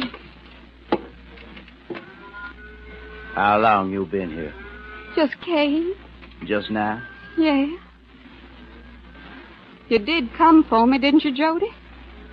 Yeah. Yeah, I came for it. Jody, I'm so glad. So glad you'll never know. Let's get into the house. Yes, Jody. Yes. Let's sit in the parlor. It's warmer. What you come back here for? I had to, Jody. What do you mean you had to? Sit down, Jody. Sit down next to me. You little fool, do you want to mess everything up? I told you when to meet me, didn't I? Don't be angry with me, Jody. When I go to look for you, you wasn't there. But I got in town early. An hour early. Searched for you. Then I saw you with her. Her? You were parked in a car with a girl. Had your arms around her. Oh, Jody. Where'd you go then? Where'd you spend the night? With a friend. Got up early this morning, drove home. Spent the night in town, eh? Jody, how could you? It's okay. Don't cry. Everything's gonna be all right. Look, Myra, I come back for you, didn't I? Didn't Jody come back? Sure I did. And you said we were going to be married. You said so. Well, who said we were? Are we? I'd like to see anybody in Tennessee try to stop us. Oh, cut out the crying. What do you say? Huh? Jody, Yeah. who was she? Huh? Oh, she wasn't nobody. Just a town girl. Look, Myra, I'm just kidding around. Every man does that once in a while. Honest, she don't mean a thing. You're my girl. Am I, Jody? We're getting married today, ain't we? Today? Oh, Jody. Uncle Ransom ain't Bess. They must know I'll come back. Ransom, Bess? I meant to tell you. They were just leaving when I come. Said something about helping somebody with alfalfa before it rained. Storm coming then up let's go, Jody. Let's go before they get back. Well, what's the rush? We got plenty of time. They'll be stuck there a long time if it rains. Besides, I want to talk with you. Jody, Yeah? what you doing with that gun? This? Oh, I thought I'd get me a rabbit on the way up. Say, listen, Ma. Is it on the level what they say about old Raines? I mean, about all the cash she's got stashed away? Yeah. Uncle Ramsey's got some money. I mean, a lot. I don't know, Jody. I don't know how much he's got. Why? No reason. No reason at all. Just heard he had a lot. Somebody said he kept it here. Didn't believe in banks. Who said that? It is here in the house, ain't it? Yeah. Yeah. Yeah, that's what they said, all right. Jody, let's go. Hate to have him find me here after I ran out on him. Look, my bag's still packed. I'm all ready. Plenty of time. I like sitting here with you. This is the way it's going to be from now on. Just you and me together. It's so good. We're going to get along swell together. None of this farm work anymore. We'll head for the big city. I'll get me a job. The city? Oh, Jody. Nothing's going to be too good for you. All you're going to do is sit home and take it easy. How you like that? Go on, Jody. Talk some more. All the pretty clothes you want. And believe me, I mean it. Only, well, you got to do things my way. Anything. I'll do anything you ask. That's my girl talking. We're sure going to get along swell. You know, I just think Yeah. about old Ransom. Yes, Jody. Where's he keep all that dough, do you know? Just curious. I can't tell you that. You know, don't you? Yeah? You can tell me, Myra. Shucks, ain't I going to be your husband? I can't tell you, Jody. It's their secret. Wouldn't be right. What's wrong about it? Don't you trust me? Please, Jody. That's it. You don't trust me. Me, the man you're going to marry. Well, how do you like that? I trust you, Jody. Of course I do. You sound like it. Yeah, you sound a lot like it. Well, I guess that's it. Where you going? Where do you think? I'm going to beat it, that's what. I'm going home, and you can stick around in this hole the rest of your life. Don't go. You going to tell me?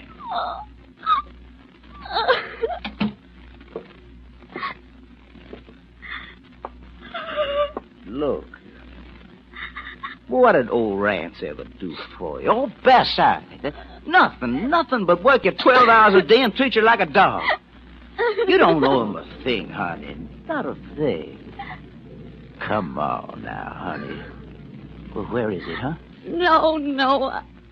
I want that money, Myra. Jody. I'm going to get it. Nobody, nothing is going to stop me. What are you going to do? Wait right here till Rance and Bess get back. They'll never tell you. Mean and stubborn, money hungry. They'll tell me. You don't know them. They'd rather die. They're going to die. Jody. You think they can live after I get the money? They'd have me in jail an hour after they got to the phone. Jody. I know you must. Oh, I'll tell you. You mustn't harm them. Well? It's in the cellar. Now you're talking. Well, what are we waiting for? The cellar's locked. We'll have to get the key. Okay. You'll find it on the shelf of the hall closet upstairs. Right-hand side, I think. You're not skipping out on me while I'm up there. Think I'm a sucker? I'll be waiting right here, keeping an eye on the road below. All right, Jody. I'll get it. Get going, then. And listen, don't go fooling around up there. You just find that key and come down. Right down, you understand? Yes. Yes, I understand.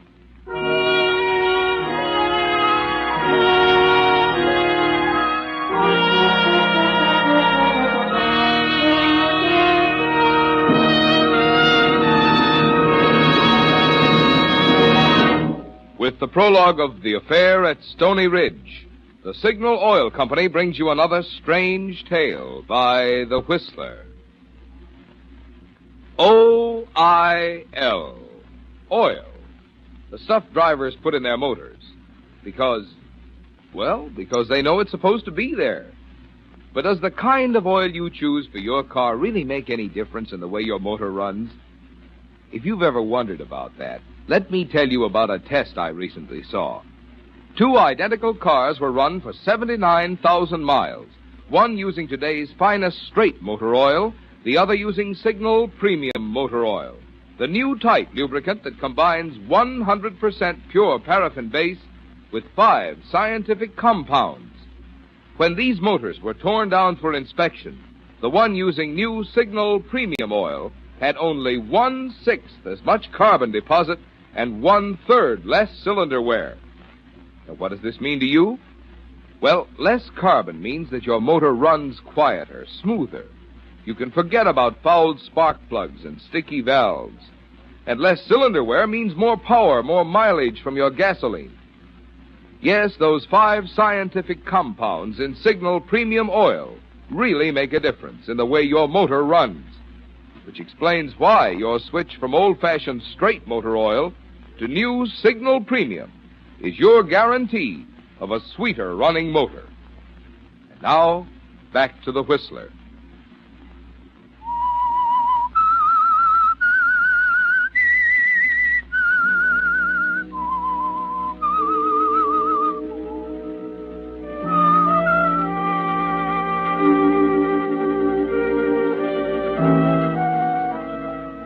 Well, Myra, it's hard to believe that this man, this strange, savage creature is Jody. You're Jody, the man you love. He's waiting for you downstairs now as you start up to the closet to get him the key to the cellar where Uncle Rance has hidden his money. It's all been so bewildering. The sudden, breathtaking way you fell in love with Jody. The shock last night when you found him with a laughing-eyed girl. His concern over the money. As you start up the stairs, you try desperately to believe that Jody is playing a game, a weird, crazy joke, that soon he'll call to you and say it was all in fun. You stop on the stairs for a moment. What are you waiting for, Myra? No, Myra. This is no game. This is real.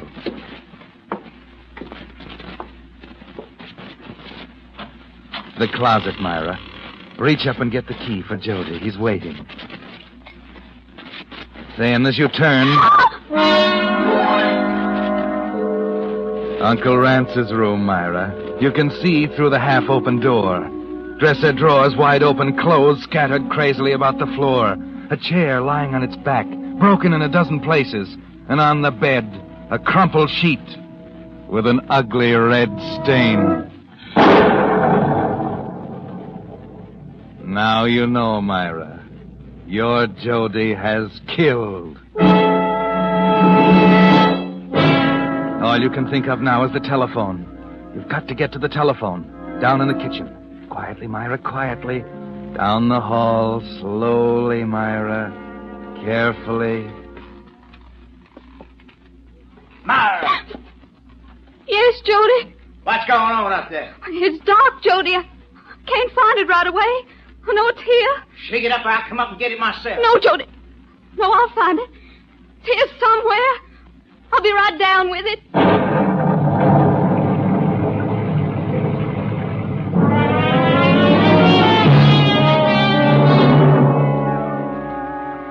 The rain is coming down hard now as you move silently down the hall to the back steps leading to the kitchen. Jody had never meant to marry you, had he, Myra? It was a trick to get you away from the farm so he could commit his crime without a witness. The rain, Myra, the blessed rain. It'll cover the sound of the creaking stairs. Slowly you start down. 3 more steps. And into the kitchen. Now, easy, Myra. Lift the receiver. Hello, Myra. Better hang up the phone, hadn't you? Jody. I told you not to fool around up there. Shouldn't have gone into that room, Myra. Room? Yeah.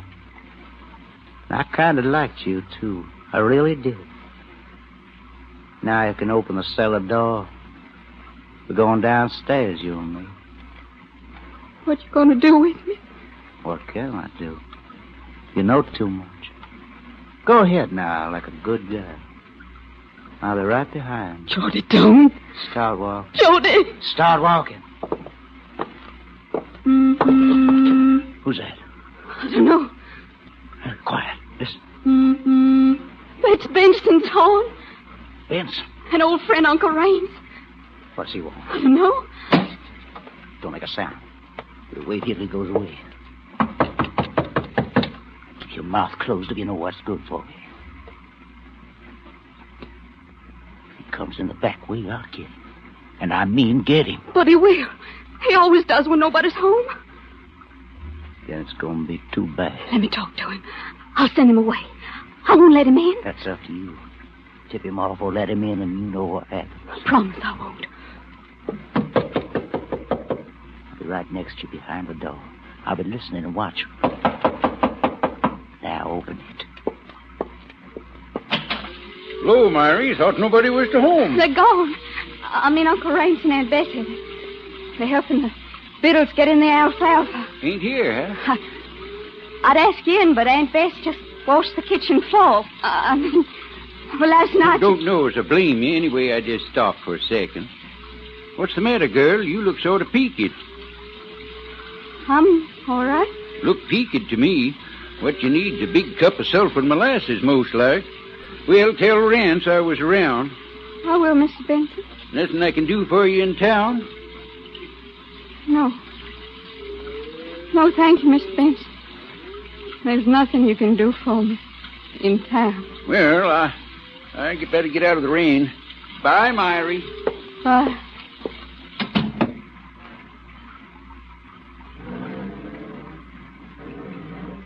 He's gone. It's getting late, Myra. Jody, isn't there anything? There ain't nothing else to do. Sell the door. Unlock it. Jody. Get going.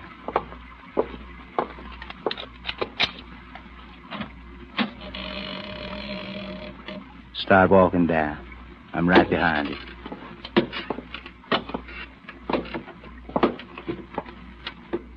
Keep moving.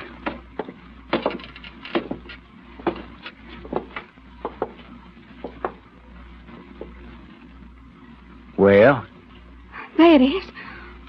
Up there on the top shelf. Old leather trunk. Get it. I can't reach it. It's up much too high. Get a chair. Now get up there and pull it down. It's heavy. I said pull it down. I'm trying to, Jody. I can't move it. You ain't half trying. Get off from that chair. Go on, now get off. Now hold it steady while I get up there. I said hold it steady. It is heavy there. I'm getting it, though. It's coming. Hang on to that chair, Myra. Myra!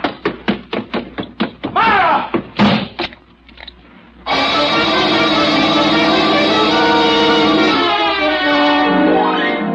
You're free, Myra. He's locked in the cellar and you're safe. Quick now, start your car. You fumble for the ignition switch. The keys, Myra. The ignition key's in your purse and the purse is in the house. You'll have to go back. My purse in the kitchen. I'm sure I left it. It's not here.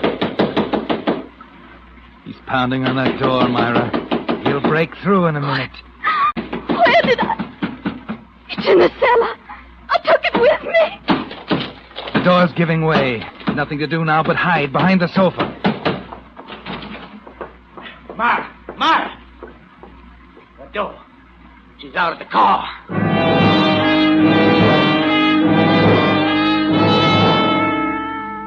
He's outside in the rain looking for you.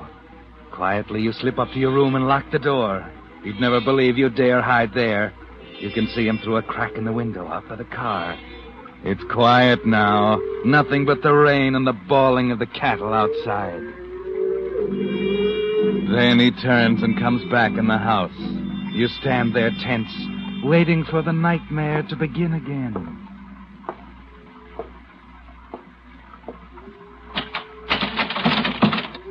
Myra. I know you're in there, Myra. Open the door. I want to talk to you. I won't hurt you, honest.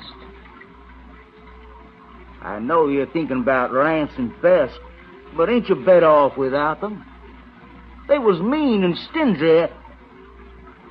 Stop acting like a little fool, Myra. I know you're in there. I'm going to bust the door down in a minute. You look out the window. 20 feet to the wet ground, sloping steeply away from the house. Then you remember the window of the next room on your left. By leaning far out, you can just reach it. Did you hear what I said, Myra? I'm going to bust this door down. You get your finger under the sill and push. And slowly the sash rises. Quietly, you let yourself out, hanging onto the sill, letting your body swing into space. You get hold of the sill and pull yourself up and into the room. Now, gotta get down to that phone. You're a clever kid, Myra. No, you don't. Let go of me. Help! Shut up, Myra. Kill you if you open your trap once more, understand? Okay. Now, where's that money? In the suitcase. It ain't in the suitcase. Where'd they put it? I thought it was. Don't lie to me. Where'd they put it? Jody, I don't know. I can't. I'm dizzy. I feel faint, Jody. Where did they put it? Let me sit down. Let me... Answer me. Did you hear what I said?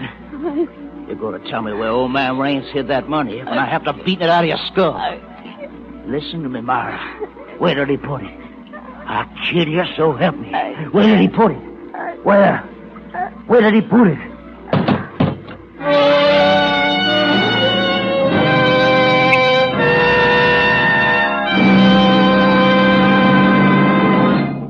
The Whistler will return in just a moment with the strange ending of tonight's story. Meantime, I'd like to clear up just one more point about that new Signal Premium Motor Oil we were talking about before. Where to get it? Throughout the West, from Canada to Mexico, you'll find Signal Premium Motor Oil at those friendly dealer-owned Signal stations, identified by the big Signal Circle sign in yellow and black. The same stations featuring that super-powered new Signal gasoline that now helps you go farther than ever. The same stations that are famous for their more conscientious service. Yes, I said more conscientious, because every Signal dealer is in business for himself and has a personal reason for keeping your car and you happy. Man, with a combination like that of quality products and finer service, it's no wonder that these days when overage cars have to keep on going, more and more drivers are switching to Signal. It's another mighty good reason, I'd say, for making your next oil change a change to new Signal Premium Motor Oil, your guarantee of a sweeter running motor. Now, back to the Whistler.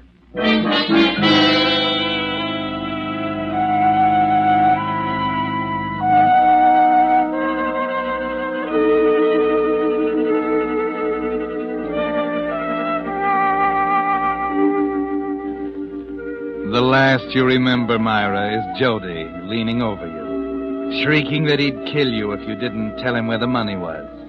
And you didn't know. There was nothing you could do. You were helpless. You knew he was going to kill you, Myra, and you were helpless. The room started whirling. He came closer. Then everything went black. When you opened your eyes to look around, you discovered you were in bed in your room. Everything was quiet. What happened? Jody! Take it easy, girl. Everything's all right. Oh, Mr. Benson. You came back. You came back. Yep. Just about the time I got to town, I figures there's something mighty wrong out here. Wrong? Hear them cattle?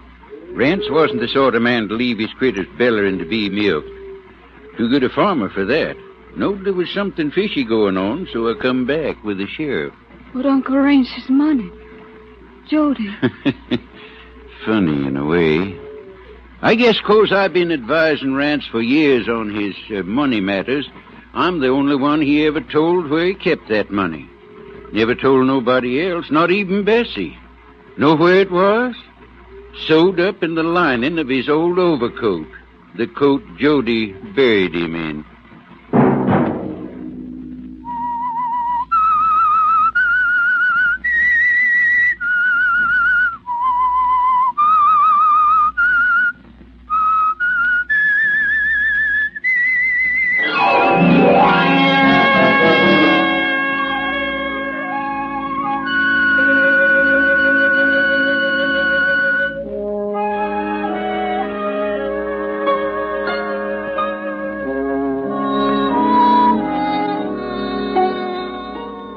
Next Monday at 9 o'clock, The Whistler will bring you another strange tale.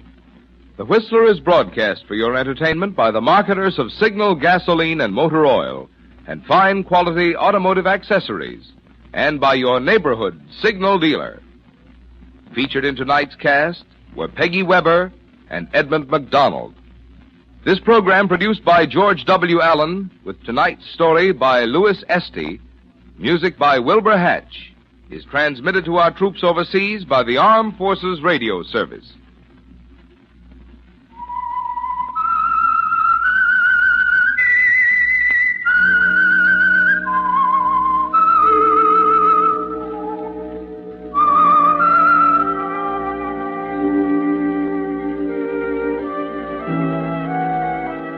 That whistle is your signal for the Signal Oil program, The Whistler.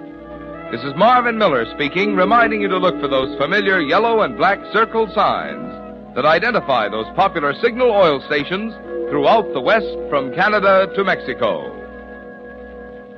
This is CBS, the Columbia Broadcasting System.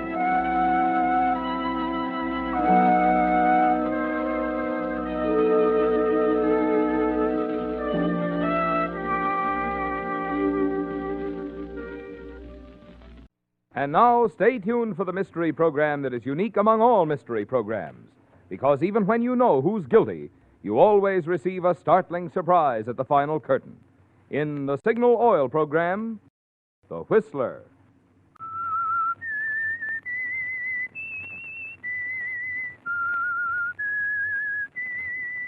S-I-G-N-A-L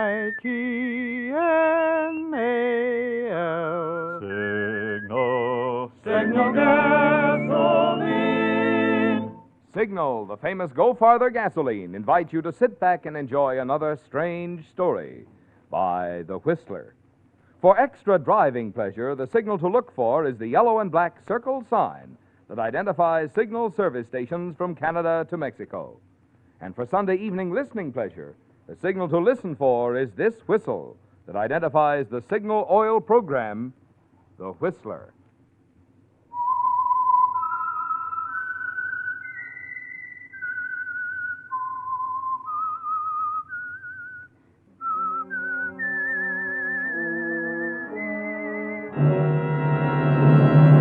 I am the Whistler, and I know many things, for I walk by night.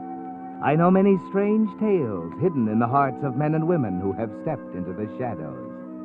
Yes, I know the nameless terrors of which they dare not speak. And now for the Signal Oil Company, The Whistler's strange story, Lady with a Key.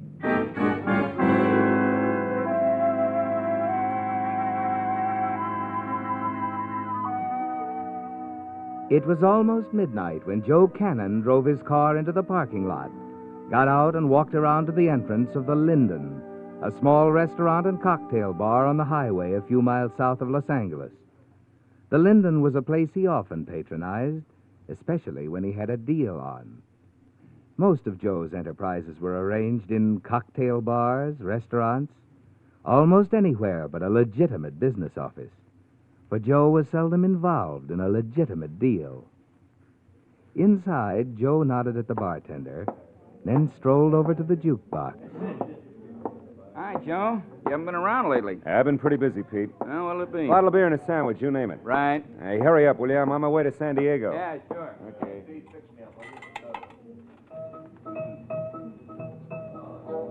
Let us smile on a rainy day. Pardon me. Yeah? Well, I couldn't help overhearing you tell the bartender that you're on your way to San Diego. Uh-huh. Well, you see, I was on my way there when my car broke down. Oh. I can't get it till tomorrow, and I just have to be in San Diego by morning, and I was wondering if... Will I take you with me? Oh, would you please? Uh-oh. No, I'm sorry. My trip has to do with business. My boss wouldn't like it if I mixed business with pleasure. Oh, but please, it's awfully important to me. Oh, I wish I could help you, baby, but I can't. Oh, I see.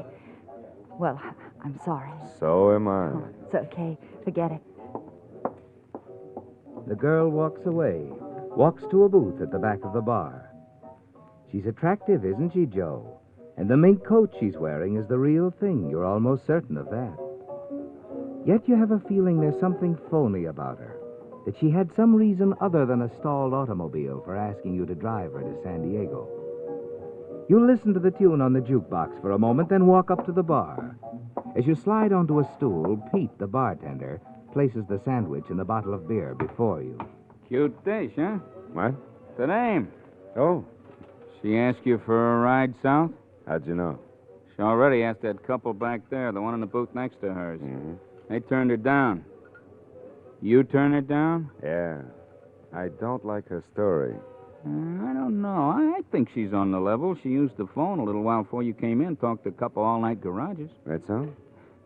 For me, she'd be very pleasant company, Joe. Hey, you know something? Huh?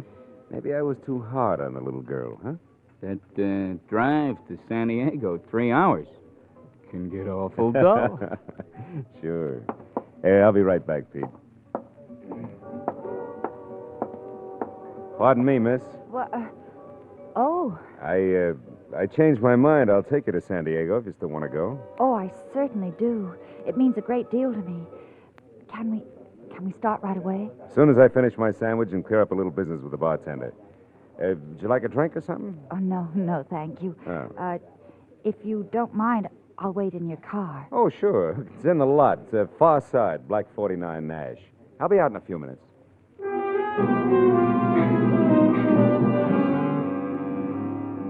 You watch the girl as she hurries out. Then, turning, you catch a glimpse of the couple seated in the next booth.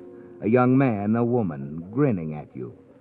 You shrug, walk back to the bar, and finish your sandwich. Then the bartender joins you. You, taking the dame? Yeah. Oh, here you are, Pete. Thanks. When'll you be back? Tomorrow night. Imports? Mm-hmm. From Tijuana. I'm picking this stuff up in San Diego tomorrow morning. Yeah, I figured another shipment was about due. Handling it, same as always? Yeah. Now, look, you can tell Harry I'll meet him here with it tomorrow night. Okay? Okay. Usual cut? Well, I haven't kicked yet, have I? Like I was telling... I know. Hey, bartender. Huh? I'm looking for a girl. Blonde. Sort of tall. Wearing a mink coat. You see her in here? No, I haven't seen her. How about you, mister? No. Okay. Thanks. He must be looking for your girlfriend, Joe. How come you told him she wasn't here? I don't know. Maybe I just don't like his looks. Yeah. Well, I had a hunch about that dame. I think I'm going to play it safe. Cancel her ride to San Diego. Yeah, maybe you better. I'll see you tomorrow night, huh, Pete? What time will I tell Harry? Oh, I should be back here by 9, if the stuff is ready to pick up. Yeah. Now, look, let me use your phone, will you? I better call San Diego now and make sure the stuff came in from Tijuana.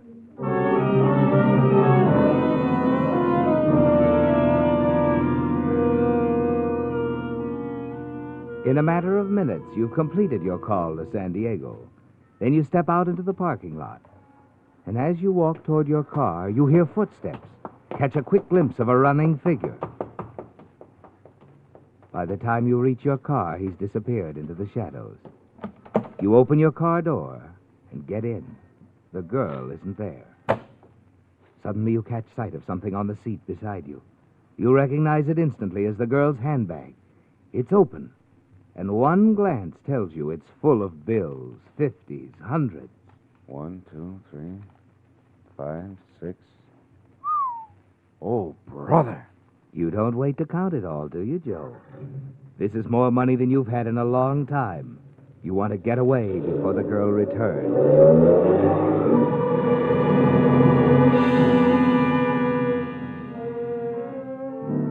Miles later, along the beach road, you stop, remove the bills, toss the girl's handbag into the sea. You finish counting the money. $5,000, Joe.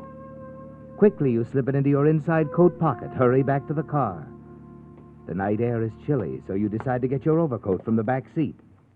As you open the car door, reach inside. Your hand freezes in midair. Sudden terror grips you as you stare down at the floor. A girl. She's dead.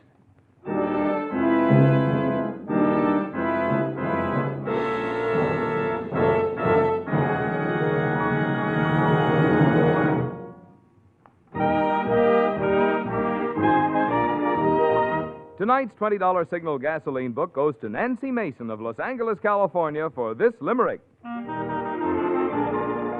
Now all gather round while I tell why the gas that I use is so swell. Takes you farther for less. The brand, you can guess. It's spelled Signal. Signal, signal, signal gasoline. Your car will go far with Go Farther gasoline. Tonight's limerick writer certainly won the spelling bee when she said Signal is the gas for mileage that's swell. But in addition, you can expect performance that's grand, because performance and mileage go hand in hand. Both are the result of the extra efficiency today's great Signal gasoline extracts from your motor. So there's no need nowadays to choose between economy and driving pleasure. You'll be thankful for both when you get a tankful of Signal, the famous Go Farther gasoline.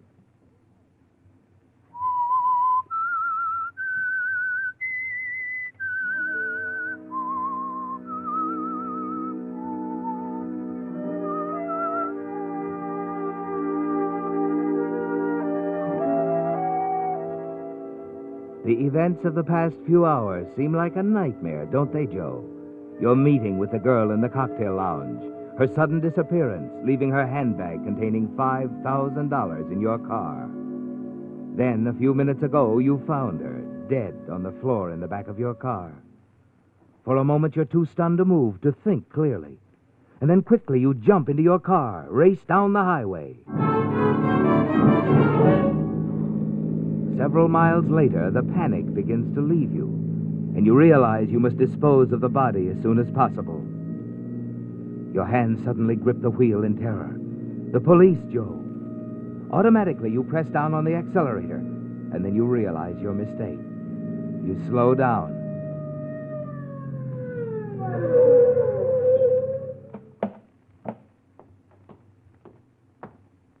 Kind of hitting it up back there, weren't you? What? You in a big hurry? Oh, well, I guess I was driving a little fast, huh? Oh, I ought to give you a ticket, mister. Well, it's late. There's hardly any traffic.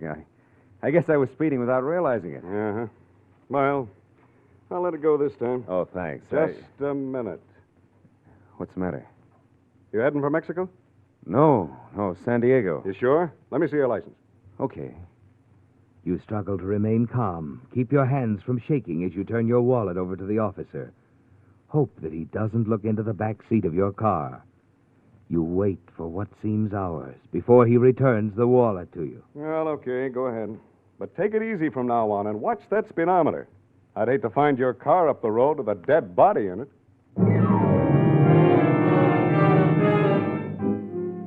You watch the police car disappear into the darkness, and you heave a sigh of relief. That was close, wasn't it, Joe? You mop your forehead as you drive on down the highway. When you find the spot you're looking for, you pull over to the side of the road, carry the girl's body into the brush, and leave it.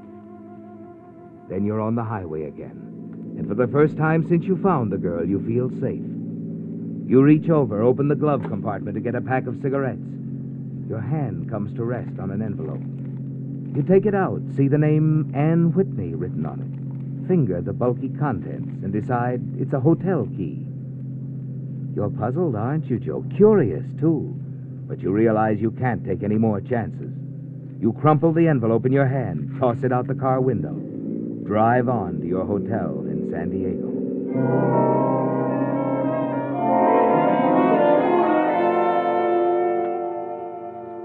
Have a reservation, sir? Yeah, I phoned from Los Angeles. Kennan's the name, Joe Kennan. Oh, yes, Mr. Kennan. I've put you in room 301. Oh. Nice room. I'll show you like it. If you'll sign the register, Okay. please. Say, it's a quiet room, isn't it? I can use some sleep. Oh, it is quiet, sir. Had a tiring trip? You can say that again. I know. Night driving tires me out completely. And that trip from Los Angeles down here, well, it's so dull. At least I find it so, don't you? Dull? And not always, no.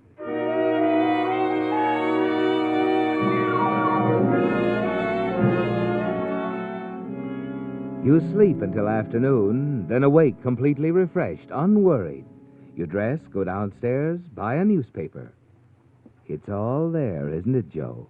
The story of the murder, the finding of the dead girl's body by the highway, strangled to death. Her name, Mary Cartney.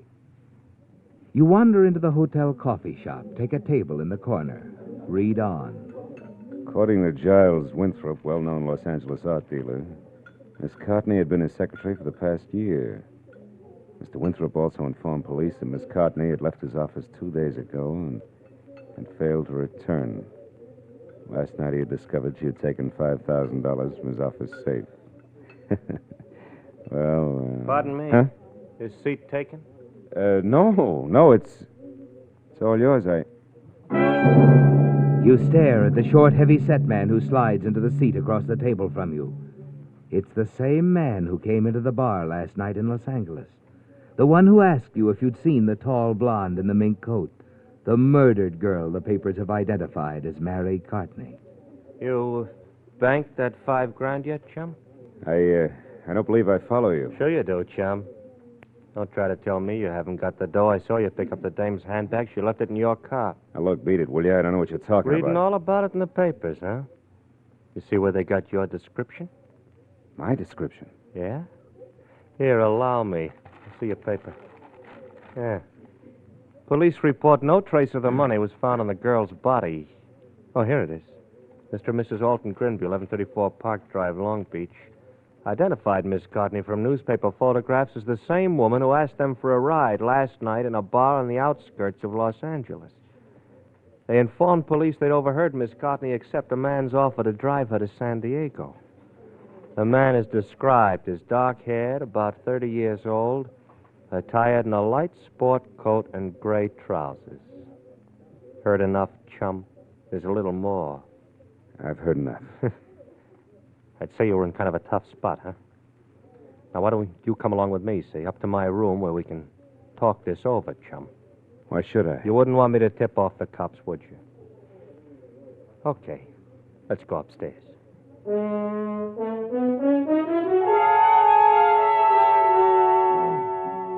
You'd forgotten about the couple sitting in the back booth of the bar last night, hadn't you, Joe?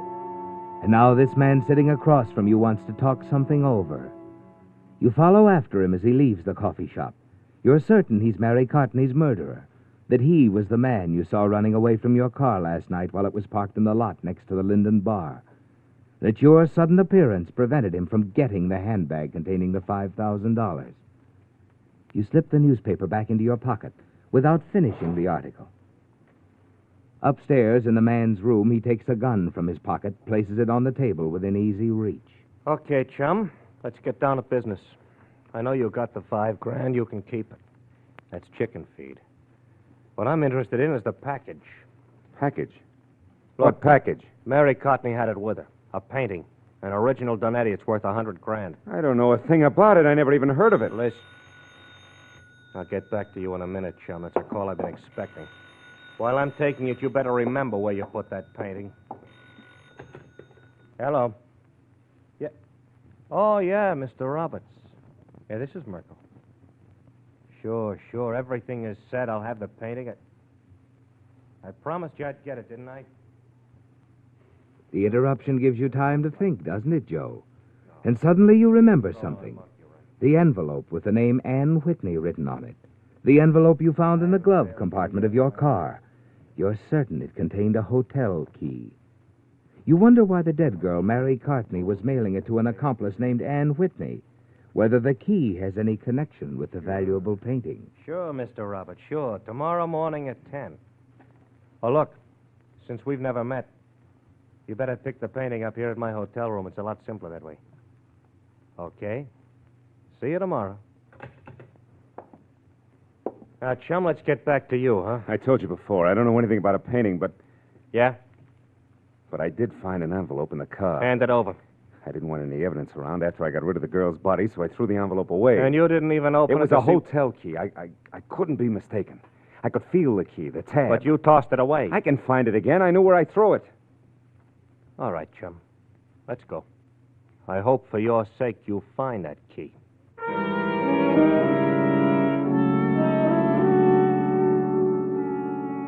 And so once more, Joe, you're on the highway.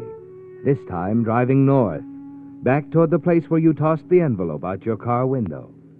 And a plan is beginning to take shape in your mind. You glance at the man sitting beside you, then down at the gun in his hands, pointed directly at you. He's not taking any chances, is he? Just drive carefully, chum, and in the right direction. Sure. Say, you don't mind clearing up something for me, do you? What? Why'd you kill Mary Courtney?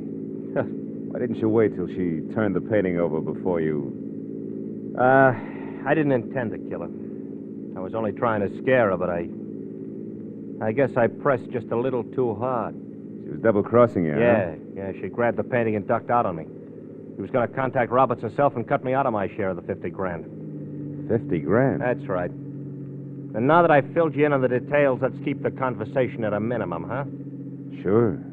Suits me.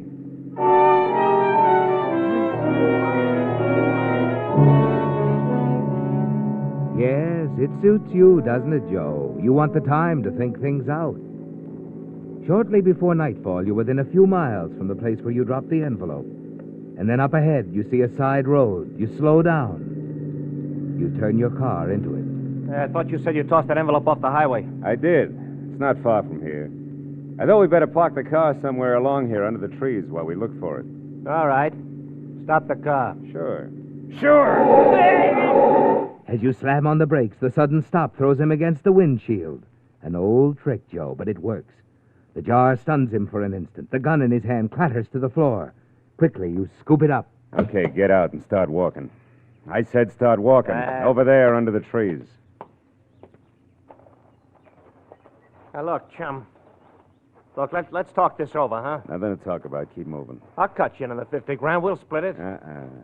I want the whole 50 grand for myself. You'll never get away with it. That's where you're wrong. I heard you tell this guy Roberts over the phone to drop into your hotel room tomorrow. So what? So he doesn't know what you look like. I'll be there when he shows up. I'll turn the painting over and How do you know you'll find a painting? The key, Buster. That hotel key I threw away last night. I've got a hunch it'll lead me right to it. All right, this is far enough. Yeah. All right, so what do you gain by bumping me off? You're too dangerous to be floating around on the loose. You know too much about me. You might tip off the cops. Sorry, chum.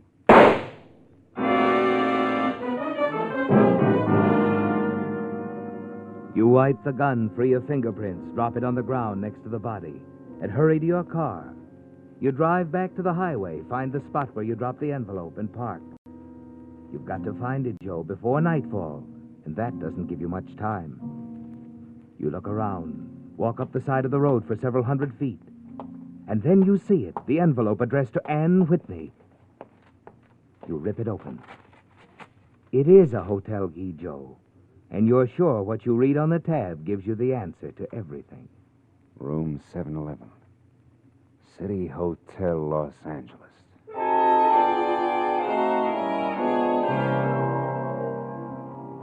Early that evening, you stroll into the lobby of the City Hotel in Los Angeles, buy a paper, and drop into a chair near the stairway. You glance at the familiar headlines of the Mary Courtney murder, and then sit back and pretend to read. But you don't read beyond the headlines, do you, Joe? Instead, you're on the alert. Your eyes sweep the lobby from one end to the other. You've got to play it safe. You smile as you pick out the house detective lounging against the desk. You're certain the murder of Mary Courtney is the least of his worries. You've got to be sure of one thing before you go upstairs, that room 711 is really Ann Whitney's room. You hurry out of the lobby and into the drugstore on the corner, where you make a phone call. City Hotel. I'd like to speak with Miss Ann Whitney, please. Room 711. Just one moment, please.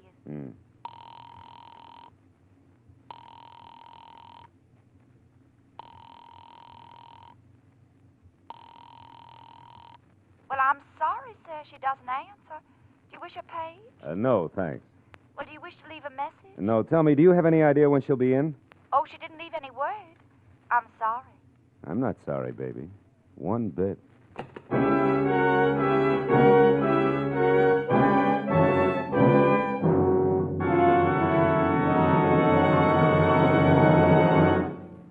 If you had to wear heavy winter clothes right on through spring, you wouldn't feel very peppy, would you? Well, that's just how your car feels about tired old winter motor oil and gear lube now that spring is here.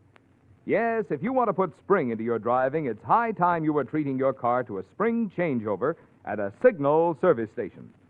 First step is to drain your motor and refill with Signal Premium Compounded Motor Oil, the extra-duty Signal oil that does so much more than just lubricate. Next step is fresh Signal Gear Lube for transmission and differential, and a Signal double-checked lubrication for the chassis. At the same time, your Signal dealer will be glad to check those other points that need attention every 5,000 or 10,000 miles, such as front wheel bearings, oil filter, or air cleaner. Say, a car just can't help feeling peppier after a spring tonic like this. So for extra driving pleasure all summer, see your Signal dealer this week for a Signal spring changeover.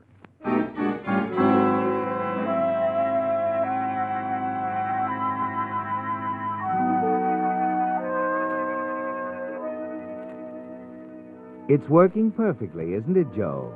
And you're certain the key in your pocket, the key to Ann Whitney's room, will lead you to the painting worth $50,000. And you won't have to share any of it with Mary Cartney's murderer. He's dead. You've killed him. And you're sure no one can connect you with his death. And now you've only to pick up the painting, return to San Diego, turn it over to Mr. Roberts, and receive the money. You stroll back to the hotel casually. Miss Whitney isn't in her room, the hotel operator said. But you're in no hurry, are you? You know she'll never return, because she's dead. It's all clear, isn't it, Joe? You're certain that when Mary Cartney decided to double-cross her partner Merkel, she registered as Ann Whitney and hid the painting in hotel room 711. You move across the hotel lobby, then up the stairs. Finally, at the door to room 711, you slip the key into the lock. You turn it. Step inside. Everything is going perfectly, isn't it, Joe? It should take only a few moments to find the painting. You turn on the lights. This painting what you came for, fella? Who are you? Lieutenant Stroman, homicide. This is Sergeant Andrews. Oh, well, there must be some mistake. Where'd you get this key? Well, I found it. You made a bad move coming here. You know, been waiting for someone to show up. Waiting? I don't know what you mean. A girl named Mary Cartney was murdered last night. The hotel clerk here identified her as the girl who checked into this room several days ago, under the name of Ann Whitney. Oh, now, look, I don't know what this is all about. The clerk also told us the girl took the key to this room with her when she left. When we found this stolen painting here, we had a hunch that Mary Cartney's killer would have her key to 711. And our hunch was right. He did. Wait a minute. I told you I found that You're key. under arrest for the murder of Mary Cartney. But I didn't kill Mary Cartney. I'm trying Frisk him, Andrews. Hey, now, wait a minute. Will you... Well, this is a lot of money to be carrying around. Now, let's see that money, Andrews. Mm-hmm. Well, this clinches it. You killed Mary Cartney. No, I didn't. Oh, yes, you did. The serial numbers of these bills check. Serial numbers? That's right. Mr. Winthrop furnished us with the serial numbers of the bills Mary Cartney stole from him. It tells all about it right on the front page of that newspaper you're carrying. You should have read it before you walked in on us. Come on, let's go.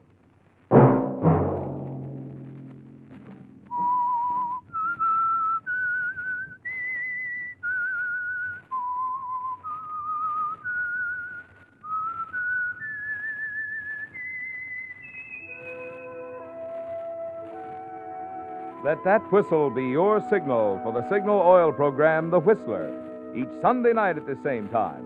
Brought to you by the Signal Oil Company, marketers of Signal gasoline and motor oil and fine automotive accessories. To all you friends who have been sending in limericks, Signal has asked me to say, thanks for the spirit in which you've played the game. Next Sunday is the last time limericks will be used on The Whistler, because Signal will soon announce something new and important that you'll all be interested in. Featured in tonight's story were Gerald Moore, Francis Robinson, and Larry Dobkin. The Whistler was produced and directed by George W. Allen, with story by Edward Bloodworth, music by Wilbur Hatch, and was transmitted to our troops overseas by the Armed Forces Radio Service. The Whistler is entirely fictional, and all characters portrayed on The Whistler are also fictional. Any similarity of names or resemblance to persons living or dead is purely coincidental. Remember, at this same time next Sunday, another strange tale by The Whistler.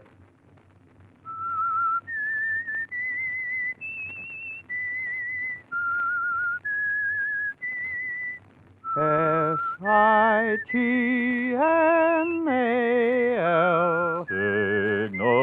Signal gasoline. Marvin Miller speaking for the Signal Oil Company. This is CBS, the Columbia Broadcasting System. Signal gasoline. Let every traffic signal remind you, you do go farther with Signal gasoline.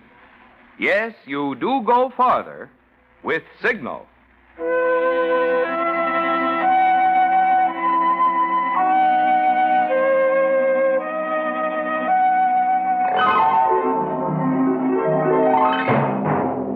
The Signal Oil Company and your neighborhood signal dealer bring you another curious story by The Whistler. Tonight, Murder is Blind.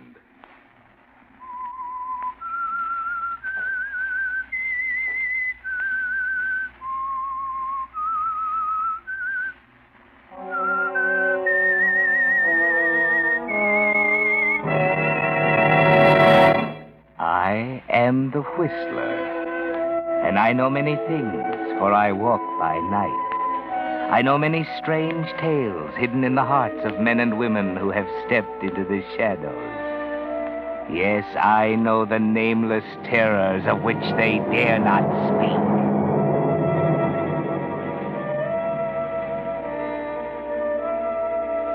Most people are blind. Yes, they're blind to the shortcomings of someone close to them, someone sometimes to their own.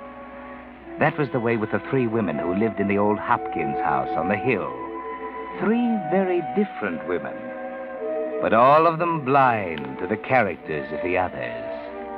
There was Lorna Hopkins, mistress of the house, warm, sincere Lorna, happy in her coming marriage to Gregory. There was Patsy Hopkins, Lorna's cousin, whose only happiness is in herself, her youth, her loveliness. And old Fräulein, the old German housekeeper who has been Patsy's governess, and who had found happiness in serving her with years of devotion. None of them really knew the others. All of them were a little blind. That is, until it happened. It started the night Patsy was helping Lorna with her hair. There. That's finished. Fräulein can help you with the rest. Now what? Gregory. He's waiting in the living room. Do keep him company like a good girl, Patsy. Oh, really, Lorna? It's a bit tiresome playing substitute.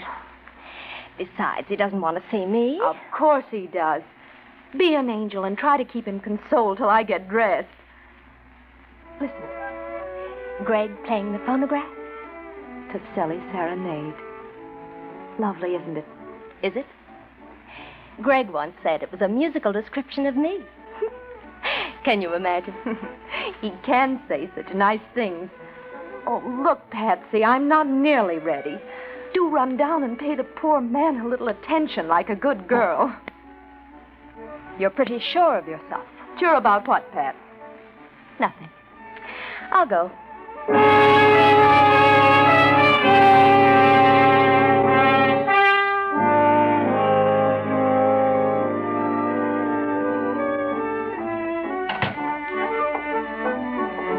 Hello, Patsy. Oh, don't get up, Greg.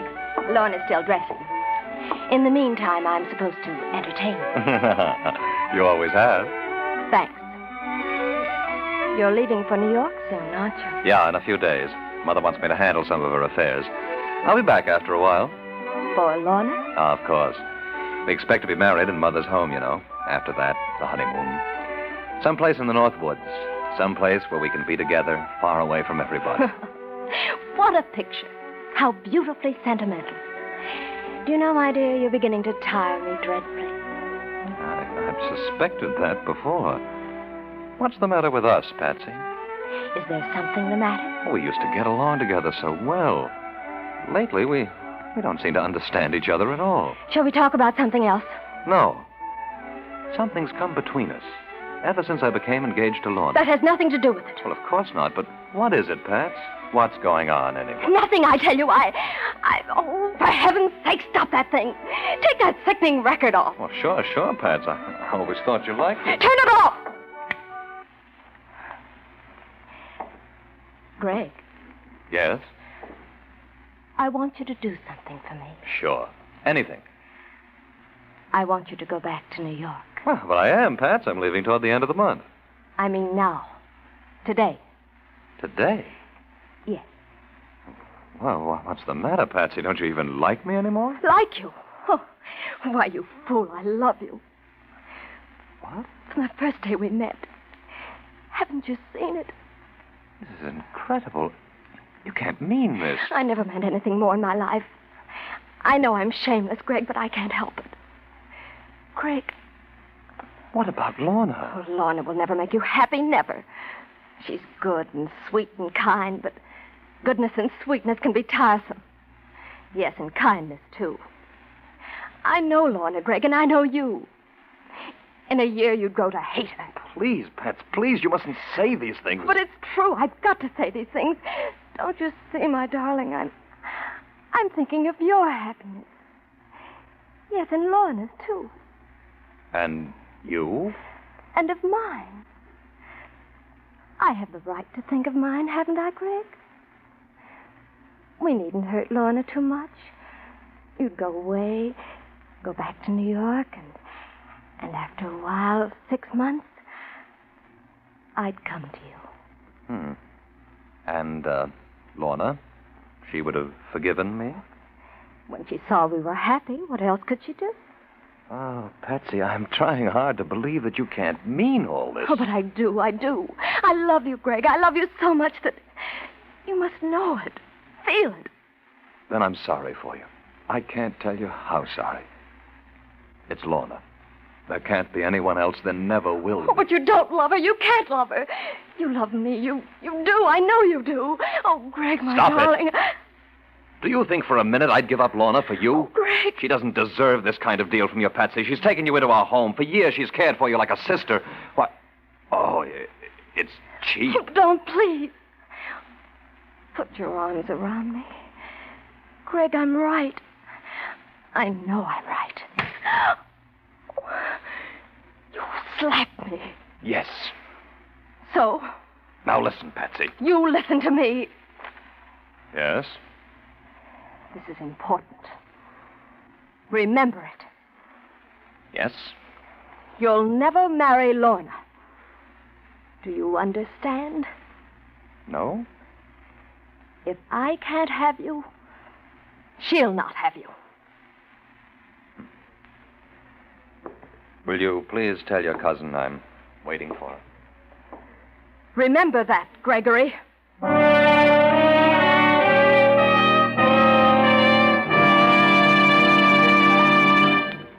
Conundrums. We've all played the old game in which someone describes a thing and you guess what it is. For example, someone says, "It's round, it's black, and it has big yellow letters on it, spelling something that helps your car go farther." Well, of course, you Whistler fans know that's Signal's yellow and black circle sign, which identifies the friendly Signal gasoline dealers who bring you this program. And friends, in today's game of trying to make rationed gasoline go farther, remembering that Signal sign is your surest way to win most miles per gas stamp. You see, in keeping with its 14-year tradition of quality, Signal Oil Company is still bringing you the very finest gasoline that can be marketed under wartime conditions. And the famous Signal formula still places the emphasis on mileage. So to stretch those gas stamps, try Signal in your car. Prove for yourself that it's not just a slogan, it's a fact.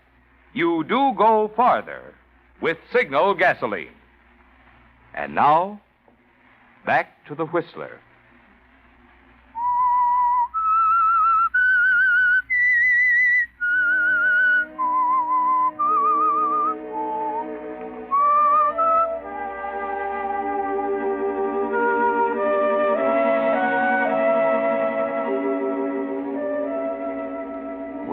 Patsy, you never dreamed that Gregory would be difficult, that he would reject your love, did you? You were sure that he would fall just as all the other men in your life had fallen. But that's the way things go, Patsy. The one you really want is always the one who doesn't respond. And now as you lie in your lonely room, your thoughts aren't very pleasant, are they? You are sleeping, Miss Patricia? No, Fräulein. Come in if you wish. I've come to see what it is that's making my little girl unhappy. There is something, isn't there, yes? Unhappy? Why do you think that, Fräulein? Fräulein can always tell. What is it, my baby? Nothing. You're imagining things. So? Ah, you are so much like your mother. 1 minute laughing and gay, her eyes shining, and the next, poof, when she becomes sad. Was she really very pretty? Pretty and clever. And sometimes unhappy like you. Often she thought your papa didn't love her. She only knew, really knew, when it was almost too late. When she was dying? Yes. Then your papa almost went crazy. He hadn't paid attention to her headaches. He thought she was pretending them to get sympathy. But later on, when she became blind... Poor mother. Brain tumor must be a horrible thing. She didn't suffer too greatly. Headaches, yes. And her eyes became so big, so staring. The pupils so dilated. And father? He went all to pieces. Cried just like a little boy. Your mama died happy, for toward the end she knew how much he really loved her. He really did love her. Till the day he died. Oh, I've upset you talking about your mama. No, Fräulein, I'm glad. I'm glad you told me.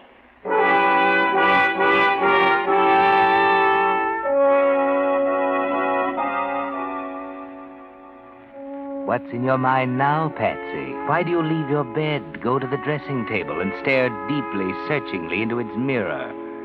Your eyes slowly widen, and you shudder a little bit. After a while, you return to your bed, and your eyes hold a curious, furtive expression, as though, Patsy, you were hiding a guilty secret. And in the days that follow... I've kept you waiting, haven't I, Greg? I'm sorry, really. Oh, forget it. Anything the matter? Nothing serious. I've been upstairs comforting Patsy. Patsy? Poor girl, she's having such a headache. I know, Greg. That's why I called you. I'd counted on seeing you, too. But Patsy has a splitting headache. We'll make it tomorrow, shall we? It's Patsy again, Greg. I'm sorry. I'll call you later.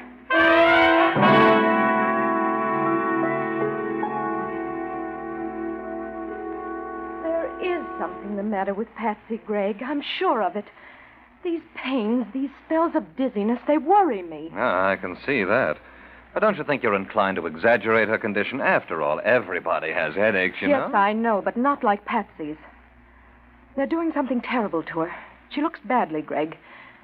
Her eyes seem so strange. I don't like it. This is something new, then? Her eyes, yes.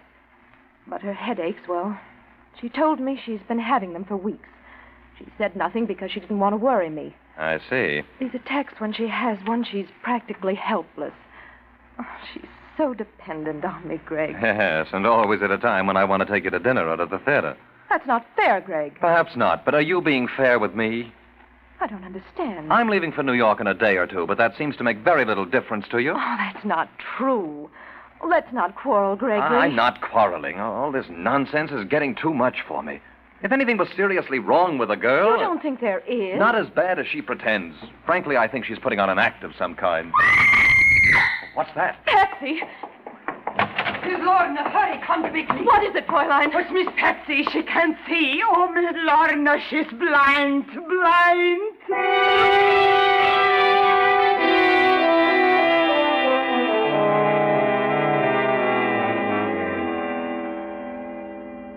And now, Gregory, you're ashamed and remorseful, aren't you? You'd give anything to recall yesterday's words spoken so bitterly to Lorna. Those scornful phrases doubting the sincerity of Patsy's illness.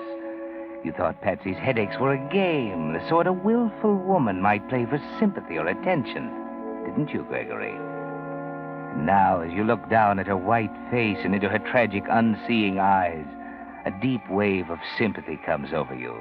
And you feel helpless in the shocking tragedy before you, don't you, Gregory? There's no fever, Greg. At least that's one thing to be thankful for. She slept a little last night. Didn't you, dear? Toward morning, I did. The pain seemed to go away then. Do I look terrible, Greg? Terrible? Oh, no, you could never look that, Pats. A little pale, perhaps. Your eyes. Yes. Do they pain you? They seem so big, the pupils so dilated. Tell me, what did the doctor say? She won't have a doctor. Fräulein and I are almost crazy. I won't have one. I won't. He'll operate. I know he will. Please, Lorna. But we must find out what this condition is. Do be reasonable, dear. Is there anyone in town, a good eye doctor, who'd know about this kind of thing? No, there isn't. There's no one. Now, Patsy, there is one, and you know it. He's considered very fine. I won't have him. He's old and... Do you want me to die just like my mother? Don't you care what happens to me? You see, Greg. What do you want us to do, Patsy? I don't know. We must do something. I thought that Yes? the best eye doctors, the specialists, aren't they in the big cities? I thought I could go to one of them. Where, Patsy? Isn't New York a kind of medical center? New York? Oh, no, that's impossible. You couldn't leave your job here in town, and I couldn't go alone. What do you think, Greg? Is that what you want, Patsy? Oh, but Lorna's job, she'd lose Oh, it. as if that mattered. There are other jobs, plenty of them. Even if there There's were... no necessity for your taking her, Lorna. I'm leaving for New York anyway. Patsy can come right along with me. With you, Greg. Can I? Of course. I'll put you up at Mother's place. Then we'll have the best men in the city come to look at you. I'd feel better if I went with her. I don't know. There's nothing you could do, Lorna. Don't you see? I suppose so. You could keep me in touch, couldn't you, Greg? Let me know everything. By long distance every day. You just sit tight and let me handle this. Can you get Patsy ready? Of course. Fräulein will help. It'll take 2 or 3 days to make the necessary arrangements.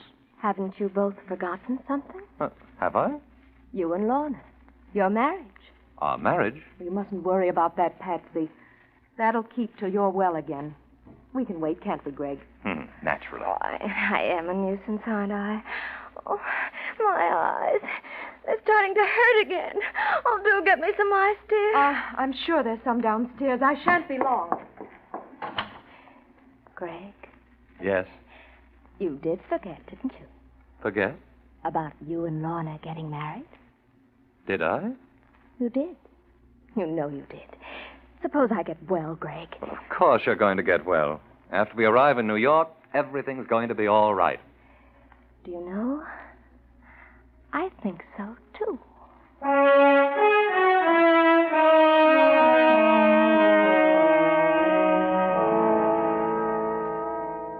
Well, Greg, perhaps you're being a little blind, too. You've forgotten Patsy's warning, haven't you? And her helplessness is a rebuke to your conscience, isn't it, Gregory? For you remember, in spite of Lorna's warnings, your indifference to Patsy's repeated headaches. And you know that if this girl dies, nothing can ever be quite the same for you and Lorna. It's imperative that Patsy regain her health not only for her own sake, but for the sake of your marriage as well. And now, after a day spent in making traveling arrangements, you return to the house with Lorna. We're home early, Lorna. Yes, I know. It's nearly 7. Patsy doesn't expect us back for a couple of hours yet. It must be very quiet. Think she's sleeping? I hope so. She promised me she'd try. After a while, I'll go up and peek in at her. Oh, dear, I would forget. I meant to bring Fräulein something from the corner drugstore. Oh, want me to go for you? No, I'll go. I know what she wants. You stay here. I'll only be a few minutes. Mind turning out the lights? Just leave that small one on over by the phonograph. That'll be enough. I'm going to sit over here in the dark and relax. All right? Fine. Hurry back.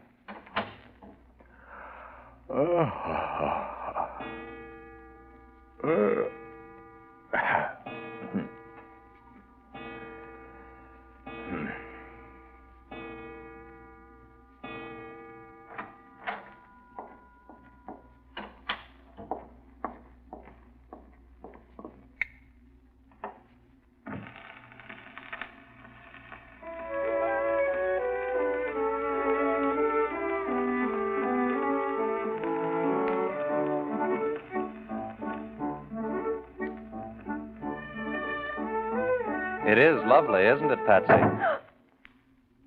Play it through. It's a bit late to stop now. Greg, Yes, gullible Greg. Simple, trusting Gregory. I didn't expect You to see me? Of course you didn't, my dear. It's all very obvious. Shall I leave you with your serenade? Well, this record, I knew where it was. I know where everything is. I've lived here so long. Of course. Oh, it's not what you think, Greg. I don't have to see to find my way around. Stop it, Patsy. Oh, listen to me, Greg. You're not blind. You never were. Well, What are you going to do? that's better. Now, will you be good enough to tell me what it was all about? You. Flattering. I made up my mind to have you, Greg. And it didn't make the slightest difference to me how I did it. Not even if it smashed things up for Lorna? That didn't matter. Nothing mattered but you. And what was I to get out of all this? Happiness? I could have made you happy, Greg. I can still make you happy. You? Try me. Give me a chance. Let's go back a bit, shall we? Tell me, how did you expect to fool a clever eye specialist? You must have known he'd find you out.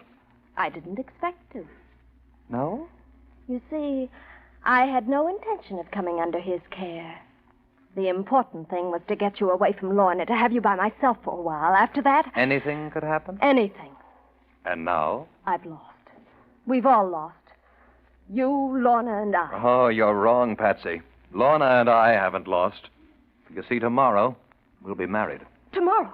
If she'll have me then. No. No, you can't. It's beyond your control now, Patsy. It's beyond anything your selfish mind can trick up. Is it beyond death? Perhaps my love for you was a selfish thing. But to me, it was everything. Don't you understand, Greg? Nothing will be gained by shooting me, Patsy. If I can't have you, nobody else shall. Remember when I told you that? Don't, for all our sakes. Patsy, what are you doing? Patsy! Greg! Greg!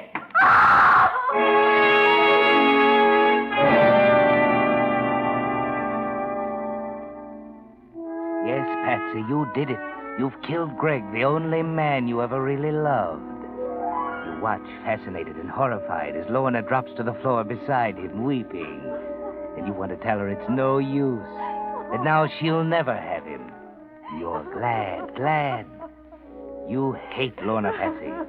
You turn all your suppressed grief for yourself into hate for her. Get up. You can't bring him back. What did you do with that? It doesn't matter now. Greg, darling. Don't be an hysterical fool. You've got to help me. Here, take the gun. Take it and hide it, you hear? The gun? You want me to go to jail? Don't stop to think. There. Now you must hide it. It must never be found, do you understand? Hide it? But what are you going to do? I heard a noise. It's Mr. Gregory. He's hurt. Oh, what is it, Lorna? What happened? Tell her, Patsy. You can tell Fraulein. I tell Fraulein? What is it, Patsy? But I don't know. You don't know? How could I? I was in my room. Patsy. I heard Lorna and Greg downstairs, and their voices sounded strange. Sharp, as though they were quarreling. What are you saying, Patsy? It frightened me. I'd never heard them quarrel before. After a while, I got up and felt my way out of the room down the stairs. I could hear Lorna more plainly now. She was angry. She sounded as though she hated him. But that's not true, Patsy. You're not telling the truth. The tone of her voice was unbearable. I couldn't stand it. I opened the door, and there was this horrible noise, like an explosion. Oh, I'm frightened, Fraulein. Damn. Please take care of me. I didn't kill him. It was Patsy. Greg killed? Greg dead? Don't listen to her, Fraulein. I tell you, Patsy did it. She did it. Oh, this is terrible. You believe believe me, don't you, Fräulein? But why should Patsy do this horrible thing? What reason could she have? I don't know. I don't know. She's blind, Lorna. We both know that. She couldn't have seen to do this. I didn't do it. Then why have you a gun in your hand? Shouldn't we call the police, Fräulein?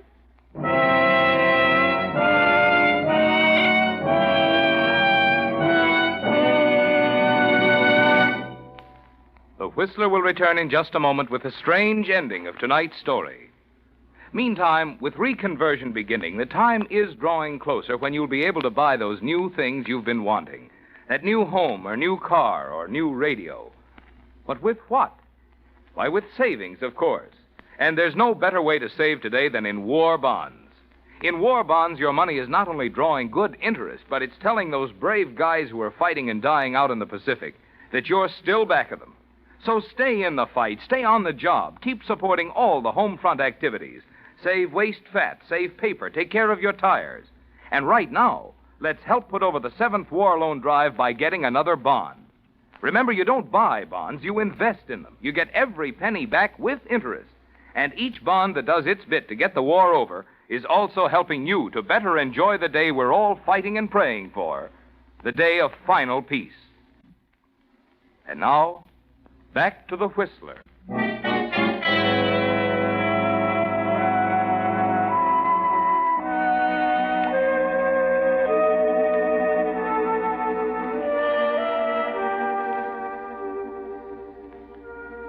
Well, Patsy, you've won, haven't you? Not only have you killed Greg, but you're having your revenge on Lorna for taking him away from you. She's going to jail for murder, isn't she, Patsy? The police are here now. The detective is questioning Lorna, looking at the body. But there's something you didn't count on, Patsy. You were blind to someone else's character. Fräulein. She stood by you all these years. But murder is something else. And suddenly you see her come back into the room and walk over to the detective. And she's holding something in her hand that freezes you with horror. Fräulein! Yes, Miss Patsy, I found it. I saw it hidden in your dresser a few days ago. I thought it was strange then, but now I know. What? What is it, Fräulein? Yeah, what is it you're talking about, miss? This. No, Fräulein, no! Wait a minute. I thought you couldn't see. So did we all. But this little bottle proves how she fooled us. It's belladonna to make her pupils dilate, to make her look blind. Hey, stop! Come back here! Fräulein, stop her! Effie, stop! Fräulein, what's she doing? She's running out there. Wait, Miss Lorna, the detective is after But her. she's running right out of the street. Oh, my... Look, Fräulein, I can't! Patsy, look out, Patsy!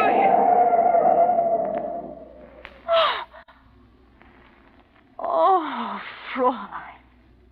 Himmel, she didn't even see it.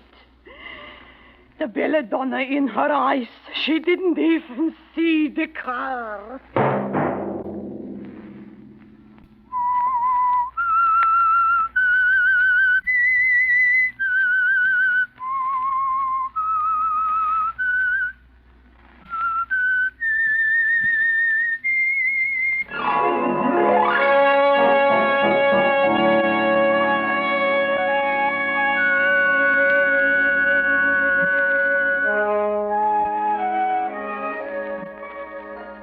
Next Monday at 9 o'clock, The Whistler will bring you another strange tale. The Whistler is broadcast for your entertainment by the marketers of Signal gasoline and motor oil and fine quality automotive accessories, and by your neighborhood Signal dealer. This program, directed by George W. Allen, with tonight's story by Louis Estes, music by Wilbur Hatch, is transmitted to our troops overseas by the Armed Forces Radio Service. This is Marvin Miller speaking, and suggesting that you let every traffic signal remind you that you do go farther with Signal gasoline. Yes, you do go farther with Signal. This is CBS, the Columbia Broadcasting System. KNX, Columbia Square, Los Angeles. The Whistler.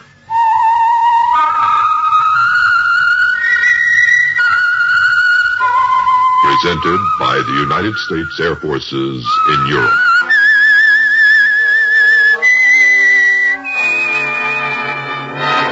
I am the Whistler, and I know many things, for I walk by night. I know many strange tales hidden in the hearts of men and women who have stepped into the shadows.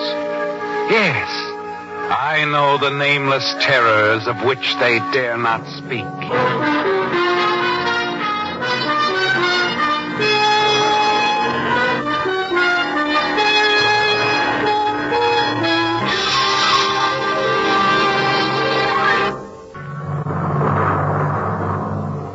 And now, the Whistler's strange story. Dance Team.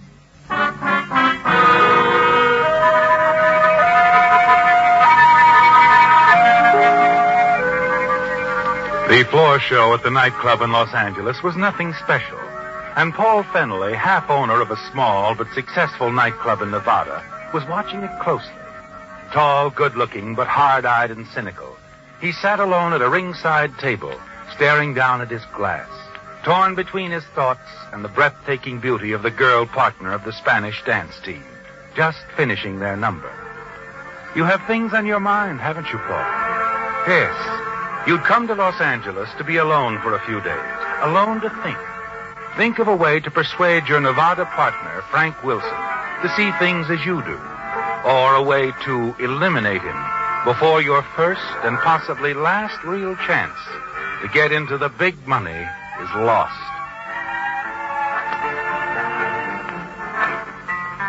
Well, look who's here, Paul Fennelly. Oh, hello, Baxter. Just enjoying your floor show. Good. Haven't seen you around town in quite a while. Well, I'm over in Nevada now. Come into L.A. once in a while to look for acts. I've got my own club over there. So you finally promoted yourself into something good. You might call it that.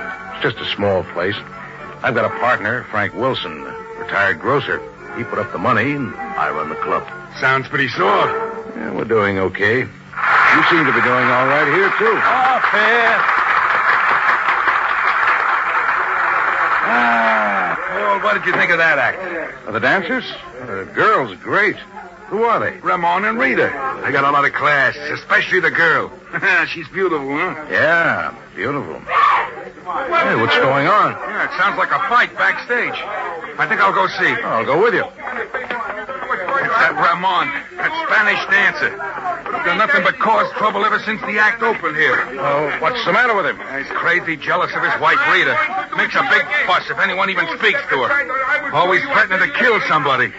Kill somebody? Yeah. Oh, he won't, but... I'll kill him. Someday I'm going to kill you, too. Well, this is it for me. They're finished here. I'm going to call the cops and have that idiot thrown into jail. It'll do him good.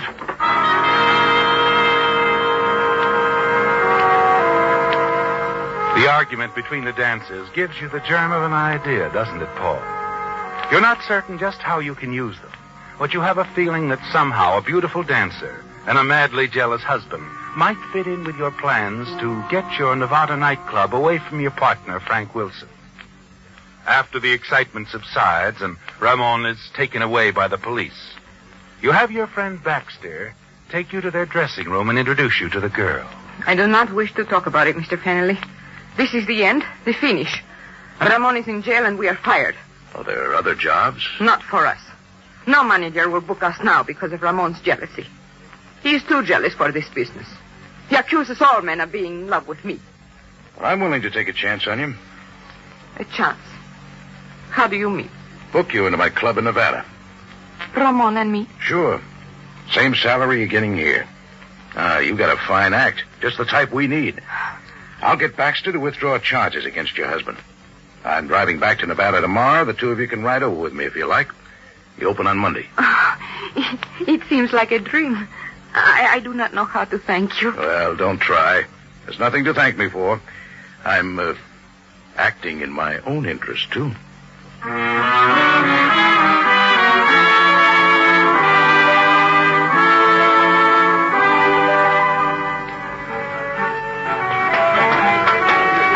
Well, Frank, what do you think of our new act? Oh, it's beautiful, Paul. Very beautiful. I'm glad you like it. You never get tired of watching the floor show, do you? Never. Our club is my whole life. I watch every show from beginning to end. Yeah, no. And the funny part of it is I'm making money while I'm enjoying myself, thanks to your ability. Oh, thanks, Frank. For my money, there's nothing nicer than a nice little nightclub. Oh, that's a great dance team. Make them feel welcome, huh, Paul? Get fruit, flowers, candy for their dressing room. Spend plenty. Let them know we're glad they're here. You know what to do. Take care of everything, will you? Yeah, sure, Frank, I will. I'll take care of everything. You just watch the show. I'm going to the office for a while. I got some thinking to do.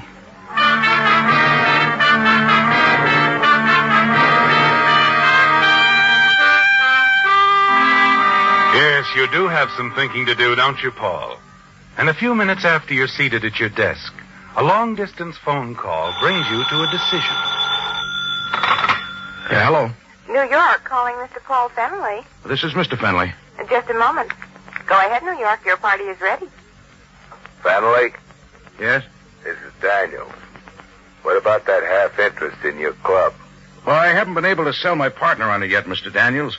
He, sort of has a sentimental attachment to it. Well, you better sell him, Fenley, and fast. If you don't, we're going to take over another club. You'll be out of business in 2 months. Oh, I'll sell him, Mr. Daniels. Don't worry. You got exactly 2 weeks to do it in. That's time enough. I'll guarantee you, Mr. Daniels, 2 weeks from today, we'll be partners.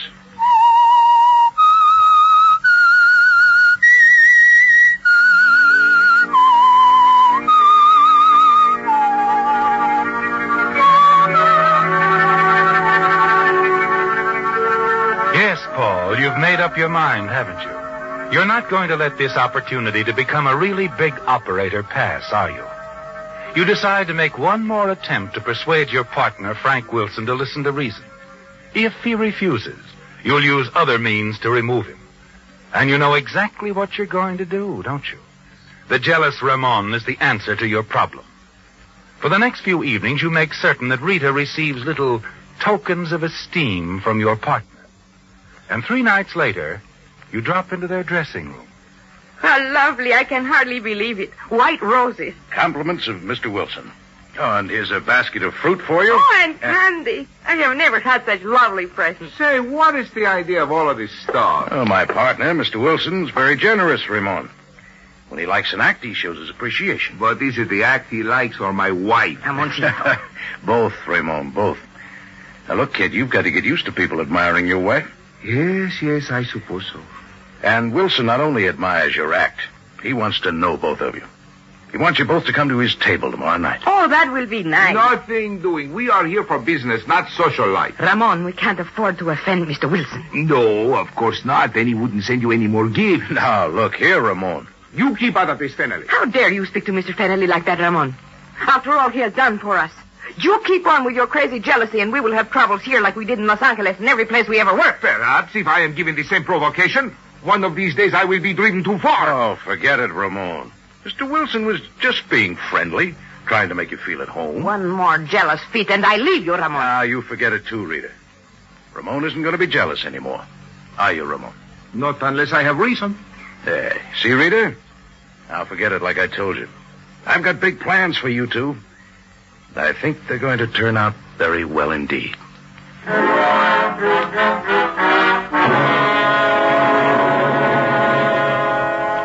Yes, you do have big plans, don't you, Paul? You're sure you can promote a situation where Ramon's jealousy will prompt him to such furious anger against your partner that Ramon will publicly threaten him. Then, if anything should happen to Frank, suspicion will fall on Ramon, not you. But first of all, you must make a friend of Ramon, win his confidence. Next day in town, passing a jewelry store, you see the ideal gift for him, an opening wedge in your campaign of friendship. 2 evenings later, you knock on the door of his dressing room. Oh, Mr. Fenley, come in. Hello, Ramon. Oh, Rita isn't here yet, hmm? No, she's having her hair done. Well, that gives us a chance to have a little talk.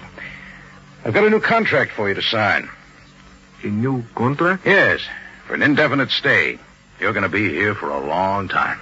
But we're planning to leave. I was going to give you our notice tonight. Leave? But why? To get out of this business. settle down somewhere. I'm afraid if we continue, something will happen. I might lose my temper once too often. Oh, that's ridiculous. No, it is not. People are always giving presents to my wife. Candy and flowers. You don't want your wife to have flowers? When I see them, I'm furious.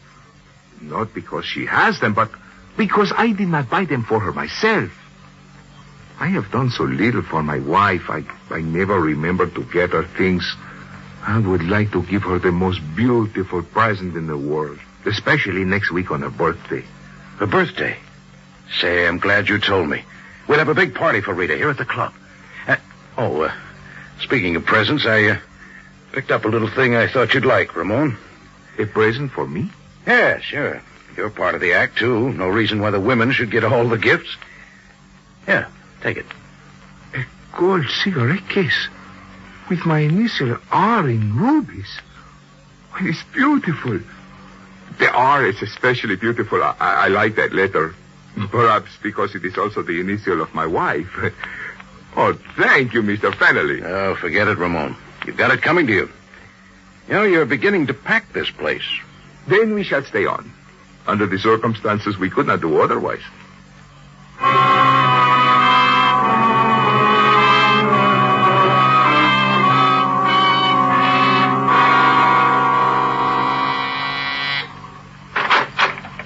Well, Paul, come here. Hello, Frank. This is a surprise. You don't get out here to the house very often. Look, I've got to talk to you, Frank, right away. Yeah, well, come on. Let's sit over here by the window, huh? All right. Yeah. Now, what's on your mind, Paul? That half interest in our club for those people in New York. We don't have to talk, Paul. You know how I feel about that. But we can't afford to let any opportunity to get rich like this slip by. This is our last chance, Frank, our last chance. They want our answer by a week from Saturday. Unless we say yes, they're going to buy into another club. Let them. Let them take over any club they want, but not ours. This club means a lot to me, Paul. Sure, I know. It means a lot to me, Listen, too. Paul, I'm a lonely man. Our club is, well, my family. The only family I've got. Sure, I know. When I come home from the club at night, I just sit here in this chair by the window and go over the whole thing again in my mind until I fall asleep. You do? Mm-hmm. Yes, sometimes I sleep 3 or 4 hours, sometimes all night. The club means that much to you? Even more, Paul. Well, Frank, if you feel that strongly about it, I guess we better keep it for ourselves. Good. But, what do you say to putting on a bigger floor show with a line of girls? You mean a chorus? Yeah. We'll feature Rita. Yeah. Let her do some good fast Spanish numbers with the girls behind her. Have her work without her husband, huh? Oh, she can do her specialty with him, too, but we'll make her the star of the show. Will, Ramon like that? Sure. If I put it to him just right. Oh, but I want to talk to him about it alone. Yeah. We got to get his okay first. Tell you, Frank, you invite Rita to your table after the last show tonight. You think she'll accept? Oh, I'll see that she does. That'll give me a chance to talk to Ramon alone in the dressing room.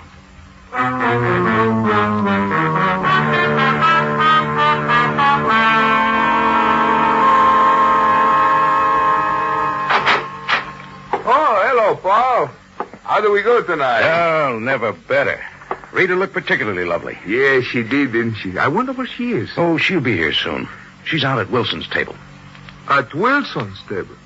What is she doing there? Now, don't get excited. Just wants to talk to her about something that concerns just her, not you. Strictly business. Any business that concerns my wife concerns me. I will see about this. Ramon, sit down and keep quiet. It's just a little idea Wilson has to star Rita in a single act. Star Rita? But if he wanted such a thing, he should have spoken to me first. I am the head of the family. Where is my coat? Never mind, it does not matter. You can't go out to Wilson's table looking like Who that. Who says I cannot? I will fix that, Wilson. Get out of my way. Calm yourself, will you? You'll make a scene. I never liked him anyway. The first night we came here, candy and flowers. He will send no more flowers. Get out of my way. I'll kill him. I'll kill him.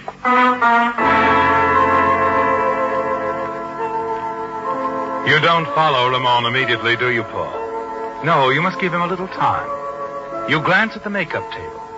Yes, there it is. The jeweled cigarette case you gave him. You felt sure he wouldn't be carrying it in his dancing clothes.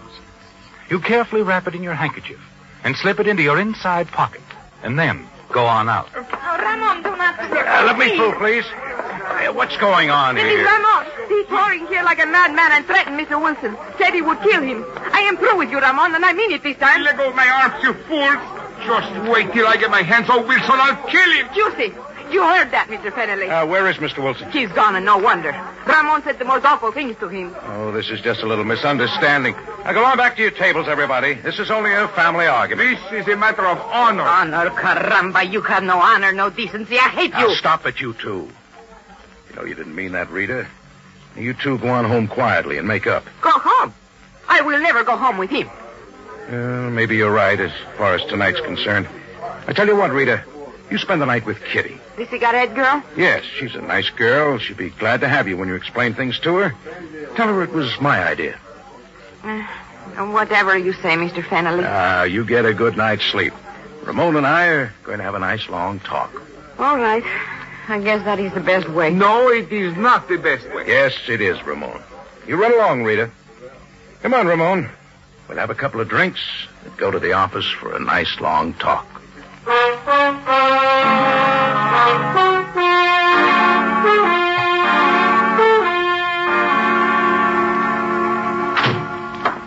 Yeah, sit down, Ramon. You feeling better? I am the world's greatest fool. I lose my temper and make a big noise. But it is only words. I would not harm a fly. Oh, I'm sure you wouldn't. But other people don't know that. It's pretty dangerous business talking like you did. I love Rita very much. What I want most is to make her happy. Instead, I cause her nothing but sorrow. Well, she'll forgive you tomorrow. Oh, I know she will. She always does. She'll come in the morning and everything will be all right. And you haven't got anything to worry about. No, except Mr. Wilson. I must go find him and apologize. No. Not tonight. He's gone on home. Just wait till tomorrow. Oh, here. Have a cigarette. No, thanks. Well, then let me fix us another drink. Well, just one more. Then I better go on home. Why, what for? Rita won't be there. The place would just depress you. Why don't you stay here at the club? You can sleep on the couch in Mr. Wilson's office. He never comes in till afternoon. But after my actions tonight... Oh, don't you worry about that. Wilson likes both of you. I'll phone him and tell him you're sleeping in his office tonight. It'll make him feel good. Why, he sleeps here lots of times himself. Keeps blankets and pajamas here. Well, if you are certain he won't mind... I am certain. Now I'll fix those drinks, and then we go over to Frank's office. You are very understanding, Mr. Fennelly. Thank you.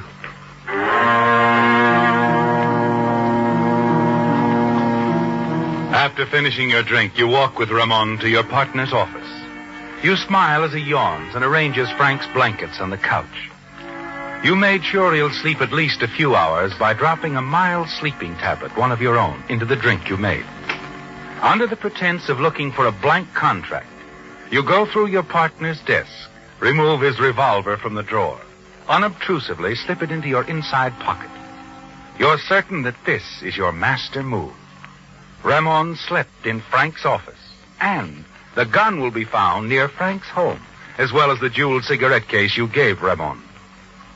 After you say goodnight to Ramon, you drive out to your partner's home on the outskirts of town. An hour later, you're back in your own apartment. Next morning, the phone awakens you. Hello? Mr. Fennelly, Yes. something terrible has happened. Oh, Rita, what's the matter? What's wrong? Poor Mr. Wilson. He has been shot. Killed, I guess. My partner, Frank? Yes, I am at police headquarters. Police headquarters. But they couldn't think you... never mind, Rita. And don't worry, I'll be right down. Oh, thank you, Mr. Fennelly, and please hurry. You see, they have arrested Ramon for the crime.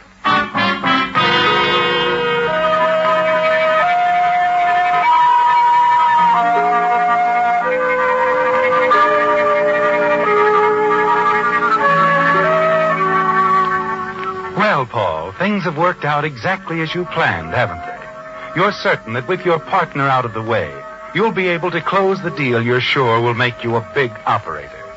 You're sure, too, you'll never be suspected of any connection with his death.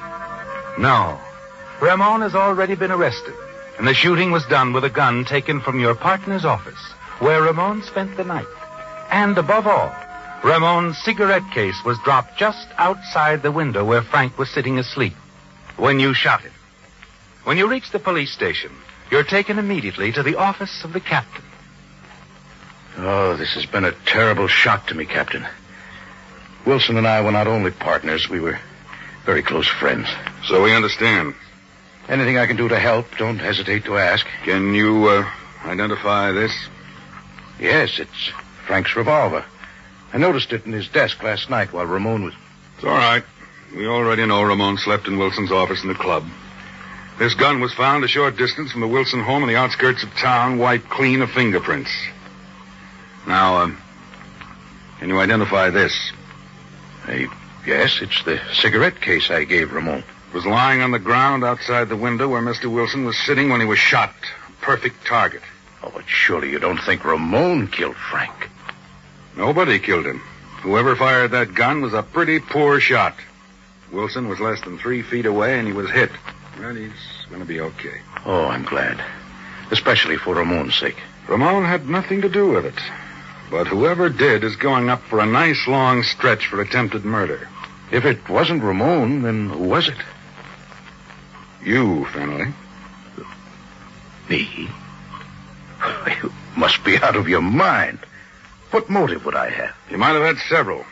If Wilson were out of the way, the club would have been yours. Everybody knows you've been trying to make a deal with some Eastern operators, and your partner wouldn't go for it. It was either you or Ramon, Fennelly. And you were the only one who had access to Wilson's gun and the cigarette case. Then it was Ramon. He was jealous of Frank. I gave him that case last week. He's had it ever since. Now, what more do you want? He left that case on his makeup table last night when he left his dressing room. You were standing right beside it. Ramon told us himself. Well, that's his story. Ramon doesn't need a story. He was sound asleep in Wilson's office most of the night. He can't prove that. Kitty Henderson, your cigarette girl, has already proved it. She came back to the club last night looking for that cigarette case just about the time Wilson was shot at his home 4 miles away. The door to Wilson's office was open, and she saw Ramon on the couch sound asleep. Kitty? Oh, that's preposterous. Why would Kitty be looking for Ramon's cigarette case? Ramon's wife, Rita, asked her to come back for it. Ramon had given it to her. That's an outright lie. Rita doesn't even smoke. No, she doesn't. That's why we're certain you shot your partner and tried to frame Ramon. Here, open the case, Emily. Oh, for heaven's sake. A woman's compact. Yeah, a woman's compact. Rita liked that case so well, Ramon had it made into a compact for her. He didn't tell you because he didn't want to hurt your feelings. The Whistler. Listen next week when once again the United States Air Forces in Europe present The Whistler.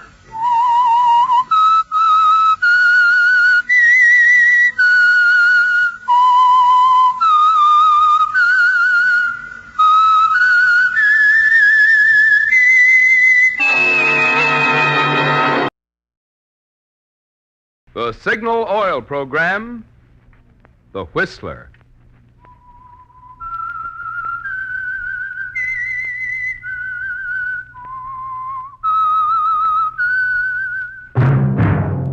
That whistle is your signal for the Signal Oil Program, The Whistler.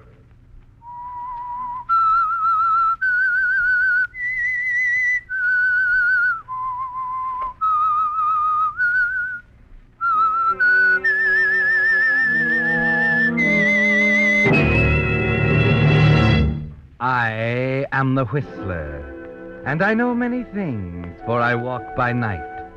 I know many strange tales hidden in the hearts of men and women who have stepped into the shadows. Yes, I know the nameless terrors of which they dare not speak.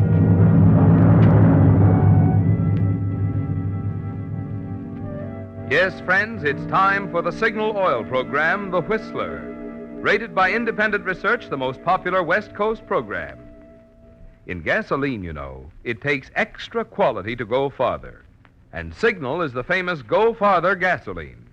So look for the Signal circle sign in yellow and black that identifies Signal service stations from Canada to Mexico. And now, the Whistler's strange story. Next Year is Mine.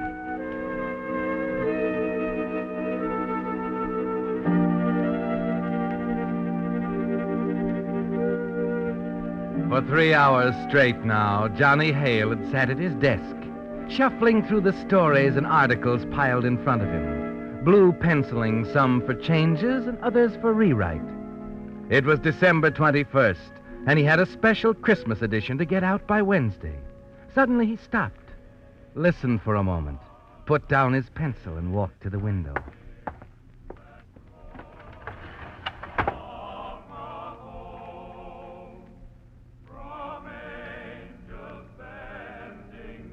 The quartet was practicing in the building across the way.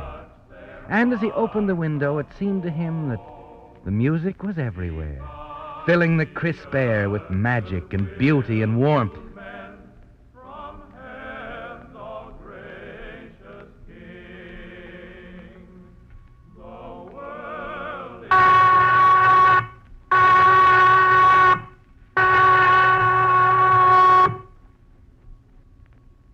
The prison whistle, Johnny, cutting Christmas out of the air like a knife. Lights out in 15 minutes, no matter what. You're not Johnny Hale anymore. No, the minute that whistle sounded, you became number 56084, hurrying across the prison yard to your cell in Block 14. Okay, Hale, inside. Hurry up, you're late. I was listening to the quartet. Christmas is coming, you know. So what? Yeah, I guess you're right. So what? What's the matter, Mac? I take you away from your poker? Could have sworn I saw a game going on as I passed the locker room. Forget it, will you? Sure, Mac. Don't worry, I'm not after your job. Cut the wisecracks, Johnny. You know how the old man feels about his rules. The guards, too, huh? Sure, everybody. You better get inside. Your cellmate's getting lonesome. Well, don't blame him. That pan of yours would make anyone lonesome. You know, someday that smart talk of yours is going to get you into trouble. You're a regular comic, Mac. You mean there's more trouble in a 5-year stretch? Sure, a lot more. Stay smart, be a nice boy like always. You only get 6 months to go, you know. The old man don't like guys who talk flip to the guards. Skip it, Mac.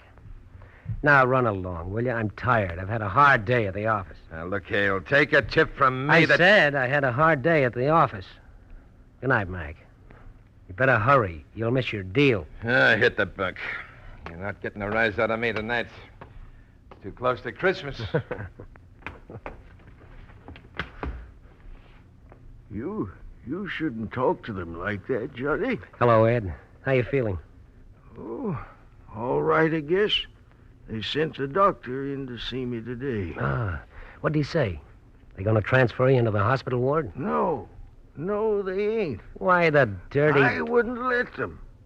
I'd go crazy in there, Johnny. I want to be here with you. But you're a sick man, Ed. You can't No. I'm just an old man, Johnny. A very old man heading downhill. What about your eyes? Doc gonna do anything for them? Well, they're just as old as the rest of me, son. I don't know how you do it, Ed. All these years in this 2x4 room. You know, Johnny, I always get to thinking, around this time of year, Christmas coming up and everything, this will be the 31st Christmas since I come here. You're still not mad at anybody, are you, Ed? Well, there's no use getting mad. What I did had to be paid for.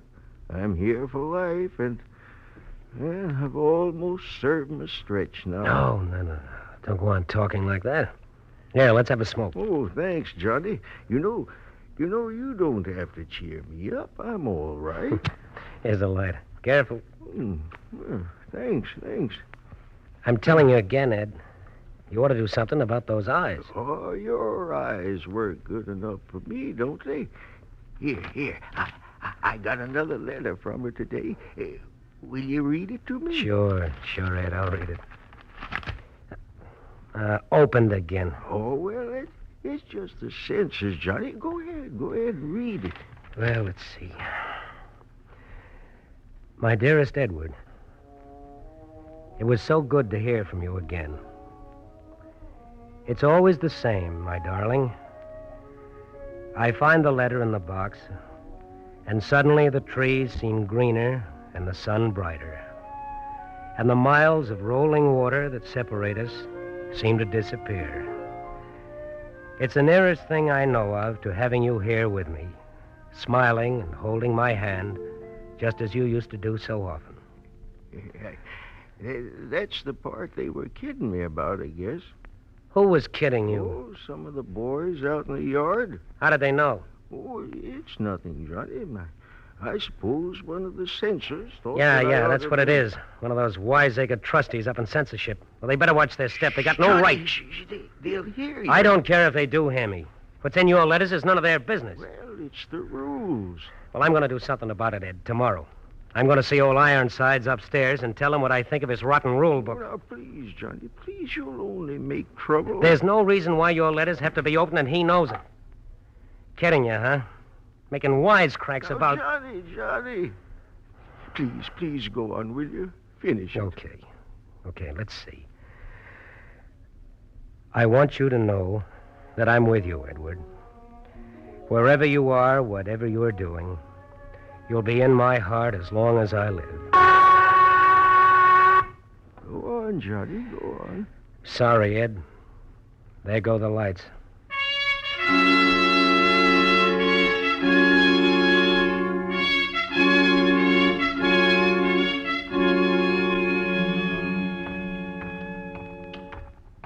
Keep right ahead of me, Hale. Yeah, I know. Crazy stuff, if you ask me. What have you got to talk to the warden about? A personal favor. I've got an ad in Peoria who wants me home for Christmas. You know, I'm beginning to think you don't like me, Hale. Why, Mac, whatever gave you that idea? Slow down now. Don't break step. Yeah. McPherson with prisoner Hale. Appointment to see the warden. Okay. Come on through, Hale. Hold it. I frisked him already. Good. Sure. He found a Tommy gun in my right rear Now, look, pocket. Hale. Yeah, I know, the rules. What'd happen to you guys if someone lost the rule book? Ever wonder about that? We'd make out without smart guys like you to tell us what to do. Now move. You don't use good sense, Hale. Forget it. Where's the office? Right here.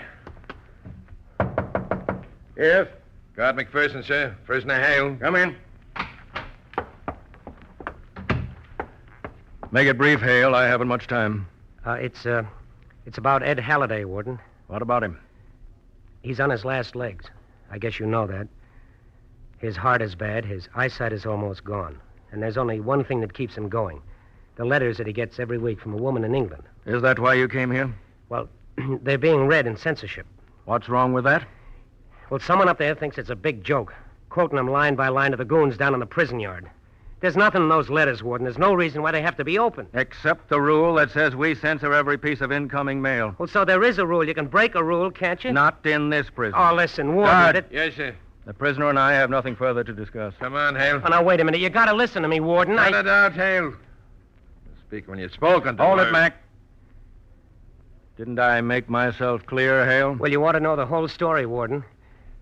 Warden, you see, the reason I'm sure there can't be any harm in these letters is that the woman who writes them doesn't even know Ed is in prison. He met her in England in 1912, and he came to America and planned to send for her later.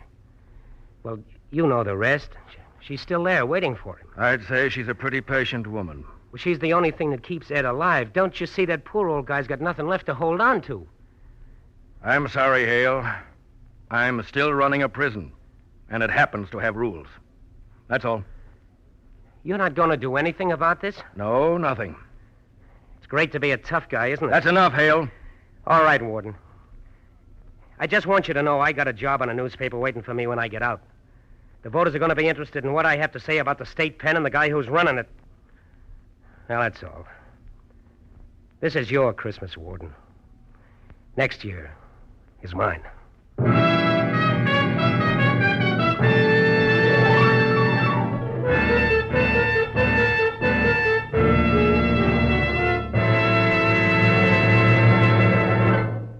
with the prologue of Next Year Is Mine. The Signal Oil Company brings you another strange story by The Whistler.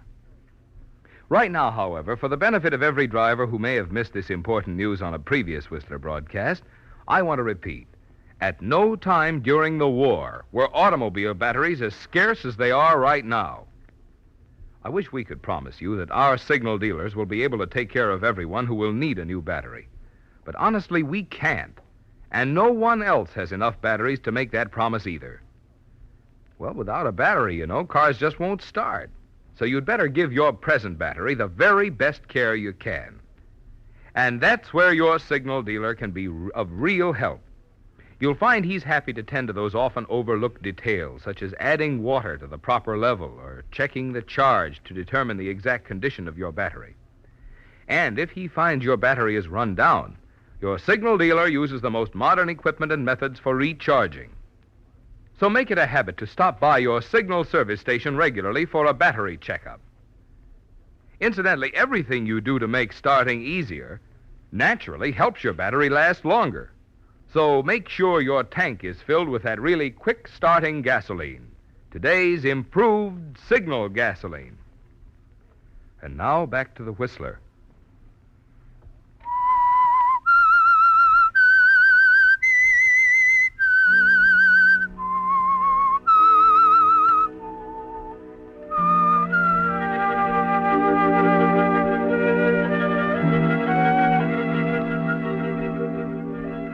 It's only a couple of days now until Christmas. And Christmas has always been a difficult time of the year for you, hasn't it, Johnny?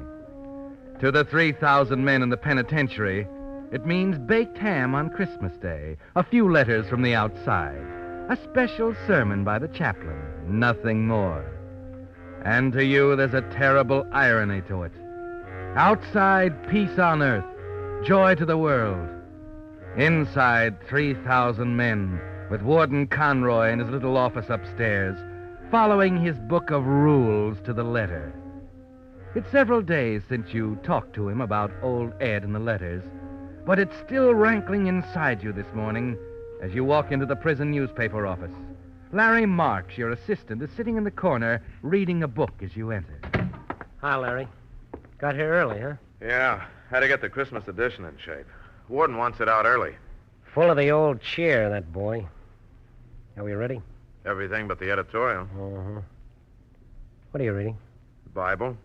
Gotta have a text for an editorial, you know. Well, you better not say anything that might give old Ironsides a guilt complex. His rule book's his only Bible. He follows it even when it means an old man's going to get pushed around. Oh, you mean Ed Holiday? Yeah. What day is today? Monday. Well, there'll be another letter for him, regular as clockwork, once a week. Where is he? He's in his bunk. He won't go to the hospital. Bad? Yeah. Well, we got to find a text. Give me the Bible. Yeah, let's see. What is that? Oh. Guy's out in the yard laughing at something. Oh, wait a minute. Who is that in the middle? That trustee, Charlie Allen.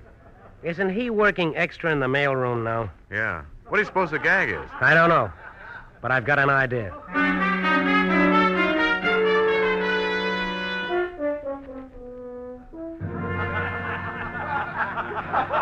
Oh, go on, Charlie. Oh, it's too good to keep. I got the next page. See. I still remember exactly how you looked at me the night we stood together for the last time. How I knew that nothing could ever change from that moment on. That the thousands of miles that were to come between us could never make a difference. And they haven't, Edward. Each letter brings you back to me again as strong and clear as ever. How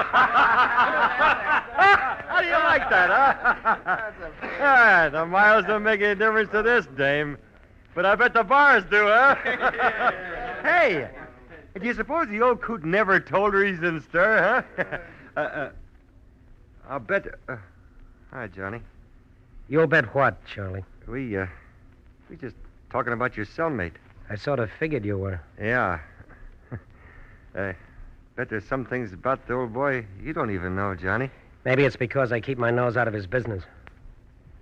Give me the letter. Oh, I can't do that, Johnny. I haven't read it all the way through. That's my job as censor, you know. Is it part of your job to read it to this pack of grinning apes? Take it easy, John. Shut up. The beef isn't with you guys. You're too stupid. But Charlie here is something else again. Gonna give me that letter, Charlie? I can't. It's got to go through regular channels, and I Okay, gotta... pretty boy. Here's something doesn't have to go through channels.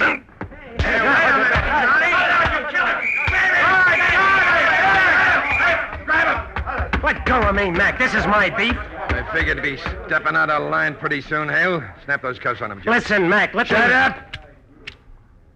Smart boy. Maybe you can think of some new tricks while you're in solitary.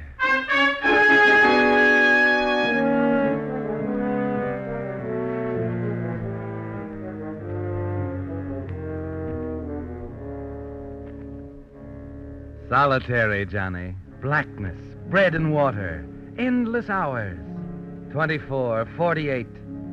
You don't know because you lose track of time. But solitary is punishment for hitting a trustee. That's in the rule book, too. It's a great place to spend Christmas, isn't it, Johnny? Peace on earth, goodwill toward men. All men except the ones in solitary, of course. Hale? Yeah. What is it, Mac? You think you can make it upstairs? What is it now? They want you up in the hospital. The hospital? You mean old Ed? Yeah, the doc said he's asking for you. I think he's about ready to take off.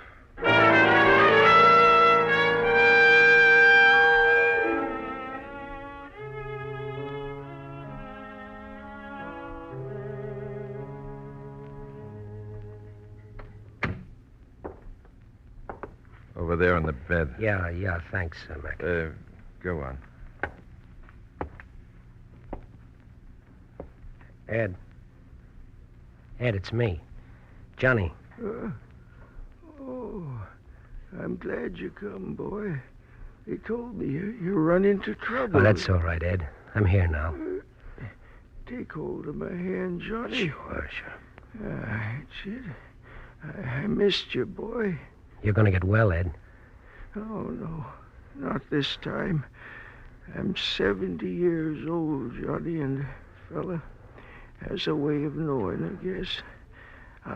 I don't mind, but I want to ask you something. Sure, anything. It's about her.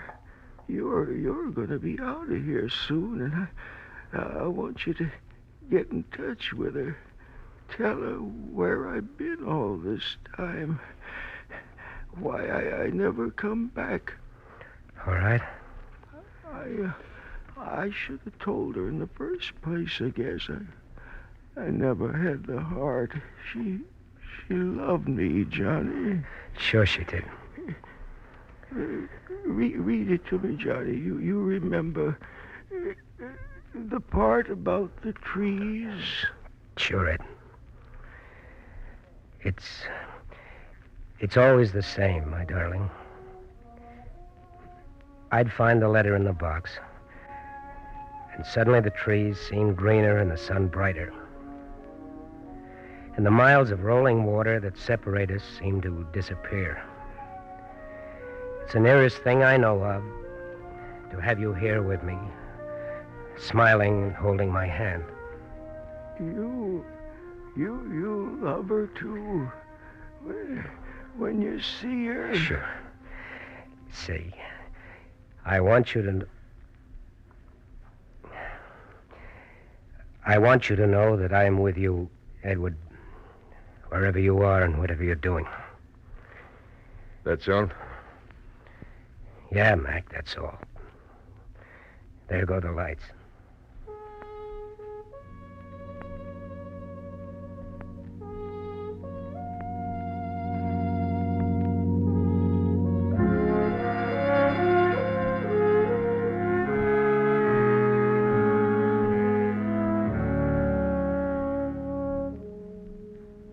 Did you take care of the certificate, Doctor? Yes, Warden.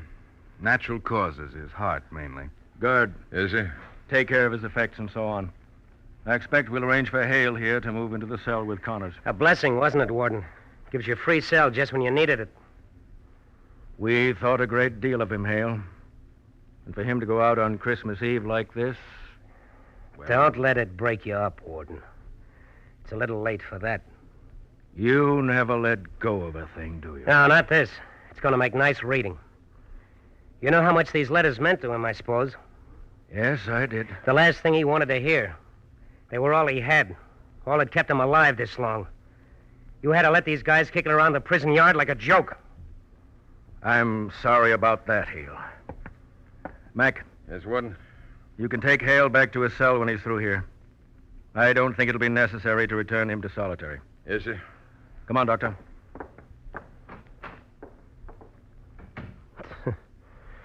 So Ed's gone and he can cross another number off his book, just like that. Another number on the book. You talk too much. I think it's time I really wised you up. Okay, Mac. Better get yourself a pair of handcuffs. You know, this time, I don't think I'm gonna need handcuffs.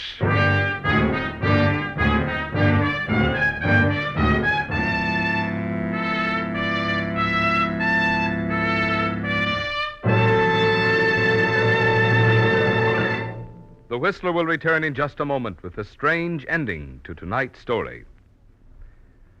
I hate to disappoint you now, but the commercial message you expect at this time won't be heard tonight. I know it's a bit early to be opening Christmas gifts, but we here in the studio couldn't resist a peek into that present you gave us. I'm talking about that new popularity rating of the Whistler. Now, among you West Coast listeners, not only the most popular mystery program, but also the most popular dramatic program on the air. Well, that is absolutely the swellest Christmas present any radio show could get. And we of the cast want to thank you sincerely. Now, if you can keep a secret, I'll let you in on something signal dealers are sending you. It's 52 more weeks of The Whistler for next year. 52 more intriguing stories to add to your radio listening pleasure. And now, since we don't have television, I'd like to close by reading you a Christmas card that turned out much too big to fit in our mailman's pack. It's signed by all those friendly fellows who operate dealer-owned signal service stations in California, Oregon, Washington, Idaho, Nevada, and Arizona. And it reads, "To all of you from all of us, a very Merry Christmas and a New Year brimful of happiness." And now back to the Whistler.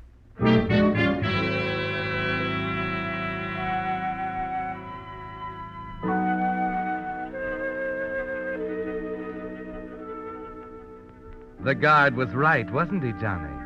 This time he didn't need handcuffs. And he gave you something you hadn't bargained for. He hit you all right.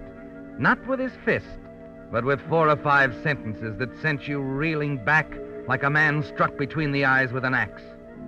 You didn't know the half of it, did you, Johnny? You know now you've got to even things up with Warden Conroy. That what you have to say won't wait for 6 months till you get out of prison and say it in the paper. You've got to attend to this yourself now. You break away from Mac and hurry after Conroy. Hey, stop! Catch up with him just as he's entering his office. Follow him in, slam the door, and lock it. Hale, you again? Yes, Warden. What are you doing here? I left Mac back at the hospital. He'll be here any minute, so I haven't much time for what I have to say. That's so? See, it's pretty hard to say what I want to say, Warden. Well, it doesn't make much difference what you say now, does it? Well, I think it does. Warden, old Ed's sweetheart in England. She died 7 years ago, didn't she? Yes, she did. They brought the letter notifying Ed of her death in to me. Ed never saw it. And you've been writing these letters all this time? Well, someone had to do it. His eyesight was bad, and he couldn't recognize the handwriting. The letters meant so much to him, and if we'd made anything special out of them, if they didn't have the census stamp like the rest of the mail, we were afraid he'd suspect something. And I thought you were a tough guy. Old Ironsides. It's my job to be a tough guy, Johnny. I have to enforce the rules. Well, you're a regular guy, Warden. I never felt so much like a heel in my life. Listen. Yeah. Shall I open the window? Go ahead. I like Christmas carols, too.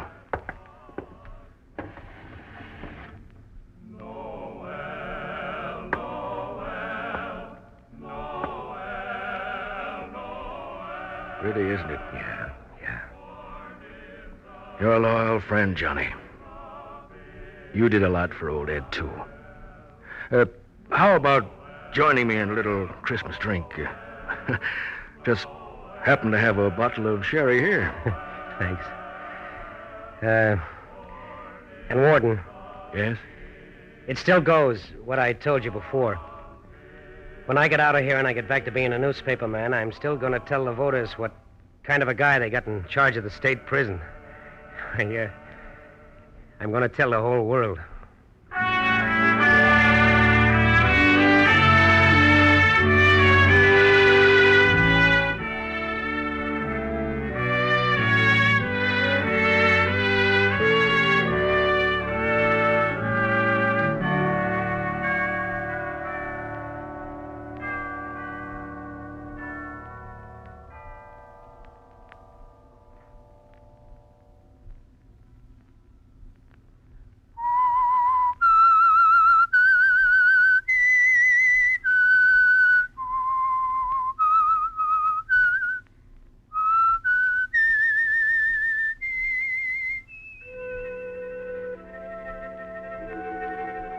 Let that whistle be your signal for the Signal Oil program, The Whistler, each Monday at 9.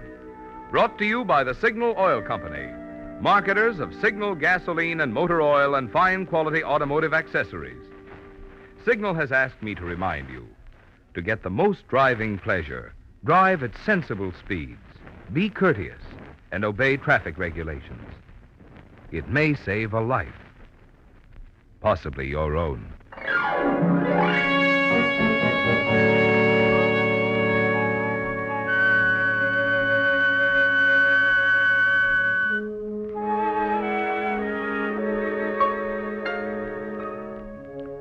Featured in tonight's story were Frank Lovejoy and Charles Seal. The Whistler was produced by George W. Allen, with story by Joel Malone, music by Wilbur Hatch, and was transmitted to our troops overseas by the Armed Forces Radio Service. This is Marvin Miller speaking for the Signal Oil Company. This is CBS, the Columbia Broadcasting System.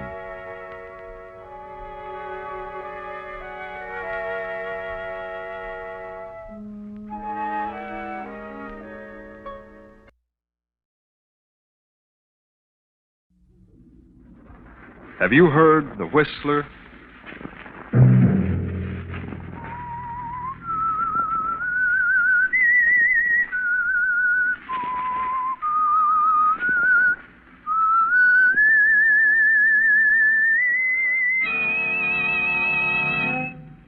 I'm the Whistler. I must kill Henry. I must kill Henry. That was Ambrose Brent, official of an airplane plant. He found strange notes in the night. You better get away, Ambrose. Take a good long rest. The sooner the better. That was Henry Pierce, Ambrose's partner. He was growing fearful of Ambrose. Get this prescription filled, Ambrose. It'll make you sleep. And you'd better get away. And that was Ambrose's friend, Dr. Fenwick. And this is Ambrose's wife, Doris. What's happened, Ambrose? Look at me. What have you done? Another Saturday night, and again CBS presents The Whistler.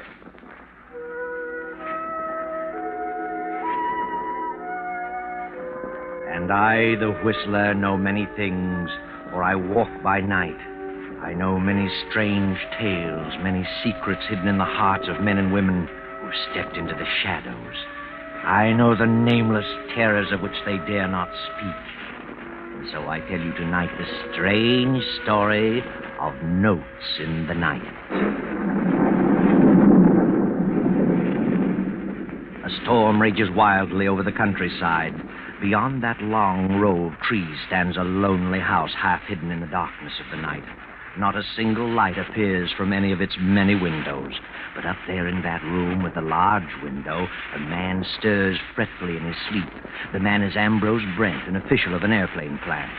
But it's not the storm that stirs his uneasy slumber. It's something else, something far more sinister, something that has happened many times in the past few weeks. Now he stirs again, moans loudly, and suddenly sits bolt upright in his huge bed. Who's there? Who's there, I say? It's funny. I have sworn I heard something. I swear I felt someone in the room. Turn on the lamp, Ambrose. You'll see. I can't imagine what's happening to me. It's just nerves, I guess. It's just... Good Lord. Another note. Another one. I must kill Henry. I must kill Henry. That's the third note this week in my own handwriting. I've got to do something. I've got to tell someone. Henry's my best friend. Oh, it's nerves. I know. I'll call Dr. Fenwick. Doc will know what's wrong. A Fairchild 1834W. Yes. Hello? Is Dr. Fenwick in? No, Dr. Fenwick isn't in. He can be reached at Walnut 2380. Walnut 2380. That's Henry Pierce's number. I can't go there. If there's anything to this, I must stay away from Henry. I've got to see Doc Fenwick. Wait till morning.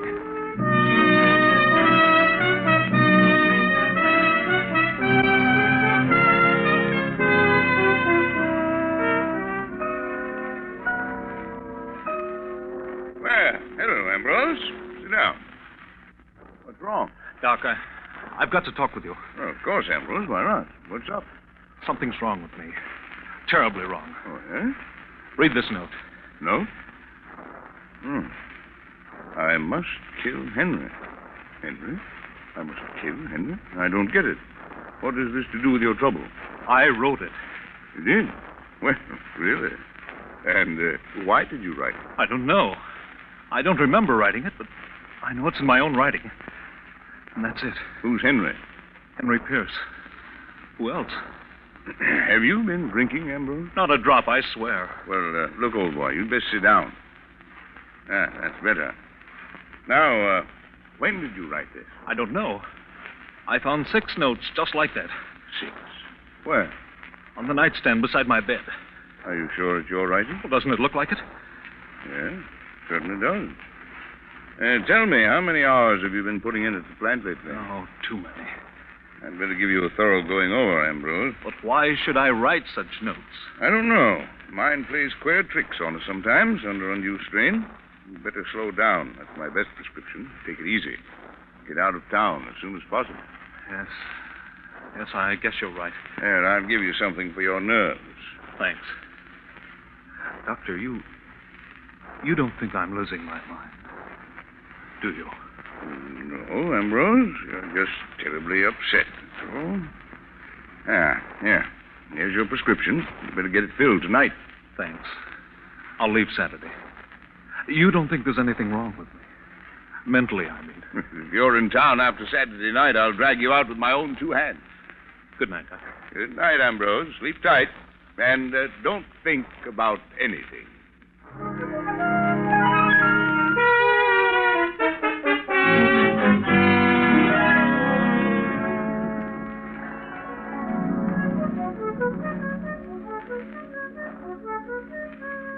Ambrose, why don't you take a little vacation? What do you mean, Henry?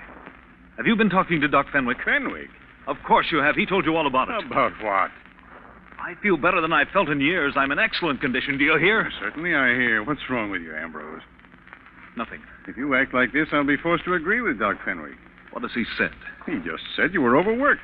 Well, he doesn't know everything. Ambrose, you'll please me very much if you'll take a little vacation. Did Doc Fenwick tell you what was bothering me? Yes, he did, Ambrose, and I think you'd better get away as soon as possible. Oh, I'm sorry, Ambrose, but don't worry. Everything will be all right. Then you're not worried? You're not upset about it? Certainly not. Why should I be? Please believe me, Henry, I wouldn't do such a thing. I've never even thought of such a thing. I'd kill myself first. You do believe me, don't you? Huh? Why, of course I do, of course. I wouldn't kill you. I have no reason. Shall I drive you home, Ambrose? No, I'll get home. I'd better leave tomorrow, hadn't I? I'll go up to my place in the mountains. There's no one there. My wife has gone to Palm Beach. Yes, Ambrose. You better leave tomorrow. Yes. Doris will be back from Palm Beach in 3 weeks. That'll be long enough. I'm sure you'll find things different when you return. Quite different. Good night, Henry. Goodbye, Ambrose. Sleep tight and don't think about anything.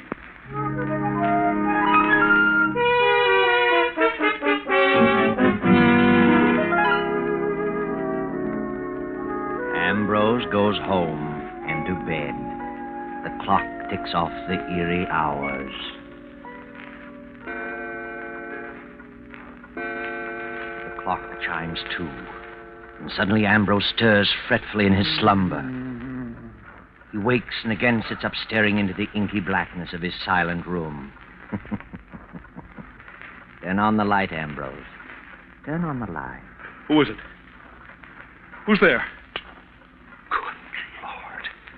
Another one. I must kill Henry. Jameson! Jameson! I've got to get hold of myself. This is ridiculous. Jameson! I'm losing my mind. I must be. Did you call me, sir? Yes. Yes, I called you. I thought I heard a scream. A scream? No, What time is it? It's long after midnight, sir. It's 2 o'clock. 2 o'clock? Oh. Pack my bag. Order my plane to be ready in 30 minutes. Where are you going, sir? It doesn't matter. Yes, sir. I've got to get away. I've got to. 2:15. I must get away. I must. I'm mad. I must be. Jameson! Jameson! The car is at the door, sir. Then come on with the bag. Where are you going, sir? I don't know where I'm going, Jameson. Understand? Yes, sir. I understand. Good night, Jameson. Goodbye, sir.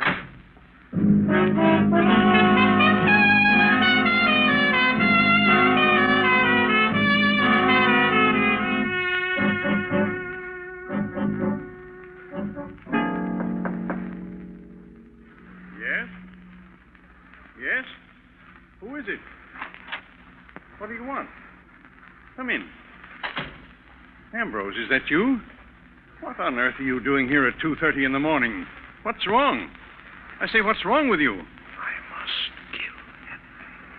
I must kill Henry. Ambrose, put up that gun. No, don't, Ambrose. Don't. I must kill Henry. Don't, you're mad. Don't come near me. Don't. Ambrose.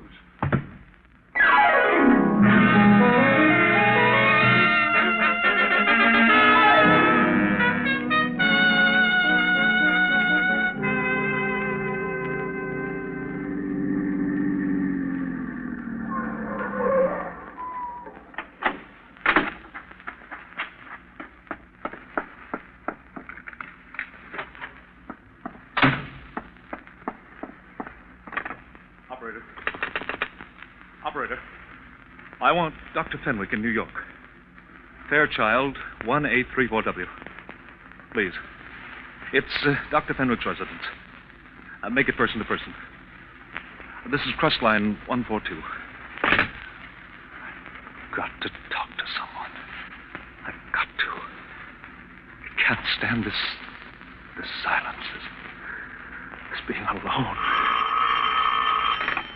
Hello? Oh. I see. No, never mind. I'll call tomorrow. Put up your hands. Don't move. Doris! Ambrose! What on earth? What are you doing here? Why, what are you doing here? I thought you were in Palm Beach. What are you doing up here in the mountains? I changed my mind. I decided to come up here. Why didn't you let me know? I didn't think about it. I was going to phone you in the morning. Well, how did you find time to get away from the plant?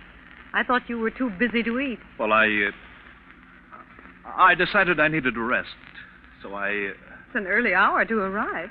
5 a.m. Is it? Well, you see, it occurred to me on the spur of the moment. I flew up. Well, what are you staring at? I'm not staring, Ambrose. What's wrong? What's happened? Nothing. I came up here because... Because what?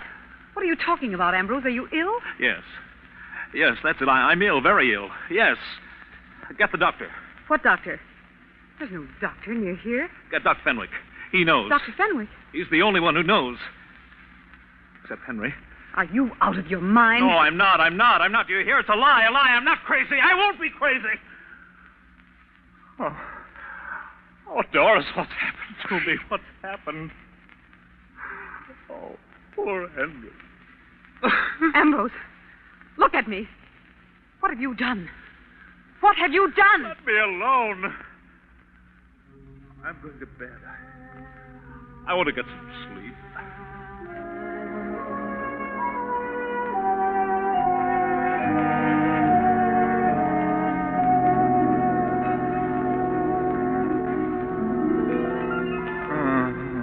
I've done nothing. What's that? Wake up, Doris. What? That noise. I didn't hear it. I did. Hear it? There it is again. There's someone coming there. They are at the door. There's no one. You see? I'm not here. I haven't been here. You don't know where I am. Do you understand? Yes, I understand.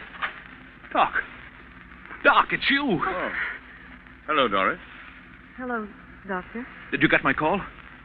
You did, didn't you? Now, Ambrose, take it easy. Everything's going to be all right. Don't get excited. All right.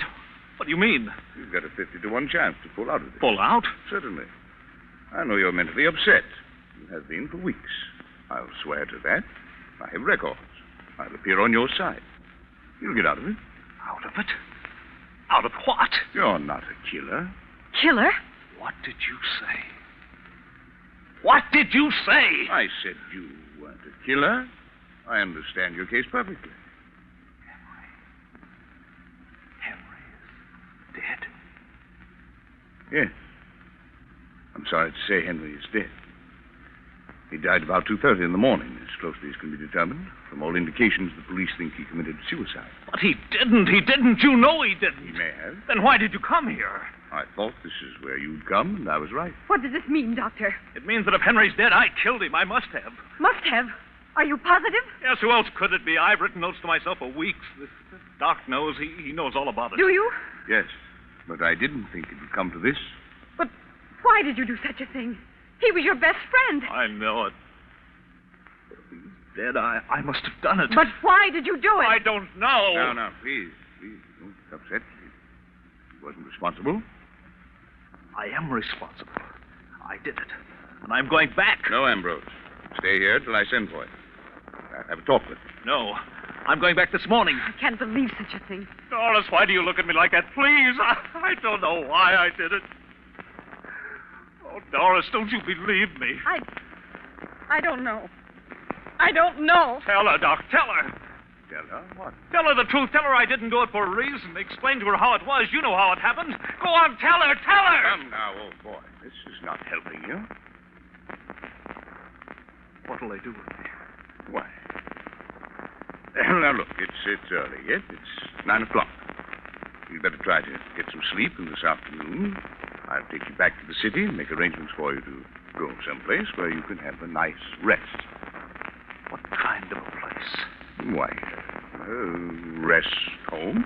I know a nice, quiet place. You don't mean a rest home. I know what you're thinking. You mean an asylum.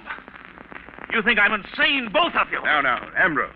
Well, why don't you say it? Ambrose, if you don't control yourself, something will happen to you. I won't go to an asylum. Do you hear? Do you hear me? Stop it. I won't stop it. You don't care about me. You're both cold and heartless.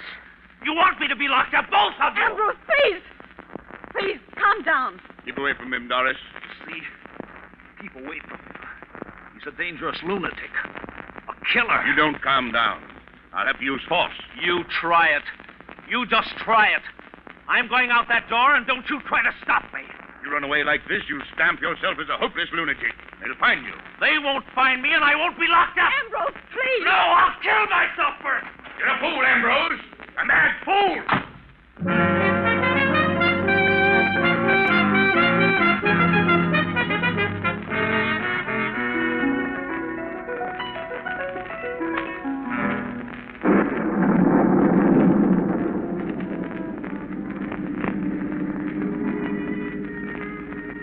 Now you've done it, Ambrose. You've really made a mess of things. You're a fugitive now, They'll throw out a dragnet. You'll have to run and hide and sneak, afraid of every shadow. You'll have to run, Ambrose. Hide and sneak and run for the rest of your days. Ambrose Brent, fugitive. Henry's dead. Henry's dead. Henry's dead. Ambrose Brent, fugitive. Ambrose Brent, 5 feet 8. 150 pounds. Brown hair. Blue eyes. Wanted for murder.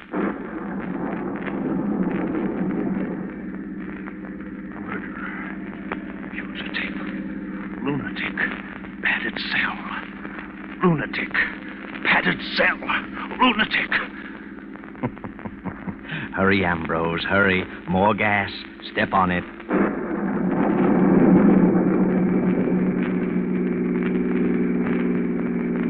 What's that? A sign, Ambrose, and a red flag swinging in the road. 2 men in black rubber coats.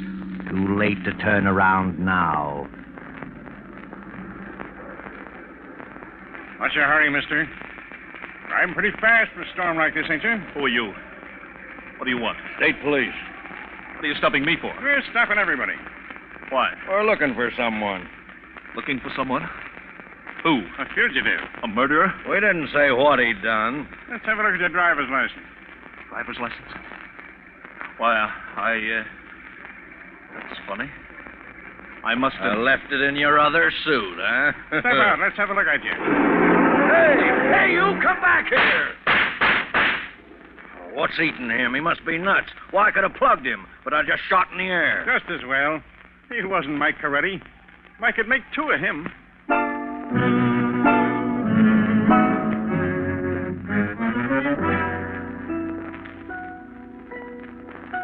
Know where you are now? Recognize this room? That's right. It's the room of death, where Henry was murdered the night before. His body has been removed, but the pad on his desk is still there, smeared with a large brown stain. There are 5 people in the room: Dr. Fenwick and Doris Brent, Jameson the Brent's butler, Inspector Fields, and Carnes of the District Attorney's office. The inspector is speaking. District Attorney Carnes had an appointment with Henry Pierce. It was he who discovered the body this morning. Pierce had been dead about 7 hours. Right, Mr. Carnes? That's right, Inspector Fields. We attempted to reach Mr. Brent and were told by Jameson, the butler, that he left town at 2 in the morning. He told us about the place in the mountains, and there we reached you, Mrs. Brent. You've no idea where your husband is, Mrs. Brent? Not the slightest. The butler said you had gone to Palm Beach. Yes, I started for Palm Beach, but I changed my mind and went to the mountains. And your husband came there last night? Yes, it was about 5 in the morning. About 9 o'clock. I flew up to the cabin, got there a few minutes before 9. Why did you go there, Doctor? Well, I had advised Ambrose to take a rest. He's been working too hard and was heading for a nervous breakdown. When I learned of Henry's death, I went to tell him about it. Doctor, you visited Henry Pierce here last evening. I did. He phoned me to come over. I got here about 11. He'd made a new will and wanted me to witness it and asked if I would serve as executor. I read it and signed it. I see. In whose favor was the will drawn? Well, the old will left everything to Ambrose. Henry had no living relative. But because of Ambrose's mental condition, he decided to leave everything to Doris, Mrs. Brent. That's correct. I found the will on the desk. Was Ambrose Brent your patient? Yes, of course. What was his trouble? Too much work. He had a great responsibility. Did you think he was losing his mind? No. Did he think so? Well, he was terribly upset. He'd been having hallucinations. Doctor, when was the last time you saw him prior to finding him in the mountains? The evening before Henry died. I wrote him a prescription. Mm-hmm. And where did you go after you left Henry Pierce last night? I told my servants that I was going out of town for a holiday, but it was storming so when I left Henry that I decided to stay at my club. Mrs. Brent, did your husband, Mr. Pierce, ever quarrel? Not to my knowledge. They were the best of friends. I see. Have you told us all you know, Dr. Fenwick? No. Then I think you should. What was it that bothered Ambrose Brent? Well, he said he had been writing himself notes. They were all alike, in his own handwriting, and all said the same thing. I must kill Henry. I didn't know this. Certainly not. That was the patient's private business. I thought that if I could get him away for arrest, he'd pull out of it. There you are, Carnes. Must have been on his mind. Yes, but what's the motive? An unbalanced mind doesn't always need a motive. Then you think Ambrose did it? He loved Henry like a brother. If he did it, he was completely out of his mind. Believe me. Ambrose. What? Well, thank heaven. You finally came to your senses. Come in, Mr. Brent. I suppose you want to see me? I'm Inspector Fields, Police Department. This is Mr. Carnes of the District Attorney's Office. Yes, I know Mr. Carnes. I thought you'd gone on a little vacation, Mr. Brent. I had gone, but not on a vacation. Mr. Pierce told me you'd gone for a couple of weeks. I was going on a vacation, but something changed my mind. Oh? What was that? You know. You know why I've come back. Henry's dead, and I killed him. When did you kill him? I don't know. Must have been last night. Why did you do it? I wish I knew. I recall neither the crime nor the motive. But I'm sure I did it. Why are you so sure you did it? Because of these notes, 6 of them. I've been writing notes to myself for weeks. Read them. Are they in your own handwriting? Certainly. But I don't remember writing a one. I must have some form of amnesia. Hmm? When I heard Henry was dead, I tried to run away. I couldn't stand the thought of an asylum, but the faster I ran, the more I hated myself, so I came back to get it over with. It's a great relief. Now, Mr. Brent, compose yourself. Mr. Brent, did you know that Henry Pierce made a new will last night, leaving his estate to your wife? What? Why should he do that? Well, perhaps he was worried about you. Of course. Why shouldn't he be? He knew I was acting strangely. Take a look at this will. Is that Henry's signature? Certainly. You're sure it isn't your writing? It is not. I couldn't copy his signature if I tried. It's just a bunch of scrawls. Mm-hmm. Oh, Mr. Brent, take this pad and write on it, I must kill Henry. Please, isn't that being a bit brutal? Go ahead, write it. There you are. Good. Now write the date on it. They weren't dated. Well, write it anyway. Write the date in numerals. Don't name the month. There it is. Thank you. Now you write the same, Mrs. Brent. There. Thanks. Now you, Dr. Fenwick. There you are. Mm-hmm.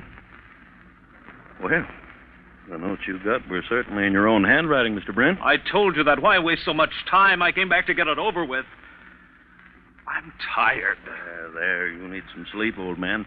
You'll feel better after you've had a nap. I can't sleep. I haven't slept for days. You should have. You've been taking that medicine I gave you. I didn't get it. I didn't want to sleep. I just wanted to get away. Here's the prescription, still in my pocket. Prescription? May I see it, please? Thank you. What is this medicine, Doctor?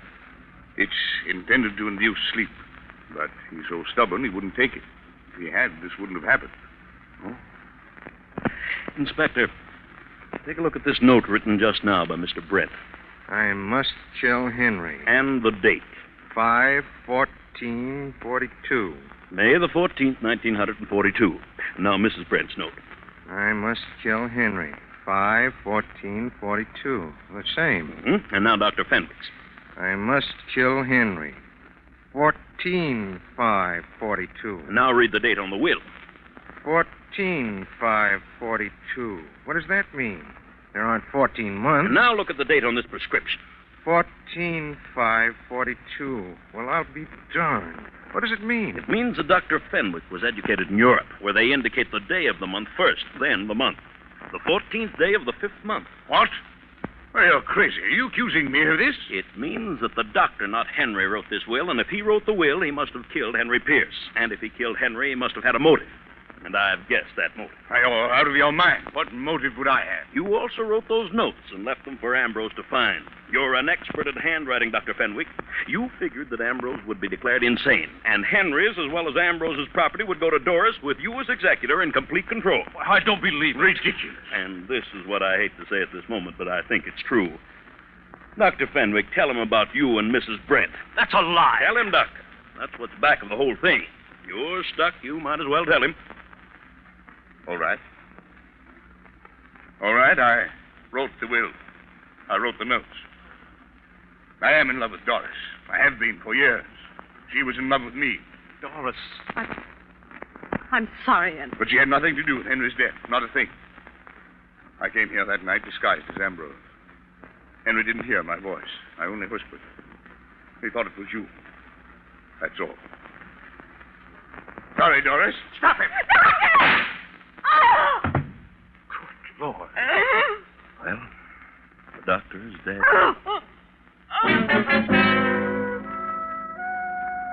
The doctor's dead, yes. But that's not all, not quite. There's something troubling the inspector, and you, Ambrose, and you too, Doris. How was it that Mr. Carnes first got wise to the doctor? How did the doctor slip up? How did he show his hand? I know.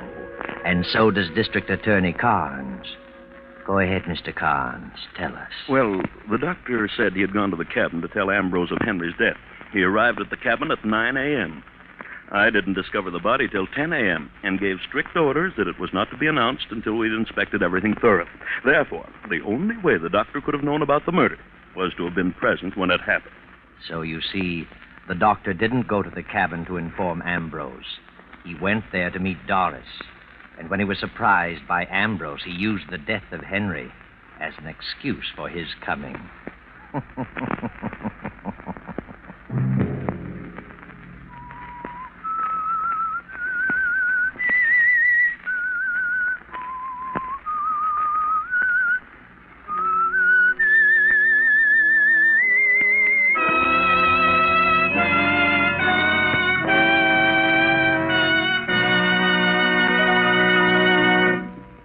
CBS has presented The Whistler.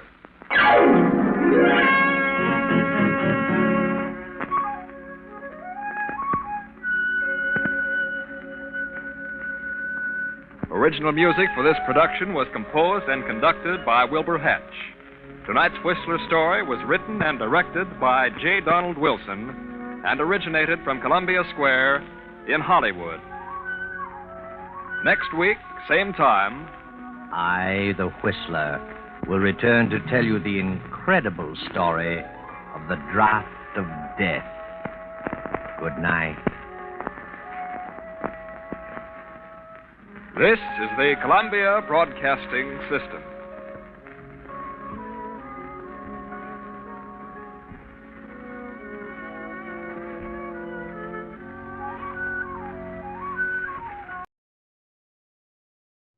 The Signal Oil Program, The Whistler.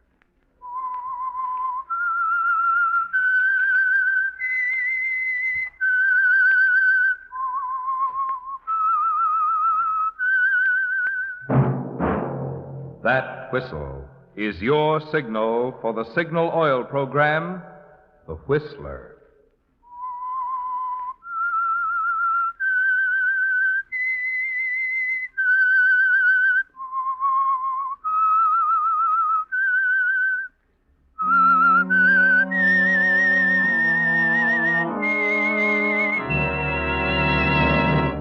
I am the Whistler, and I know many things, for I walk by night.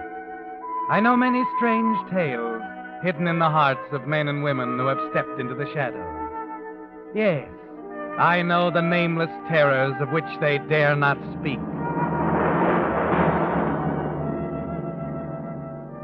Yes, friends, it's time for the Signal Oil Program, The Whistler. Rated by independent research, the most popular West Coast program in radio history. And Signal gasoline is tops, too. Tops in quality. It takes extra quality, you know, to give you extra mileage. And Signal is the famous Go Farther gasoline. So look for the Signal circle sign in yellow and black that identifies friendly dealer-owned Signal stations from Canada to Mexico. And now the Whistler's strange story. Wedding Gift.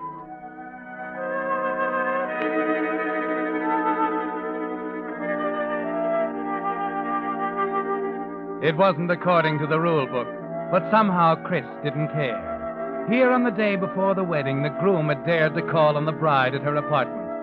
And both of them, standing in the middle of the room in each other's arms, threw tradition and the latest edition of the Book of Etiquette out the window and were happy. John, darling. Happy, Chris? Oh, I'm in heaven. Oh. I'm not supposed to see you today, dear. Will you make it right with Mrs. Post? She'll understand.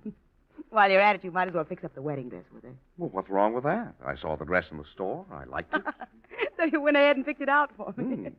Oh, that reminds me, darling. You've got to go now. The dressmaker will be here any minute. Well, if you insist.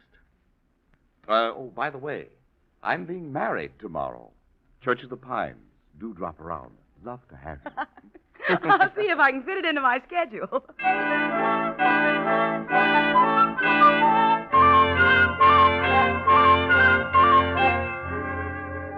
It's been a long time coming, Chris.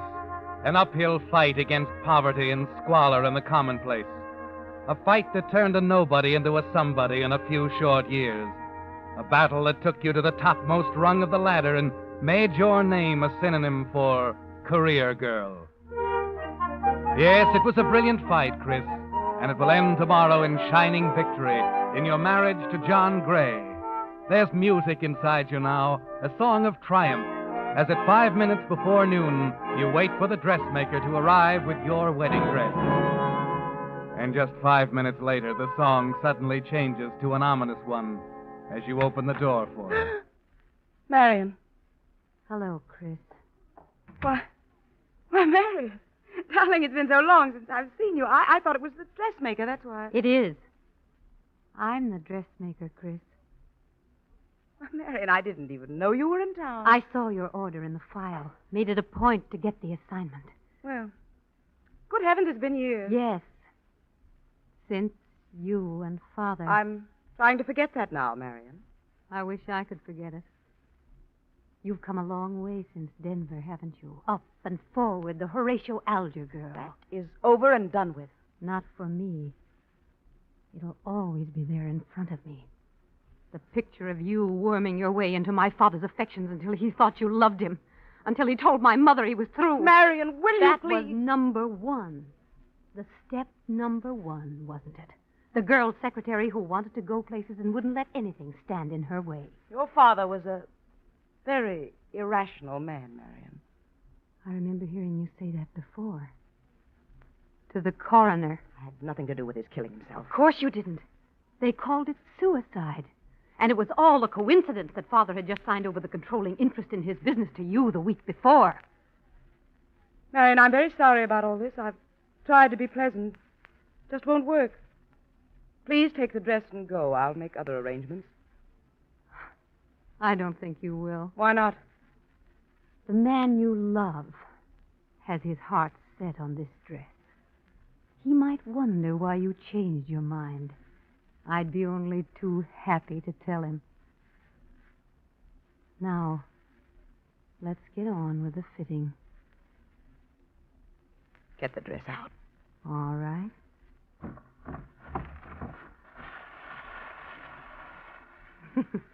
There. You like it? Yes, of course. Long, white.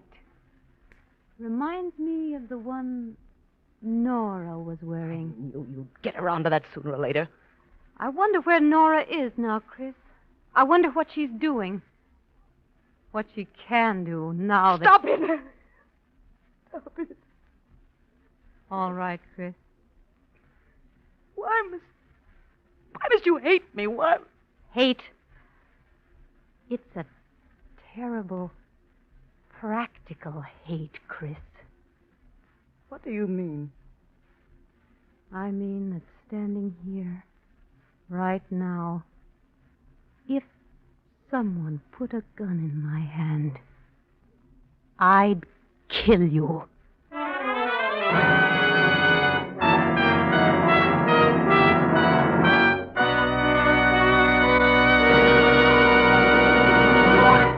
With the prologue of Wedding Gift, the Signal Oil Company is bringing you another strange story by The Whistler. Incidentally, if we of the Whistler cast sound a bit on the excited side tonight, there's good reason.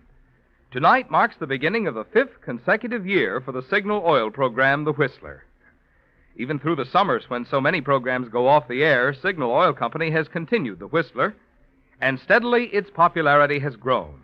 so that for many months the Whistler has ranked tops in popularity among all Pacific Coast programs. Well, believe me, we of the cast are mighty grateful for your loyalty, which has made this record possible. In fact, there's only about one thing I can think of which could make us any happier. That is, if, when you stop at a signal service station, you'd mention to the operator that you listen to his program, The Whistler. That would make both him and us feel as pleased as a driver who has just tried his first tank full of signal gasoline. And now, back to The Whistler.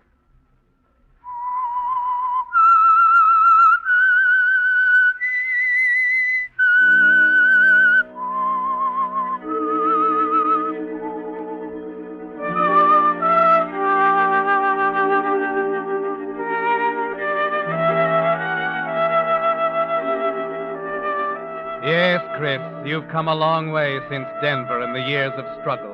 Those other years, that other life you've conveniently locked up in a cabinet and filed away to be forgotten.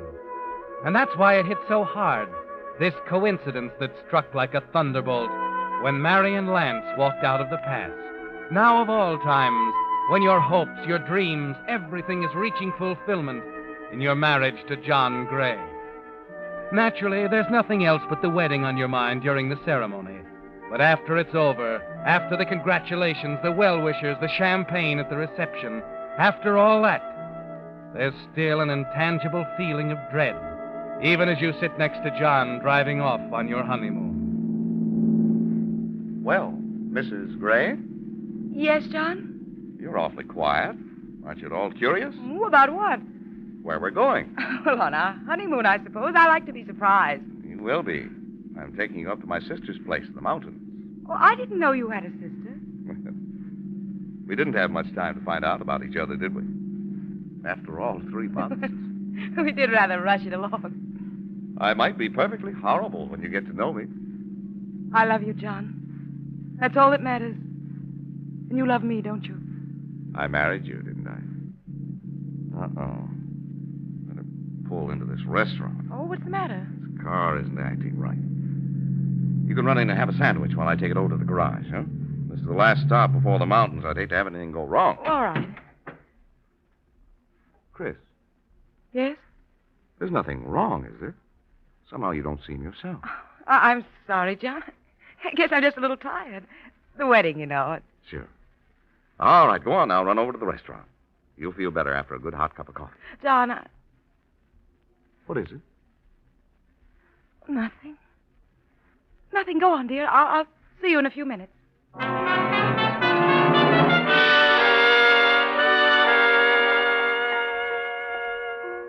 You're away from Marion now, Chris. She's somewhere behind you in the city, and yet you know it isn't over. But now it's catching up with you. Somehow you've got to prepare for it. Sooner or later, John is bound to find out. And you're wondering what to say to him as you slide into a booth in the roadside restaurant. Idly pick up a menu, unconscious of the man who walks quietly up to the table. You feel his presence there even before you look up at his face. Edgar. Hiya, Chris. You startled me for a moment. Sorry. You don't mind, of course, if I join you? How have you been, Edgar? It's been a long time. Yes, it has, but I'm getting along, Chris, somehow. Oh, I'm glad. Sure. I heard you were getting married. The wedding was this morning. Yeah, I was just having a drink on it. Sorry I missed it. Edgar, what are you doing here? I plan to have dinner. Anything unusual about that? No, only I saw Marion Lance yesterday. She worked on my wedding dress. How nice of her. How is Marion? She came to the wedding, too. Or did you already know? Always sparring, aren't you, Chris? Wanting to be sure of your ground. Well, what's so odd about seeing two old friends? You've certainly got plenty of them around. Then you didn't know about Marion. The two of you. What is it, Chris? You worried about your husband? Think he'd object to us? Certainly not. My husband loves me very much, Edgar. He'd probably object to Nora, too, don't you think? Well, what about Nora, Chris? Ever see her anymore? Not for some time. Sorry, Edgar, but I must be leaving. John is probably Oh, in no, the... Chris, don't run off. Not when we got so many things to talk about. I haven't time now. The model agency, for instance. How's it doing? Thriving as usual? I no longer have the agency. Well, neither have I. But I'm sure it went out of your hands at a nice profit. Business is business, Edgar. Not that kind. No, Chris, your way of operating was something else. Something wonderful, I thought at first. Wasn't I a fool? Does it still hand your laugh? I never laughed at you, Edgar. I've always been very fond of you. You know, I really believe that. Once. I didn't know it was all part of a plan. A plan to steal my business away from me, gaining my confidence while you destroyed the confidence of my clients. That's not true. You shouldn't have started drinking so heavily. That's what ruined everything for you. Can you blame me for that? Watching you take over everything and not being able to do anything about it? You can't blame your clients for not being willing to listen. You weren't responsible. Not after you came along, I wasn't. No, Chris, you were good. You did a thorough job, a neat, clean job of taking everything and tossing me out in the snow. Edgar, you're raising your voice. All Please, right, Chris. All right, I'll lower it. Because I shouldn't tell the whole world that if I had the opportunity, I'd kill you. Let me go. Leave me alone, Edgar. I've done nothing to you.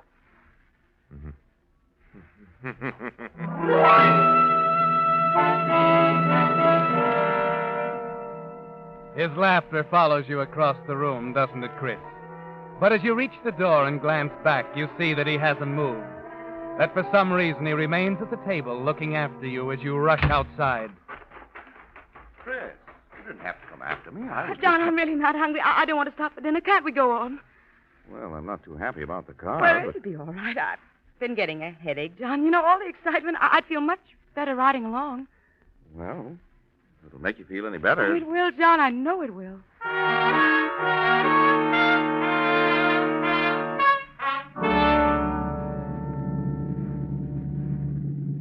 John. Yeah? I guess I'd better tell you I have been worried. Well, I was right then. Dear, you know, whatever success I've had has been made from almost nothing. I admire you for it. I'm glad. But along the way, John, no matter how hard I've tried to be fair, I have made enemies. Well, that's a natural thing, isn't it? I just wanted you to understand. To know that, well, you might hear things about me from time to time, you know? Maybe even meet people who say things you won't like to hear. Oh? John, if that should happen, will you come to me? Will you hear my side of it? I said I wanted to marry you, Chris. No one can ever change that. Darling, you're the most wonderful thing that ever happened to me. Well, let's not even talk about anything else, Chris. Besides, I've got deep, dark worries of my own. Oh? This car. I don't like the way this motor's missing. Everybody on the road's passing. Well, aren't we almost there? Yeah, it's just a few more minutes, and it's a good thing.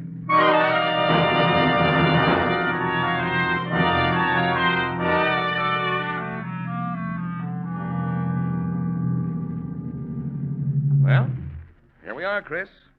What do you think of the place? Oh, John, it's beautiful. My sister usually stays up here the year round. Huh? Come on, keys on the porch. I had no idea it was going to be so isolated. Afraid of your husband? No, it just seems so far away. Yeah, here's the key. Yeah, my sister says it's like her own little world. Huh? I believe it. May I? Oh, John. Hmm? Oh, John. Across the threshold. New life. Oh, I'm so happy, John.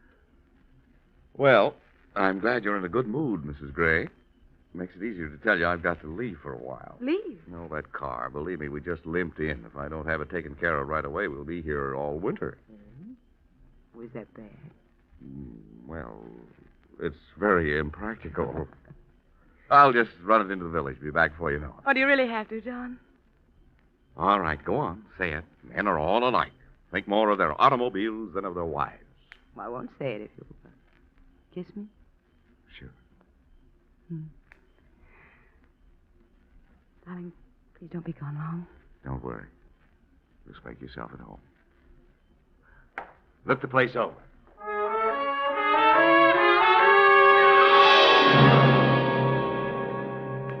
He waves as he drives away, Chris, and you stand looking after him for a moment. Then you close the door, start across the big living room toward the stairs. You wonder idly about the fire already going in the hearth, and then stop at the sound of voices from the next room. Yes, I passed them on the road, too. Too bad you missed the wedding. Very interesting. At first, you think you're imagining things, that it's because you have Edgar and Marion on your mind. She told me about But the voices continue, and you feel yourself drawn as if by a magnet to the other An room. interesting talk at a little roadside inn. Did you remember Nora to her? I'm sure she's wondered about Nora. They're sitting there talking idly. No. No, it can't be. They don't even look up as you stand there.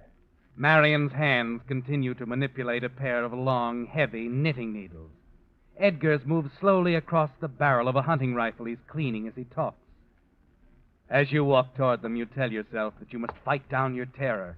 Try to bluff it through with the calm you've always shown talk before. very much about poor Nora. She had a... Hello, Chris. Well, Christine. Would you two mind telling me exactly what you're doing here? We meet so often of late. Yes. How nice. Isn't it? But surely you're not our hostess. Where is she? I don't know what you're talking about, Marion. My husband and I are spending our honeymoon here, and we It certainly... all sounds like some sort of dreadful mistake. What a shame, Edgar. And you'd hoped to stay on and do some hunting. You've wasted time cleaning the rifle. Oh, I don't know.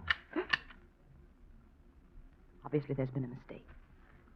I don't want to seem rude, but I must ask you both to leave. But, my dear, we were invited. Yes, we have as much right here as you. That's ridiculous. Perhaps, but true, and we're staying. Aren't we, Marion? Oh, I wouldn't drive that mountain road again without a night's sleep. Impossible. I see. Well, you must have something in mind. Let's get to it. I know how you feel about me. You think I've done wrong. We do, Chris. And I think I've done absolutely nothing wrong. In a business transaction, that would put us at an impasse. However, you're both old friends. Thank you, dear. Now, I want to see the right thing done. Exactly why we came, Chris. Our very feelings. You're not going to anger me, Edgar, or frighten me. No? Strange. I had the feeling that you're trembling so inside you'd almost like to scream. You're wrong, Edgar. Let's have a drink, shall we? I'll go fix it. Delighted. Bring soda for mine, Chris. I never learned to drink like Edgar. I'll get them right away. Phone. Where's the phone? Oh, here. I'll just get through to someone. Operator? Operator, listen closely. I can only say this once. This is Christine Gray. My husband, John Gray, is at the garage there in the village. Yes, Mrs. Gray. Get a message to him. Tell him I'm in danger of my life. And please, if you can't reach him, send someone up here right away. White Oak Lodge. I know the place, Mrs. Gray. I'll have someone up there very soon. Oh, thank you. Oh.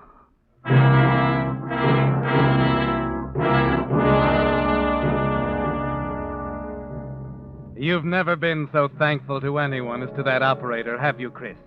Because Edgar is right. You're trembling so inside that you could scream. And as you set up their drinks, your hands shake almost uncontrollably. But the knowledge that someone, maybe even John, is on the way steadies you. And you're able to act composed as you join them again in the other room. I'll just set the tray here. We can all fix our own. Good. We were talking about Nora, Chris. You said you hadn't seen her for some time. No, I haven't. Well, she was in the hospital for so long, I guess quite a number of her friends forgot. I didn't forget, Edgar. No. Of course. You were busy. Well, it's just as well. Chris never liked to look at unpleasant things. Poor Nora. She's not a pretty sight. Steve doesn't even know where she is, you know. Her husband? Yes. It was a terrible accident. Was it, Chris? I'd like to believe that. So would I. But it solved things much too conveniently, Chris. I don't know what you're talking about. She was the only one in your way, wasn't she? And Nora had a charm and beauty about her that couldn't be ignored. Only destroyed. You're drinking too much, A Edgar. match, one tiny little match dropped on an inflammable dress. Stop it, Edgar. It must have happened so fast. She almost burned to death. I tried to call the others. It was too late. Yes, you waited a few moments too long, didn't you, Chris? I told you it was a hideous accident. Everyone believes me. Everyone except Marion and Nora and me, Chris. We know better. We're three people who know that you haven't any right to live. Well, now, if you'll excuse me. Where are you going? My drink's a little warm. I believe the ice is in the kitchen. What is all this, Marion? What are you going to do? I thought I made that clear yesterday when I brought your dress. Can't mean. That's exactly what I do mean. At the moment, I don't know which of us it will be. But for what you've done to us, one of us is going to kill you. Tonight. You've no right to condemn me this way. No matter what I've done, you're not justified in killing me. Perhaps not, Chris. But sometimes hatred goes beyond the bounds of reason. Oh, of course, my husband will be back any minute. I'm sure that doesn't worry me, Chris. Certainly it doesn't bother Edgar. And least of all, Nora. If she were here, you... Well, you are jumpy, aren't you, Chris? I wasn't sure it was possible. I'm not staying in this house. I'm going outside, you understand? And you're not stopping me, neither of you. You're not going anywhere, Chris. Me go, you can't. Get back in that chair. That won't do any good. No one can hear you this time, Chris. There's no one to lie to this time. Wait. He's back. You're wrong, Marion. You're wrong. There is someone. It's my husband. Did you hear? He's back. I got a message through to him. I fooled you, Edgar, again. I fooled you. Chris. Darling, you came back. You're just in time, John. You're just in time.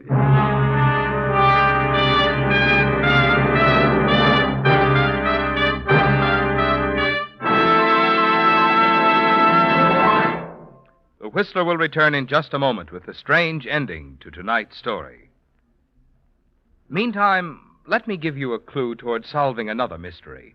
How to make today's shrinking dollars buy more value. When it comes to your gasoline dollars, if you want to be sure you're choosing the gasoline that gives you the very maximum in performance and mileage, there are just two things to remember. One, in gasoline, it takes extra quality to go farther. And two, Signal is the famous Go Farther gasoline. Yes, it's a fact.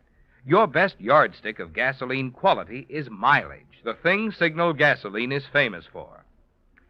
After all, in order for a gasoline to give you more miles per gallon, it has to help your motor run more efficiently. And when your motor runs more efficiently, naturally you enjoy quicker starting, faster pickup, smoother knock-free power. In other words, the superior performance you expect of a superior gasoline. That's why we say, to be sure of the tops in gasoline quality, just remember two things. One, in gasoline, it takes extra quality to go farther. And two, Signal is the famous Go Farther gasoline. And now, back to the Whistler.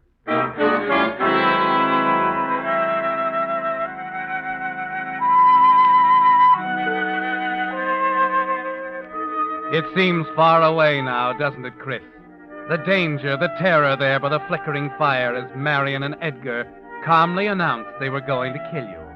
And you're safe in John's protective arms, sobbing like a frightened child.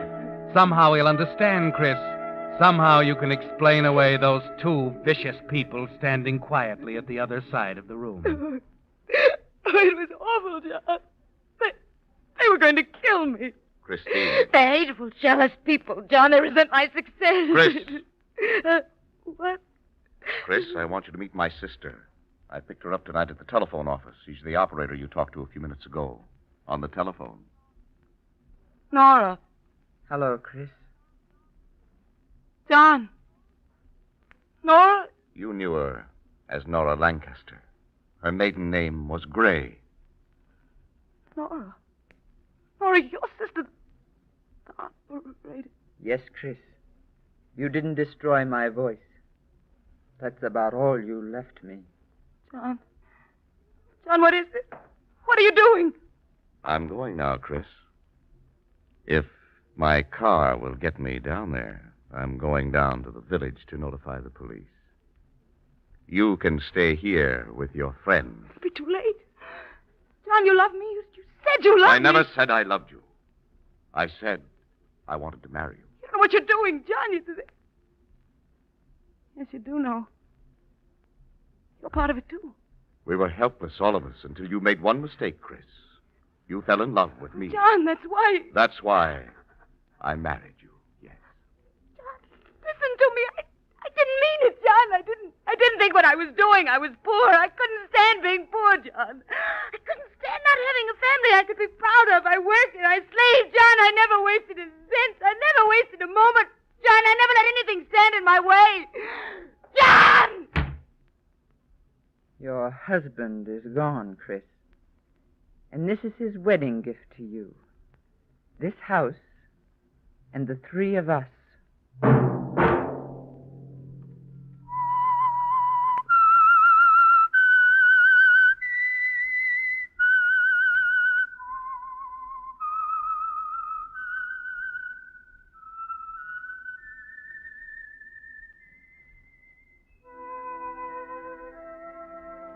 Let that whistle be your signal for the Signal Oil program, The Whistler. Each Wednesday night at this same time, brought to you by the Signal Oil Company, marketers of Signal gasoline and motor oil and fine quality automotive accessories. Signal has asked me to remind you, to get the most driving pleasure, drive at sensible speeds, be courteous, and obey traffic regulations. It may save a life, possibly your own.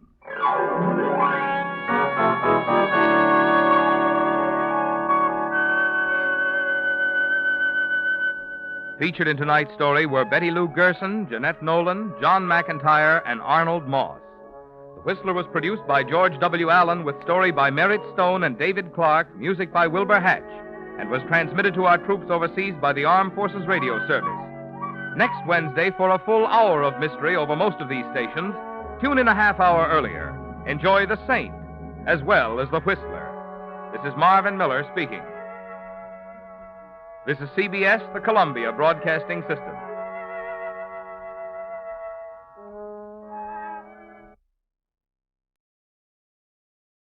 Signal Gasoline. Signal, the new gasoline you can prove is superior.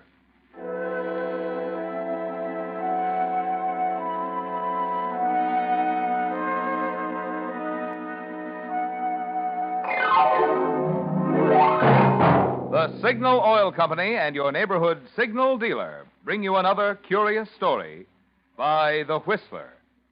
Tonight, phone call from death.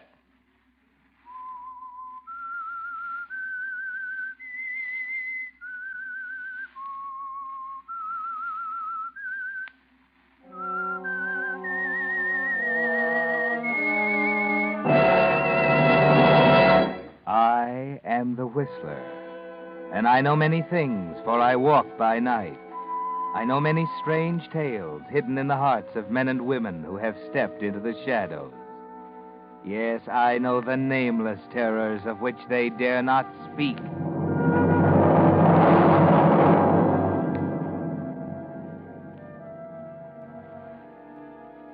Always a bridesmaid, never a bride. You know the old saying. But have you ever thought how that thought must rankle in the minds of women to whom it is applied? Ellen Livesey, for instance. Ellen always seemed to lose out with the men she set her cap for. And who can say what emotion plagued her now that she could no longer be called a young woman? She didn't show it, of course, even when men came to her about their troubles with other women, like Glenn Reed. It's maddening, Ellen. What am I going to do about her? There's nothing much anyone can do when a girl falls in love. Don't say that. She's not in love with Paul Carroll. She can't be. Glenn, pull yourself together. I'm sorry. I know what Sheila means to you, but you can't deny reality, Glenn.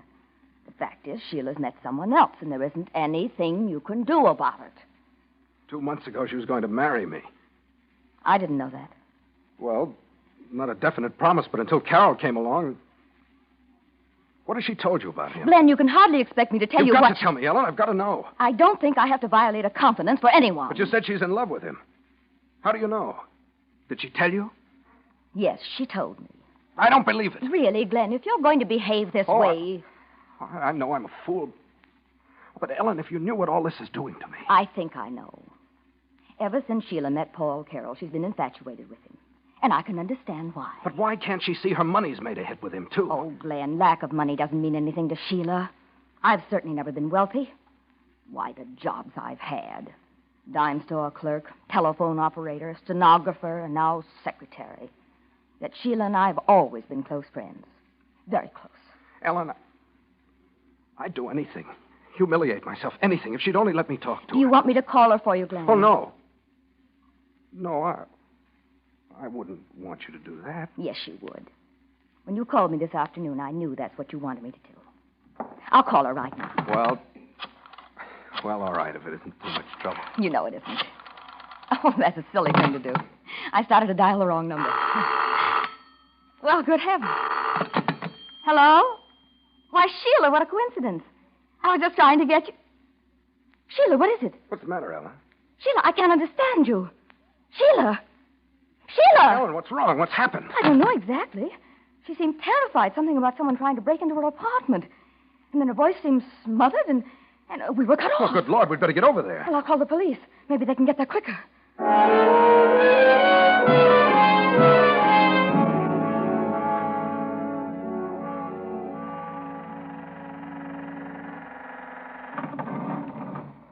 Oh, I hope I'm mistaken, Glenn. Sheila simply has to be all right. Well, we'll soon find out. Oh, Glenn, wait. What? Down the hall, that patrolman. Standing guard outside Sheila's door. Oh, Glenn, do you think... Come on. Well, we'll let you up. We're friends of Miss Blaine, officer. We're going inside. Oh, are you? Well, I don't know how you got by downstairs. Nobody tried to stop us, officer. We simply came right up. Why can't we see Miss Blaine? What's happened? Just a minute now, just a minute. What's going on in there? What's wrong? I said hold your horses, young fella. Woodson, get downstairs and Who are these people? Well, sir, that's what I was just My about... name's Ellen Livesey. I called police headquarters about Miss Blaine. Oh, yes, Miss Livesey. I'm Captain Hazlitt of the Homicide Division. Homicide? Captain, what's happened? Sheila Blaine has 2 bullets in the back of her head. She's dead.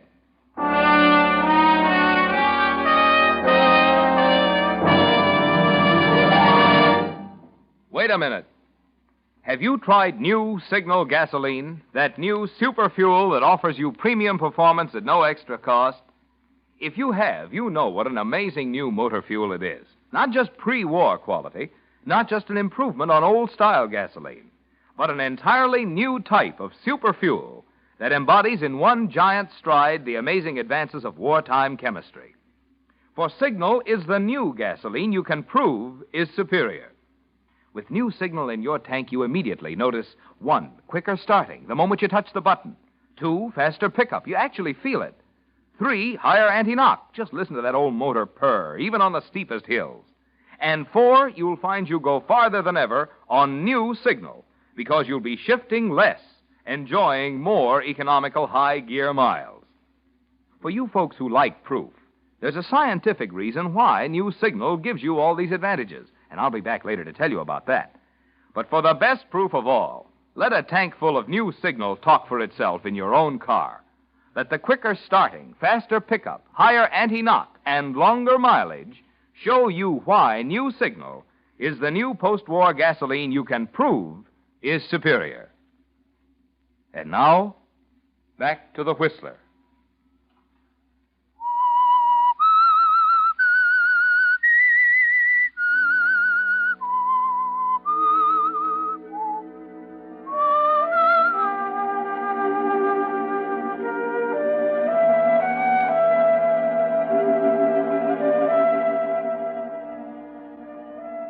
Well, Ellen Livesey, this time it looks as if you won't have even to be a bridesmaid. Your best friend, Sheila Blaine, is dead. What kind of emotion does that call up in you? Are you properly heartbroken? Or is there a faint smile of triumph in your face?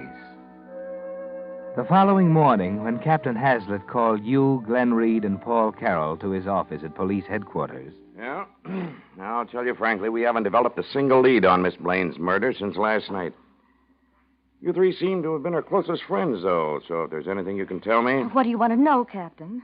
Well, you've already told me how Miss Blaine called you. By the way, I'd like to thank you for calling headquarters so promptly. Oh, I thought it was the thing to do, Captain.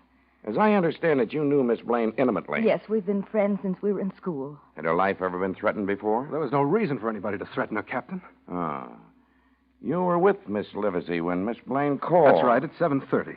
And you, Mr. Carroll, you were at a movie at that time. Well, from what I've heard, I must have been inside the Regal Theater when it happened. Miss Blaine made her phone call at 7:30.